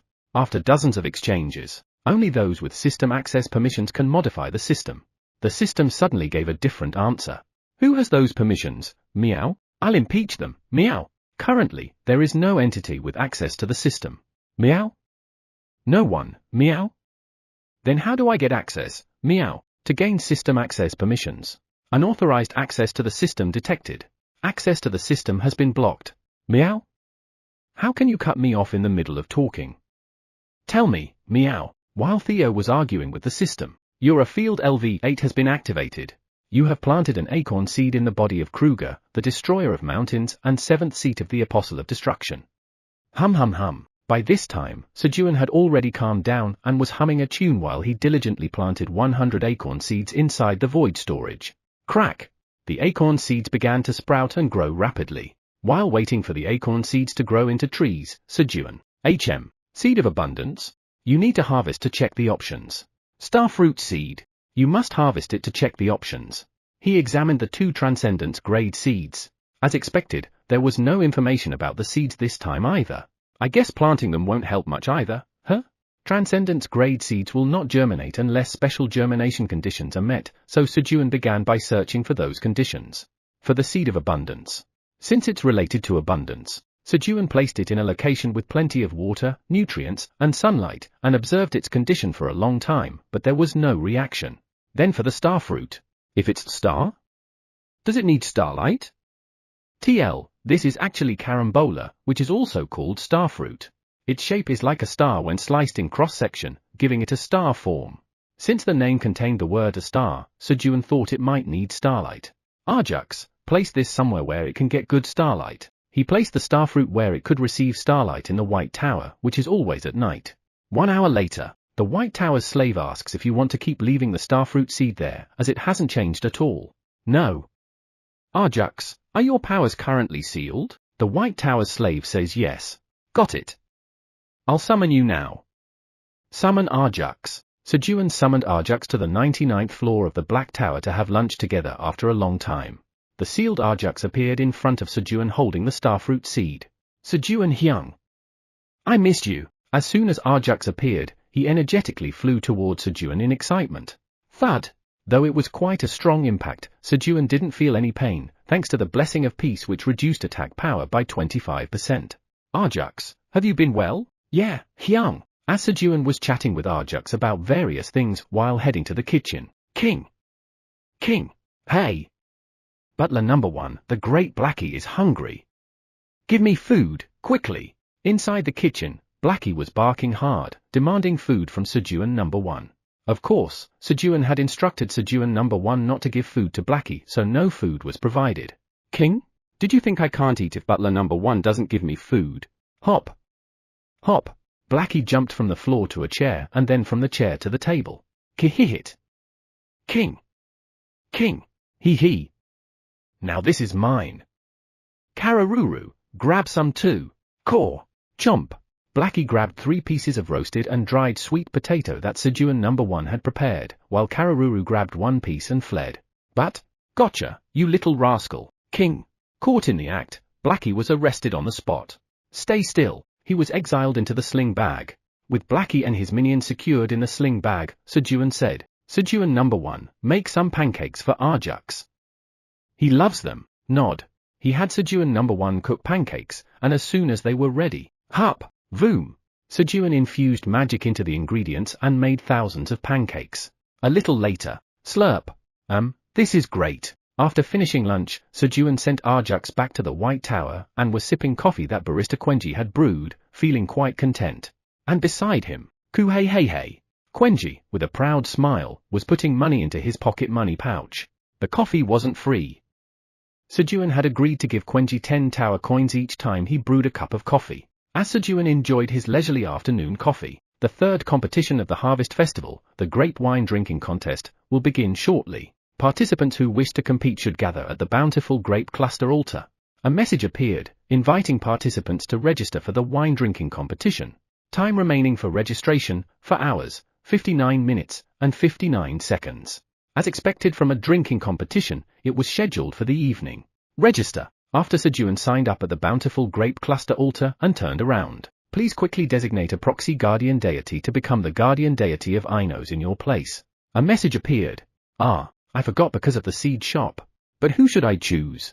Sejun fell into thought, pondering who to appoint as the proxy guardian deity. Then, the destruction of Ainos has accelerated by 1% due to the lack of a designated proxy guardian deity. The longer you delay appointing a proxy guardian deity for Ainos, the faster its destruction will proceed. Messages appeared again, as if urging Sejun. At first, the Ainos tribe believed they had no guardian deity to protect them. But through Peace Bays, they began to believe in Sejun as their guardian deity, filling them with hope. However, when the guardian deity didn't respond, they quickly lost the hope they had just barely gained and were spiraling into self-destruction. Oh, Leah! I'll designate Leah, the god of abundance, as the proxy guardian deity. Upon hearing that Ainos was facing destruction, Sejun hurriedly appointed Leah, the only god he had ever directly communicated with, as the proxy guardian deity. Since it had mentioned he could revoke the position at any time, it should be fine, right? So, after Sejun appointed Leah as the proxy guardian deity, how would you like to allocate the shares with the proxy guardian deity of Ainos? Minimum allocation 1. Obviously, the minimum share. I'll set it to 1. Once the allocation was decided, a proposal has been sent to Leah, the god of abundance, to take on the role of Aino's proxy guardian deity under a 99-to-1 share condition. The proposal was sent to Leah. Who? It wasn't 9-to-1, but 99-to-1? Sejun, who had naturally assumed it would be 9-to-1, was flustered as he looked at the message. She's definitely going to reject this. Isn't it more likely she'll be angry at such an outrageous offer? Sejun waited for the message, prepared to raise the allocation to 10% if Leah rejected the offer. However, Leah, the god of abundance, has accepted the position of proxy guardian deity for Ainos. Leah, the god of abundance, has taken on the role of Aino's proxy guardian deity on behalf of Park Sejun. Contrary to Sejun's expectations, Leah accepted the offer and became the proxy guardian deity of Ainos. What? She accepted this? A 99-to-1 condition. As Sejun was left speechless at Leah's acceptance. You have achieved the great feat of hiring a god. As a reward for this great achievement, you have acquired the title, one who commands a god. As a reward for this great feat of creation, your future cost of staying on the 0th floor of the Black Tower will decrease by 1%. Thanks to appointing a proxy guardian deity, you have become the unofficial guardian deity of Ainos. You lack the necessary divinity to even qualify as an unofficial guardian deity. Messages began to appear. Naturally. Not just a lacking, Sejun had no divinity at all. And then, to make you the unofficial guardian deity, the system will grant you the power, godblood with a touch of divinity. The system, seemingly not ready to give up on Sejun, took forced action. Your blood will be replaced with godblood mixed with a touch of divinity. What? Replacing my blood? Sejun felt a shiver run through his body as he read the message. This is going to hurt, isn't it? Judging by the pain he experienced when his bones were replaced, this was going to be excruciating. Indeed, it was incredibly painful. As Sejun screamed and fainted, Chairman Park, hang in there, meow. Krueng. Dad, stay strong, okay? Theo and Quenji massaged Sejun's body to help with blood circulation. King. Hey. Use the core. Blackie patted Sejun's chest with his paws, stimulating both Sejun's heart and core. Kihihit. King. King. Hee. We should make the butler's blood a bit stronger this time.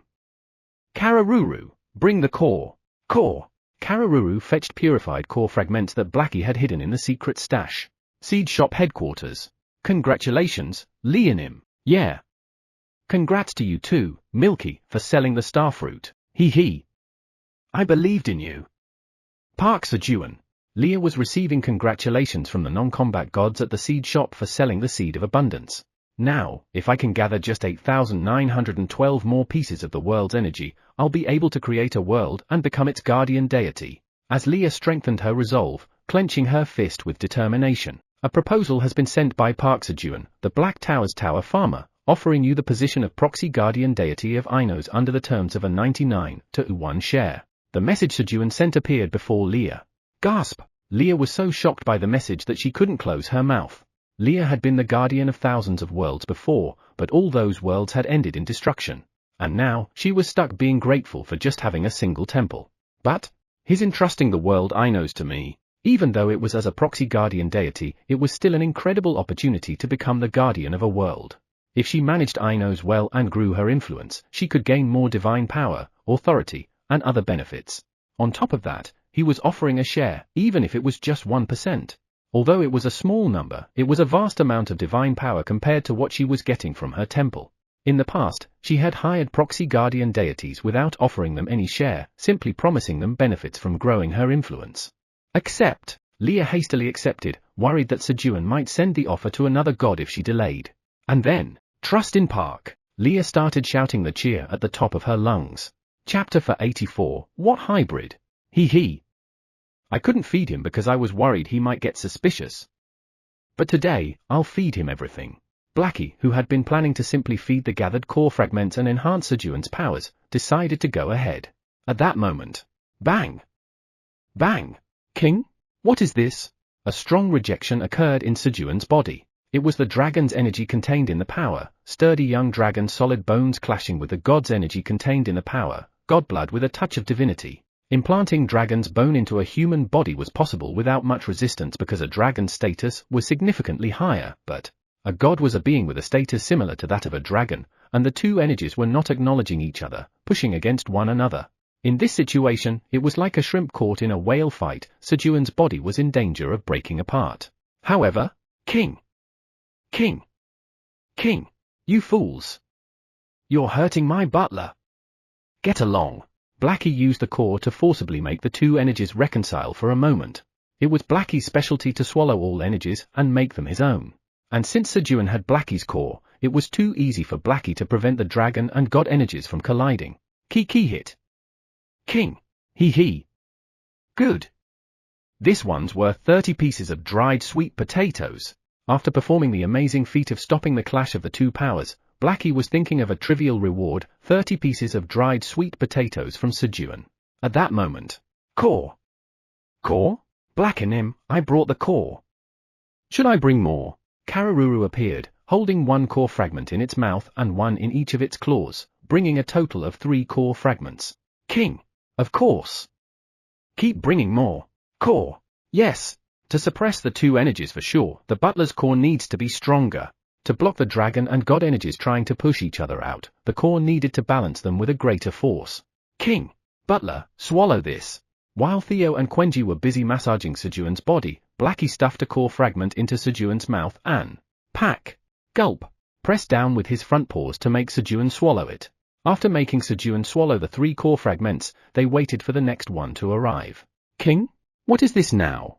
Blackie noticed a suspicious movement. Sejun's shadow was slowly moving, trying to cover Sejun's body. How dare you? Trying to steal my butler's body. King. Eomdol. Gogomi. Go and take care of it. Yes, Kiruk.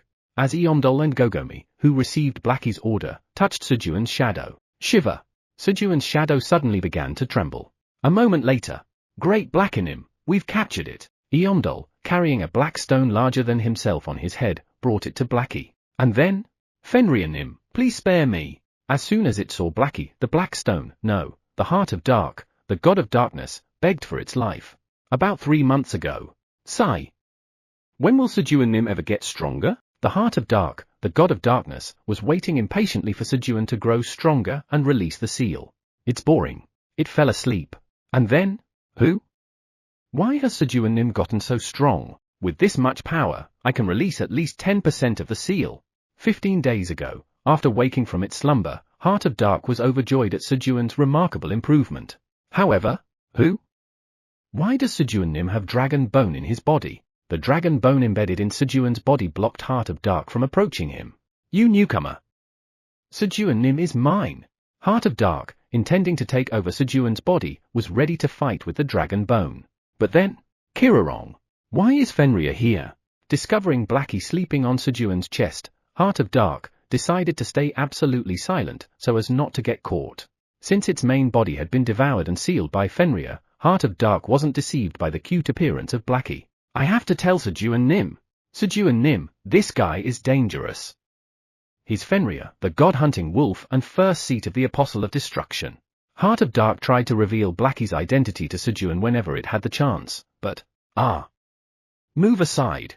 Because of the dragon bone, it couldn't communicate with Sejun. Heart of Dark kept failing over and over. Wait, is this divine blood? When divine blood was injected into Sejun's body, this is my chance. Heart of Dark tried to join forces with the divine blood to push out the dragon bone, but Blackie caught on, and it ended up being captured by Eomdol and Gogomi. It was a stroke of luck for Blackie. And, what if this guy tells Butler about my true identity? Blackie was deep in thought, looking at Heart of Dark, which knew its true identity. Key hit. King. He. I know what to do. Come here. Blackie released Dark Soul, which was connected to the Heart of Dark, the god of darkness. King, now that you're free, go back.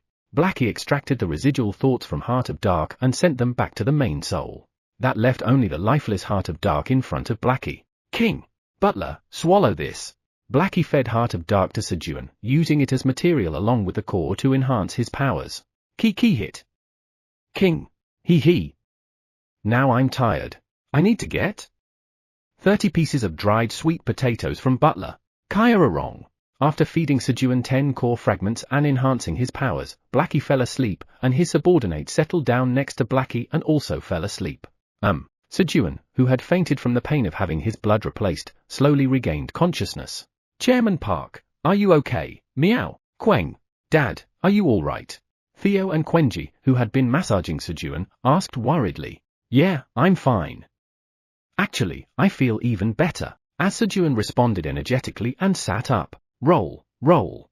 Blackie and his subordinates, who had been sleeping on Sejun's chest, rolled down a few times and landed on his stomach. Kiki hit. Blackie was smiling widely in his sleep as if dreaming of something nice. Sejun carefully placed the Blackie family, who were sleeping on his stomach, into the sling bag and tried to stand up when Chairman Park, you shouldn't get up yet, meow. Theo urgently stopped Sejun as if something terrible had happened. Why? Is something wrong with me? I feel fine, though. You're not fine at all, meow. Your face looks terrible, meow. Chairman Park, you've been frowning so much that you now have wrinkles on top of your ugly face, meow. We need to fix it right away, meow. I can't allow Chairman Park to look even more shabby when meeting Eileen Nooner tomorrow, meow. Theo had his own desperate reason, but he failed to gain Sejun's sympathy. It's happening again. As Sejun quietly tried to calm his rising irritation. Pooh-hoo hut. Don't worry, meow. I, Vice Chairman Theo, will smooth out the wrinkles on Chairman Park's ugly face. Theo, completely oblivious, enthusiastically kneaded on Sejun's face. Snap. I said. My face isn't ugly. Chairman Bark, if you frown, more wrinkles will appear, meow. In the end, Sejun exploded and grabbed both of Theo's chubby cheeks in his hands. Meow, hee hee hee. Let's see the results of this pain, shall we? Sejun squeezed and kneaded Theo's cheeks while checking out the newly acquired power. It was called Godblood with a touch of divinity, right? As Sejun reviewed the power, he noticed something strange. Who? The power named Godblood with a touch of divinity wasn't there. Instead, a different power had appeared. Power, divine blood passing through the heart of dark, the god of darkness. Divine blood is circulating through your body, passing through the heart of dark, the god of darkness. Level 10. All stats 100. All stat potentials 1000. Special stat, divinity is unlocked. Divinity 10. Each time the divine blood completes one cycle and passes through the heart of dark, the god of darkness, divinity increases by 0.0001. You can summon a shadow minion that mimics 5% of your strength using the power of darkness. Due to low divinity, it cannot mimic your skills. Oh. So the heart of dark, the god of darkness, has merged with the power. Right. I did have the heart of dark. As Sejun read the description, he remembered something he had forgotten. But divinity has been unlocked? Sejun continued reading the explanation. Stats, divinity, 10.0252, 100. He could see the divinity stat. The messy decimal places seemed to result from the fact that divinity increased by 0.0001 each time the blood completed a cycle through the heart. So, has it been about 2 hours since I passed out? The divine blood has passed through the heart of dark, the god of darkness. Divinity has increased by 0.0001. A message appeared every 30 seconds or so indicating that divinity had increased. Sejun calculated the passage of time based on the increments, aside from the 10 divinity he gained from the power. Summon shadow minions. Sejun summoned the shadow minions to check the last explanation. This time it should work, right? Recalling the previous time when his magic power was too low to summon any shadow minions, Sejun waited for them to appear. At that moment, Surek. From Sejun's shadow, figures began to rise one by one, each wearing a straw hat, identical to Sejun's shadow. In total, 5 shadow minions rose, waiting for Sejun's orders. When Sejun examined one of the shadow minions, Park Sejun's shadow minion, a shadow minion mimicking the Black Tower's tower farmer, Park Sejun. Stats, strength, 155, stamina, 180, agility, 150, magic power, 225, unique skill, Son of Darkness, Master. The minion will disappear in 3 days. When it disappears, it will report everything it has seen and heard to its master. The description was displayed. Oh, it even has a unique skill? The Son of Darkness skill increased its abilities by 20% at night. For now, I'll make them carry some luggage. The shadow minions didn't have any farming or cooking skills, making it awkward to assign them tasks related to those areas. Sejun 2, 3, 4, 5, and 6 helped the mushroom ants transport the crops to the storage nod. When the shadow minions moved in response to Sejun's orders, he checked out the new title he had earned. Title, One Who Commands a God. Gods who face you will be intimidated. Gods who face me become intimidated? While it sounded good, Sejun wasn't exactly thrilled about it. Even if gods might get intimidated when they see him, he would still likely die if he faced them. Having accumulated plenty of real battle experience, Sejun wasn't easily swayed by such things anymore. After confirming his newly acquired power and title, Sejun, how much time is left until the competition? He went to the altar to check the time. Time left to register for the competition, 29 minutes 34 seconds. Current number of registered participants. Black Tower 99th floor, 301,887. Black Tower 4th floor, 55,214. Silver Tower 82nd floor, 113,313,191. Once again, the number of participants from the Silver Tower surpassed 100 million. Why are there so many participants from this place? It was way too many. Sejun wondered if the Silver Tower had an insanely large population. He didn't think that all the residents of the tower were gathered on just one floor. He. Then I can probably recruit a lot of employees there, right? His desire to head to the Silver Tower grew a little stronger. At that moment, Sejun, can I get some samyangju or her? Sejun, why do I sense divine blood in you? Kellyan, who had come to buy samyangju to comfort Kaiser, who was depressed after being banished by Eileen, looked at Sejun and asked with a sharp voice. Who? Well, that's, just as Sejun was about to explain. Dark, you bastard! What have you done to our Sejun? Sejun, are you all right? Dark, I won't let you off easy if I catch you. Upon hearing Kellyan's voice, Kaiser, Ramtur, and Tia hurriedly flew over and examined Sejun. They were worried about the clash between the dragon bones and the divine blood in Sejun's body. But, who? He's fine? What's this? Something's preventing the clash of powers. After discovering Blackie's core within Sejun's body, they sighed in relief. It's a relief, but does that mean our Sejun is a hybrid now? Yeah, a hybrid is a hybrid. What hybrid? Call me hybrid Sejun, Sejun shouted, flaring up at the dragon's words. Chapter for 85, since Sejun Nim is ugly, this is the least I can do. Silver Tower, 82nd floor. Registration for the grape wine drinking competition has closed. Participants, please gather below the altar. The competition will begin in 1 minute. Prepare yourselves. Yes.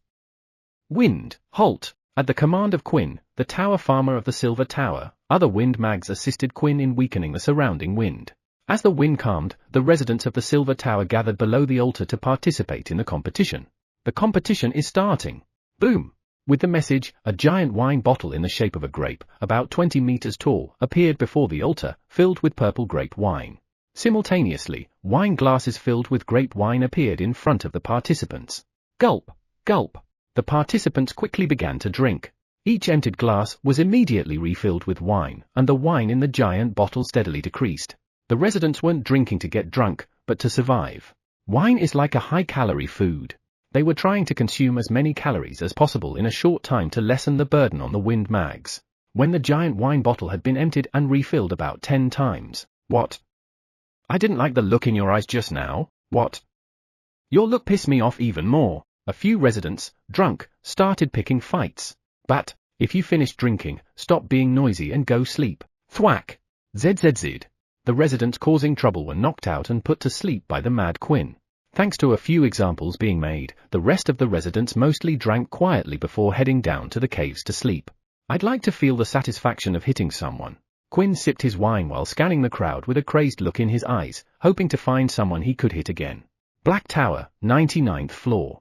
Grape wine drinking competition ranking. First, Minotaur King, 1001 L, Black Tower, 99th floor. Second, Pink Fur, 1000 L, Black Tower, 99th floor. Third, Uran, 700 L, Black Tower, 99th floor. Fourth, Ulrich, 200 L, Black Tower, 99th floor. Moo! Coom! The Minotaur King and Pink Fur battled for first place. And, he. Do you want this? Oh. Thank you, Uran Hyung. Guys, Bota Hyung. Hello, Uran Hyung. Third place Uran, who was turning nearby objects into gold and giving them to the Red Fox Ben and his subordinates. So, Uran had that kind of drunken quirk. He. Pooh Hut. Park Sejun and Park Theo snickered mischievously as they watched Uran. He. Flamey, sitting on Sejun's shoulder, mimicked Sejun's laughter. Ku hey. Krueng. He. It's delicious. Quenji, seated with his butt on Sejun's lap, was happily drinking something. It was grape juice Sejun had made for the underage Quenji, who couldn't participate in the competition. Kihihit. King. King. Hee. Tasty. Everyone, eat up. I should ask for more later. In front of Sejun, Blackie and his subordinates, who had just woken up, were busy eating roasted and dried sweet potato snacks. Blackie, eat slowly. I'll give you more. King? King. Really? Then give me some now. Sure. As Sejun brought over a giant basket full of roasted sweet potato snacks made by Sejun number 1. Kihihit. King. Hee. Guys, hide it away. Blackie pretended to eat while secretly stashing the sweet potato snacks with his subordinates into their secret storage. I knew it. Come on. I give you these all the time, so why are you hoarding them? Sejun watched Blackie, feeling a little confused. But, whatever. As long as you're happy. Giving up on understanding, Sejun turned his attention back to watching the competition. Sejun drank some of the wine and then decided to drop out of the competition. The wine tasted fine, but it couldn't compare to the wine made from Padori's grapes. And it was too difficult to rank within the top 100, so he only drank enough to feel good. If he gets drunk and creates an issues, it might affect his condition tomorrow. Sejun was preparing in his own way to meet Eileen tomorrow. As Sejun sat peacefully with his companions, watching the competition, he made his own preparations to meet Eileen the next day. Meanwhile, Sejun's shadow minions were diligently delivering the snacks made by Sejun number 1 to the competition participants. With the rankings nearly determined, the participants had started mixing grape wine with some yangju and continued their drinking party. A little while later, all right, everyone, time to go sleep. Sejun, after watching the drinking party, led his group back home. He went to bed earlier than usual. I need to sleep early if I'm going to see Eileen tomorrow. That way, his face would look a little less tired. Though he didn't want to admit it, compared to Eileen's beauty, his own face was quite a bit ugly. No, it wasn't that he looked that bad, it was just that Eileen's radiance made him look worse by comparison. With these thoughts, Sejun lay down on the bed with his companions. Hey. Krueng. Hee. I'm so excited to sleep with Dad. Quenji snuggled up to Sejun's side, smiling happily. Today, Sejun had decided to sleep with Quenji to let Pinkfur drink to her heart's content. As everyone lay down, Vice Chairman Theo, can you give me a massage? Sejun asked Theo with a slightly embarrassed voice. Pooh hut. Great Hybrid Chairman Park, are you finally admitting that your face is ugly? Meow. Shut up. Just give me the massage. Pooh hut. Leave it to me, Vice Chairman Theo. Meow. I'll smooth out your wrinkles and make your face less ugly. Meow. Squish. Theo excitedly began massaging Sejun's face. Krueng. Quenji will help massage Dad too. Quenji also started massaging Sejun's body. Hee. I'll help too. Yap. Flamey used its purifying flames to remove Sejun's impurities while softly patting him with its leaf. Kihihit. King? Hee. Is this how you do it? Guys, let's go. Blackie pressed Sejun's body a few times with his front paws before running around on top of Sejun with his subordinates. After some time passed, K. Krueng, Kirarong, Em Rorong, Quenji and Blackie family fell asleep. At that moment, squish. Chairman Park, since my skin is made of dragon skin, am I a hybrid too? Meow? Theo, who was massaging Sejun's face diligently, asked with sparkling eyes. Of course. Our Vice Chairman Theo is also a hybrid too. Hybrid Theo Park, Pooh hut. I'm so excited, meow. From now on, I am the great hybrid Chairman Park's right-hand man, the deadly dragon-clawed, golden hybrid cat Theo Park, meow, as Theo rejoiced at having one more thing in common with Sejun. If I graft onto other branches, can I become hybrid Flamey too? Pip. I want dragon skin too. I want to become a hybrid Peaspace. Flamey and Peaspace were carefully listening to their conversation. A little later, meow, see you. Theo, half asleep, began to lose strength in his front paws. Thump. Sejun lifted Theo and placed him on his lap. Good night, Vice Chairman Theo. Quenji, Blackie, good night too, after stroking each of his companions. Kuhora. Sejun fell asleep. While Sejun was sleeping, moo. I lost? Koom. I won. Thud. The competition ended as Pinkfur barely defeated the Minotaur King and fell asleep. The rewards for places 1st to 100th in the Great Wine Drinking Competition are being distributed. The the rewards began to be handed out. The reward was golden grape wine of explosive magic power. This wine increased magic power by 30 when consumed and had the effect of amplifying magic power by 100% for 1 minute. Gulp. As the participants who received reward stared at the golden grape wine of explosive magic power swallowing their saliva. Everyone stop. Hand over the rewards quickly. Don't even think about sneaking any away.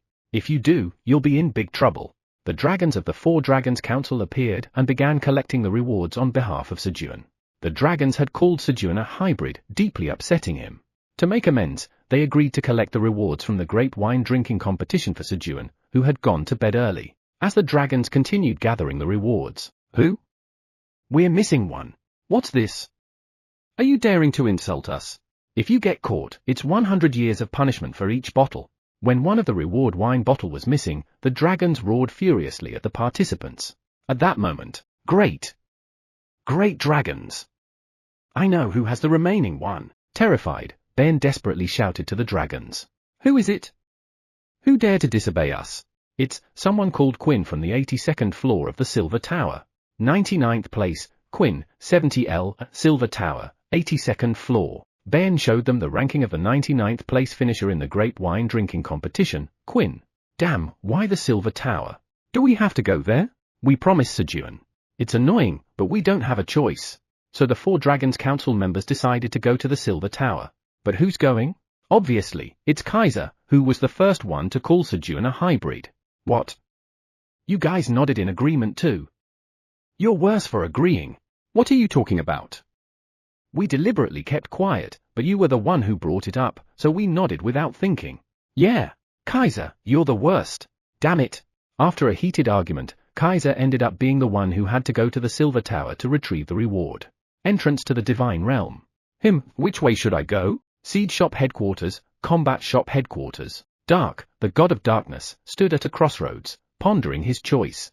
Before being sealed, Dark had been friendly with the gods of war and naturally wanted to head to the Combat Shop Headquarters. But then there was Park Sejun, the tower farmer of the Black Tower. He had enslaved 6 of the 9 tower farmers, and 2 of them were dragons.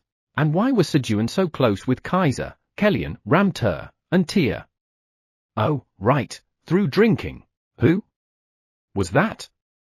Fenrir, the god-hunting wolf and first seat of the Apostle of Destruction, the one who sealed me, in the tower. Why is he there? What the hell? And Kruger and Alice are here too. How many Apostles of Destruction are around? As memories of his sealed past and the lingering thoughts in his heart combined, Dark fell into deep contemplation. There was no future at the Combat Shop Headquarters, but looking at Sejun, the future was at the Seed Shop. And besides, I also want a temple. I'm sorry, guys. Dark betrayed the combat gods and headed towards the Seed Shop Headquarters. The next morning. As soon as Sejun opened his eyes, he started humming. Today was the day he would finally meet Eileen. Let's go. I'll definitely endure today. As Sejun shouted with enthusiasm and got up to go outside. Wire. Good morning, Sejun Nim. Sweetie spotted Sejun from afar and flew quickly towards him. Hey, Sweetie. Have you already finished your training? Wire. Yes. Sejun Nim, here. I made this for you. Sweetie handed Sejun a shimmering, silver-colored jelly. Perfect platinum royal jelly. In the past, the poisonous queen bee had given Sejun an imperfect platinum royal jelly. Previously, it was translated as incomplete perfect platinum royal jelly, which is also a correct translation. However, now that I have more context, the correct word in this situation would be imperfect, as the newer version is called a perfect platinum royal jelly. But this one says a perfect? Excited by the name of the royal jelly, Sejun quickly checked its options. Perfect platinum royal jelly. The poisonous queen bee, Sweetie, meticulously crafted and refined various honey jellies to ensure her master's successful date. Eventually completing this miraculous royal jelly. The honey jelly has been refined, enhancing both taste and nutrition. Upon consumption, all stats increase by 50, and defensive talents are awakened. Upon consumption, for 1 day, you will emit an attractive pheromone toward your desired romantic interest. Creator, Poisonous Queen Bee Sweetie. Shelf life, 100 years. Grade, SS. For her to go this far for me. Thank you, Sweetie. Sejun expressed his gratitude while stroking Sweetie's back. Wire. Yes. With this attractive pheromone, you'll totally win over Eileen Nim's heart. Since Sejun Nim is ugly, this is the least I can do. Sweetie swallowed her last words, silently cheering him on. A little while later, Eileen, come on over. With everyone's support, Sejun met with Eileen. TL note: Hi, I'm Hanguk, the translator of this novel. I haven't commented on the slave part that many people have issue with, but here's my take, and why my memoir is different. I won't criticize Korea, but every society has its own issues and perspectives, which authors and writers often use to highlight those issues or sometimes as a way to create sarcastic comedy. If you check the comment section on Munpia, where I read and translate this novel from, you won't find anyone complaining about the slave issue. As for why the manhwa is being adapted differently, there are many reasons, but the main one is that it's being created for both domestic and international audiences. Because of this, they have to modify or remove parts that don't align with international values or might portray Korea in a negative light. No country wants to present itself poorly, so the slave part and any other potentially problematic content will definitely be cut. Why do you think many novels aren't translated into English, and why are many Korean writers against the English translation of their works? While it's true that they could earn extra income by licensing their novels, and they have started doing so, albeit slowly, it's because many of these novels contain themes that aren't suitable for international audiences, whether it's patriotism, themes relevant only to domestic readers, or even outright racism. There are other factors, but it is also one of them. So, I understand why some people complain about that part, but they often forget that they were never the intended audience for this novel. That's all there is to it. I posted the above message in Discord, and I'm adding it here because I want to say that the same applies to that Sejun is ugly's theme in this chapter or possibly in future chapters as well. Chapter for 86, Dining with Eileen. Black Tower Administrator Area. The Black Tower's Tower Farmer, Park Sejun, says you can come now. Okay. Just a moment. Weakness. The punishment of heavy iron chains. Feet trapped in a swamp. The curse of the magic leech. Eileen hurriedly cast 20 curses upon herself, each powerful but without affecting her surroundings, perfectly harmonizing with each other. Great. Perfect. Eileen smiled brightly, gauging her strength, now weakened by the curses. Though her body had become heavy from the curses, her heart was filled with joy at the thought of meeting Sejun. Sejun, I'm coming now. Teleport. Eileen disappeared from the administrator's area. Eileen, welcome. Sejun greeted Eileen, who had appeared in front of him, with a bright smile. She's dazzling. Today, too, Eileen's beauty sparkled. And I'm ugly. The moment Sejun saw Eileen's star-like beauty, his self-esteem plummeted underground. It was like the moment you taste premium 1-grade Korean beef and suddenly find the all-you-can-eat meat no longer tastes as good. Great hybrid Chairman Park, have some confidence, meow. Today, you look the least ugly you've ever been, meow. Theo called out, trying to comfort Sejun in his own way. Is that supposed to be comforting? It wasn't comforting at all. But thanks to that, Sejun regained his composure. At that moment, Krueng, Dad, cheer up. Sejun Nim, cheer up. You're the most capable man in the world, Park Sejun. Pip pip. Sejun Nim, you look great today. Wire. Cheer up. Sejun Nim, you've got that attractive pheromone. Behind Sejun, Quenji, Flamey, Peacebays, and Sweetie were enthusiastically cheering him on. By the way, the Blackie family, being sunfishes, were put in the void storage with 100 pieces of roasted and dried sweet potatoes. That's right. Looks aren't everything. Revived by the support of his companions, Sejun regained his self-esteem. I have abilities. The ability to stand before Eileen. He recalled all the things he had prepared for this moment. He had worked hard to raise his stats, borrowing 0.5% of the stats of the 6 tower farmers using his job trait, bringing his total stats to around 15,000. With the effect of talent, slightly stronger than you look, all his stats were boosted by 10%, and the black bin set amplified them 16 times, bringing his total stats close to 270,000. On top of that, he had eaten the perfect platinum royal jelly given to him by Sweetie, which had awakened the talent, endurance. He had also equipped the durable spider silk camouflage suit made by Gogomi, boosting his defense. With the effect of talent, strong tenacity, his vitality was increased by 10%. He had even reduced the gap between him and Eileen with the power's power, sturdy young dragon solid bones and power, divine blood that passes through the heart of dark, the god of darkness. He had intentionally eaten 99 golden grapes infused with the energy of the world, leaving just one more to eat so he could trigger a small miracle. Lastly, he had the power's power, extra life and power, unbreakable body, which could be considered life insurance. As Sejun was reflecting on all the preparations he had made to meet Eileen, Bev, the god of courage, is pleased with your courageous attempt to face an insurmountable opponent. You have gained 1 achievement of courage. Bev's message appeared. It would have been nice if it ended there. Bev, the god of courage, says that a true warrior should face their opponent with nothing but their bare body, and suggests that next time you should come unprepared. Bev Nim, blocked. Your conversation with the Bev, the god of courage, has been blocked for 3 days. Because of the unnecessary remark, Sejun ended up blocking him. Thus, 5 seconds had passed since Sejun faced Eileen, and Sejun didn't faint. Sejun, I missed you. Eileen, who had been nervously glancing around, unable to make eye contact with Sejun for fear that he might faint, finally looked at him and spoke in a bright voice. Yeah. Me too. To think he could look at Eileen for this long. Even as Sejun responded, this moment felt like a dream. Of course, it was only possible because Theo was blocking about half of the energy that Eileen was directing towards Sejun. Should we eat first? Yes. I've always wanted to see Sejun cook in person. Then, let's head to the kitchen. Okay. As Sejun led Eileen to the kitchen, ku hey hey hey. He. They Wire. Naturally, Quenji, Flamey, Peace Bays, and Sweetie followed closely behind the two. The 4 of them hid behind the kitchen wall, poking their heads out to sneak a peek inside. It's fortunate that Kaiser isn't here. This is a good time. Totally. Kellyan, Ramtur, and Tia had also stationed themselves by the window, peeking in secretly. After all, watching someone else's romance was as entertaining as watching a fight. A little later? It's pizza and pasta. Try it. They say it's suitable for a first date on TV. Sejun placed the food on the table, and, thanks. I'll enjoy it. For once, Eileen started eating Sejun's food slowly, carefully chewing every bite. Kehehehe. As expected, our Sejun's food is delicious. Today, it tasted even better because she could enjoy it while looking directly at Sejun, not through the crystal orb.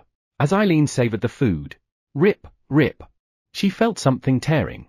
It wasn't her clothes tearing from eating too much, but a curse broke. Out of the 20 curses she had placed on herself, the weakest one, dulling momentum, had failed to withstand Eileen's power and broke. At the same time, Eileen's dulled momentum sharpened and rushed towards Sejun. Meow. Theo, who was clinging to Sejun's knee, let out a shout, blocking Eileen's sharp momentum from reaching Sejun. Theo, well done. Pooh hut. Eileen Nuna, just leave it to hybrid vice chairman Theo, meow. Eileen and Theo exchanged glances secretly without Sejun noticing. But the real problem started now. With one of the 20 curses balancing Eileen's power broken. Oh no. The rest of the curses began breaking in a chain reaction as they lost their balance. While they continued eating, 5 more of Eileen's curses broke, but thankfully, Theo managed to hold out. The great hybrid chairman Park is amazing, meow. I, hybrid vice chairman Theo, will support Chairman Park, meow. Your belief in Black Tower's Tower Farmer Park Sejun cannot be measured. Your potential is rising infinitely. Thanks to the effect of the golden boots of the one who believes in miracles, Theo's potential increased infinitely. Talent, energy absorber absorbs energy. All stats increased by 1. All stats increase by 10 by burning wealth, 10 billion tower coins. Flash! Theo absorbed Eileen's energy and increased his stats by burning gold as much as his increased potential. With this newfound strength, Theo successfully blocked Eileen's energy from affecting Sejun, allowing Sejun to enjoy the meal with Eileen peacefully. Eileen, how about some dessert? Do you like ice cream? Yes. I'd love that. Then wait just a moment. I'll make it for you right away. While Sejun was busy making strawberry ice cream. Theo, thank you so much. Pooh hut. Eileen Nuna, don't worry, meow. Eileen gave Theo another thankful look. At that moment, there's no more money to burn. Meow, I'm out of money, meow. Sejun's entire fortune had been depleted far sooner than expected. Even though the golden boots of the one who believes in miracles were bringing in money with the built-in skills Money Hug Master had activated. You've earned 10,000 tower coins. Compared to the speed at which Theo was burning money, it was like pouring water into a bottomless pit. And then, rip. As if waiting for the money to run out, the remaining curses on Eileen began to break all at once. This is bad. Eileen tried to hurry back to the administrator's area to avoid causing any harm to Sejun, but she couldn't move because her power was entangled as the curses were destroyed. This is really bad, meow.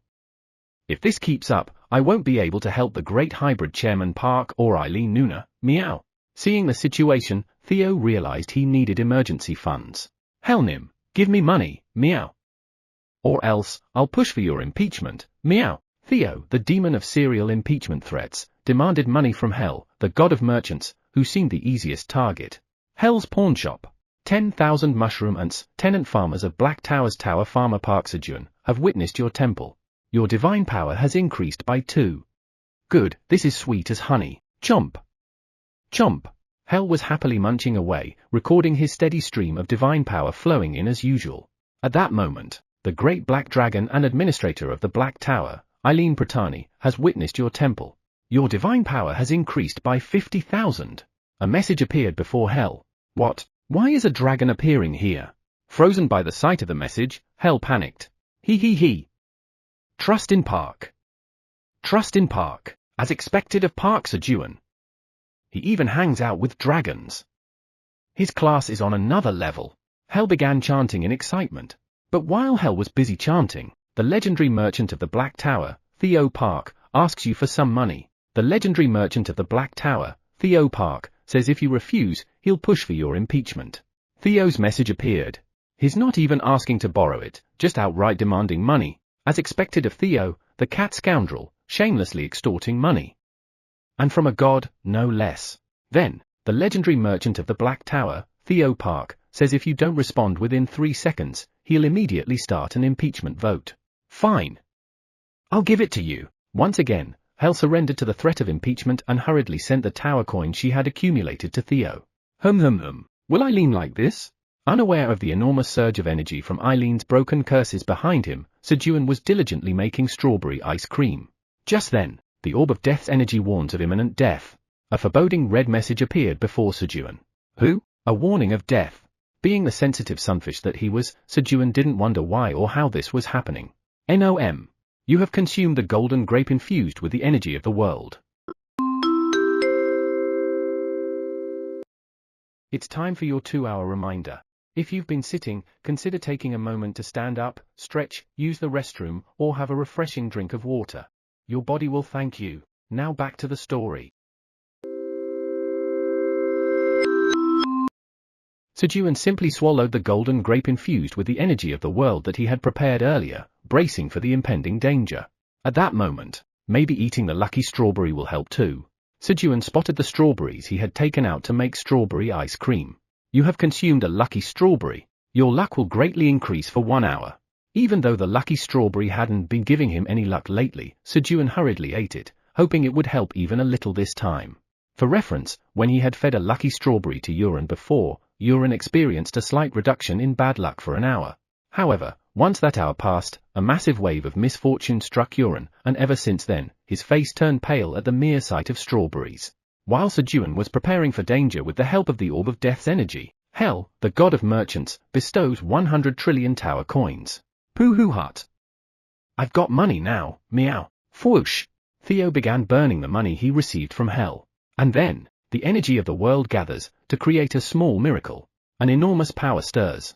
Luck overflows. A large amount of money is being burned. Power, luck, and money combine to amplify the strength of the small miracle. An extraordinary miracle occurred. A miracle has occurred. A safe zone, where you will not be affected by each other, has been created for 1 hour. A safe zone, which would normally cost 100 quadrillion tower coins for Eileen to create, had appeared on the 99th floor of the Black Tower for 1 hour. Now I can go on a date with Sejun without worrying. Eileen smiled brightly at the message. However, meow. Chairman Park, wake up, meow, slap. Slap. It seemed like they needed to wake Sejun up first. Just before the miracle occurred, in a split second, Sejun had been hit directly by Eileen's energy and fainted. Chapter for 87, I'm going to keep living this comfortably. TL note, before starting this chapter, I strongly recommend reading about the game of Ghost Op, which will be played in this chapter, to better understand it. Link https:/en.wikipedia.org/wiki/go-stop. Inside Sejun's subconscious. Where am I? Sejun looked around at the suddenly changed surroundings. The vast farmland stretched so far that the end couldn't be seen, and it was filled with crops and fruits. A clear blue river flowed through the center of the farm. Next to the river stood a small cabin. In front of it, Sejun's farm companions was gathered, having a meal together. The sky was layered with hues of blue and pink, creating a beautiful sight. Countless shooting stars drew glowing pictures in the sky before falling to the ground. The stars that landed on the ground turned into gods and dragons, joining for meals with the farm companions before disappearing while playing on the farm. At that moment, Pa, it must be tough for you, having to endure among such powerful beings. A being radiating a strong light appeared, looking down at Sejun and speaking in a warm voice. Who are you? Sejun asked about the stranger's identity, unable to look directly due to the intense light. I can't tell you now.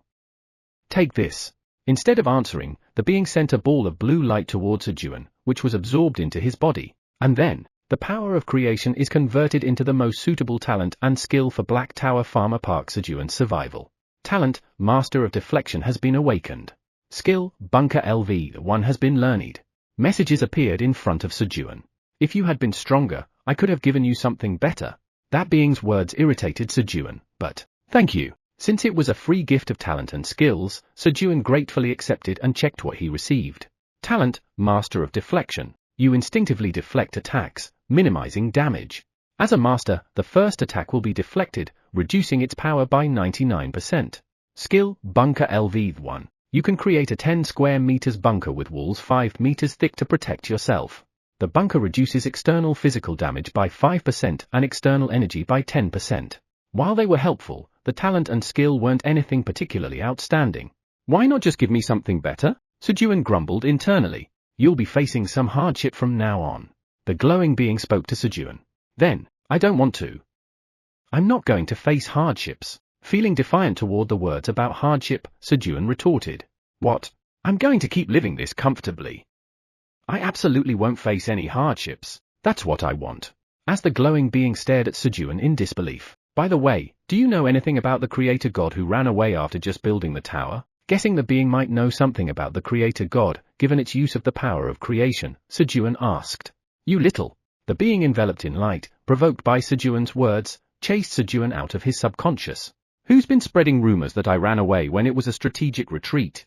Muttering angrily, the glowing being left Sejun's subconscious to catch the culprit who spread the strange rumor.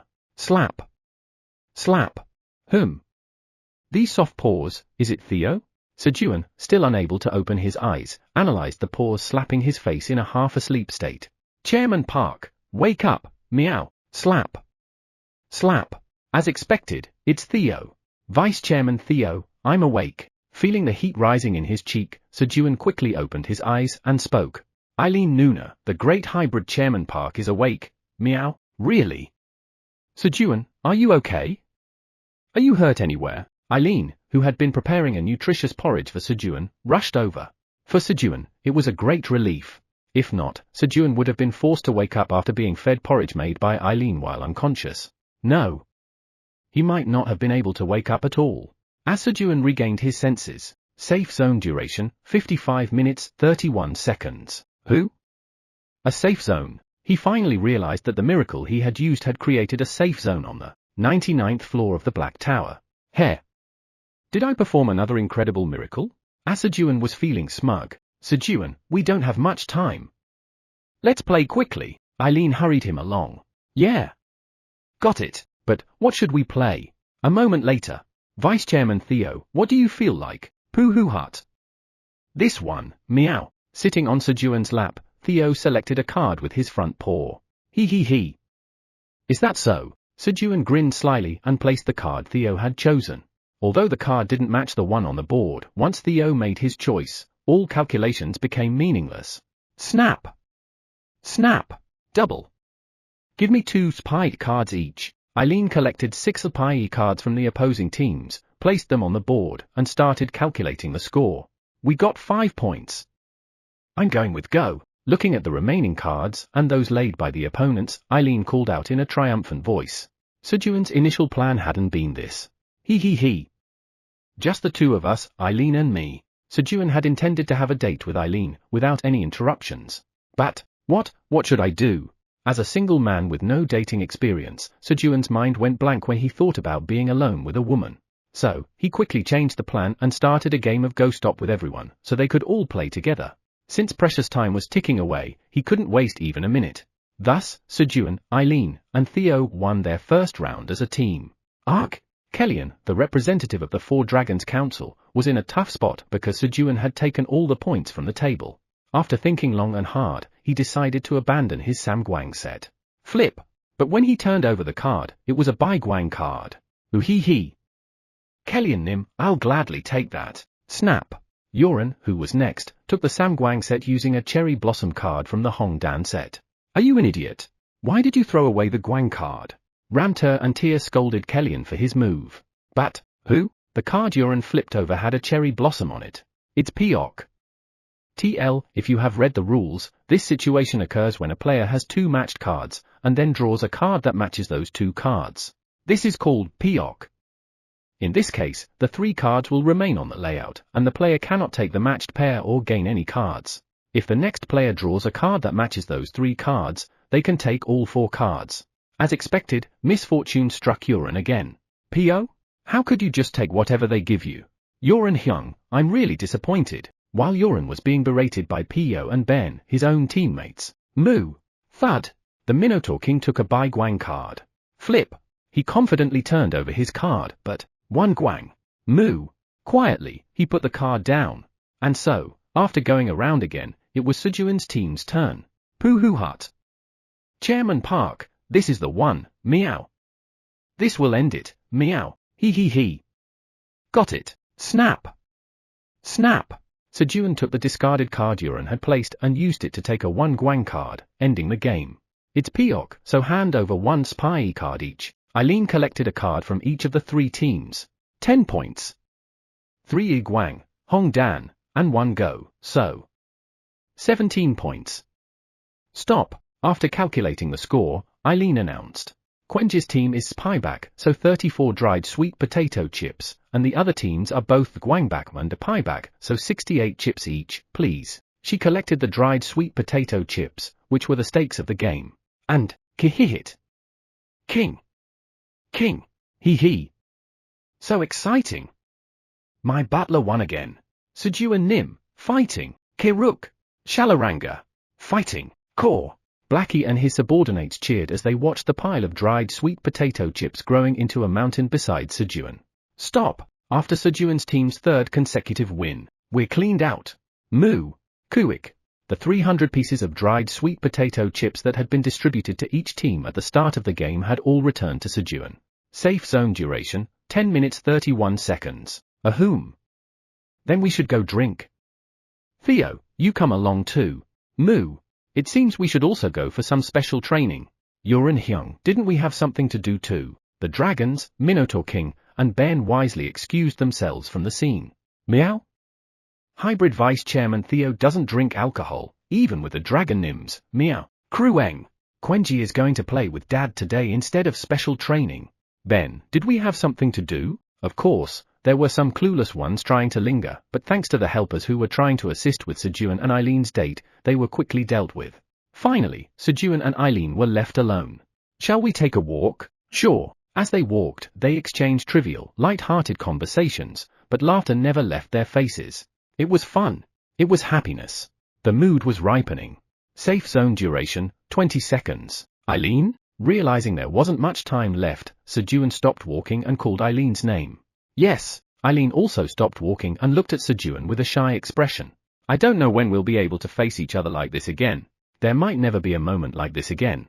So, thank you for calling me to the tower. And, would you go out Wi? Sejun, summoning all his courage, looked directly at Eileen and started saying what he had always wanted to say. At that moment, Kahavaha. Sejun, I've brought the guy who swallowed your reward. Kaiser, who had flown to the Silver Tower and captured Quinn, appeared, drowning out Sejun's voice. However, will you go out with me? Eileen, who had been focused solely on Sejun, managed to catch his words with all her senses. Safe zone duration, 1 second. Yes. I'll go out with you. Smooch. Eileen quickly kissed Sejun on the lips and rushed back to the administrator's area. Of course, Eileen, who almost missed receiving the confession, got angry at Kaiser as soon as she returned, and, granddaughter! In an effort to soothe Eileen, Kaiser abandoned Quinn and quickly retreated to the administrator's area as well. The safe zone is no longer active. The great hybrid Chairman Park has passed out again, meow. Theo, who had been at the fountain, quickly ran over to Sejun, who had fainted while standing. The safe zone only protected Sejun from being affected by others' auras, but physical contact was another story. Fortunately, thanks to Sejun's newly acquired talent, Master of Deflection, which deflected 99% of Eileen's attack, he survived once again. Pooh hut. As expected, Chairman Park is truly great, meow. He survived even after touching Eileen Nuna, meow. Seeing that Sejun had only fainted after physical contact with Eileen, Theo's respect for him grew even more. But his face has gotten even more ugly, meow. Rub. Rub. Theo started massaging Sejun's face diligently. A few minutes later, Sejun regained consciousness. Would you like to exchange 70 million Harvest Festival commemorative grapes for the blessing stone of Uncle, the god of grapevines? Yes. And exchange the remaining grapes for blessed grape wine. Before the Harvest Festival ended, Sejun went to the exchange shop and used all the Harvest Festival commemorative grapes. Here, take this with you. Thank you, Sejun Nim. He prepared for farewell by distributing food to the foxes who were returning.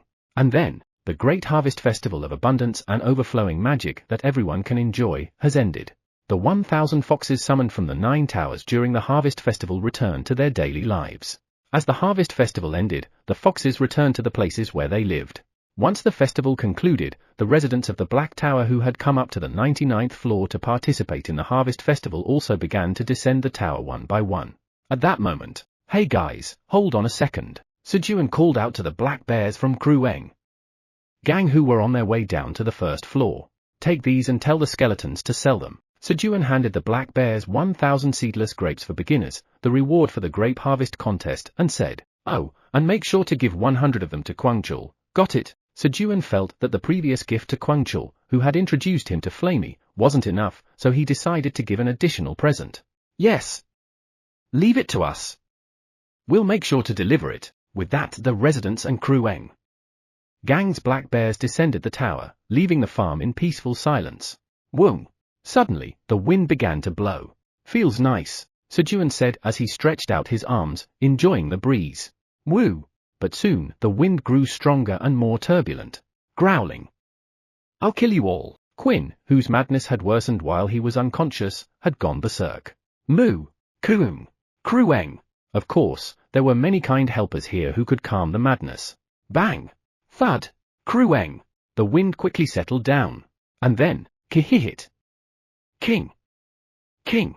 Hee! It's time for the great Blackie to step in. Blackie headbutted the fallen Quinn.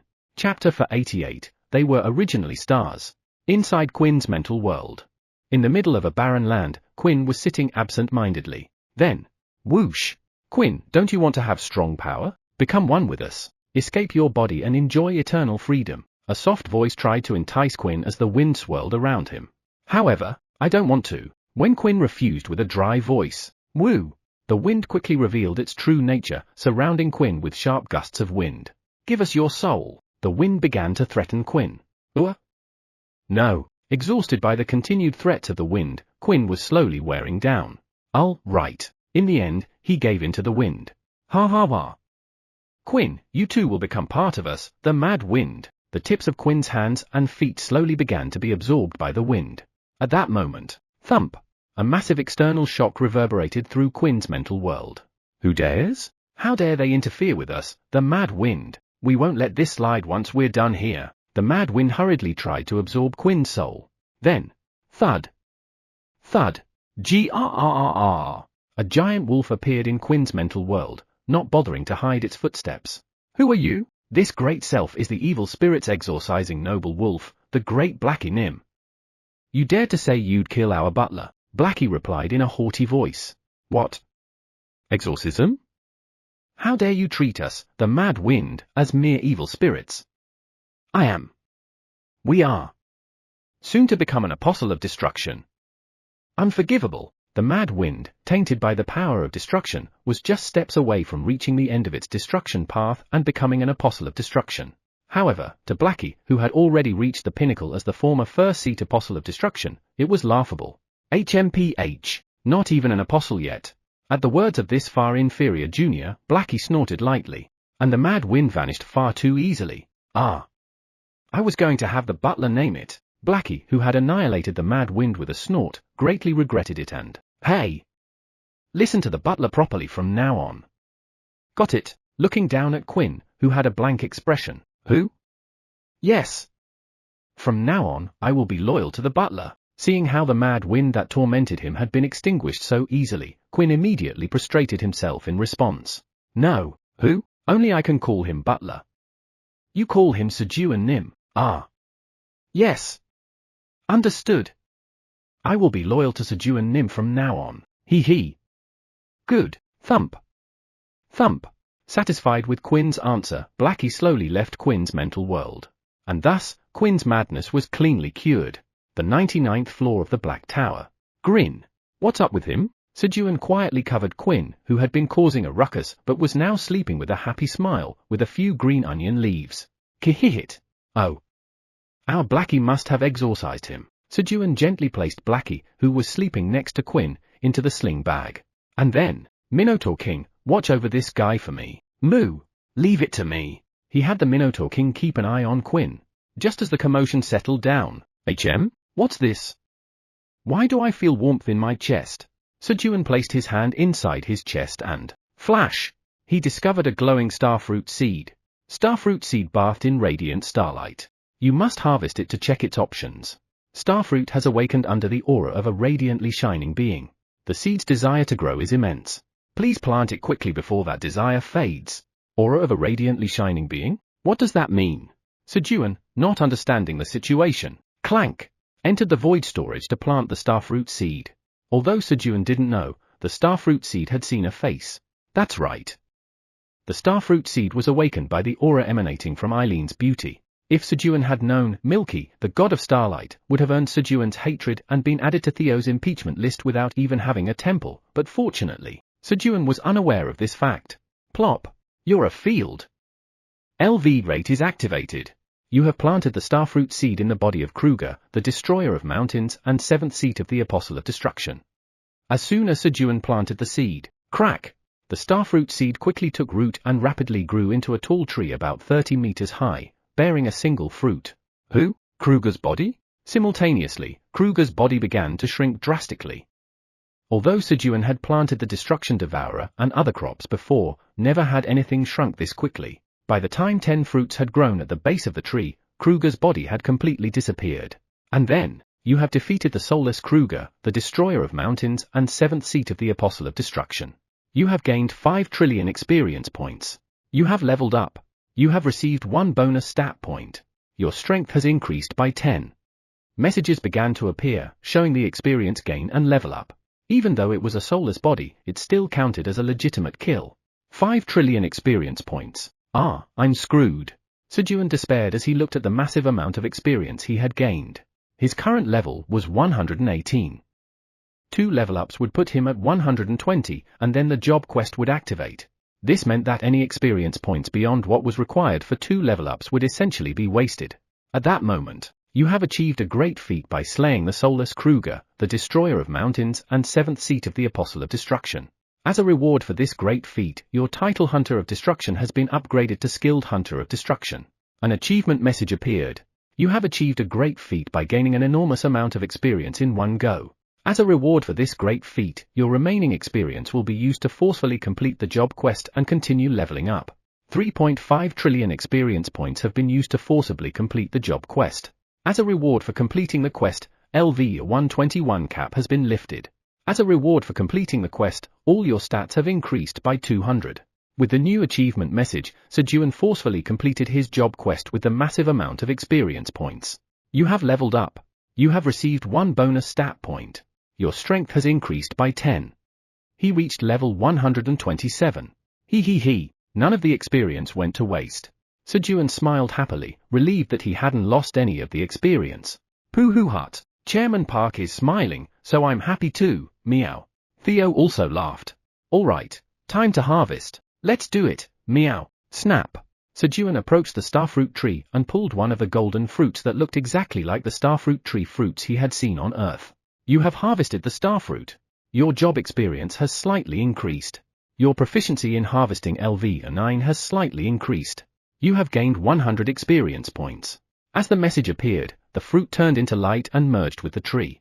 Who? Crack! The tip of the tree pointed toward the sky outside the void storage. And then, whoosh! A mass of light shot into the sky. The mass of light drew a long streak through the sky, boom, and exploded in the sky. You have achieved a great feat by being the first to light a star in the night of the Black Tower. As a reward for this great feat, you have earned the title the one who lit a star. It became the first star of the Black Tower. Maybe the night sky will be a bit brighter now? Sejun looked in the direction of the stars, which were still invisible since it was daytime, and checked the newly acquired titles. Title, Skilled Hunter of Destruction. Weakens the abilities of Apostles of Destruction within a 200-meter radius by 25%. Aside from the increased range and power, the Skilled Hunter of Destruction title remained the same as before. Title, The One Who Lit a Star. Divinity increases by 1 each time you light a star in the sky.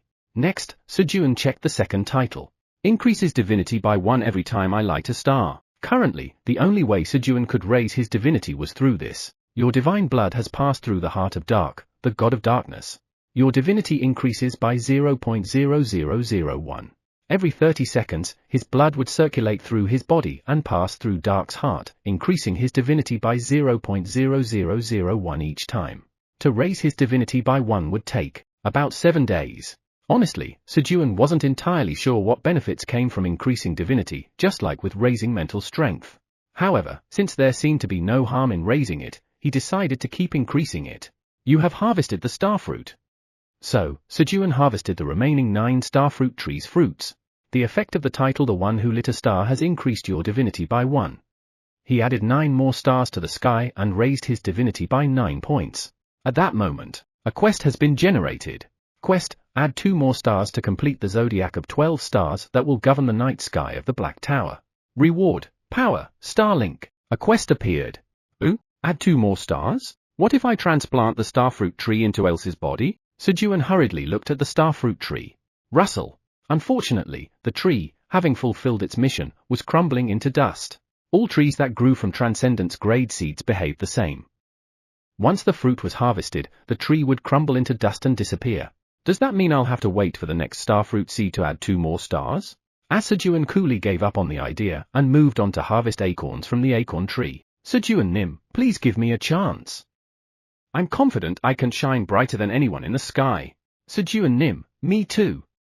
I'll light up the path ahead for you from the sky. The Holy Stone Ice Cube and the Holy Stone Piercing started speaking to Sejun. Holy stones were originally stars, but they had fallen to the ground as stones. Ah, they used to be stars. What if he sent those stones back to the sky?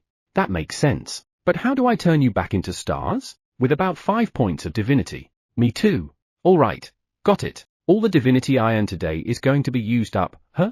When Sejun gave his permission, a white light flowed from his body into the 2 holy stones. The Holy Stone Ice Cube absorbs 5 points of divinity from Park Sejun of the Black Tower. The Holy Stone Ice Cube regains its memories as a star and returns to the sky.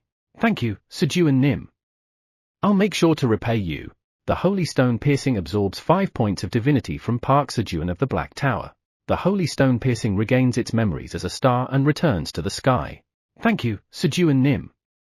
Long live Sejun Nim. The 2 holy stones expressed their gratitude and flew up toward the sky. Due to the effect of the title The One Who Lit a Star, your divinity has increased by 1. Due to the effect of the title The One Who Lit a Star, your divinity has increased by 1. As the 2 became stars, Sejun gained divinity from the title effect. Is this a payback? Gaining 1 divinity in return for 5 divinity spent, that's 20%. Not bad. As Sejun calculated the payback rate, you have completed the zodiac of 12 stars that will govern the night sky of the Black Tower. The quest has been completed. As a quest reward, you have been granted power, Starlink. Oh, it's a power. Sejun eagerly checked the new power he had received. Power, Starlink. You can temporarily connect to a star whose name you know. While connected, you can use the star's abilities. Is this good? Starlink. I should try connecting to Ice Cube. Using power, Starlink, you are now connected to the star Ice Cube. Sejun immediately used the power. And then, who? Sejun Nim, your mental strength isn't strong enough for this yet. You should have told me sooner. As Sejun received an overwhelming amount of visual information that Ice Cube was observing, his brain overloaded, and he passed out. Sejun's mental strength was far too weak to connect with a star. Inside the Creator God's temple, Emila, it's been a while. Creator God. The Creator God had gone to find Emila Ibeans, his loyal first apostle, in order to track down the culprit who spread the rumor that he had run away. Chapter 89. It really hurts when you get stepped on by Eileen Nim. Sejun, who had fainted after connecting with the ice cube, opened his eyes. Quite some time seemed to have passed, as the surroundings were dark, and the 12 stars Sejun had lit were twinkling in the sky. Kirarong. Rorong. Kirurung. The snoring sounds of Blackie family created a peaceful atmosphere. This is nice. But it would have been better without this. For your brave attempt to connect with the stars despite not knowing your place, you have earned 1 achievement of courage. Sejun read the message that appeared in front of him.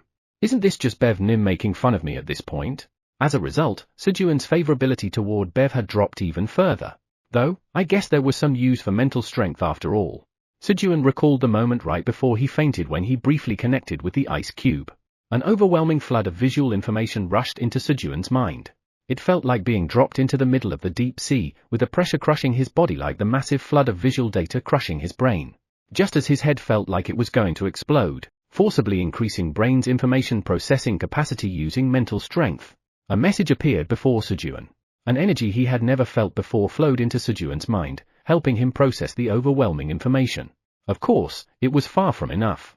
And then I fainted. If Ice Cube hadn't forcibly severed the connection, he would have died. I shouldn't use Starlink for a while.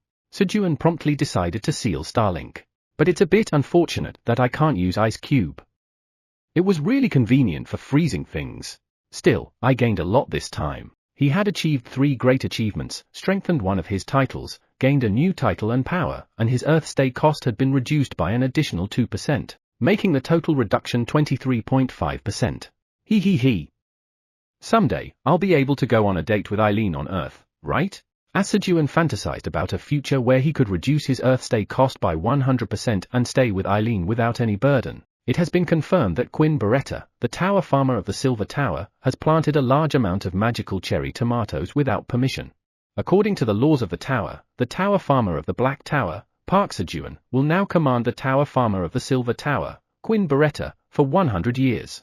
Despite being informed of the tower's laws, Quinn Beretta continues to plant a large quantity of magical cherry tomatoes. Additional penalties are imposed on Quinn Beretta, the tower farmer of the Silver Tower. As long as Park Sejun, the tower farmer of the Black Tower, lives, he will command Quinn Beretta, the tower farmer of the Silver Tower. According to the job trait, you borrow 0.5% of the Silver Tower's tower farmer Quinn Beretta's stats. Strength increases by 37, stamina by 30, agility by 30, and magic power by 26. Messages appeared in front of Sejun. What? Wasn't Quinn supposed to be under the watch of the Minotaur King? While Sejun was feeling puzzled, Pooh-hoo-hut. We're making this guy Chairman Park's full-time employee, meow, coo-hey-hey-hey. Krueng. He. I understand, big bro. Under Theo's direction, Quenji was using his telekinesis to move the fainted Quinn and was scattering handfuls of magical cherry tomato seeds. Originally, for the crime of stealing Sejun's rewards, Quinn had been sentenced to 10 years as a temporary employee, but this guy attacked the great hybrid Chairman Park, meow. Chairman Park's life is extremely valuable, meow. Because Quinn had attacked Sejun, Theo decided to make Quinn a full-time employee. Now, the only one left to gather was the tower farmer Udon of the Red Tower, right? Like completing a pokes, Sejun was thinking of collecting all the tower farmers. Later, when I summon all the tower farmers, I'll. That'd be nice. Sejun enjoyed imagining the scene of all the tower farmers gathered. Shiver. What? It shouldn't be cold, right? Udon, the tower farmer of the Red Tower, who was busily planting flame beans in the hot environment of the Red Tower, felt an inexplicable chill. Garuruk. I'm hungry. Hearing his stomach growl, Sejun headed to the kitchen to make dinner. Chairman Park, you're awake. Meow. Krueng. Dad woke up. Theo and Quenji, who were returning after finishing the full-time employee recruitment, spotted Sejun and ran over. Yeah. But where have you two been? Pooh-hoo-hut. We made a full-time employee for Chairman Park, meow. Krueng. That's right. Quenji did it like this and that. At Sejun's question, Theo puffed up with pride, while Quenji eagerly gestured with his front paws, showing how he had done it. So it was you guys? He. Good job. You must be hungry, right? Let's go eat. With both of them clinging to his knees and waist, Sejun headed to the kitchen. As they entered the kitchen, Krueng! Krueng! Today, Quenji is the chef and will make jajang ramen. Dad, you just stay put. Quenji stretched out his front paw, stopping Sejun from cooking. Meow? No way, meow. If Chairman Park doesn't cook, what will happen to my grilled fish? Meow. Krueng! Big bro can eat churu today instead. Meow. Fine, meow. Chairman Park, I'll eat churu today, meow. All right, chomp, chomp, chomp. While Sejun fed Theo the churu, ku hey hey hey. Quenji, with an excited look, pushed aside Sejun's cooking tools, tore open a box with his paws, pack, and with telekinesis, ripped open dozens of packs of jajang ramen in one go. Then, whoosh! Whoosh! He floated the noodles into the pot using telekinesis and cleanly tore open the seasoning packs, dumping the contents into the pot. Telekinesis is such a cheat skill. As Sejun watched Quenji cook using telekinesis, he couldn't help but feel envious. Ku hey hey hey. Tak tak. While waiting for the noodles to cook, Quenji cracked some egg fruits and started making fried eggs. After a short while, Krueng! Dad, it's done! Quenji brought over a bowl with 30 servings of jajang ramen and topped it with 10 fried eggs, setting it in front of Sejun. Though it was a large portion for Sejun, who had trained to survive on the 99th floor of the Black Tower, 30 servings of ramen was only a slightly daunting amount. Thanks for the meal. Slurp. Sejun grabbed some noodles with his chopsticks and slurped them to taste. Oh. It's delicious. The flavor was impeccable, capturing the essence of jajang ramen perfectly. Just like the saying, even a dog recites poetry after 3 years at the village school, Quenji, after spending 300 days with Sejun, had mastered cooking jajang ramen flawlessly. Honestly, Quenji's cooking skills were far better than Eileen's. Thumbs up. When Sejun gave a thumbs up, ku hey hey hey. Krueng! Hee hee hee. Dad said it's delicious. Slurp. Pleased by Sejun's praise, Quenji happily ate the jajang ramen he had made himself. At that moment, King? King? Hey! What are you eating by yourself? That smells good, doesn't it? The delicious scent woke Blackie from his nap, and he started barking, asking for some jajang ramen. Here, Sejun served some ramen into Blackie's bowl, and also gave a few strands of noodles in small sauce dishes for Blackie's subordinates. Munch. Munch. Munch. Hee hee. Tastes great. I want to make that guy my sub-butler. Blackie eyed Quenji, who had skillfully cooked the ramen, his eyes gleaming. But no. That guy in his. Blackie couldn't bring himself to say that to the beast of apocalypse. As Blackie gave up on making Quenji his sub-butler. Hee hee. Since our Quenji cooked jajang ramen, Dad can't just sit around, right? After finishing his jajang ramen, Sejun stood up and began cooking another batch. Quickly on high heat. Whoosh! He increased the flame and first sautéed onions and slime meat well, then poured in water, and when the water started boiling, he added the ramen and seasoning, quickly finishing another batch of jajang ramen. And then, chop! Chop! Sejun thinly sliced white truffle with a dagger and placed it atop the hot jajang ramen. Then, whoosh! The aroma of the jajang ramen mixed with the rich scent of white truffle, filling the entire kitchen with a mouth-watering fragrance. Here! Try some of what Dad made. Hee hee! This is how skilled your dad is. With a proud expression, Sejun placed the white truffle pork jajang ramen in front of Quenji. Krueng! Krueng! As expected, Dad is a culinary genius. It's so delicious. Slurp! Quenji devoured Sejun's cooking, completely absorbed in the food. King! King! As expected, you're my only butler. Hurry up, give me some of that too. Blackie, also excited, clung to Sejun's leg, demanding a share. And so, Sejun and his companions had their second dinner with Sejun's cooking. Kirarong. Iem Rorong. The full-bellied Blackie family quickly fell asleep. Ah. It's nice looking at the stars. Can you see them too, Eileen? As Sejun chatted with Eileen. Poo-hoo hut. Ku hey hey hey. Theo and Quenji peacefully relaxed by Sejun's side, enjoying the calm time together. A little while later, Koong. When Pinkfur called for Quenji. Krueng. Dad, sleep well. Quenji bid Sejun good night and left to sleep with Pinkfur.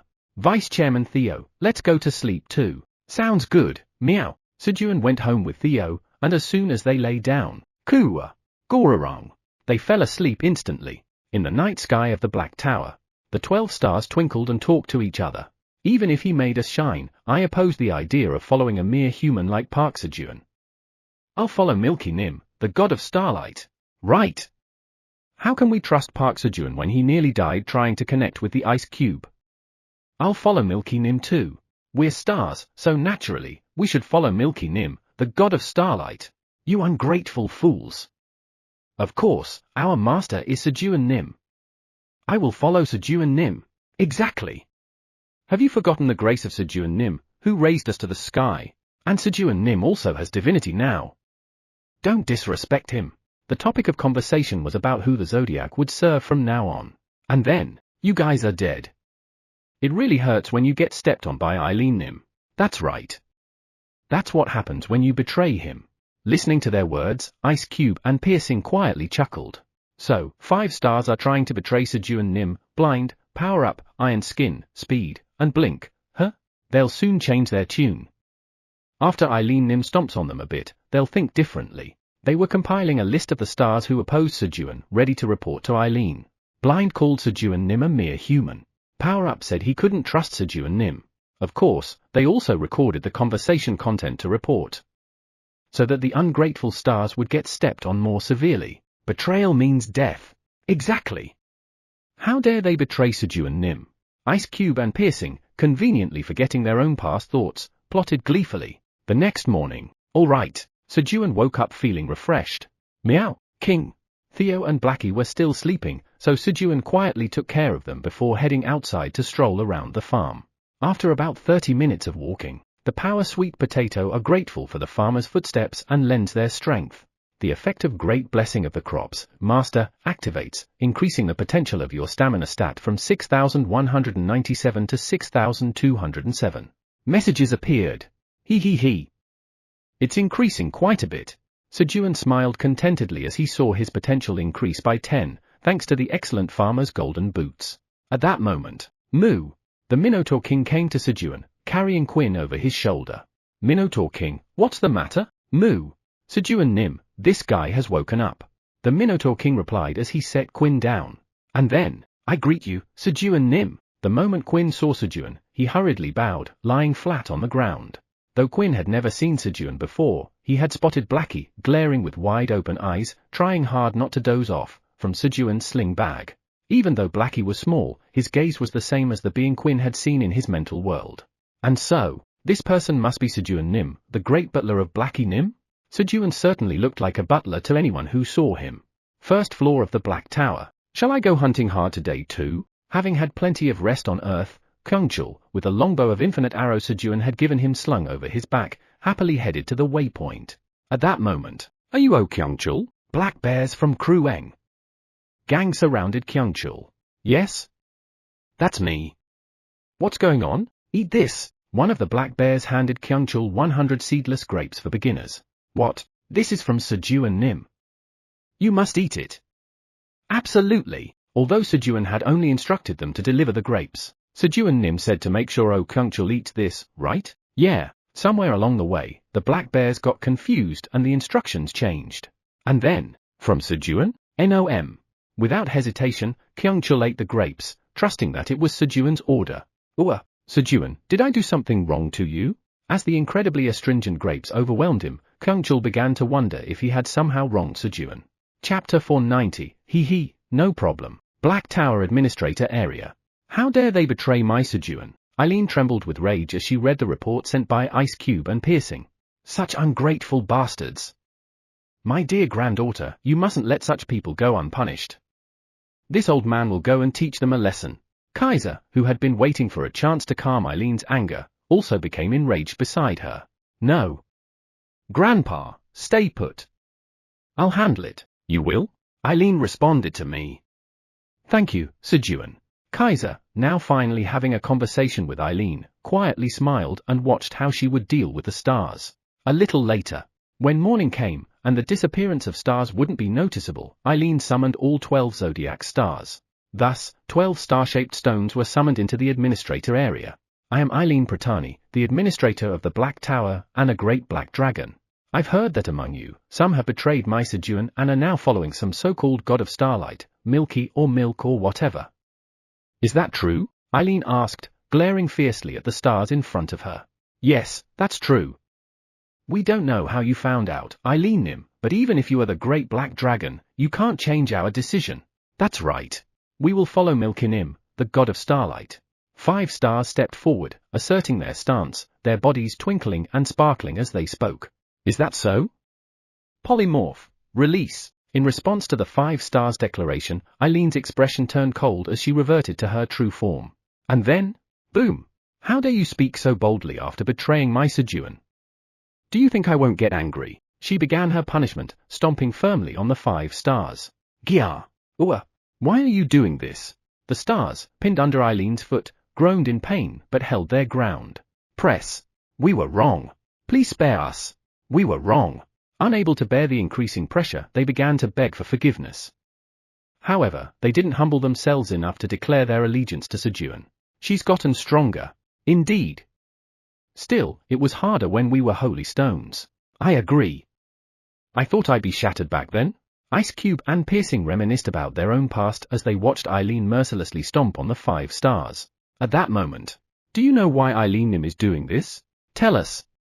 Why is Eileen Nim so angry? It's satisfying to see, but I'm curious about the reason.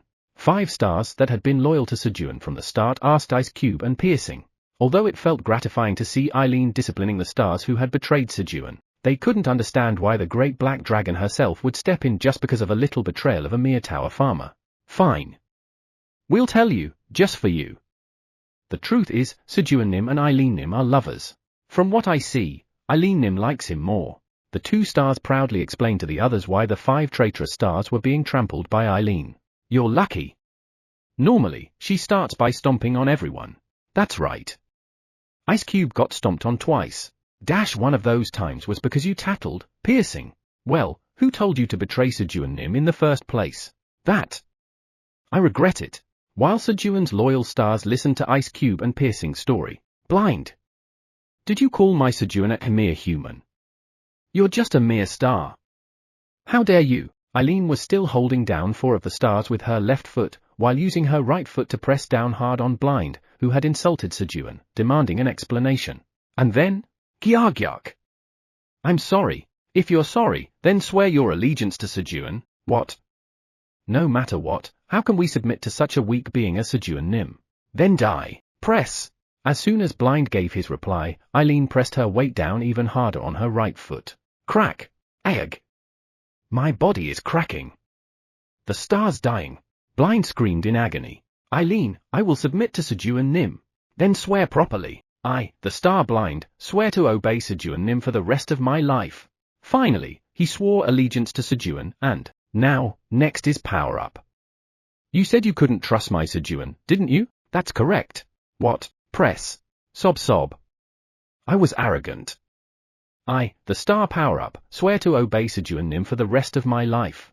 The other stars, too, eventually surrendered as Eileen stomped on them. As expected, my granddaughter.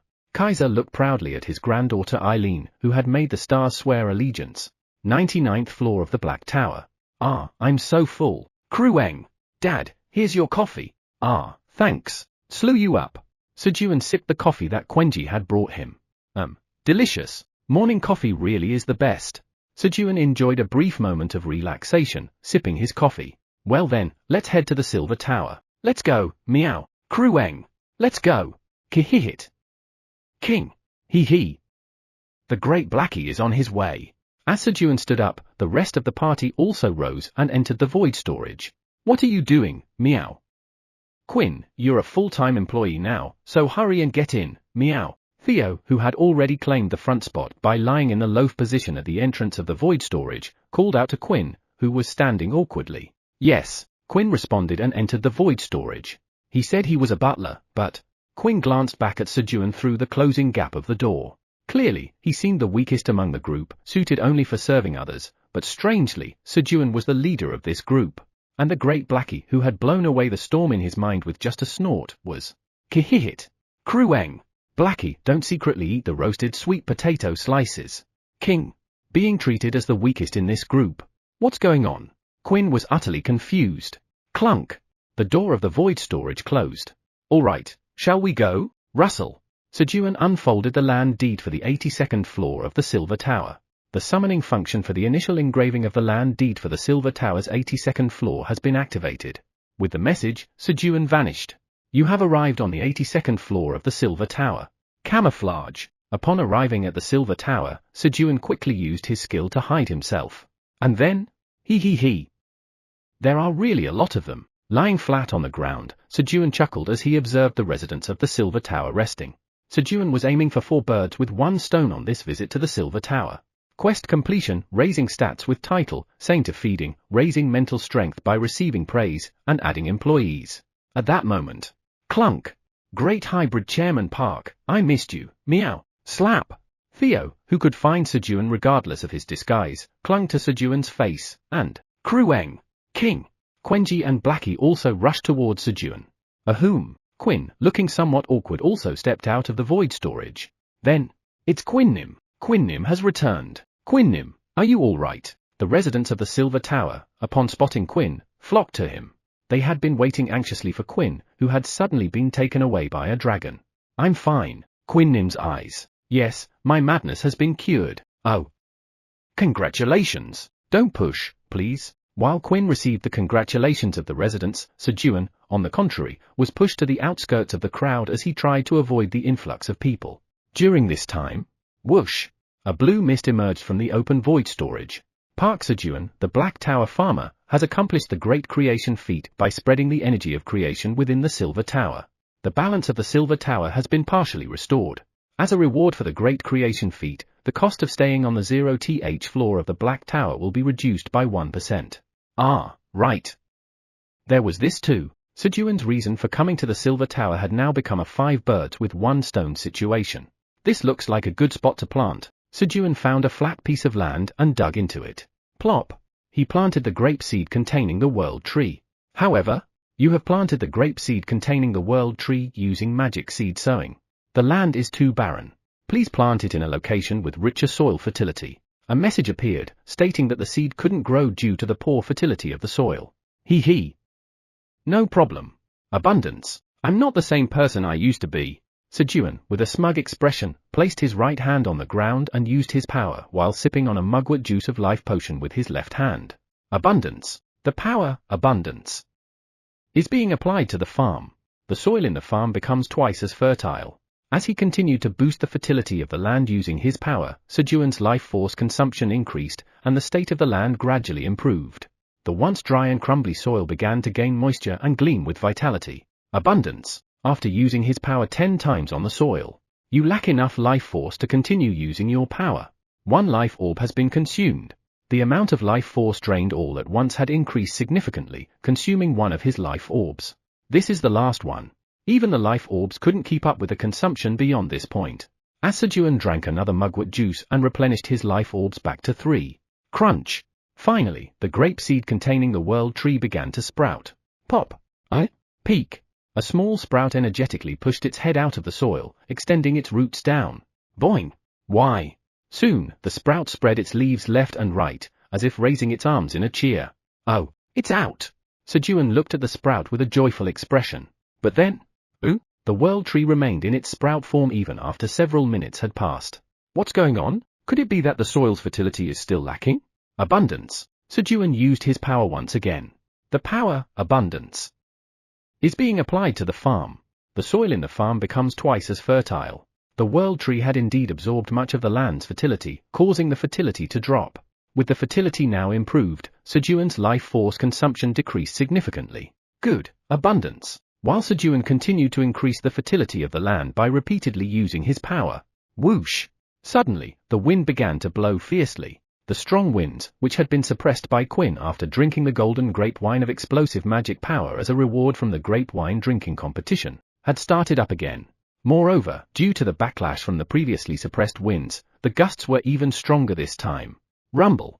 From a distance, dozens of massive tornadoes rapidly approached Sejun and the residents of the Silver Tower, surrounding them. All of you, quickly evacuate the residents. Yes, the wind magicians, following Quinn's orders, began evacuating the residents into underground shelters. Step. Quinn walked towards Sejun. Quinn had heard that the reason Sejun came here was to grow a world tree that could stop the winds. Determined to help Sejun at all costs, Quinn approached him. even if it costs me my life. Standing next to Sejun, Quinn was ready to lay down his life if necessary. Ha! As Quinn prepared to slow down the approaching tornadoes with a determined shout. Meow! I, Hybrid Vice Chairman Theo, will punish those who interfere with the great Hybrid Chairman Park's work. Meow! Theo rushed toward the tornadoes. What? You'll get yourself killed dash. Quinn quickly swallowed his words as he was about to stop Theo. As Theo approached the tornadoes. Meow! Meow! Meow! Meow! Meow meow storm fist, meow. Using his meow step technique, Theo quickly ran in the opposite direction of the tornadoes, reducing their strength and causing them to gradually dissipate one by one. Is that even possible? Quinn was astonished, watching Theo's unbelievable actions. A short while later. Poohoo Hut, Great Hybrid Chairman Park, I've earned the titles One Who Subdues the Wind, meow. With this title, I can easily subdue the wind, meow. Chairman Park should get one too, meow. I can't do that. No, that's not true, meow. It's easy to get, meow. I'll help you, meow. No, I really can't. Don't give up, meow. I, Hybrid Vice Chairman Theo, will. I said I can't. As Theo, who had dispersed the tornadoes, tried to convince Sejun to obtain the same title as him. Whoosh! The wind began blowing again. Since the tornadoes didn't work, this time, the wind blew fiercely in a straight line. As the wind started to blow, sand was carried with it, shooting like bullets. Koo hey hey hey. Krueng. Hee hee hee. This time, Quenji will handle it. Quenji ran toward the direction of the wind. Kuu-eng. You can't come. Quenji used his Krueng Fu ability against the wind. The wind, hit by Krueng Fu, quickly stopped. No. Whoosh. Instead, the wind reversed direction, wiping away even the distant gusts. Koo hey hey hey. Krueng. Krueng. Hee hee hee. Dad, Quenji got the power reverse wind. With the power of reverse wind, while Quenji was proudly showing off the new power he had gained to Sejun. Docking. In the deepest part of the underground, where Flamey had been waiting to keep Sejun safe, the roots of Flamey and the World Tree met. The World Tree had been growing only its roots to meet with Flamey. And then? Here, eat this quickly. Thank you for the meal. It's delicious. Unlike Podori, who was also a grapevine, the World Tree happily gobbled up the nutrient supplement Flamey provided. Now I feel stronger. Here I go. Crack. After eating the nutrient supplement from Flamey, the World Tree began to grow rapidly. Chapter 491, Cake. Finally, I get to sit here. On the set of a advertisement filming in the US. Alright, Meal, just relax and act as naturally as possible. Okay. At the director's words, Meal confidently responded and began her acting. You evil monster. Take my pineapple bomb.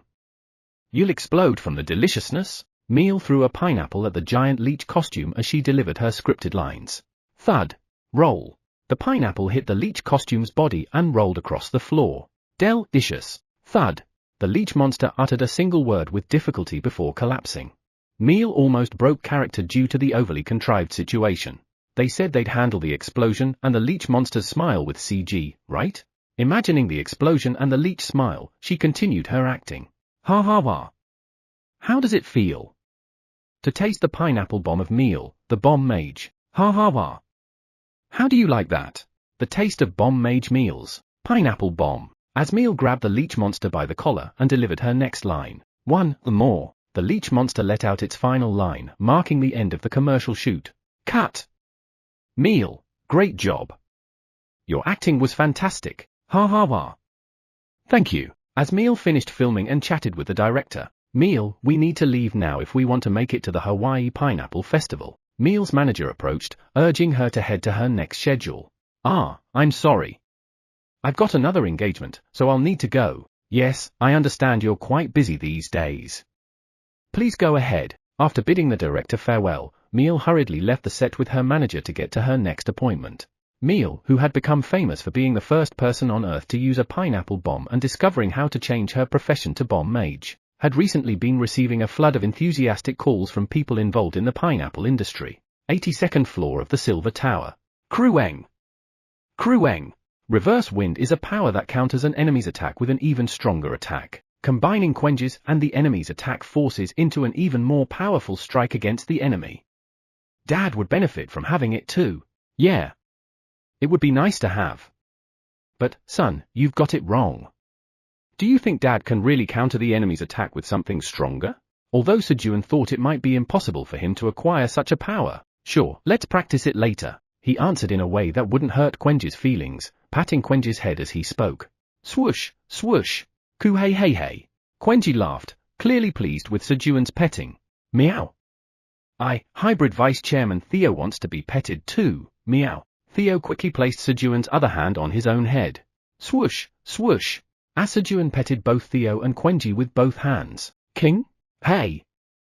What about me? Blackie also started barking, asking to be patted.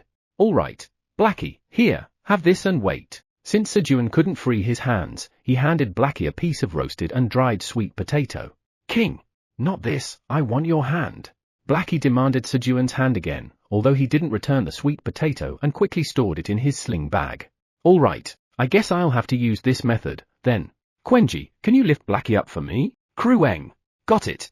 Still enjoying Sejun's petting, Quenji used telekinesis to lift Blackie in front of Sejun. Bu bup. Sejun pressed his lips to Blackie's belly and blew raspberries. Kihihit. King.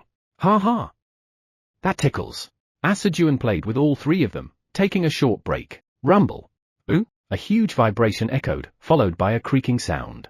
Suddenly, the world tree, as if sprouting from the earth, began growing rapidly, soaring up to a height of 30 meters in an instant. It carried Sejun and his companions with it. Creak, creak.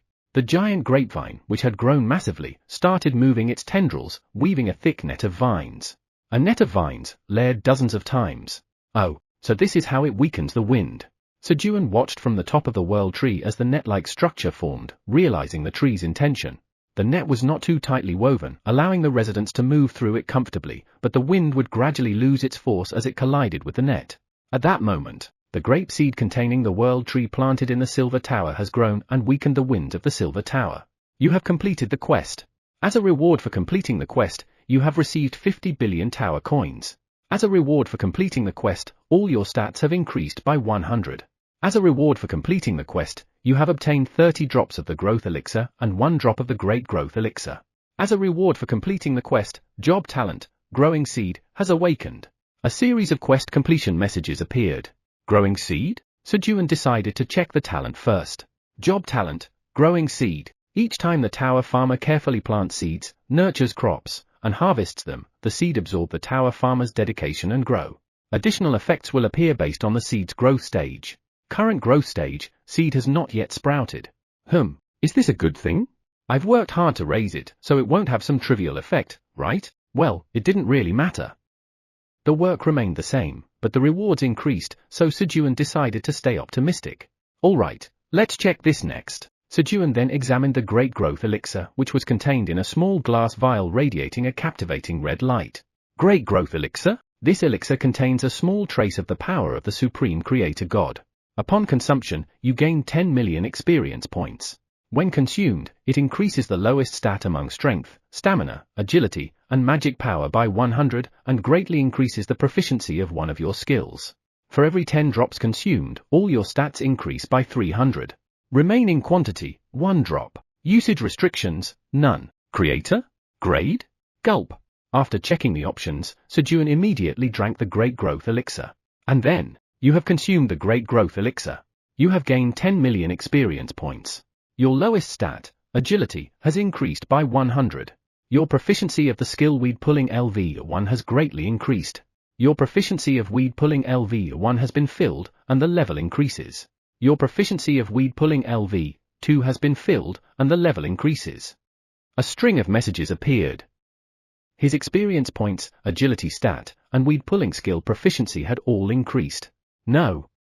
Why weed pulling? Sejun regretted that the skill that leveled up was weed pulling, which had now reached level 7. Sejun Nim, hello. The world tree, having finished weaving the net, spoke to him.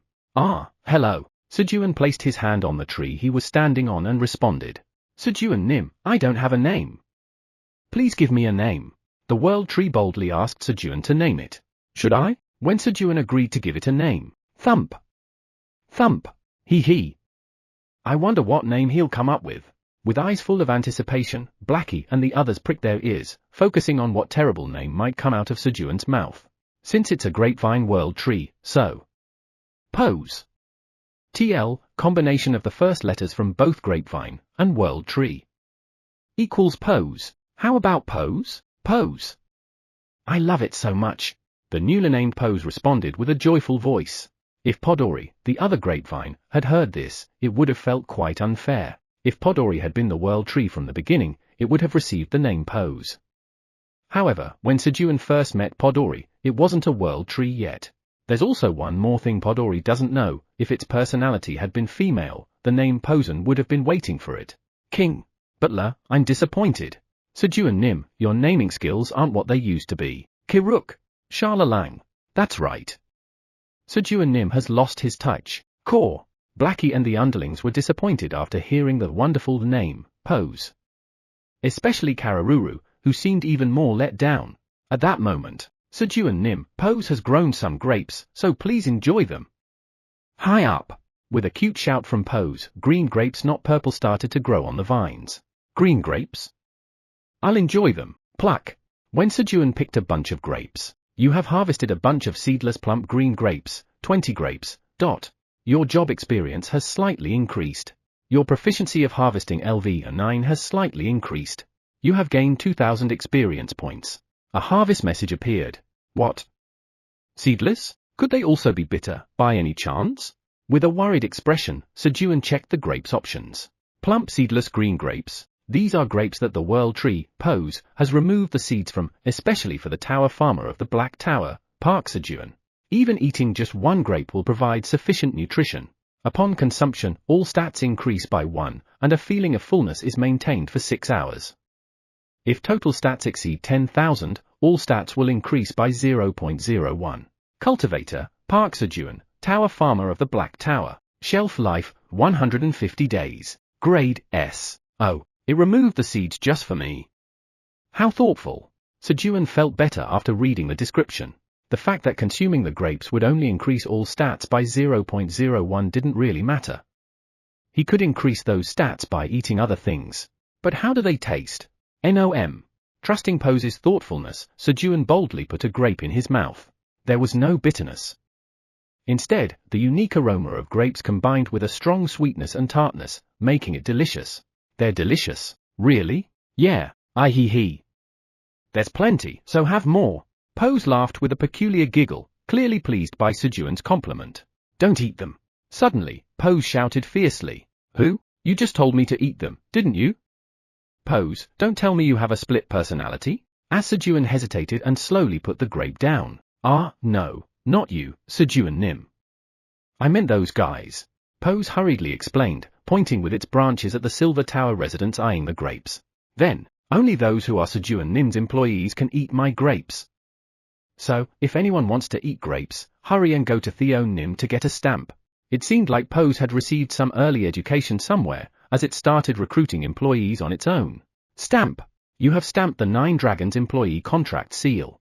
You have made a 1-year employee contract with the other party. Pooh hut.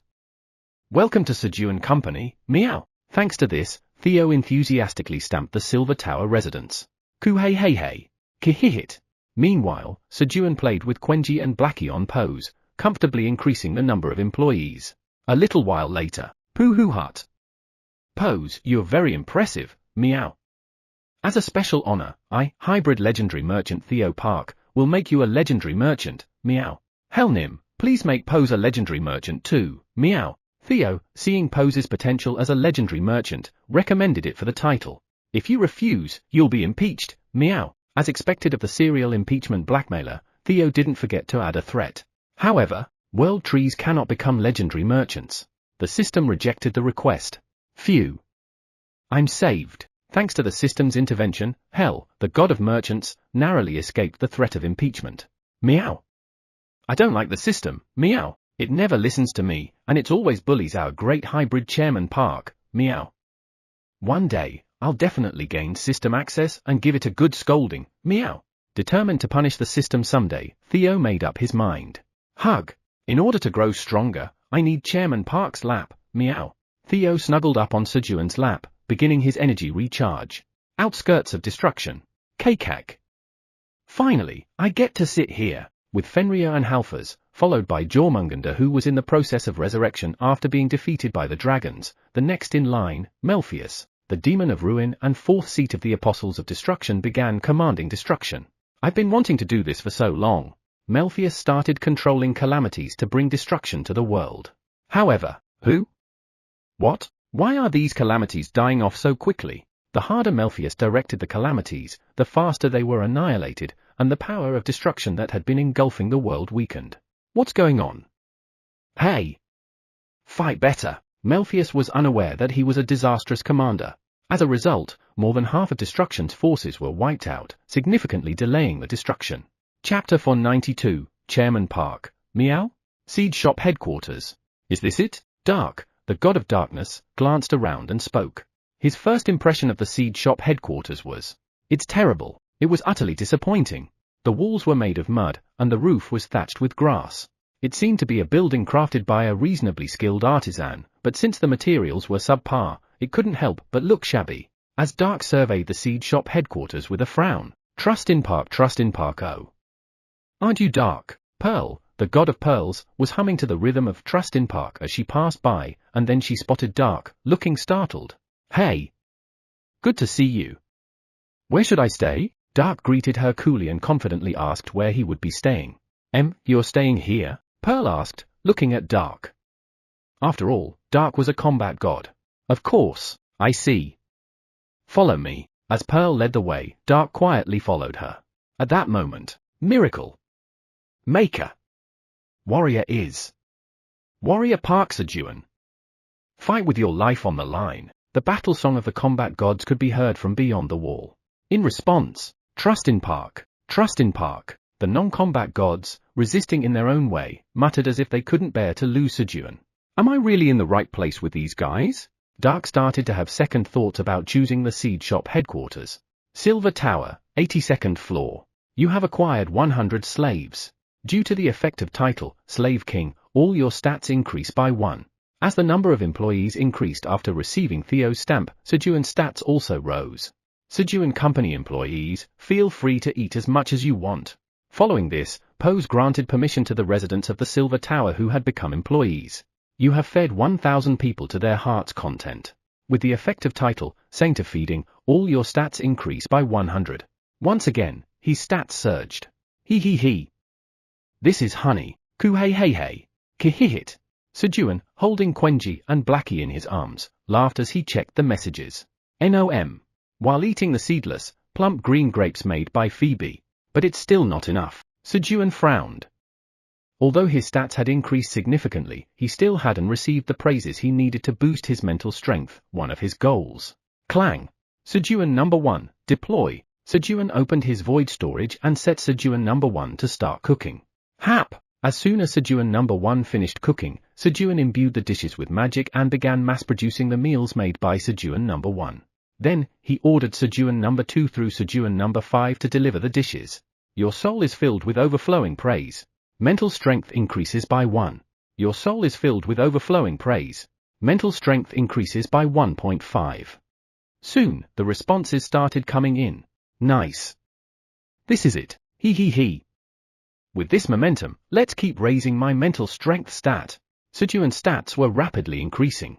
A short while later, stats, strength, 5723, stamina, 6197, agility, 5522, magic power, 7107, mental strength, 1501, 3000, divinity, 12.30, 100. The growth of his main stats stopped.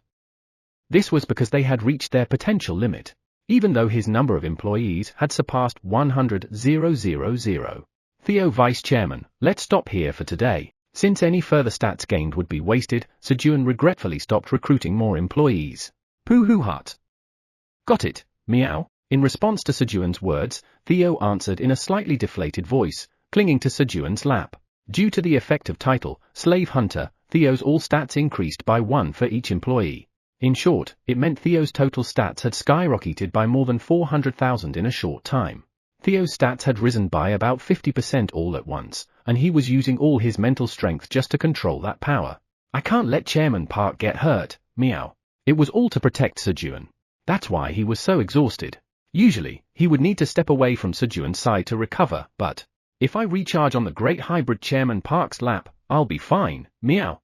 Theo, a devoted fanatic of Sejun's lap, was invincible as long as he was with it. And then, poo-hoo-hut. I'm recharged, meow. Theo quickly regained his energy. His recovery mechanism was something no other being could ever understand. As Theo clung to Sejun's lap and the employee recruitment came to an end, Sejun Nim, we also want to join Sejun Company as employees. Please accept us as employees, the residents of the Silver Tower who hadn't become employees urgently shouted. If Sejun left, they would go hungry again. The winds had weakened enough that they could try to cultivate something, but they had no seeds to plant. Even if they had seeds, they would need food to survive until the seeds grew enough to be harvested. Pose, give the residents who aren't employees 3 grapes for every 1,000 bunches of grapes they pick. Yes. Understood. Thus, Sejun gave the non-employee residents of the Silver Tower simple tasks and solved their food issues. Pose's grapes were not only delicious but also had good effects, so he was thinking of selling them to other towers. And, Quinn, for now, plant these with the employees to restore the soil's fertility. The land's too barren. Yes, thank you. Sejun gave Quinn and the employees some kidney bean of soil fertility to plant. Once the tasks in the Silver Tower were mostly wrapped up. Step. Sejun approached the withered grapevine that had allowed the Silver Tower's residents to participate in the harvest festival. This was because he still hadn't completed the land deed quest. The grapevine was so dried up and twisted that it looked devoid of life. It's okay. I'll heal you soon. Swish. Sejun stroked the grapevine while using his skill. If I heal this vine, I'll be recognized as the rightful owner of the land, right? Based on Sejun's experience completing dozens of land deed quests, he was confident in this. But Farmer's Warm Touch LV8 has been activated. Healing is impossible as there is no life left in the grapevine. The grapevine was so close to death that Sejun's skill couldn't heal it. At that moment, a quest has appeared. Quest, the grapevine that has protected the vineyard alone for centuries wishes for a name before it dies. Please give the grapevine a name. Reward, recognition as the rightful owner of the 82nd floor vineyard in the Silver Tower. A quest appeared. A name. The thought of having to name the grapevine that had stood here alone for hundreds of years made Sejun feel heavy-hearted. Yui. TL, meaning, our or we. Hoping that from now on, it wouldn't be alone, Sejun named it Yui. Your name is Yui. Yui, thank you for protecting the vineyard all this time. As Sejun gave the grapevine its name. Thank you. The grapevine crumbled away, leaving only the name Yui behind before vanishing. You have completed the quest. Even though the quest was completed, Sejun didn't feel happy at all. Sigh. Feeling down, Sejun let out a sigh as he stood up and gazed at the sky. Drop. Chairman Park. Meow? I'm not crying. Really, meow? Then is it raining, meow? Theo curiously wondered about the identity of the droplet that fell on his head. You have arrived at the 99th floor of the Silver Tower. Sejun arrived on the 99th floor, setting the Dragon Horn's return bracelet to relative coordinates to register the 99th floor waypoint. Welcome. Sejun Nim. We've been waiting for you. 99th floor boss of the Silver Tower, giant silver monkey Darius. Darius, the boss of the 99th floor, greeted Sejun with utmost respect. Kaiser Nim said he had already talked with Chrysella Nim. I'll have to gift him some Sumyangju later. Sejun felt grateful to Kaiser as he looked at Darius waiting for him, but he was mistaken. In reality, Chrysella had agreed to help Sejun under the condition that Flamey would deliver updates about Stella to her. The reason Kaiser had been able to bring Quinn along was also due to Chrysella, the administrator of the Silver Tower, wanting to assist Sejun. Yeah. Good to see you, Darius. Tap. After greeting Darius, Sejun placed his hand on the red crystal. Congratulations! You have achieved the feat of clearing the Silver Tower in addition to the Black Tower, White Tower, Green Tower, and Gold Tower. You have obtained the title the one who reached the summit of 5 towers as a reward for this achievement. With the effect of the one who reached the summit of 5 towers, the waypoints of the 99th floors of the 5 towers are now linked. With the effect of the one who reached the summit of 5 towers, the effect of the title, Retrogressor, increases 5-fold in conquered towers. With the effect of the one who reached the summit of 5 towers, you gain 1 second of invincibility when descending from the tower. A series of messages appeared. The Retrogressor effect multiplied by 5 and 1 second of invincibility after descending a floor. He. Sejun laughed as he read the effects of the one who reached the summit of 5 towers. It would have been perfect if it ended there, but The reputation of Park Sejun of the Black Tower has greatly increased. The name of Park Sejun of the Black Tower is starting to spread across the 9 towers. Future rewards for achievements will be reduced. More messages followed. As Sejun's reputation grew, expectations about his future achievements in the towers naturally increased, leading to a reduction in rewards. You damn system! Another unfair scheme. Of course, Sejun didn't see it that way. And then, meow. The great hybrid Chairman Park is being bullied again, meow. I'm going to punish the system, meow. I need to raise my impeachment power, meow. Theo, angered by the system just like Sejun, began thinking of ways to punish it. While Theo was thinking of how to punish the system, I'll be going now. Goodbye. Sejun, receiving Darius's polite farewell, returned to the 99th floor of the Black Tower. 10th Tower Administrator's Area. Patrick Nim. I found both pieces of the door leading to the 10th tower. Thud. Harmer shouted as he put down the huge soul-pressing stone he was carrying. Who told you to put that down? Pardon? Pick it back up. Ah. Why yes. Under Patrick's cold gaze, Harmer hurriedly lifted the soul-pressing stone again. Quickly inform Park Sejun of the locations of the 2 pieces. Yes. Park Sejun. Following Patrick's orders, Harmer quickly informed Sejun of the locations of the 2 pieces leading to the 10th tower and issued a quest. And then? Patrick Nim, can I put this down now? Harmer, trying to sneakily put down the soul-pressing stone, looked to Patrick for permission. But, no. Keep holding it until Park Sejun finds both pieces. Patrick didn't give him the go-ahead. What? Park Sejun? Hurry up. Quick. Quick. Eager to put down the soul-pressing stone, Harmer became anxious and began urging Sejun to hurry. Park Sejun, the Black Tower farmer, has blocked all communication for 3 days. But Sejun, annoyed by the pressure, had already blocked Harmer's communication, resulting in the opposite effect. Black Tower, 99th floor. Arrived. Sejun cheerfully announced as he arrived home. Thankfully, I made it before the blue moon starts. Quenji, can you make some coffee? Krueng. Got it. Slurp. Poo-hoo hut. Ku-hey-hey-hey. Kihihit. As Sejun and his companions enjoyed coffee under the starlit night sky, waiting for the blue moon to rise, a quest has been generated. Quest, Harmer, the god of farming, informs you about the locations of the 2 pieces of the door leading to the 10th tower that haven't been found yet. Find the remaining 2 door pieces and complete the door leading to the 10th tower. Black Tower 59th floor 01. Black Tower 94th floor 01. Reward, none. A quest window appeared before Sejun. What's this? There's no quest reward. This was the first time he'd encountered such a quest since Eileen. Ah well. I'll do it later if I feel like it. Slurp. Disappointed, Sejun closed the quest window and continued drinking his coffee. At that moment, Harmer, the god of farming, urges you to hurry up and complete the quest. Harmer, the god of farming, urges you to complete the quest quickly. Quickly. Harmer began pestering Sejun to hurry up with the quest. Even though there's no reward, now you're rushing me? I had a weird feeling about this before. Block Harmer Nim. As Sejun blocked Harmer. Hello. I'm Yui, the newly appointed god of loneliness. For the first time since the seed shop headquarters was established, a newly born god had appeared. Chapter 493, Park Sejun assigned a follower to my temple. Right. I should lay these out too. Sejun, who was waiting for the blue moon, hurriedly opened his void storage and took out some magical blueberries. He laid down some green onion leaves and placed the berries on top. Even though they were all blueberries, the colors and names of the blueberries varied. Magical blueberry that absorbed the energy of the blue moon once. Magical blueberry that absorbed the energy of the blue moon twice. The more times the blueberries absorbed the energy of the blue moon, the deeper the blue color became, and their names changed as well. The maximum amount of blue moon energy a blueberry could absorb was 3 times. He. Today, I'll get to see the complete version. After about an hour of waiting for the blue moon to rise. It's here. The long-awaited blue moon finally appeared.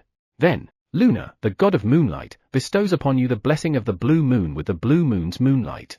Luna quickly cast a blessing on Sejun. Thank you, Luna Nim. What should I give her in return? As Sejun was pondering this, quack! A mushroom ant passed by in front of him.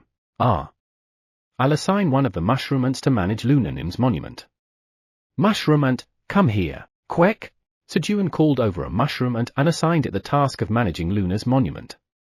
He then waited for crops infused with the energy of the blue moon to appear. At that moment, Pip pip. Good night, everyone. Flap.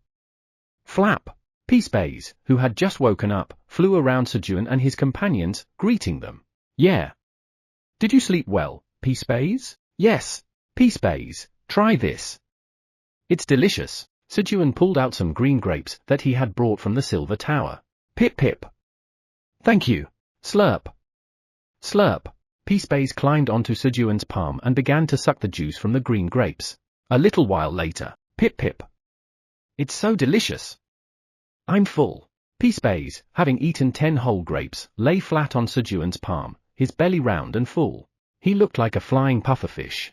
Sejun quietly laughed to himself and gently stroked Peacebay's bloated belly. Bee-hee-hee-hee. As Peacebays lay on Sejun's palm, reveling in the pleasure of being petted. Swish! The blue light began to be absorbed into the crops. It's time to harvest. As Sejun got up, Poo-hoo-hut. Let's have a competition to see who can harvest more, meow. Krueng. Quenji will find them all with his nose, you know. Pip pip. I've memorized a lot too. Theo, Quenji, and Peacebays hurriedly moved to harvest the crops, and, kihihit. King. Ha ha. The great Blackie has awoken. Even Blackie, who had just woken up from his nap, was energetically running around the farm. You have harvested the thick darkness cherry infused with the energy of the blue moon. Sejun also roamed the farm, harvesting the crops infused with the energy of the blue moon. I guess the kids will take care of harvesting the rest. Sejun, who had harvested a fair amount of visible blue crops. I wonder if they are complete? He went to the spot where he had placed the magical blueberries. As expected, the blueberries had absorbed the energy of the blue moon, their color darkening and their names changing. Magical blueberry that absorbed the energy of the blue moon 3 times. There were also blueberries that Sejun had hoped for. Grab. Come on, give me a good option. Sejun picked up the darkest blue magic blueberry and checked its options. Magical blueberry that absorbed the energy of the blue moon 3 times. A blueberry that grew inside the black tower. It has absorbed sufficient nutrients, making it delicious. The magical blueberry, after absorbing the energy of the blue moon 3 times, has increased in magic power and gained 3 special effects. Upon consumption, magic power increases by 10. Upon consumption, activates the talent, swift movements for 10 minutes, increases all stats by 30, and bestows the blessing of the small magic stream. Usage restriction must be LV 50 or higher, and have magic power of 50 or higher. Cultivator, Tower Farmer Park Sejun. Shelf life, 150 days. Grade, day. The talent, swift movements had the effect of increasing body speed by 30%, and the blessing of the small magic stream increased magic power recovery speed by 100%.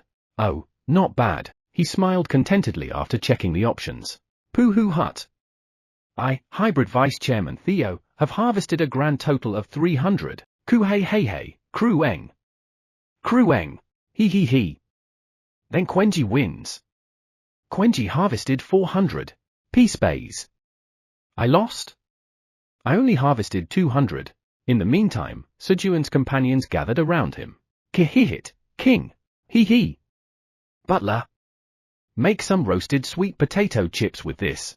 Blackie also appeared confidently, holding a power sweet potato infused with the blue moon's energy in his mouth, his head held high and covered in dirt. Sheesh. What is this? Maintain cleanliness. Sejun used his skill to clean Blackie and then, all right, everyone, let's go to sleep. Went to bed with his companions. Seed Shop headquarters.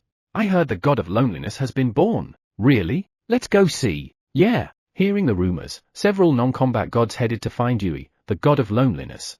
Nice to meet you. Are you really the god of loneliness? Yui was already surrounded by many non-combat gods. Yes. I'm Yui, the god of loneliness. Yui? Yes. Sejun Nim gave me that name so I wouldn't feel lonely. So, I'm going to become a god who comforts those who are lonely. Sejun Nim? Wait, Yui, by any chance, the Sejun Nim you're talking about? Is it Park Sejun, the tower farmer of the Black Tower? Not only the non-combat god who asked the question, but all the surrounding non-combat gods were waiting anxiously for Yui's answer. No way. It can't be. No matter how much we trust in Park. If it's true, I'm going to invest all my divine power in Park Sejun. It can't be, right? Even if it's trust in Park, could he really name a god? Well, if it's trust in Park, maybe it's possible. They all tried their best to hide their expectations, worried that they might be disappointed if the answer wasn't what they hoped. Who? How did you know? Yui was surprised that they knew Sejun Nim's name. As Yui looked at the non-combat gods, wondering how they knew Sejun, they suddenly exclaimed, "Ah! My goodness! Trust in Park!" Now he's even naming gods. The non-combat gods who heard Yui's answer were flabbergasted. Naming a god, especially one who isn't a racial god, is something only the creator god can do. The fact that Sejun had done this carried various meanings.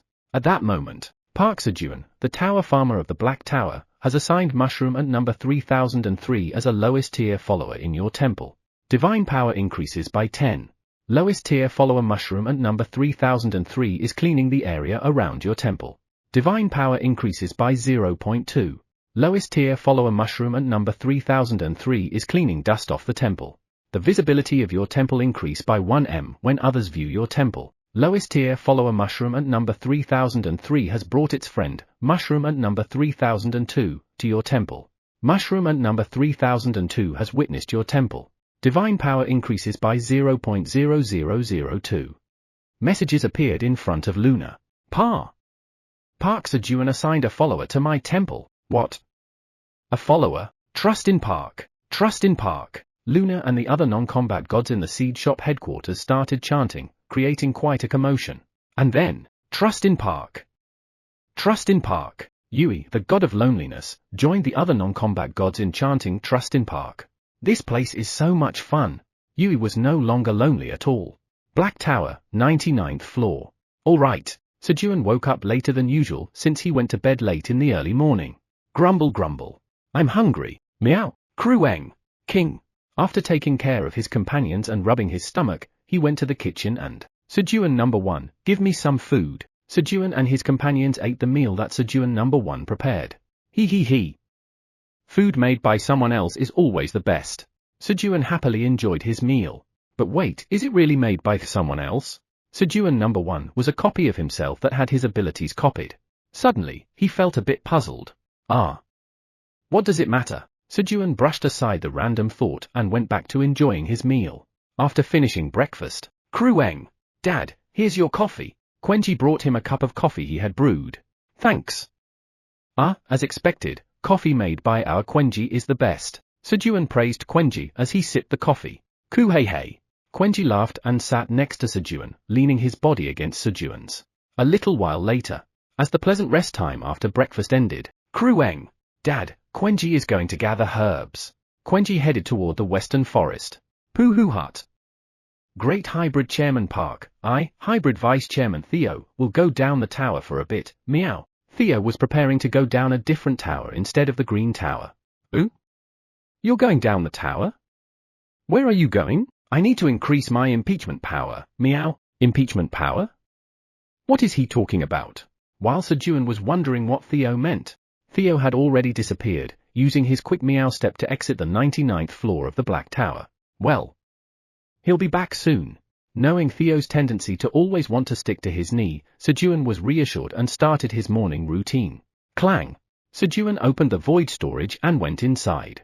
Good morning, everyone. Kia. Kiki. He greeted the Destruction Pioneers and Destruction Devourers. Your field LV rate is activated.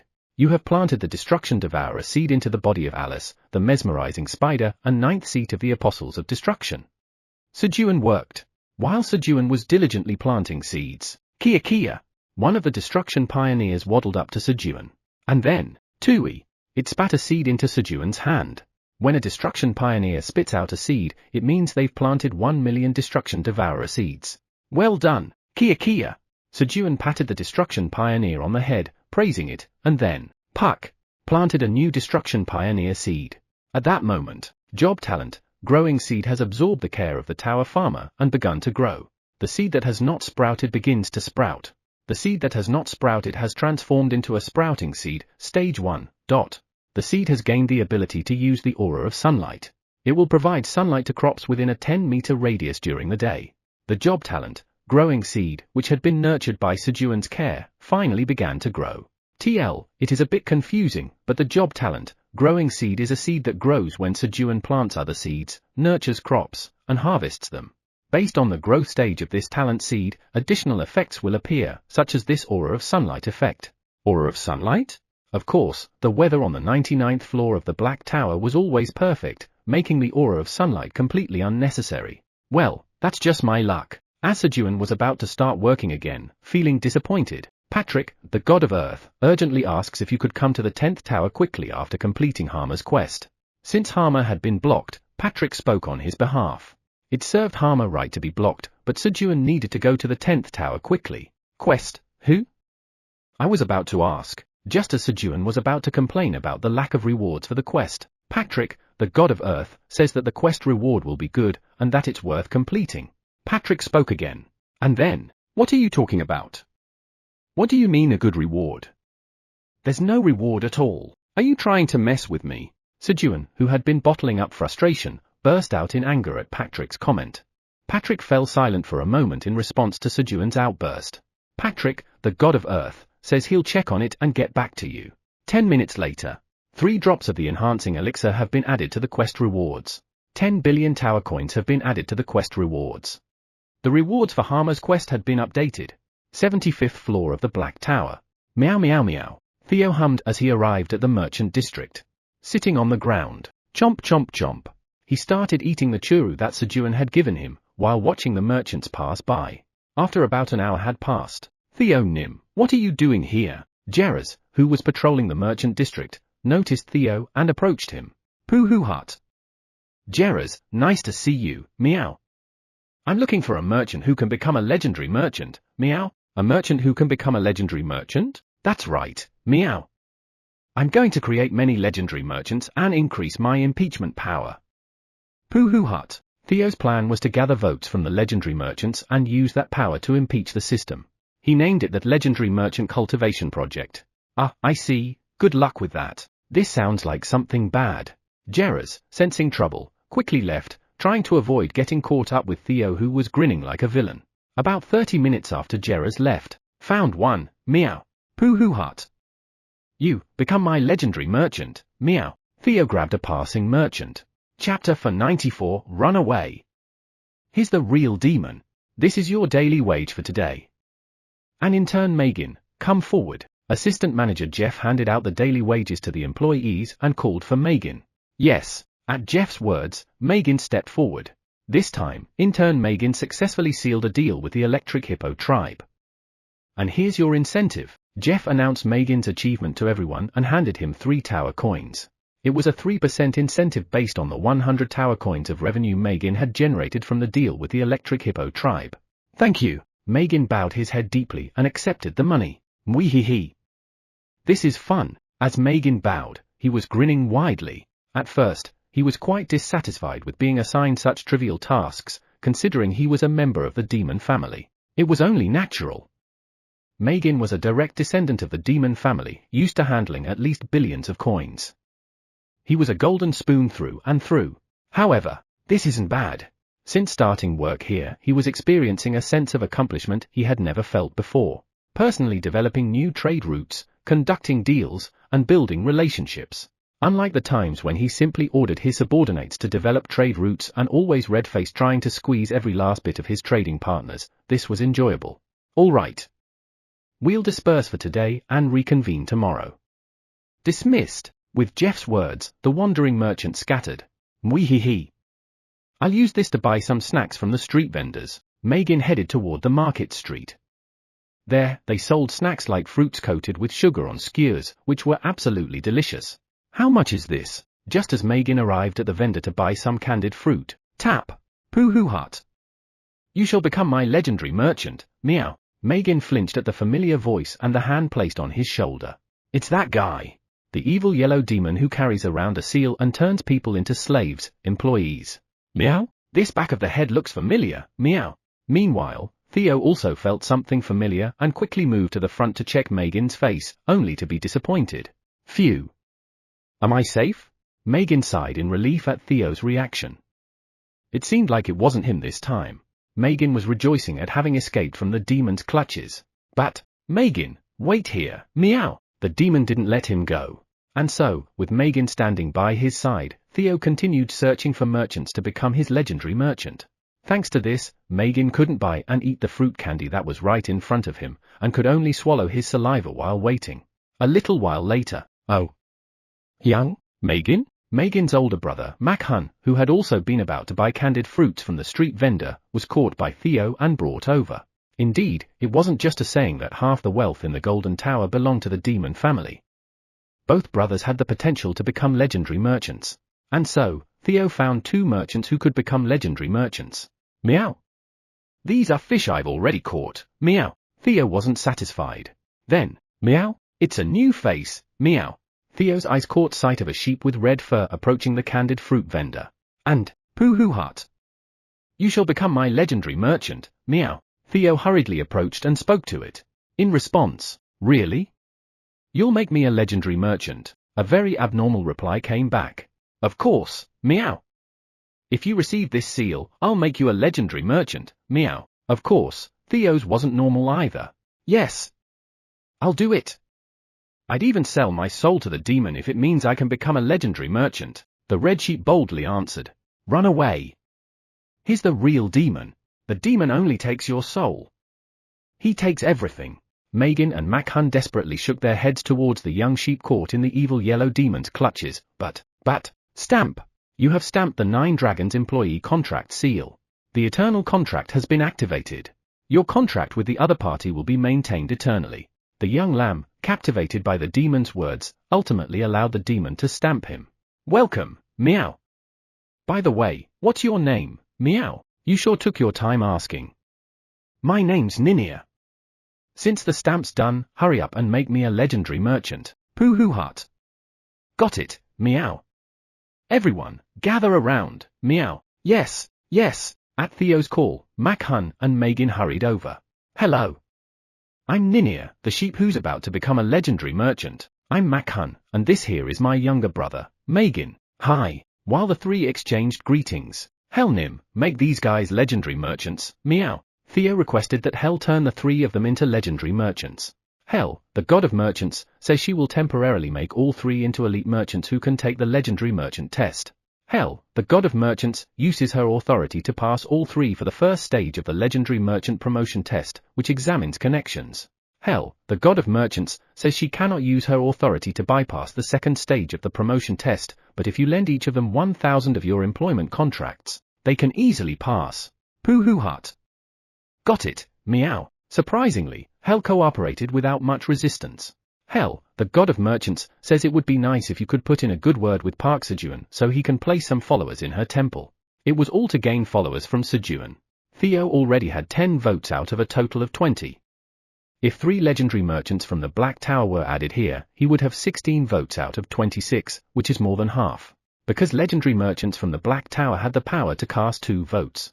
And even if Hell refused Theo's request, Theo would just keep capturing legendary merchants and gathering more votes. So it was only a matter of time before he gained the authority to impeach Hell. So she decided to cooperate with Theo, trusting Park Sejun. Because trust in Park is always right. Next, the 3 passed the 3rd stage of the legendary merchant promotion test, which involved testing their strength. Their physical power was more than enough to make it through. As for the 4th stage, which required bringing in 11 trillion tower coins, Theo simply demanded it be done on credit, skipping that step. Hell, the god of merchants, says the final test will now begin. With Hell's words, 5 scrolls appeared in front of Makhun, Megan, and Ninia, each marked with the numbers 1 to 5. Hell, the god of merchants, says you must open them in order, and anyone else opening them for you will result in immediate disqualification. Meow. That's a shame, meow. Hurry and open scroll number 1, meow. Theo, who was itching to open the scrolls himself, urged the 3 with disappointment. 99th floor of the Black Tower. Krueng. Dad, Quenji brought back some medicinal herbs. By late afternoon, Quenji returned from the herb field and handed Sejun a blue kudzu root. Yeah. Thank you. Sejun immediately put the kudzu root he received from Quenji into his mouth. Crunch. Crunch. Since Quenji had already cleaned the medicinal herbs thoroughly in the herb field, there was no soil on them. Gulp. You have consumed the blue kudzu root of potential. The potential of all your stats has increased by 7. A message appeared as soon as Sejun swallowed the root. Ooh, it's not 5 but 7? Surprised by the unusual message, Sejun checked the option of the blue kudzu root of potential. Cultivator, intermediate herbalist Quenji Park. The word intermediate was now attached in front of herbalist. As Quenji's herbalist rank rose to intermediate, the ability of the harvested kudzu root increased. Oh. Our Quenji has become an intermediate herbalist. Ku hey hey hey. Krueng. He he he. That's right. Feeling proud, Quenji struck a pose, placing his front paws on his waist like his older brother Theo, preparing to receive praise from Sejun. Congratulations! Since Quenji has become an intermediate herbalist, let's celebrate by going to the 75th floor of the tower and eating something delicious. Sejun decided to take Quenji to the 75th floor for a special meal. Krueng. Sounds good. He he he. Now I'll eat something tasty with Dad. Quenji, excited by Sejun's words, checked to make sure his pocket money pouch was still there. And then, they're going to eat something delicious. As the atmosphere between Sejun and Quenji seemed unusual, Kararuru, who had been eavesdropping on their conversation. Caw! Great Blackie Nim, Sejun Nim and Quenji Nim are going to eat something delicious. Kararuru quickly reported what he had heard to Blackie, and, King? King? What? They're going to eat something delicious. Butler. Take us too.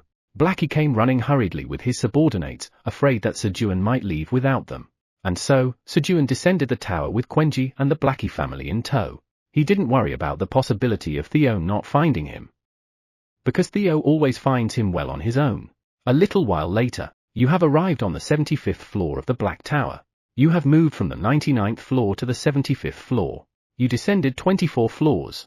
Due to the effects of your title, retrogressor and title, the one who reached the summit of 5 towers, all your stats increase by 120. Due to the effects of the title, the one who reached the summit of 5 towers, you gain invincibility for 1 second. Sejun arrived at the 75th floor of the tower via waypoint. Who? He's here, about 10 kilometers away? Sejun said, calculating the distance between him and Theo, who he could sense from afar. At that moment, whoosh! Pooh hut! Great Hybrid Chairman Park, did you come to see me, meow? I actually needed you, meow. Sensing Sejun's presence, Theo quickly moved over using Meow Step and latched onto Sejun's face. Pooh hut, rub rub. Having unexpectedly run into Sejun, Theo couldn't contain his joy and rubbed his body against Sejun's face. You needed me, meow? That's right, meow. Let's quickly go over there, meow. That way, meow. Clinging to Sejun's knee, Theo pointed his front paw towards the merchant's area. Krueng. Hurry, let's go and get something delicious to eat. King. Butler. Something delicious. Quenji and Blackie, who had belatedly come out of the void storage, also urged Sejun. All right, I got it. Sejun picked up Quenji and Blackie. Da, and swiftly ran toward the merchant area. 10 minutes later, here it is, meow.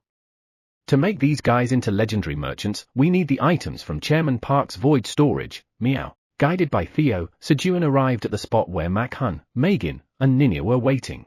Clank! Theo retrieved the items from Sejun's void storage, matching the ones listed on the scrolls the three had unrolled. I'll help too. Sejun joined Theo in assisting with the process. Ku hey hey hey. Krueng. He he he. That looks tasty. Kihihit. King. He he. The food looks delicious. In the meantime, Quenji and Blackie were wandering around the nearby food stalls, eyeing the snacks. Krueng. How much is that one? Quenji pointed to a skewer with 5 pieces of candied fruit and asked the vendor. It's 10 tower coins each. Krueng. Then give me 1,000. Quenji boldly made his order. Even though he didn't have more than 5,000 tower coins in his pocket money pouch, he didn't care. Quenji had his dad's 3 times bargaining. With 3 rounds of haggling, he was sure to get a discount. Krueng. Give me a discount. Alright, how about 8 tower coins per skewer? Krueng. No. More discount. Okay. 5 tower coins then. Krueng. No. Even more. Well, since you're buying 1000. How about 3,000 tower coins total? The street vendor owner decided to sell with just a little profit, as he was planning to go home early because it was the day that Ruffian was going to come. Thus, Quenji managed to buy the candied fruit skewers for 3 tower coins with his 3 times bargaining. It'll take some time to make all 1,000, so just have a few first while you wait. Ku hey hey hey. Krueng. He he he. Sounds good. Quenji picked up a strawberry candy skewer. King. King. King. Hyung. Hyung. Let me have one too. Blackie quickly barked, asking for one as well. Crueng. All right. A cool older brother always shares food with his younger siblings. As Quenji pulled off one strawberry candy from the skewer to give to Blackie. Swoosh. Hey. Buy me one too. And give me some money. Don't even think about hiding it. If you get caught, it'll be 1 hit per tower coin. Hee. A tiger tribe warrior put his arm around Quenji's shoulder, trying to extort money from him. Hee. This is going to be fun. Blackie, with an excited expression, watched Quenji intently, curious to see how things would unfold. Chapter 95. Loyal full-time employee Ben has done it. Wow, how long has it been since I smelled the city air? Hanra, the grandson of Hannibal, the chairman of the Freelance Mercenaries Association, who was notorious among the merchants as the ruffian of the merchants district, took a deep breath as he stepped into the merchant district. Kekak. It was worth sneaking out without grandfather and Uncle Rack knowing. Hanra had slipped out while Hannibal and Rack were sparring. He smiled as he saw the shops and stalls that were still open. After enduring grueling training every day, he was allowed to go out once a month. But every time he came, the shops and stalls were always closed, leaving him terribly bored. The merchants, upon noticing him, hurriedly fled or rushed to close their shops. Kekak. Where should I go? As Hanra wandered around the merchant district, observing them, he strolled around like a predator looking for prey, deciding where to cause trouble today. Then, who? There's a place that hasn't reacted to the arrival of Hanra, the future ace of the tiger tribe. Seems like my reputation has fallen. Fallen indeed. Hanra frowned as he spotted a stall that hadn't closed its doors. It was a fruit candy stall, whose owner hadn't noticed Hanra because he was busy bargaining with Quenji. Kekak. I guess I'll go there today. How dare they not close their stall when Hanra's here? Hanra walked briskly towards the fruit candy stall. But who are these guys? Did they come from some rural backwater?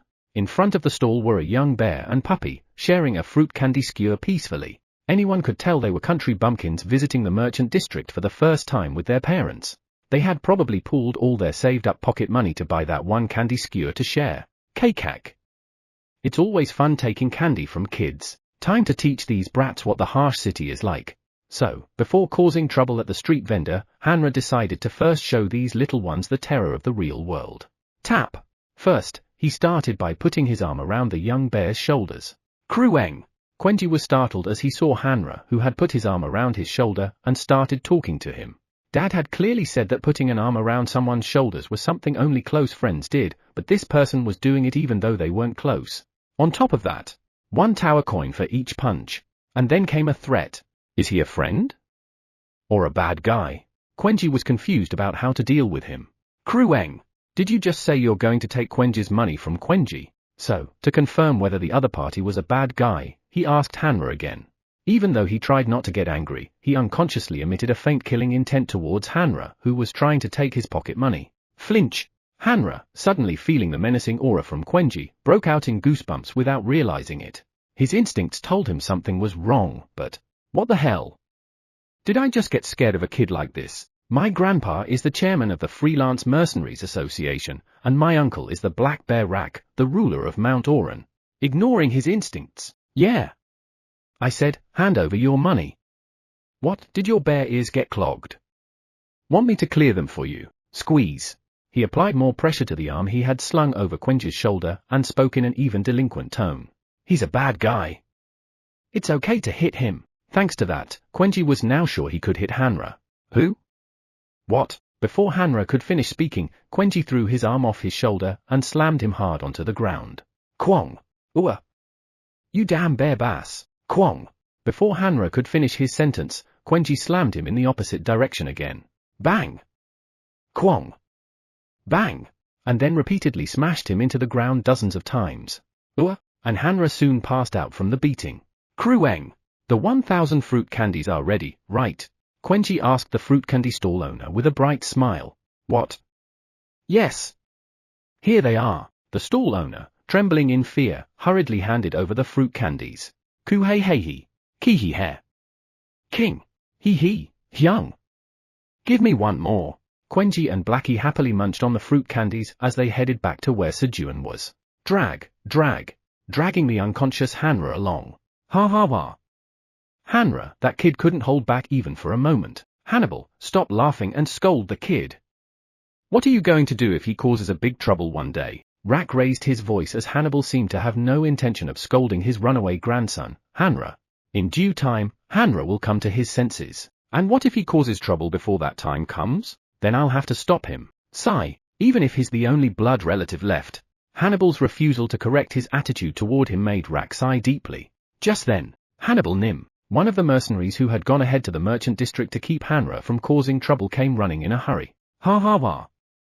What is it? Did Hanra go to a shop and cause trouble again? Looks like Hanra caused another incident. I'll have to apologize to the shop owner and compensate them. No, he tried to cause trouble, but he got beaten up by a customer and passed out. He's being dragged away as we speak. What? Hanra got beaten up until he passed out. Our Hanra, who dares to hit him? Hannibal, usually calm, lost his composure when it came to his grandson. Where is he? Lead me there, quickly. Yes. Urging his subordinate, Hannibal rushed toward the merchant district. And, that Hanra kid.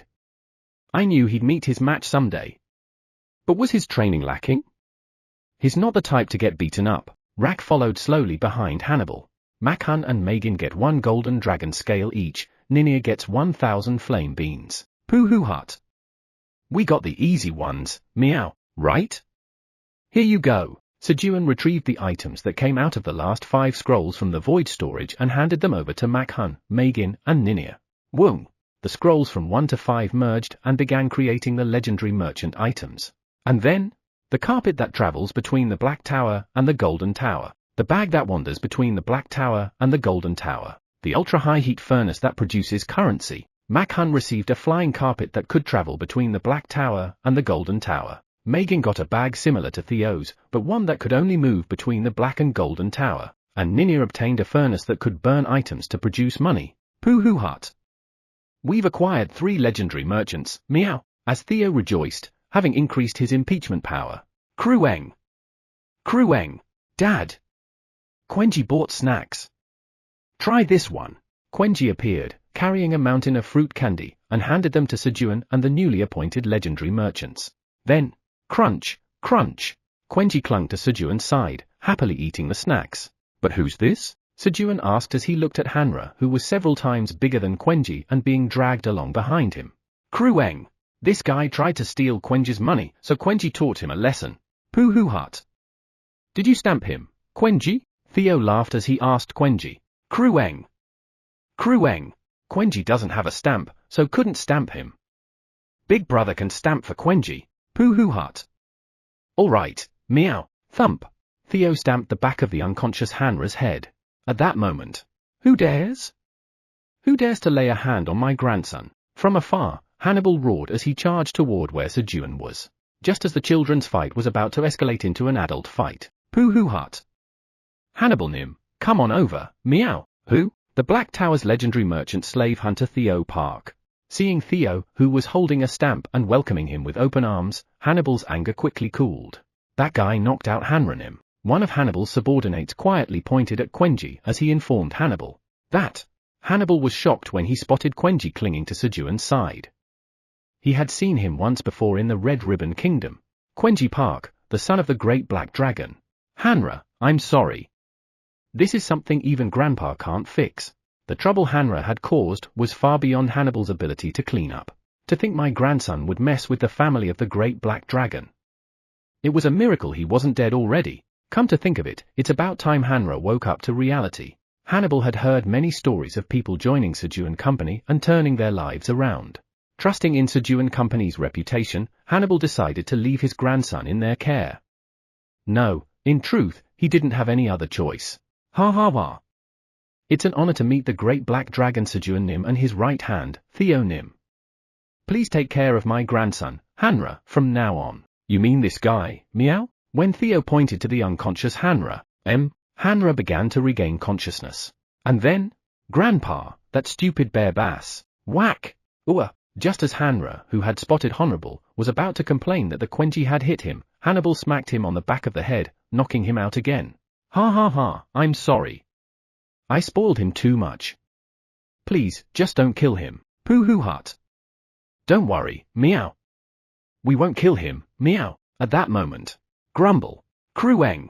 Dad, aren't we going to eat something tasty? Quenji, who had already finished all the fruit candies, looked up at Sejun and asked. Who? Right. Let's go eat something delicious. That's right. We came here to celebrate Quenji becoming an intermediate herbalist. Sejun, remembering the original purpose of coming here, quickly found a restaurant and went in. Poohoo Hut. Today, Hannibal Nim is treating us, right meow? Oh, of course. Naturally, Hannibal ended up paying for the meal. A little later? Ah, I'm full. Poohoo Hut. It tasted even better since it was free, meow. Coo hey hey hey. Crueng. Hee hee hee. That was delicious. After finishing the meal, Poohoo Hut. Assistant Manager Jeff, here's the new intern, Hanra, meow.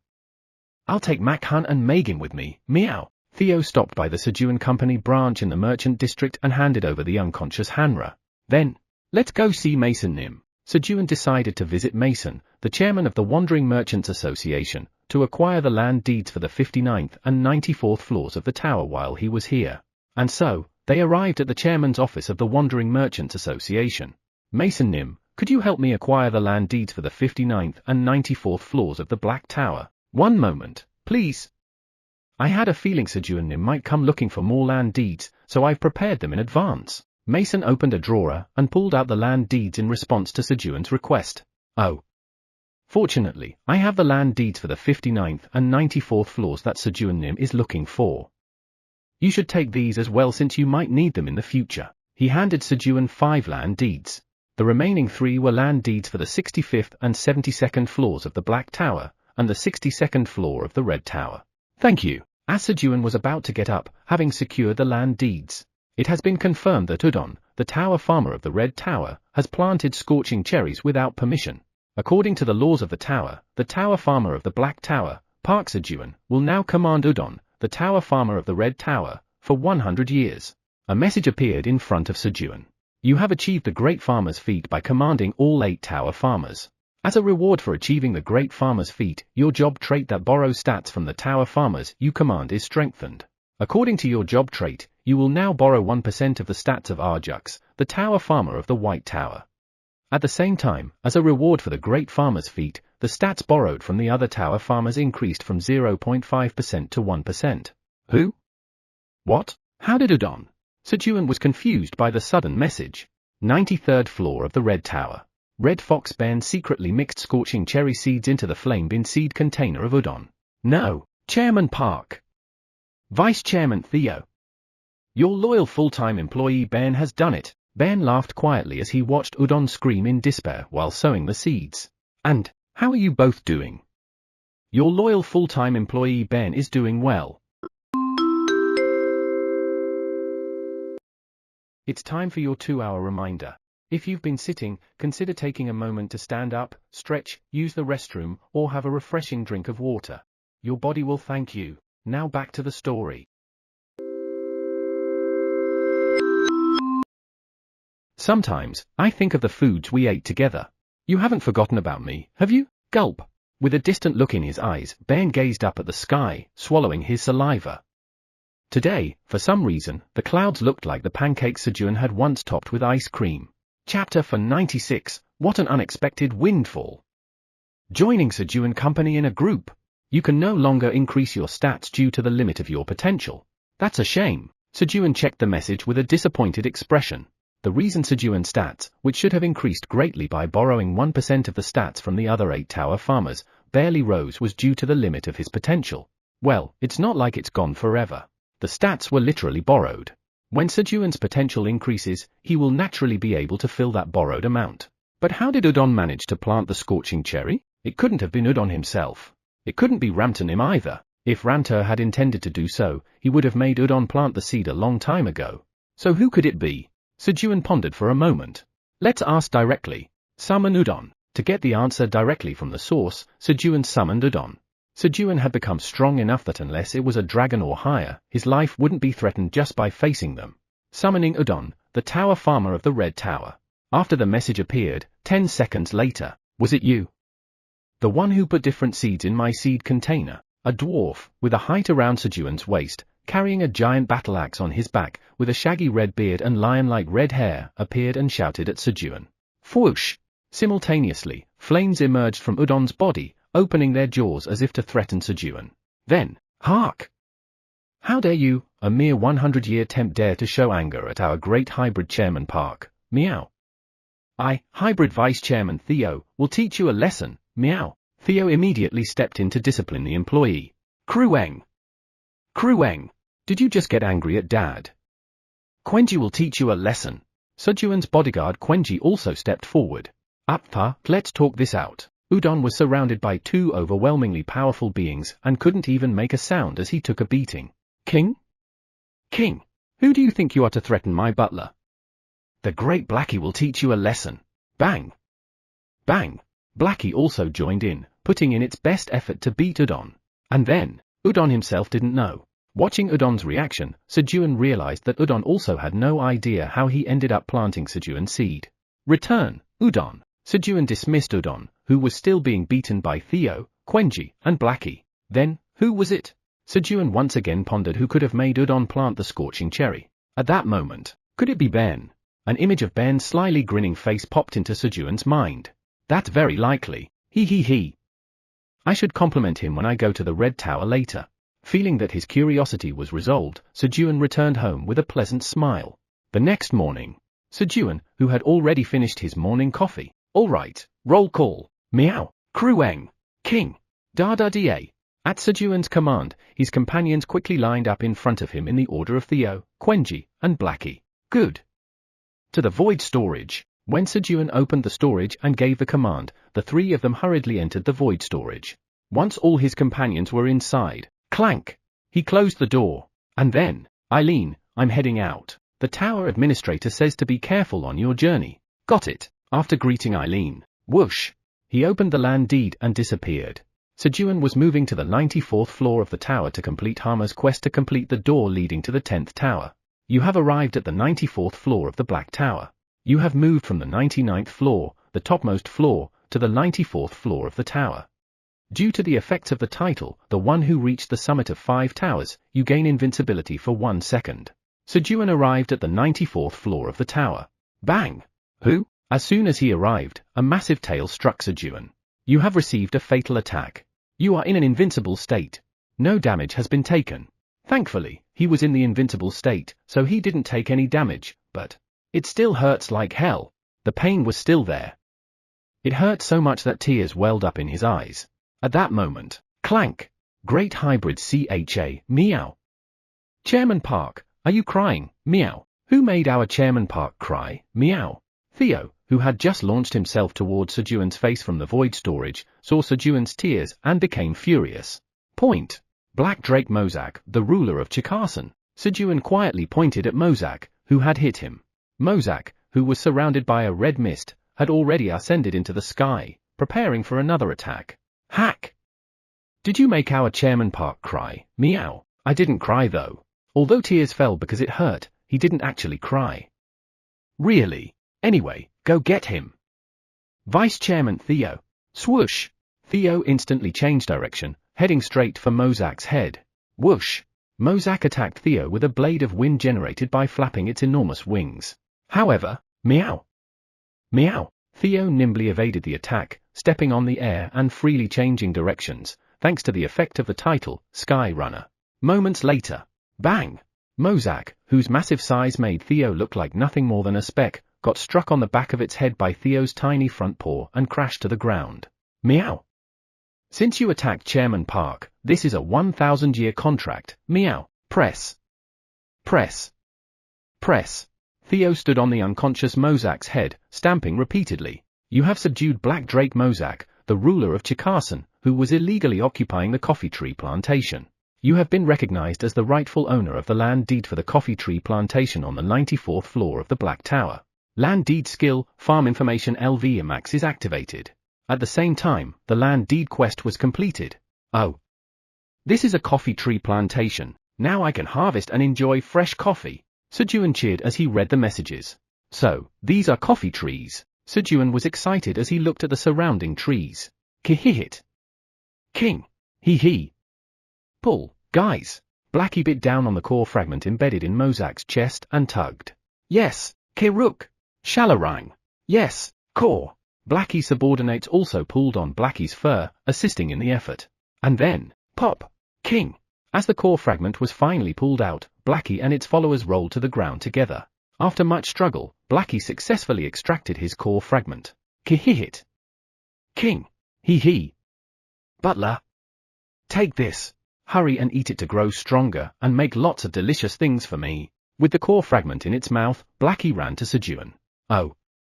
Thank you. When Sejun accepted the core fragment from Blackie, you have acquired a fragment of the door leading to the 10th tower. Along with the message, a brown, fist-sized piece of wood separated from the core fragment, and Sejun acquired the 4th fragment of the door leading to the 10th tower. By defeating Mozak, Sejun had managed to achieve revenge, complete the land deed quest, and acquire a piece of the door leading to the 10th tower, a triple success. Fenrir's core fragment, 0.5%. Theo subdued a 0.5% fragment so easily. Sejun was astonished as he stared at the core fragment in his hand.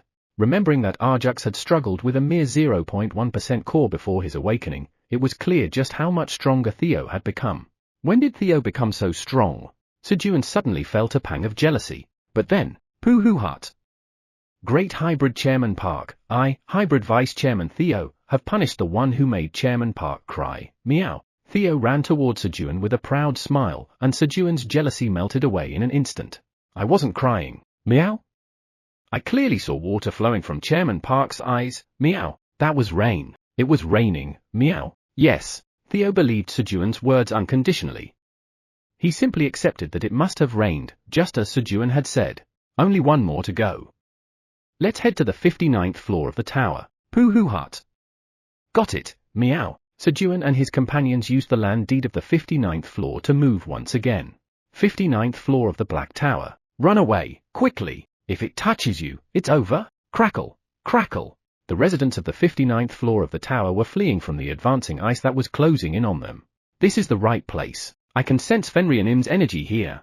A woman with blue skin, who appeared both alluring and cold, spoke in a chilling voice and moved in the direction where Fenrir's energy was emanating, paying no attention to the fleeing residents. She was Ice Queen Shosho, the screaming banshee and 5th seat of the Apostle of Destruction. When her fellow solo group members, Fenrir, Kruger, Violet, and Alice, all disappeared, Shosho set out on a journey to find them. At that moment, you have arrived at the 59th floor of the Black Tower.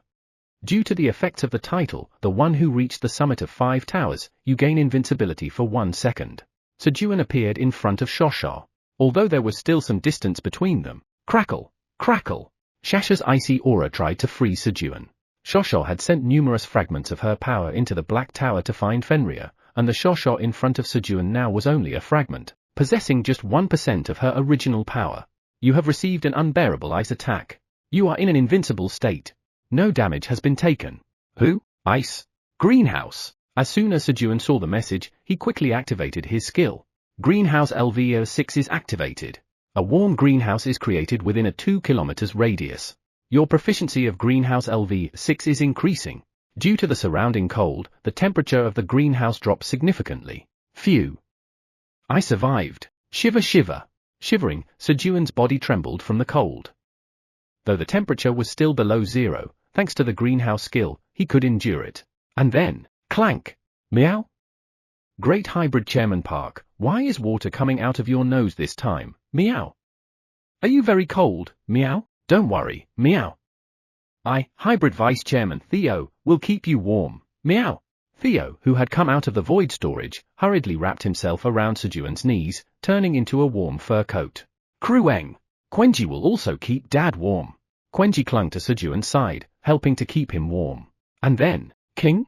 This is Shasha's energy. Blackie, who sensed Shasha's aura from afar, sneezed due to the intense cold, just like Sejun, and snot dripped from his nose. It's too cold? King.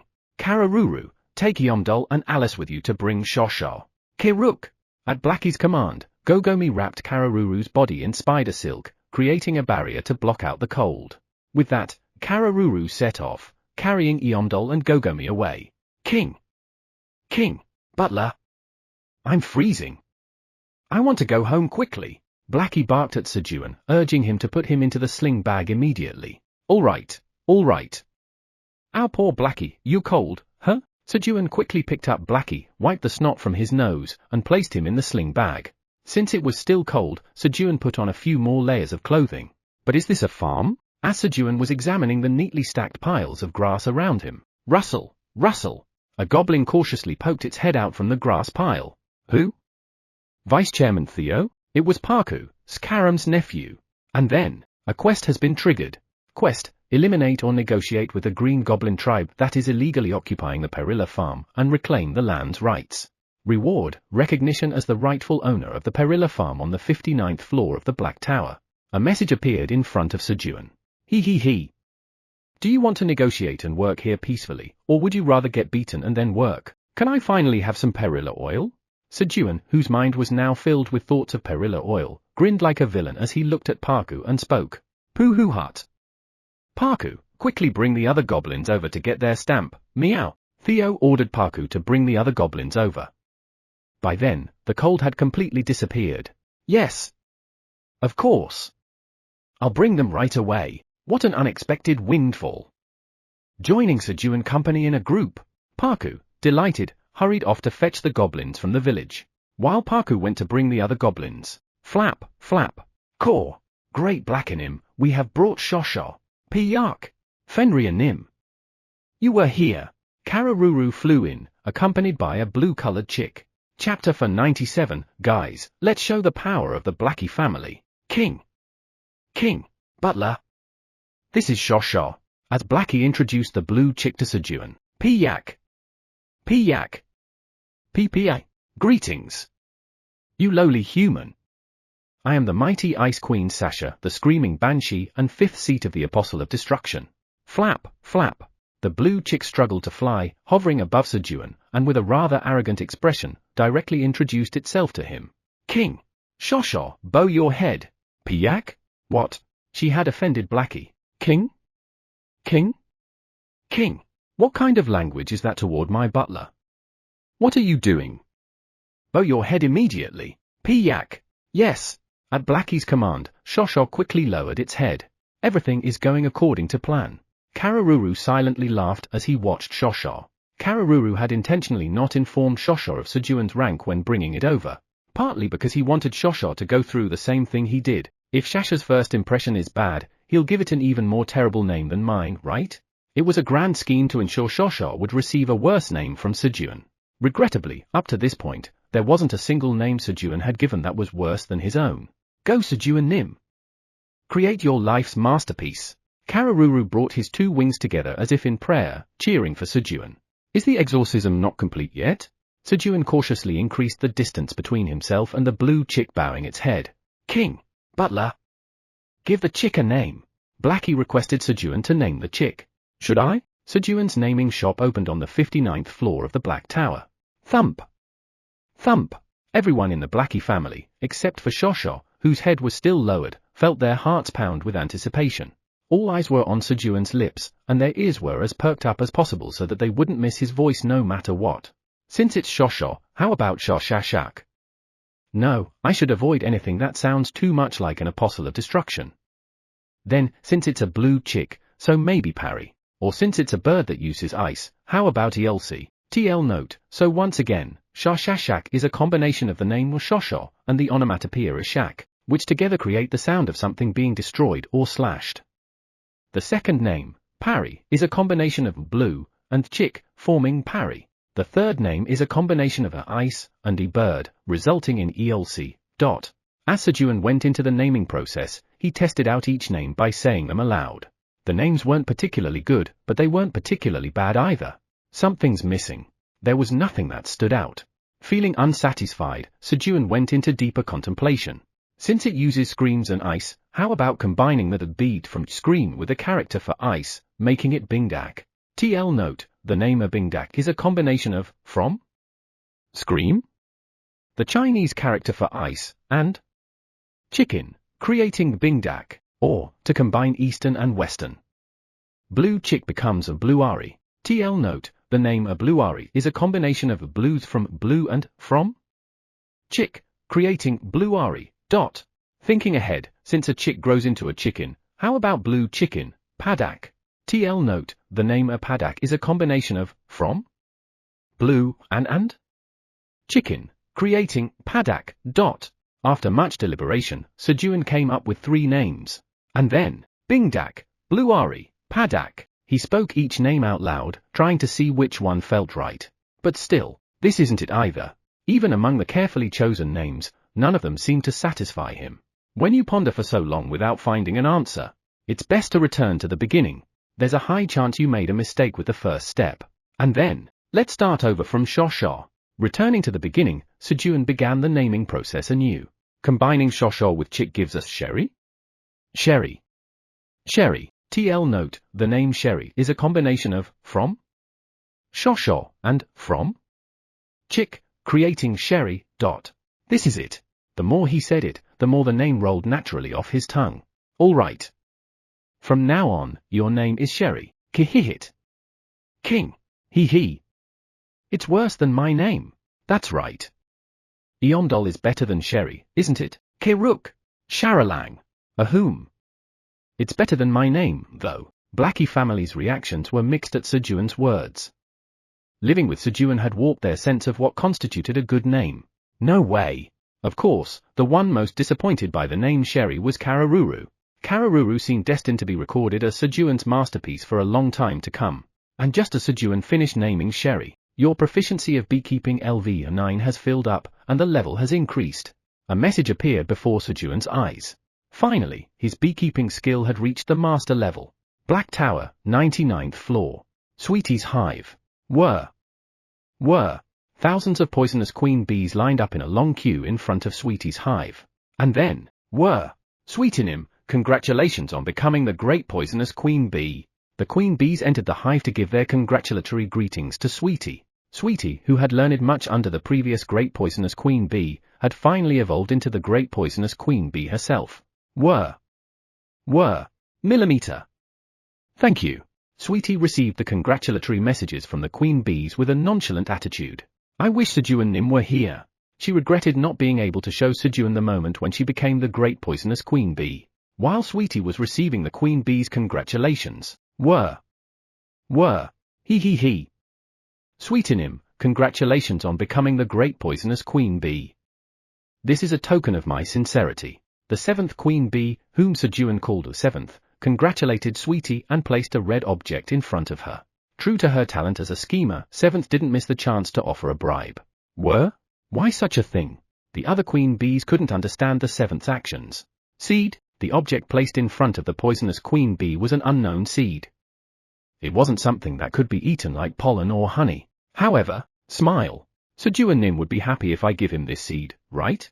For the first time, a smile appeared on the previously expressionless face of the great poisonous queen bee, Sweetie. He. It worked. To win over Sweetie Nim's heart, you must first win over Sejun Nim's heart.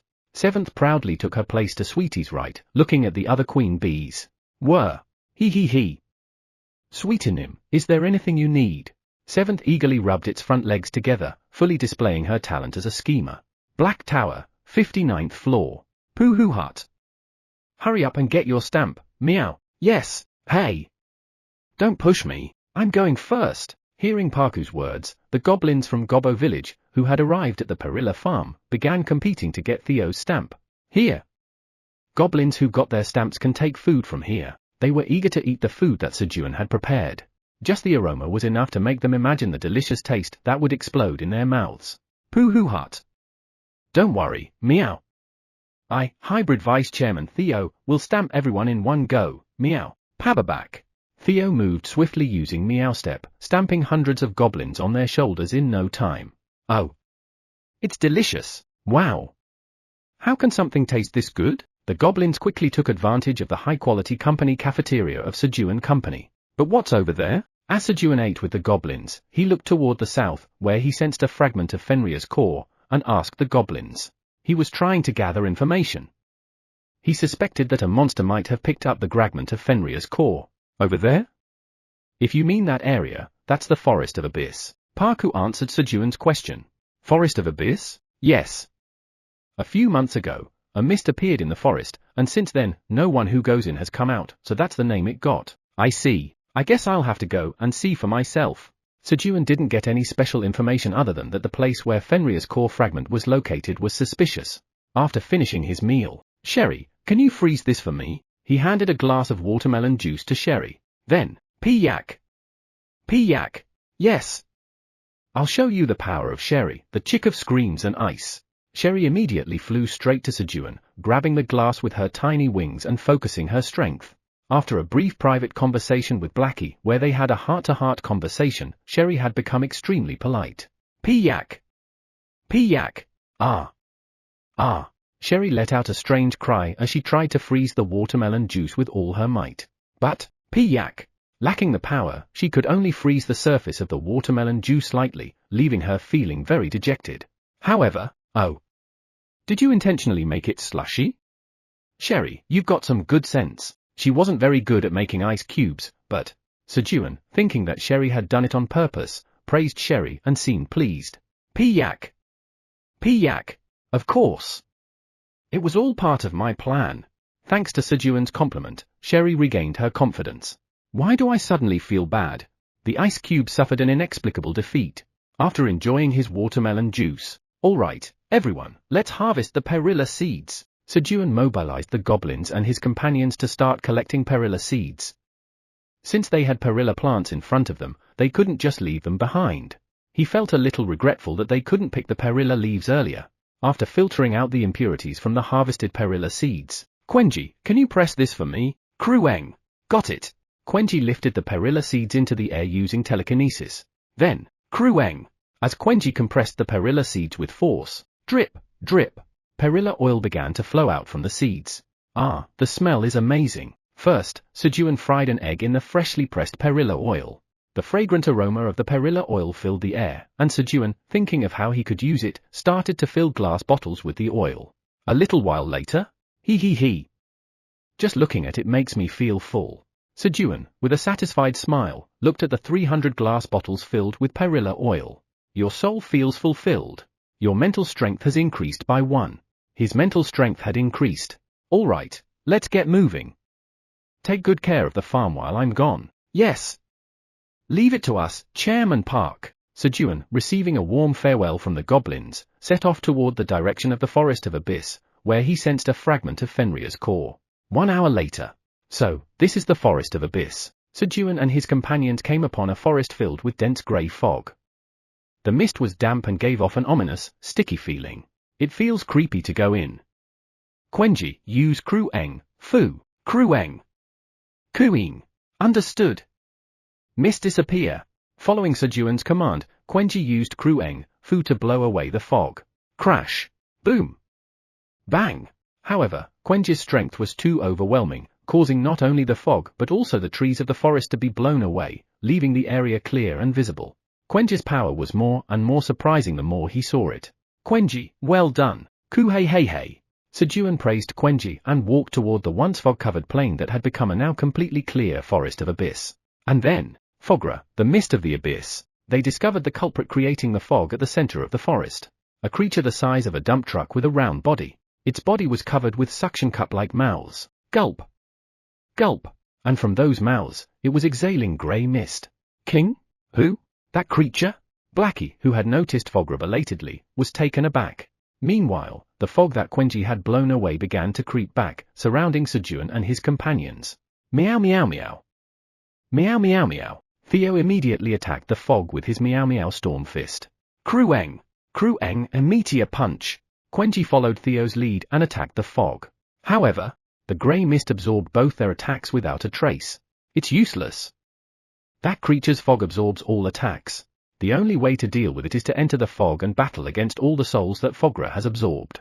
Even for Fenrir, that was impossible.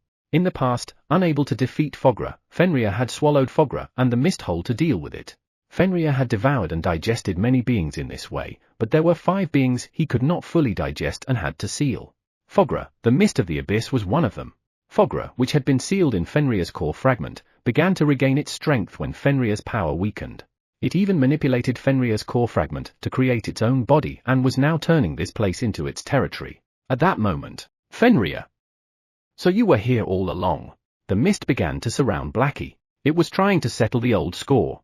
Fenrir, this time I'll devour you. The mist swallowed Blackie. However, he. Welcome. Guys, let's show the power of the Blackie family. Blackie was no longer the solitary wolf fighting alone as he once had been. What? What is this? Fenrir, why aren't you alone? Within Frogra's mist, which had the ability to merge everyone's mental world, all 7 former apostles of destruction revealed their colossal forms. Chapter 498, I'm not going. The mental world of Fogra, the mist of the abyss. Let us become one. To live an eternal and immortal life with Fogra Nim. Hundreds of millions of various souls, who had their souls devoured by Fogra and were reborn as its minions, charged toward Blackie and his subordinates. Heroes with magnificent appearances, monsters with grotesque forms, gods exuding holy energy, and demons radiating ominous auras. They all moved under Fogra's command, forcibly united as allies. Get out of the way! Thump! Thump! As Blackie advanced toward the castle where Fogra's soul resided, taking down enemies along the way. Harvest of death, severing spider web, crystal explosion, screaming ice rain, mounting crushing untold punch, land of decay. To Blackie's right stood Kararuru, Gogomi, and Juki, while to his left were Sherry, Eomdol, and Kabi, all taking down the approaching souls from both sides. This is too easy. Bang! Fenrir remarked as he struck down a demon rushing at him with his front paw. In the past, when he entered this place alone, he couldn't even get near Fogra's castle due to the overwhelming souls. A moment later, crash! Blackie smashed Fogra's castle and entered inside. And then, at last, I finally get to see your face. Fogra, bang! He stomped on Fogra, who was sitting on a golden throne with a frightened expression, looking like a toad. Keek! Fenrir, spare me, if you spare me. Fogra pleaded for his life. Oddly, Fogra's voice didn't come from his mouth but from his back, where multiple voices of different tones spoke as if many were talking at once. It was the souls that Fogra had devoured, their faces emerging on his back as they spoke. I'll give you all the souls I've absorbed. Fogra's sweet proposal. If Blackie were to accept the souls Fogra had absorbed, he would instantly gain tremendous power and rank. However, no, eating that stuff would upset my stomach. Crunch! Without a second thought, Blackie crushed Fogra to death with his front paw. You have achieved the great feat of creation by annihilating the immortal being, Fogra, the mist of the abyss. As a reward for this great feat of creation, you have obtained the title, the wolf who annihilated immortality. The effect of the title, the wolf who annihilated immortality, makes you stronger when fighting immortal beings. And so, Fogra disappeared, leaving a cool title as a gift for Blackie. Ooh? Blackie discovered 2 orbs that had fallen in the place where Fogra had vanished. A grey orb and a red orb. Fogra, the mist of the abyss's power stone, mist of the abyss. Fogra, the mist of the abyss's power stone, soul extraction. These were the power stones containing the very powers that defined Fogra. And then, let us out. Fogra is dead. Why are we still trapped here? Demons, perish! Inside the red orb was yet another hell. Though Fogra was dead, the souls he had absorbed were still trapped within the power stone, suffering continuously. What? I would have gotten it anyway when he died, Blackie muttered as he gazed into the red orb. Hee. I'll give this one to my butler, after pocketing the grey orb. This one is filthy. Sizzle. Bang! Blackie smashed the red orb with his front paw, shattering it, and finally, the souls that were imprisoned due to the power, soul extraction, were set free. And then, you have achieved the great feat of creation by saving the countless souls who were being exploited even in death. As a reward for this great feat of creation, you have been granted power, soul pacification. Power, soul pacification. Every time you redeem a soul, all your stats increase. The stronger the redeemed soul, or the greater their number, the more your stats increase. A message appeared in front of Blackie. But why does it keep calling it a feat of creation? How annoying! Though he was the 3rd apostle of creation, Blackie was still uncomfortable with the term creation. With a frown on his face, Blackie gradually exited the mental world of Fogra as it disintegrated. Thud. Who? Blackie! As Blackie collapsed, enveloped in the grey mist, Sejun hurriedly ran to him. Fortunately, the grey mist quickly shrank toward Fogra, so Sejun did not enter Fogra's mental world. This was because the 7 former apostles of destruction were rampaging in Fogra's mental world. Kirarong. Rorong. Ooh, are they performing an exorcism? Sejun, who was about to check if anyone was injured, felt relieved when he saw Blackie family snoring and sleeping. But still, if they slept on the ground, they might catch a cold. Carefully, Sejun gently placed Blackie and his subordinates into his sling bag. At that moment, crack! With the sound of something shattering, both the mist surrounding Fogra and Fogra himself disappeared. Clang! At the same time, a black orb fell where Fogra had been. Fenrir's core fragment, 15%. It was a fragment of Fenrir's core. A 15% fragment. Sejun felt chills as he looked at the core fragment on the ground. If Blackie hadn't performed the exorcism, they might all have died. Of course, that was just Sejun's thought, and the result would have been the same if Theo, with his giant Chairman Park, and Quenji, the beast of apocalypse, had entered Fogra's mental world. Vice Chairman Theo, could you pick up the core fragment? Pooh Hut. Understood, meow. After instructing Theo to collect the core fragment, Blackie, you did well. I should give him plenty of roasted and dried sweet potatoes later. Sejun stroked Blackie's head. At that moment, King Blackie woke up from his sleep. Blackie, would you like some roasted and dried sweet potatoes? When Sejun asked Blackie, Tui, instead of responding, Blackie spat out a grey orb from his mouth. Kihit. King. He. Butler. I'm giving this to you. It's really valuable. With a very proud expression, Blackie held the grey orb, now covered in his saliva, in his front paws and offered it to Sejun. Fogra, the Mist of the Abyss's Power Stone, Mist of the Abyss. However, why is he giving me this? Sejun couldn't see the item description. This was because he didn't have the ability to view power stones. Drip. Oh. Thanks. Considering Blackie's sincerity, Sejun accepted the saliva-covered stone that was dripping on the floor. With a pinch, using just 2 fingers, Sejun picked up the grey orb that Blackie handed him. Attach to my butler. Blackie commanded the power stone. You have obtained Fogra, the Mist of the Abyss's Power Stone, Mist of the Abyss. Absorbing the power, Mist of the Abyss contained within Fogra, the Mist of the Abyss's Power Stone. Power Stone? Only then did Sejun realize, through the message, that the grey stone Blackie gave him was a power stone. The target's strength is significantly insufficient to absorb the power. Unable to properly absorb the power, Mist of the Abyss. Adjusting the power to match the target's strength. The power of the ability is greatly reduced. He. Well, that's just how it is. He just laughed. Seeing the message, Sejun laughed at the all-too-familiar situation of being beaten down once again. And then, you have obtained the power, weak breath of the abyss. Even the name indicated that the power he received was trivial. At that moment, King? Hey! You said you'd give me roasted and dried sweet potatoes. I gave you something really good. Blackie spoke up, urging Sejun, who was just standing there. Yes, I got it. Sejun gave Blackie some roasted and dried sweet potatoes. Chomp. As he listened to the noisy munching of Blackie and his subordinates enjoying the sweet potatoes, Sejun checked the power he received. Power, weak breath of the abyss. It produces a barely visible mist of the abyss with each breath. The mist of the abyss lingers around the power holder and disappears after 3 days. Breathing out the mist of the abyss? Who? Sejun exhaled hard, but the mist of the abyss lingers around. The mist of the abyss lingers around. Aside from the message, there were no other changes. Is there actually something there? Sejun wanted to test it out, but Theo and Quenji were so strong that even a light attack from them could kill him, while Blackie's family was too weak to cause him any harm. There's no middle ground. Should I hit myself? Sejun thought about slapping his own cheek but then decided, I guess I can check it out later. He chose not to do it since he didn't like pain. And so, Sejun gained a new power. Vice Chairman Theo, the core fragment. Pooh Hut. Here it is, meow. Theo handed Sejun the fragment of Fenrir's core. As soon as Sejun held the core fragment in his hand, you have acquired a fragment of the door leading to the 10th tower. A wooden fragment separating from Fenrir's core fragment. You have collected all 5 fragments of the door leading to the 10th tower, completing the door leading to the 10th tower. With the message, the 5 fragments of the door that Sejun possessed fused into one. The door leading to the 10th tower has been completed. Thump! An antique wooden door appeared in front of Sejun. Then, you have achieved the great feat of creation by completing the door leading to the 10th tower. As a reward for this great feat of creation, you have obtained the title, the one who completed the door leading to the 10th tower.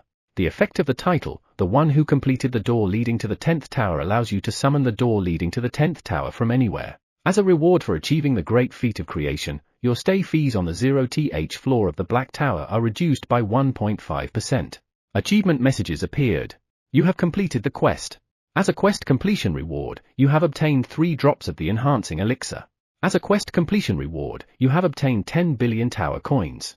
As a quest completion reward, all stats increase by 50. Following this, Harmer's quest was also completed, and the reward messages appeared. He. I finally get to use this. Sejun laughed as he pulled out the key to the 10th tower. Then, click! He inserted the key into the keyhole on the wooden door handle. Creak! It should have turned with a click. Who? Why isn't this turning? The key wouldn't turn. Eek! No matter how hard he tried, the key wouldn't budge. Patrick Nim, the key won't turn. What's going on? Sejun ended up filing a complaint with the 10th Tower's customer service. Patrick, the god of Earth, says to hold on while he checks. Okay. Hey guys, how about we have some snacks while we wait? Pooh hut. That sounds good, meow. Give me churu, meow, ku hey hey hey. Krueng, he. Quenji wants garetiok, kihit. King, he. Butler. I want roasted and dried sweet potatoes.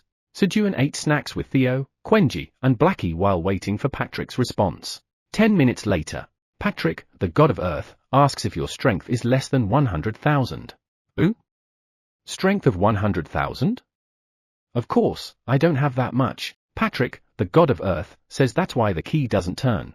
Patrick, the god of Earth, explains that you need to have at least 100,000 strength to turn the key. Are you kidding me? After all the effort to complete the door, now they tell me I need 100,000 strength. I've barely reached over 5,000 strength. I'm not going. With his pride hurt, Sejun declared that he refused to enter the 10th Tower. 10th Tower Administrator Zone. Park Sejun, the Black Tower's tower farmer, angrily declares that he won't go to the 10th Tower. What? Sejun. Patrick was flustered by Sejun's reaction. No. There's still hope. If he lacks strength, we just need to increase it. He quickly began searching for a way to boost Sejun's strength. And then, yes. That should do it. He moved to the 5th floor of the 10th Tower. Landorus, wake up, he called out to the vast land. Then, rumble. Yes, Patrick Nim, what's the matter? A giant, which was initially the ground, moved and responded. I'm going to draw some of your blood. All right, thank you. With the permission of Landorus, the earth giant, Patrick drew some of his blood. Sejun, drink this and try again. It's too early to give up. He sent it to Sejun, trying to persuade him.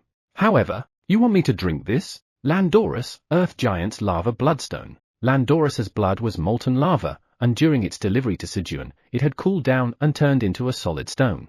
Ouch! Hot. Of course, even though it had cooled, it was still too hot for Sejun to handle.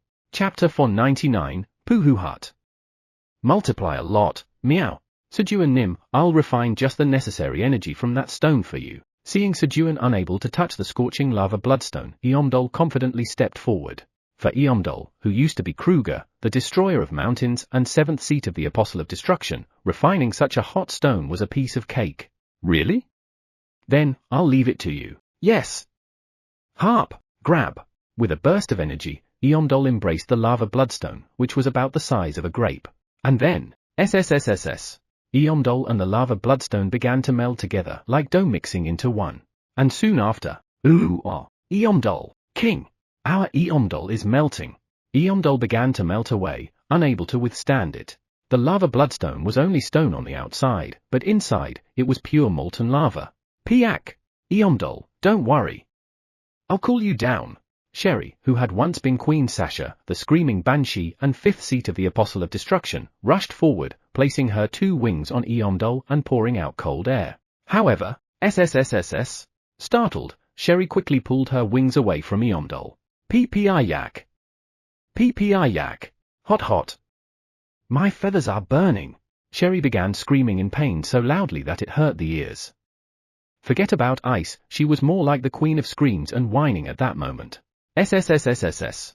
Meanwhile, Sejun hurriedly poured water on Eomdol, allowing him to barely recover and return to his original form. Sejun Nim, I'm sorry. I didn't realize there was lava inside. It's fine. Thanks to you, we found out there's lava inside. If he had just cooled the surface and tried to eat it, he would have died, cooked from the inside. Sejun comforted Eomdol, who was blaming himself like that. Piak. But I'm the queen of screams and ice. It's okay, Sherry. This time, he comforted Sherry, who was feeling depressed due to her weakened powers. The only ones who understand the heart of a sunfish are other sunfish. I know that feeling. I know it very well. A moment later. All right, everyone, let's head back. Piak. Piak. Yes.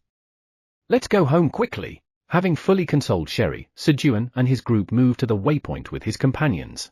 As they arrived at the waypoint, Black Tower 59th floor boss, Silver Wolf Tribe Chief Elka, Sejun Nim, welcome. It's been so long since I've seen you, Elka greeted Sejun happily, wagging his tail while bowing. Who? Elka, why are you here? The boss here went for some training, so I'm temporarily acting as the boss. Training? Yes.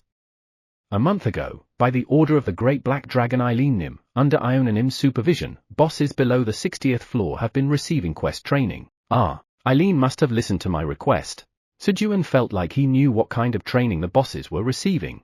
Eileen, can't we let people climb the tower by completing quests without having to fight the bosses? That way, there'd be no need for bloodshed. The tower's administrator says she hadn't thought of that, but she'll consider it. He had once mentioned it would be nice if there was a way to ascend the tower without unnecessary bloodshed. Apparently, Eileen hadn't forgotten. Eileen, you didn't forget my words. Thank you. When Sejun expressed his gratitude to Eileen, the tower's administrator says, since it was your suggestion, of course, it's something she should remember. The tower's administrator regrets that it's still in preparation and she was planning to tell you when it's completed. Eileen spoke as if it were no big deal. However, kihihihi. Sejun thanked me. Boom. In the administrator's area, Eileen was stomping her feet in sheer delight. Elka, are the other wolves doing well? Sejun, having finished his conversation with Eileen, asked about the well-being of the other wolves. They're doing great. The young wolves are growing well, and both the silver wolves and black wolves are doing fine too. Sejun Nim, by the way, who is this? This one? Yes. The one with the noble bloodline resting on your chest, Kirarong. Elka couldn't take his eyes off Blackie, who was napping on Sejun's chest. This is Blackie. You've seen him before, right? At my party last time, Elka had indeed seen Blackie at Sejun's 1-year survival anniversary party, but back then, Blackie was in his super sunfish form, so his presence was nearly non-existent. Even if he had noticed him, he probably mistook him for a random mutt rather than a wolf of noble lineage. Is that so? I don't remember. But did Sejun Nim personally name him Blackie? Elka, feeling regretful at such a common-sounding name used for a neighborhood mutt, asked hesitantly. Yeah. It's fine, right? Yes. It's a name that perfectly suits one of noble blood. Having lived in society for a long time, Elka knew how to keep his true feelings in check. Blackie, wake up. Say hi to Elka. He's a wolf like you, king. When Sejun woke him, Blackie frowned as he groggily got up. I greet the noble wolf of esteemed lineage, Blackenim. Upon Elka's polite greeting, kihihit. King. King. Ki, he. That's right. I am of noble bloodline. The invincible wolf. The great Blackie. Feeling flattered by Elka's respectful treatment, Blackie barked in delight. Kirarong. Then he promptly fell asleep again. And, you have welcomed a noble baby wolf respectfully. All abilities increase by 1% for 1 week. Talent, Faint Elegance will activate for 1 week. Messages appeared in front of Elka. This was why wolves couldn't help but be in awe of wolves with noble blood. Just meeting them provided numerous buffs. Alright, we'll be going now. Yes. Please take care, Sejun Nim. Why is his fur suddenly so glossy? Sejun wondered about Elka's suddenly changed fur as he returned to the 99th floor of the Black Tower. On the first floor of the Black Tower, I heard there's a hunter who just surpassed 500 in all stats? Yeah. I heard he is a Korean. Really? So, Earth's second strongest after Park Sejun is also coming from Korea? Who knows? Maybe the strongest will change. To be honest, no one knows what Park Sejun's stats are. That's true. We just assume he's amazing because everyone says so. 2 hunters were chatting about a rising star hunter who had burst onto the scene like a comet. No. What dangerous things are you saying? How could I become the strongest by surpassing Sejun? Oh, Kyungchul, who had been quietly listening to their conversation with a satisfied expression and nodding, was startled. If I eat a lot like this, what about Sejun? We have to make sure Sejun gets some too. If I'm going down, I'm taking you, my comrade, with me. We've got to share the good stuff. Kyungchul had been planning to eat fewer seedless grape for beginners by using Sejun as an excuse. However, puahawaha. Oh Kyungchul, are you worried about Sejun Nim? Don't worry. Sejun Nim is way stronger than you. You'd have to eat about 5,000 of those to even come close. Stop spouting nonsense and eat. or we'll force feed you. I understand.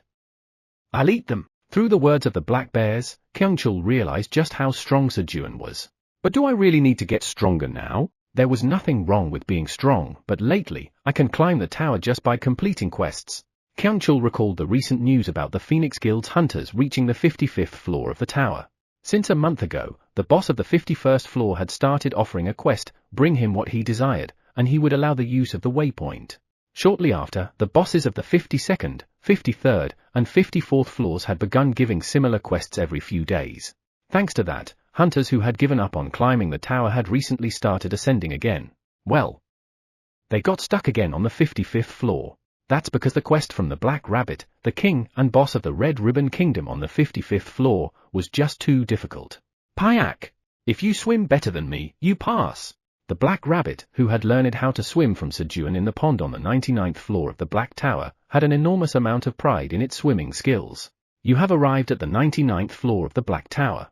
Taoyong. Sejun, who had arrived on the 99th floor of the tower, called out to Taoyong as he headed home. Ooh? Why are they lined up? Sejun noticed a long line of poisonous bees stretching endlessly. Is something happening? What's going on here? Sejun approached one of the poisonous bees in line and asked. Were. Sejun Nim, hello. We're waiting to offer our congratulations to Sweetenim, who has become the great poisonous queen bee. Our sweetie has become the great poisonous queen bee. Then this is no time to waste. I need to go congratulate her right away. Sejun hurried toward the cave where Sweetie's hive was located. Then, welcome, Sejun Nim. Sweetie, who had evolved into the great poisonous queen bee with a larger body and more splendid wings than before, greeted Sejun warmly at the entrance of the cave. She had come out to welcome Sejun after hearing from her subordinate that he had arrived.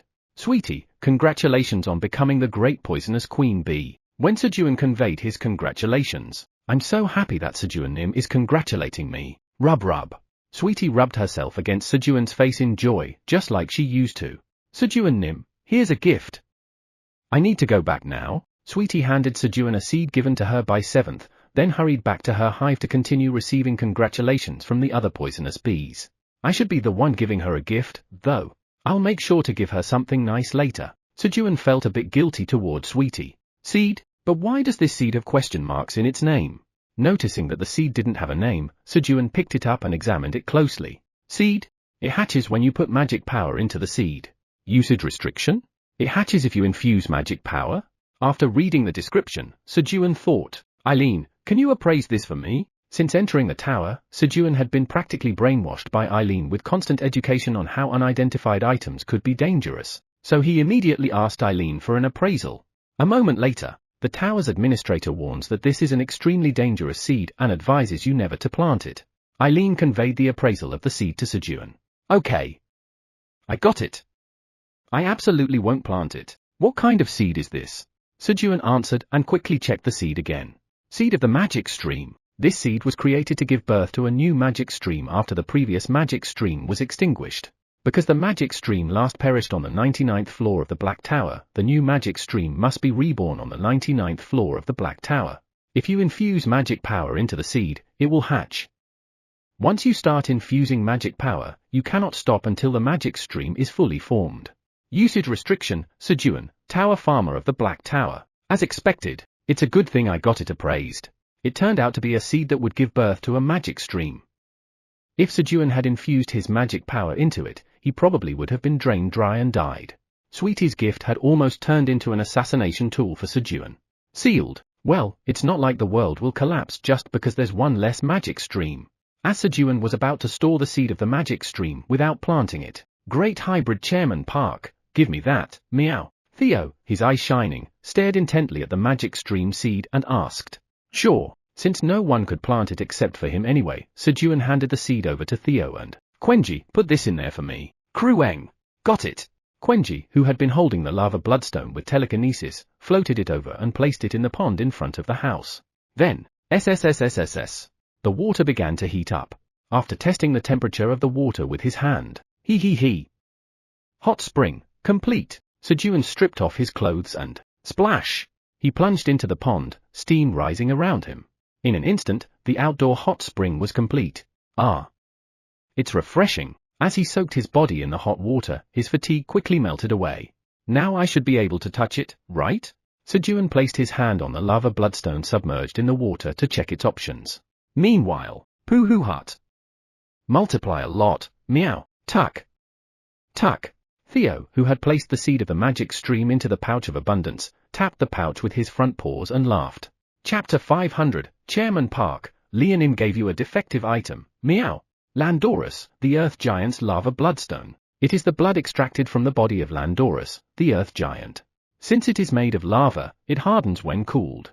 Because it is extremely hot, strong resistance to fire is required for consumption. When consumed, potential strength and stamina increase by 50%. When consumed, it grants the power, strength to support the sky. Once you drink the blood of the Earth Giant, drinking more of the same will not have any further effect. Usage restriction, strength 5000 or higher. Expiration date, none. Grade? When consumed it increases 50% potential for strength and stamina and grants power, strength to support the sky. All of this is great, but I can't eat it. Upon checking the options of the lava bloodstone, Sejun sighed. Patrick, the god of earth, honestly cheers you on, saying that if you just close your eyes tightly and swallow, you can manage to eat that much. Patrick was cheering Sejun on. What do you mean, just close my eyes tightly and eat it? If I do that, I'll have to keep my eyes closed forever. Bev, the god of courage, is preparing to bestow a new achievements of courage, asking if this time you're showing courage through eating. Even Bevnim. Yeah, I definitely shouldn't eat this. Thanks to Bev, Sejun was now certain that consuming it would be a disaster. Block. He blocked both of them. Should I call Zelga and ask him to cool it down? Or maybe ask Ramta? Kueo. While pondering how to consume the lava bloodstone, Sejun fell asleep. As Sejun fell asleep with his body submerged in the hot spring, TL, do not try this at home as sleeping in water is very dangerous, especially for children. Gorarong. Kurarong. Kirarong. The other companions, following Sejun's example, also dozed off in the hot spring. A little while later, pip. Good night, everyone. Peacebays woke up from sleep, said good night to everyone, and filled his stomach with fruits from the kitchen. Then, pip. Peacebays is melting. Peacebays joined the group in enjoying the hot spring. However, pip. The water is too hot. As time passed, the heat from the lava bloodstone made the water unbearably hot. Pip. If it stays this hot, Sejun Nim will die. Splash. Splash. So Peacebays fetched cold water from the cave pond and poured it into the hot spring. However, pip. Now it's too cold. Sejun Nim will catch a cold at this rate. This time, he poured too much cold water, lowering the water temperature too much. Pip. I need to raise the temperature. Pip cha. Peacebays created a small crack in the lava bloodstone, causing the heat from the lava to escape and warm up the water again. If the water is too hot, Sejun Nim will die. If the water is too cold, Sejun Nim will catch a cold. Peacebays tirelessly adjusted the water temperature throughout the night to ensure Sejun could sleep comfortably. Kura. And so, Sejun slept soundly, unaware that Peacebays was working hard to adjust the water temperature for himself, the sunfish. Shruruk. In the meantime, the red energy from the lava bloodstone seeped into the water and was absorbed by Sejun's body. The next morning. Ooh, did I sleep here? Splash. Splash. Seeing the water move every time he moved, Sejun realized that he had fallen asleep in the hot spring yesterday. What? You have absorbed the diluted lava blood of Landorus, the Earth Giant, which was dissolved in the water and absorbed through your skin. The absorption efficiency has significantly decreased due to skin absorption. Your potential strength and stamina have increased by 3%. You have been granted power, strength to support a handful of sky. These were the messages appearing before Sejun's eyes. Absorbed through my skin? When Sejun touched the lava bloodstone that was in the water, it had cooled down to a lukewarm temperature and had turned into a nameless, ordinary stone. Sigh, from 50% down to 3%. I'm sure the power has diminished by a similar amount. But even if it was absorbed through the skin, isn't the efficiency too bad? While Sejun was staring hopelessly at the stone that had once been the lava bloodstone. Poohoo Hut. Finally, this body has gained the same power as the great hybrid Chairman Park. Meow. Ku-hey-hey. Krueng. He. Quenji has the same power as Dad, too. Theo and Quenji, who woke up from Sejun's movements, shouted excitedly. Pip, me too. Berarong. Peacebays, who was just about to fall asleep, also boasted about its power before drifting off. Ooh? What are you talking about? When Sejun, who didn't understand, asked Theo and Quenji. Pooh hut. Hybrid Vice Chairman Theo, also absorbed Landorus as lava blood along with Chairman Park and gained the same power as Chairman Park. Meow. I'm so happy. Meow. Krueng. Quenji too. I'm so happy. They both answered while dancing happily. And then, since we were in the water together, Sejun realized what had happened. Everyone who had been soaking in the hot spring with him had also absorbed the lava blood of Landorus. If I had known this would happen, I would have just soaked by myself. Sejun regretted this missed opportunity. Pooh hut. As expected from the great hybrid Chairman Park. Meow. You made the hot spring on purpose to give us power. Meow. Krueng. Dad is amazing. Theo and Quenji praised Sejun. Ha. Everything was according to my plan. Sejun, full of swagger, basked in their praise. I should check the power. Only then did he check the power he had gained. Power, strength to support a handful of sky. The power has been divided into 11 fragments, greatly reducing its potency. For a short time, your strength increases up to its potential. Maximum 1000. When the beings who possess the 11 divided fragments of the power gather and physically contact with each other, then you can use power. Strength to support 13 handfuls of sky for 13 seconds, increasing strength by 1300%. It's been divided into 11 pieces. Then, does that mean they too? Sejun glanced at the Blackie family in his sling bag.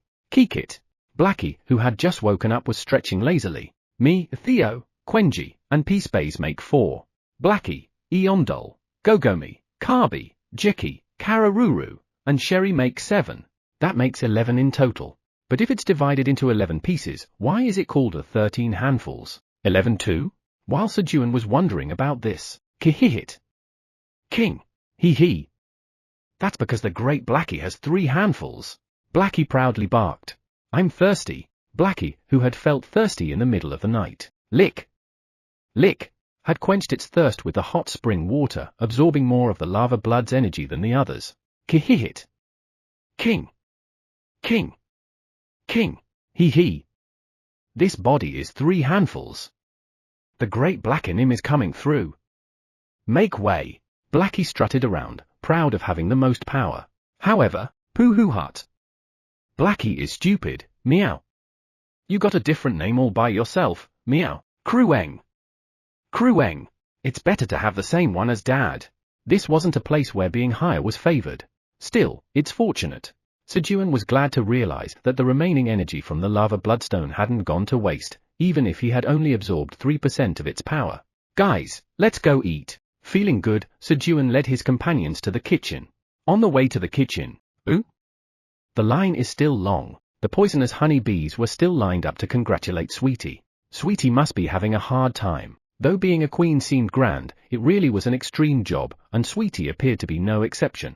I should give her something to eat. Sejun headed to Sweetie's hive and handed over some plump seedless green grapes, made by Pose, the world tree of the Silver Tower.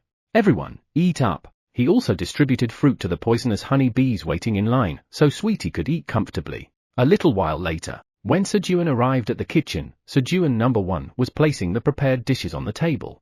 The menu was prepared to suit everyone's tastes, from grilled fish to roasted and dried sweet potato slices.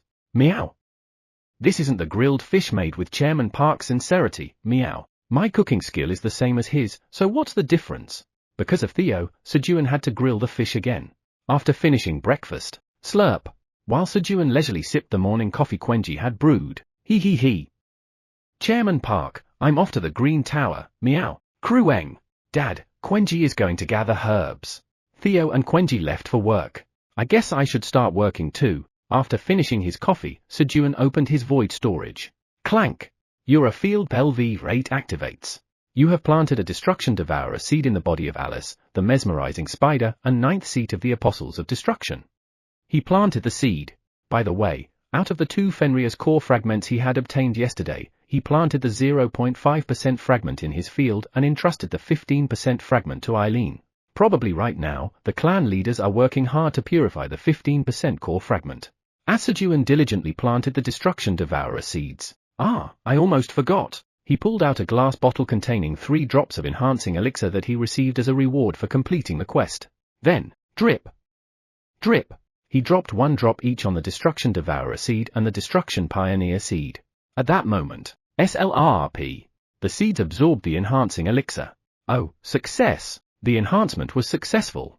The Destruction Devourer seed increased the amount of energy of destruction it could devour in one go, and the Destruction Pioneer seed increased the number of seeds it spits out from 1 to 2. As Sejun was checking the options of the enhanced seeds, the energy of creation spread around evolves the existing Destruction Devourers and Destruction Pioneers into 1 enhanced versions of Destruction Devourers and Destruction Pioneers. A message appeared as the blue energy from the surroundings was absorbed into the Destruction Devourer and Destruction Pioneer, causing a group evolution. Hee, my brilliance shines once again today. Sejun grinned in satisfaction. 42nd floor of the Green Tower. Pooh Hut. The great hybrid vice chairman Theo has arrived, meow, when Theo shouted as he came out of the bag of the legendary merchant wandering the 9 towers. Welcome, welcome. Turbo and Shark hurriedly ran over. But then, goo. They quickly backed away again. Theo, why are you so late? It was because of Ophelia, who had been eagerly waiting for Theo, her eyes practically popping out. Where's my grilled sausage? Of course I brought it, meow. But give me the mugwort first, meow. Here, take it. Here's your grilled sausage, meow. Theo, thank you. Then I'll be going. After completing the trade with Ophelia. Report, meow. Theo received reports from Turbo and Shark, collecting 5 land deeds and 1 life orb of green. Then, the auction will begin, meow. Theo auctioned off Sejun's crops. Sold out, meow. Theo, the king of selling out, had done it again. Pooh Hut. Thanks to the green grapes, sales have increased significantly, meow. Feeling pleased with the increased sales, Theo sat in a spot with a nice view and, Pooh Hut. This is delicious, meow. He pulled out the grilled fish lunchbox Sejun had packed for him and ate it happily. While enjoying the grilled fish, meow, he suddenly remembered something. Theo reached into the pouch of abundance he was wearing and pulled out a seed. Hee. Now I can make 10 magic streams, meow. Theo planned to create a large number of magic streams. The reason? It's because the great hybrid chairman Park is going to become the supergiant chairman, meow. That's how I'm going to punish the system, meow. To use magic streams to manifest the supergiant chairman Park. Theo, full of anticipation, looked at his paw, which was holding the seed. However, meow, why is there only 1 seed, meow? Theo's paw held only 1 seed, which was slightly larger than before. This can't be, meow. Chairman Park said I was lucky, meow. Unable to believe the reality in front of him, Theo examined the seed closely. Seed of great magic stream, meow? The name is different, meow. The seed had a different name. The word great was attached in front of it, and the description stated that the seed had evolved by combining 10 magic stream seeds. Pooh Hut. As expected, the hybrid vice chairman Theo, recognized by the great hybrid chairman Park, couldn't possibly be unlucky, meow. Chairman Park knew this would happen and gave me the magic stream seed and the pouch of abundance, meow. Chairman Park is truly great, meow. Once again, Theo, the fanatic worshipper of Sejun, praised him. Swoosh! Hee. This time, it will become 10, meow. Theo placed the great magic stream seed back into the pouch of abundance. However, the energy of the pouch of abundance has been exhausted. Meow, rustle. The pouch of abundance, having exhausted its power creating 9 magic stream seeds, turned into light and disappeared. Meow? Chairman Park, Leonim gave you a defective item, meow. In a hurry to report Leah's fraud to Sejun, Theo rushed back to the Black Tower.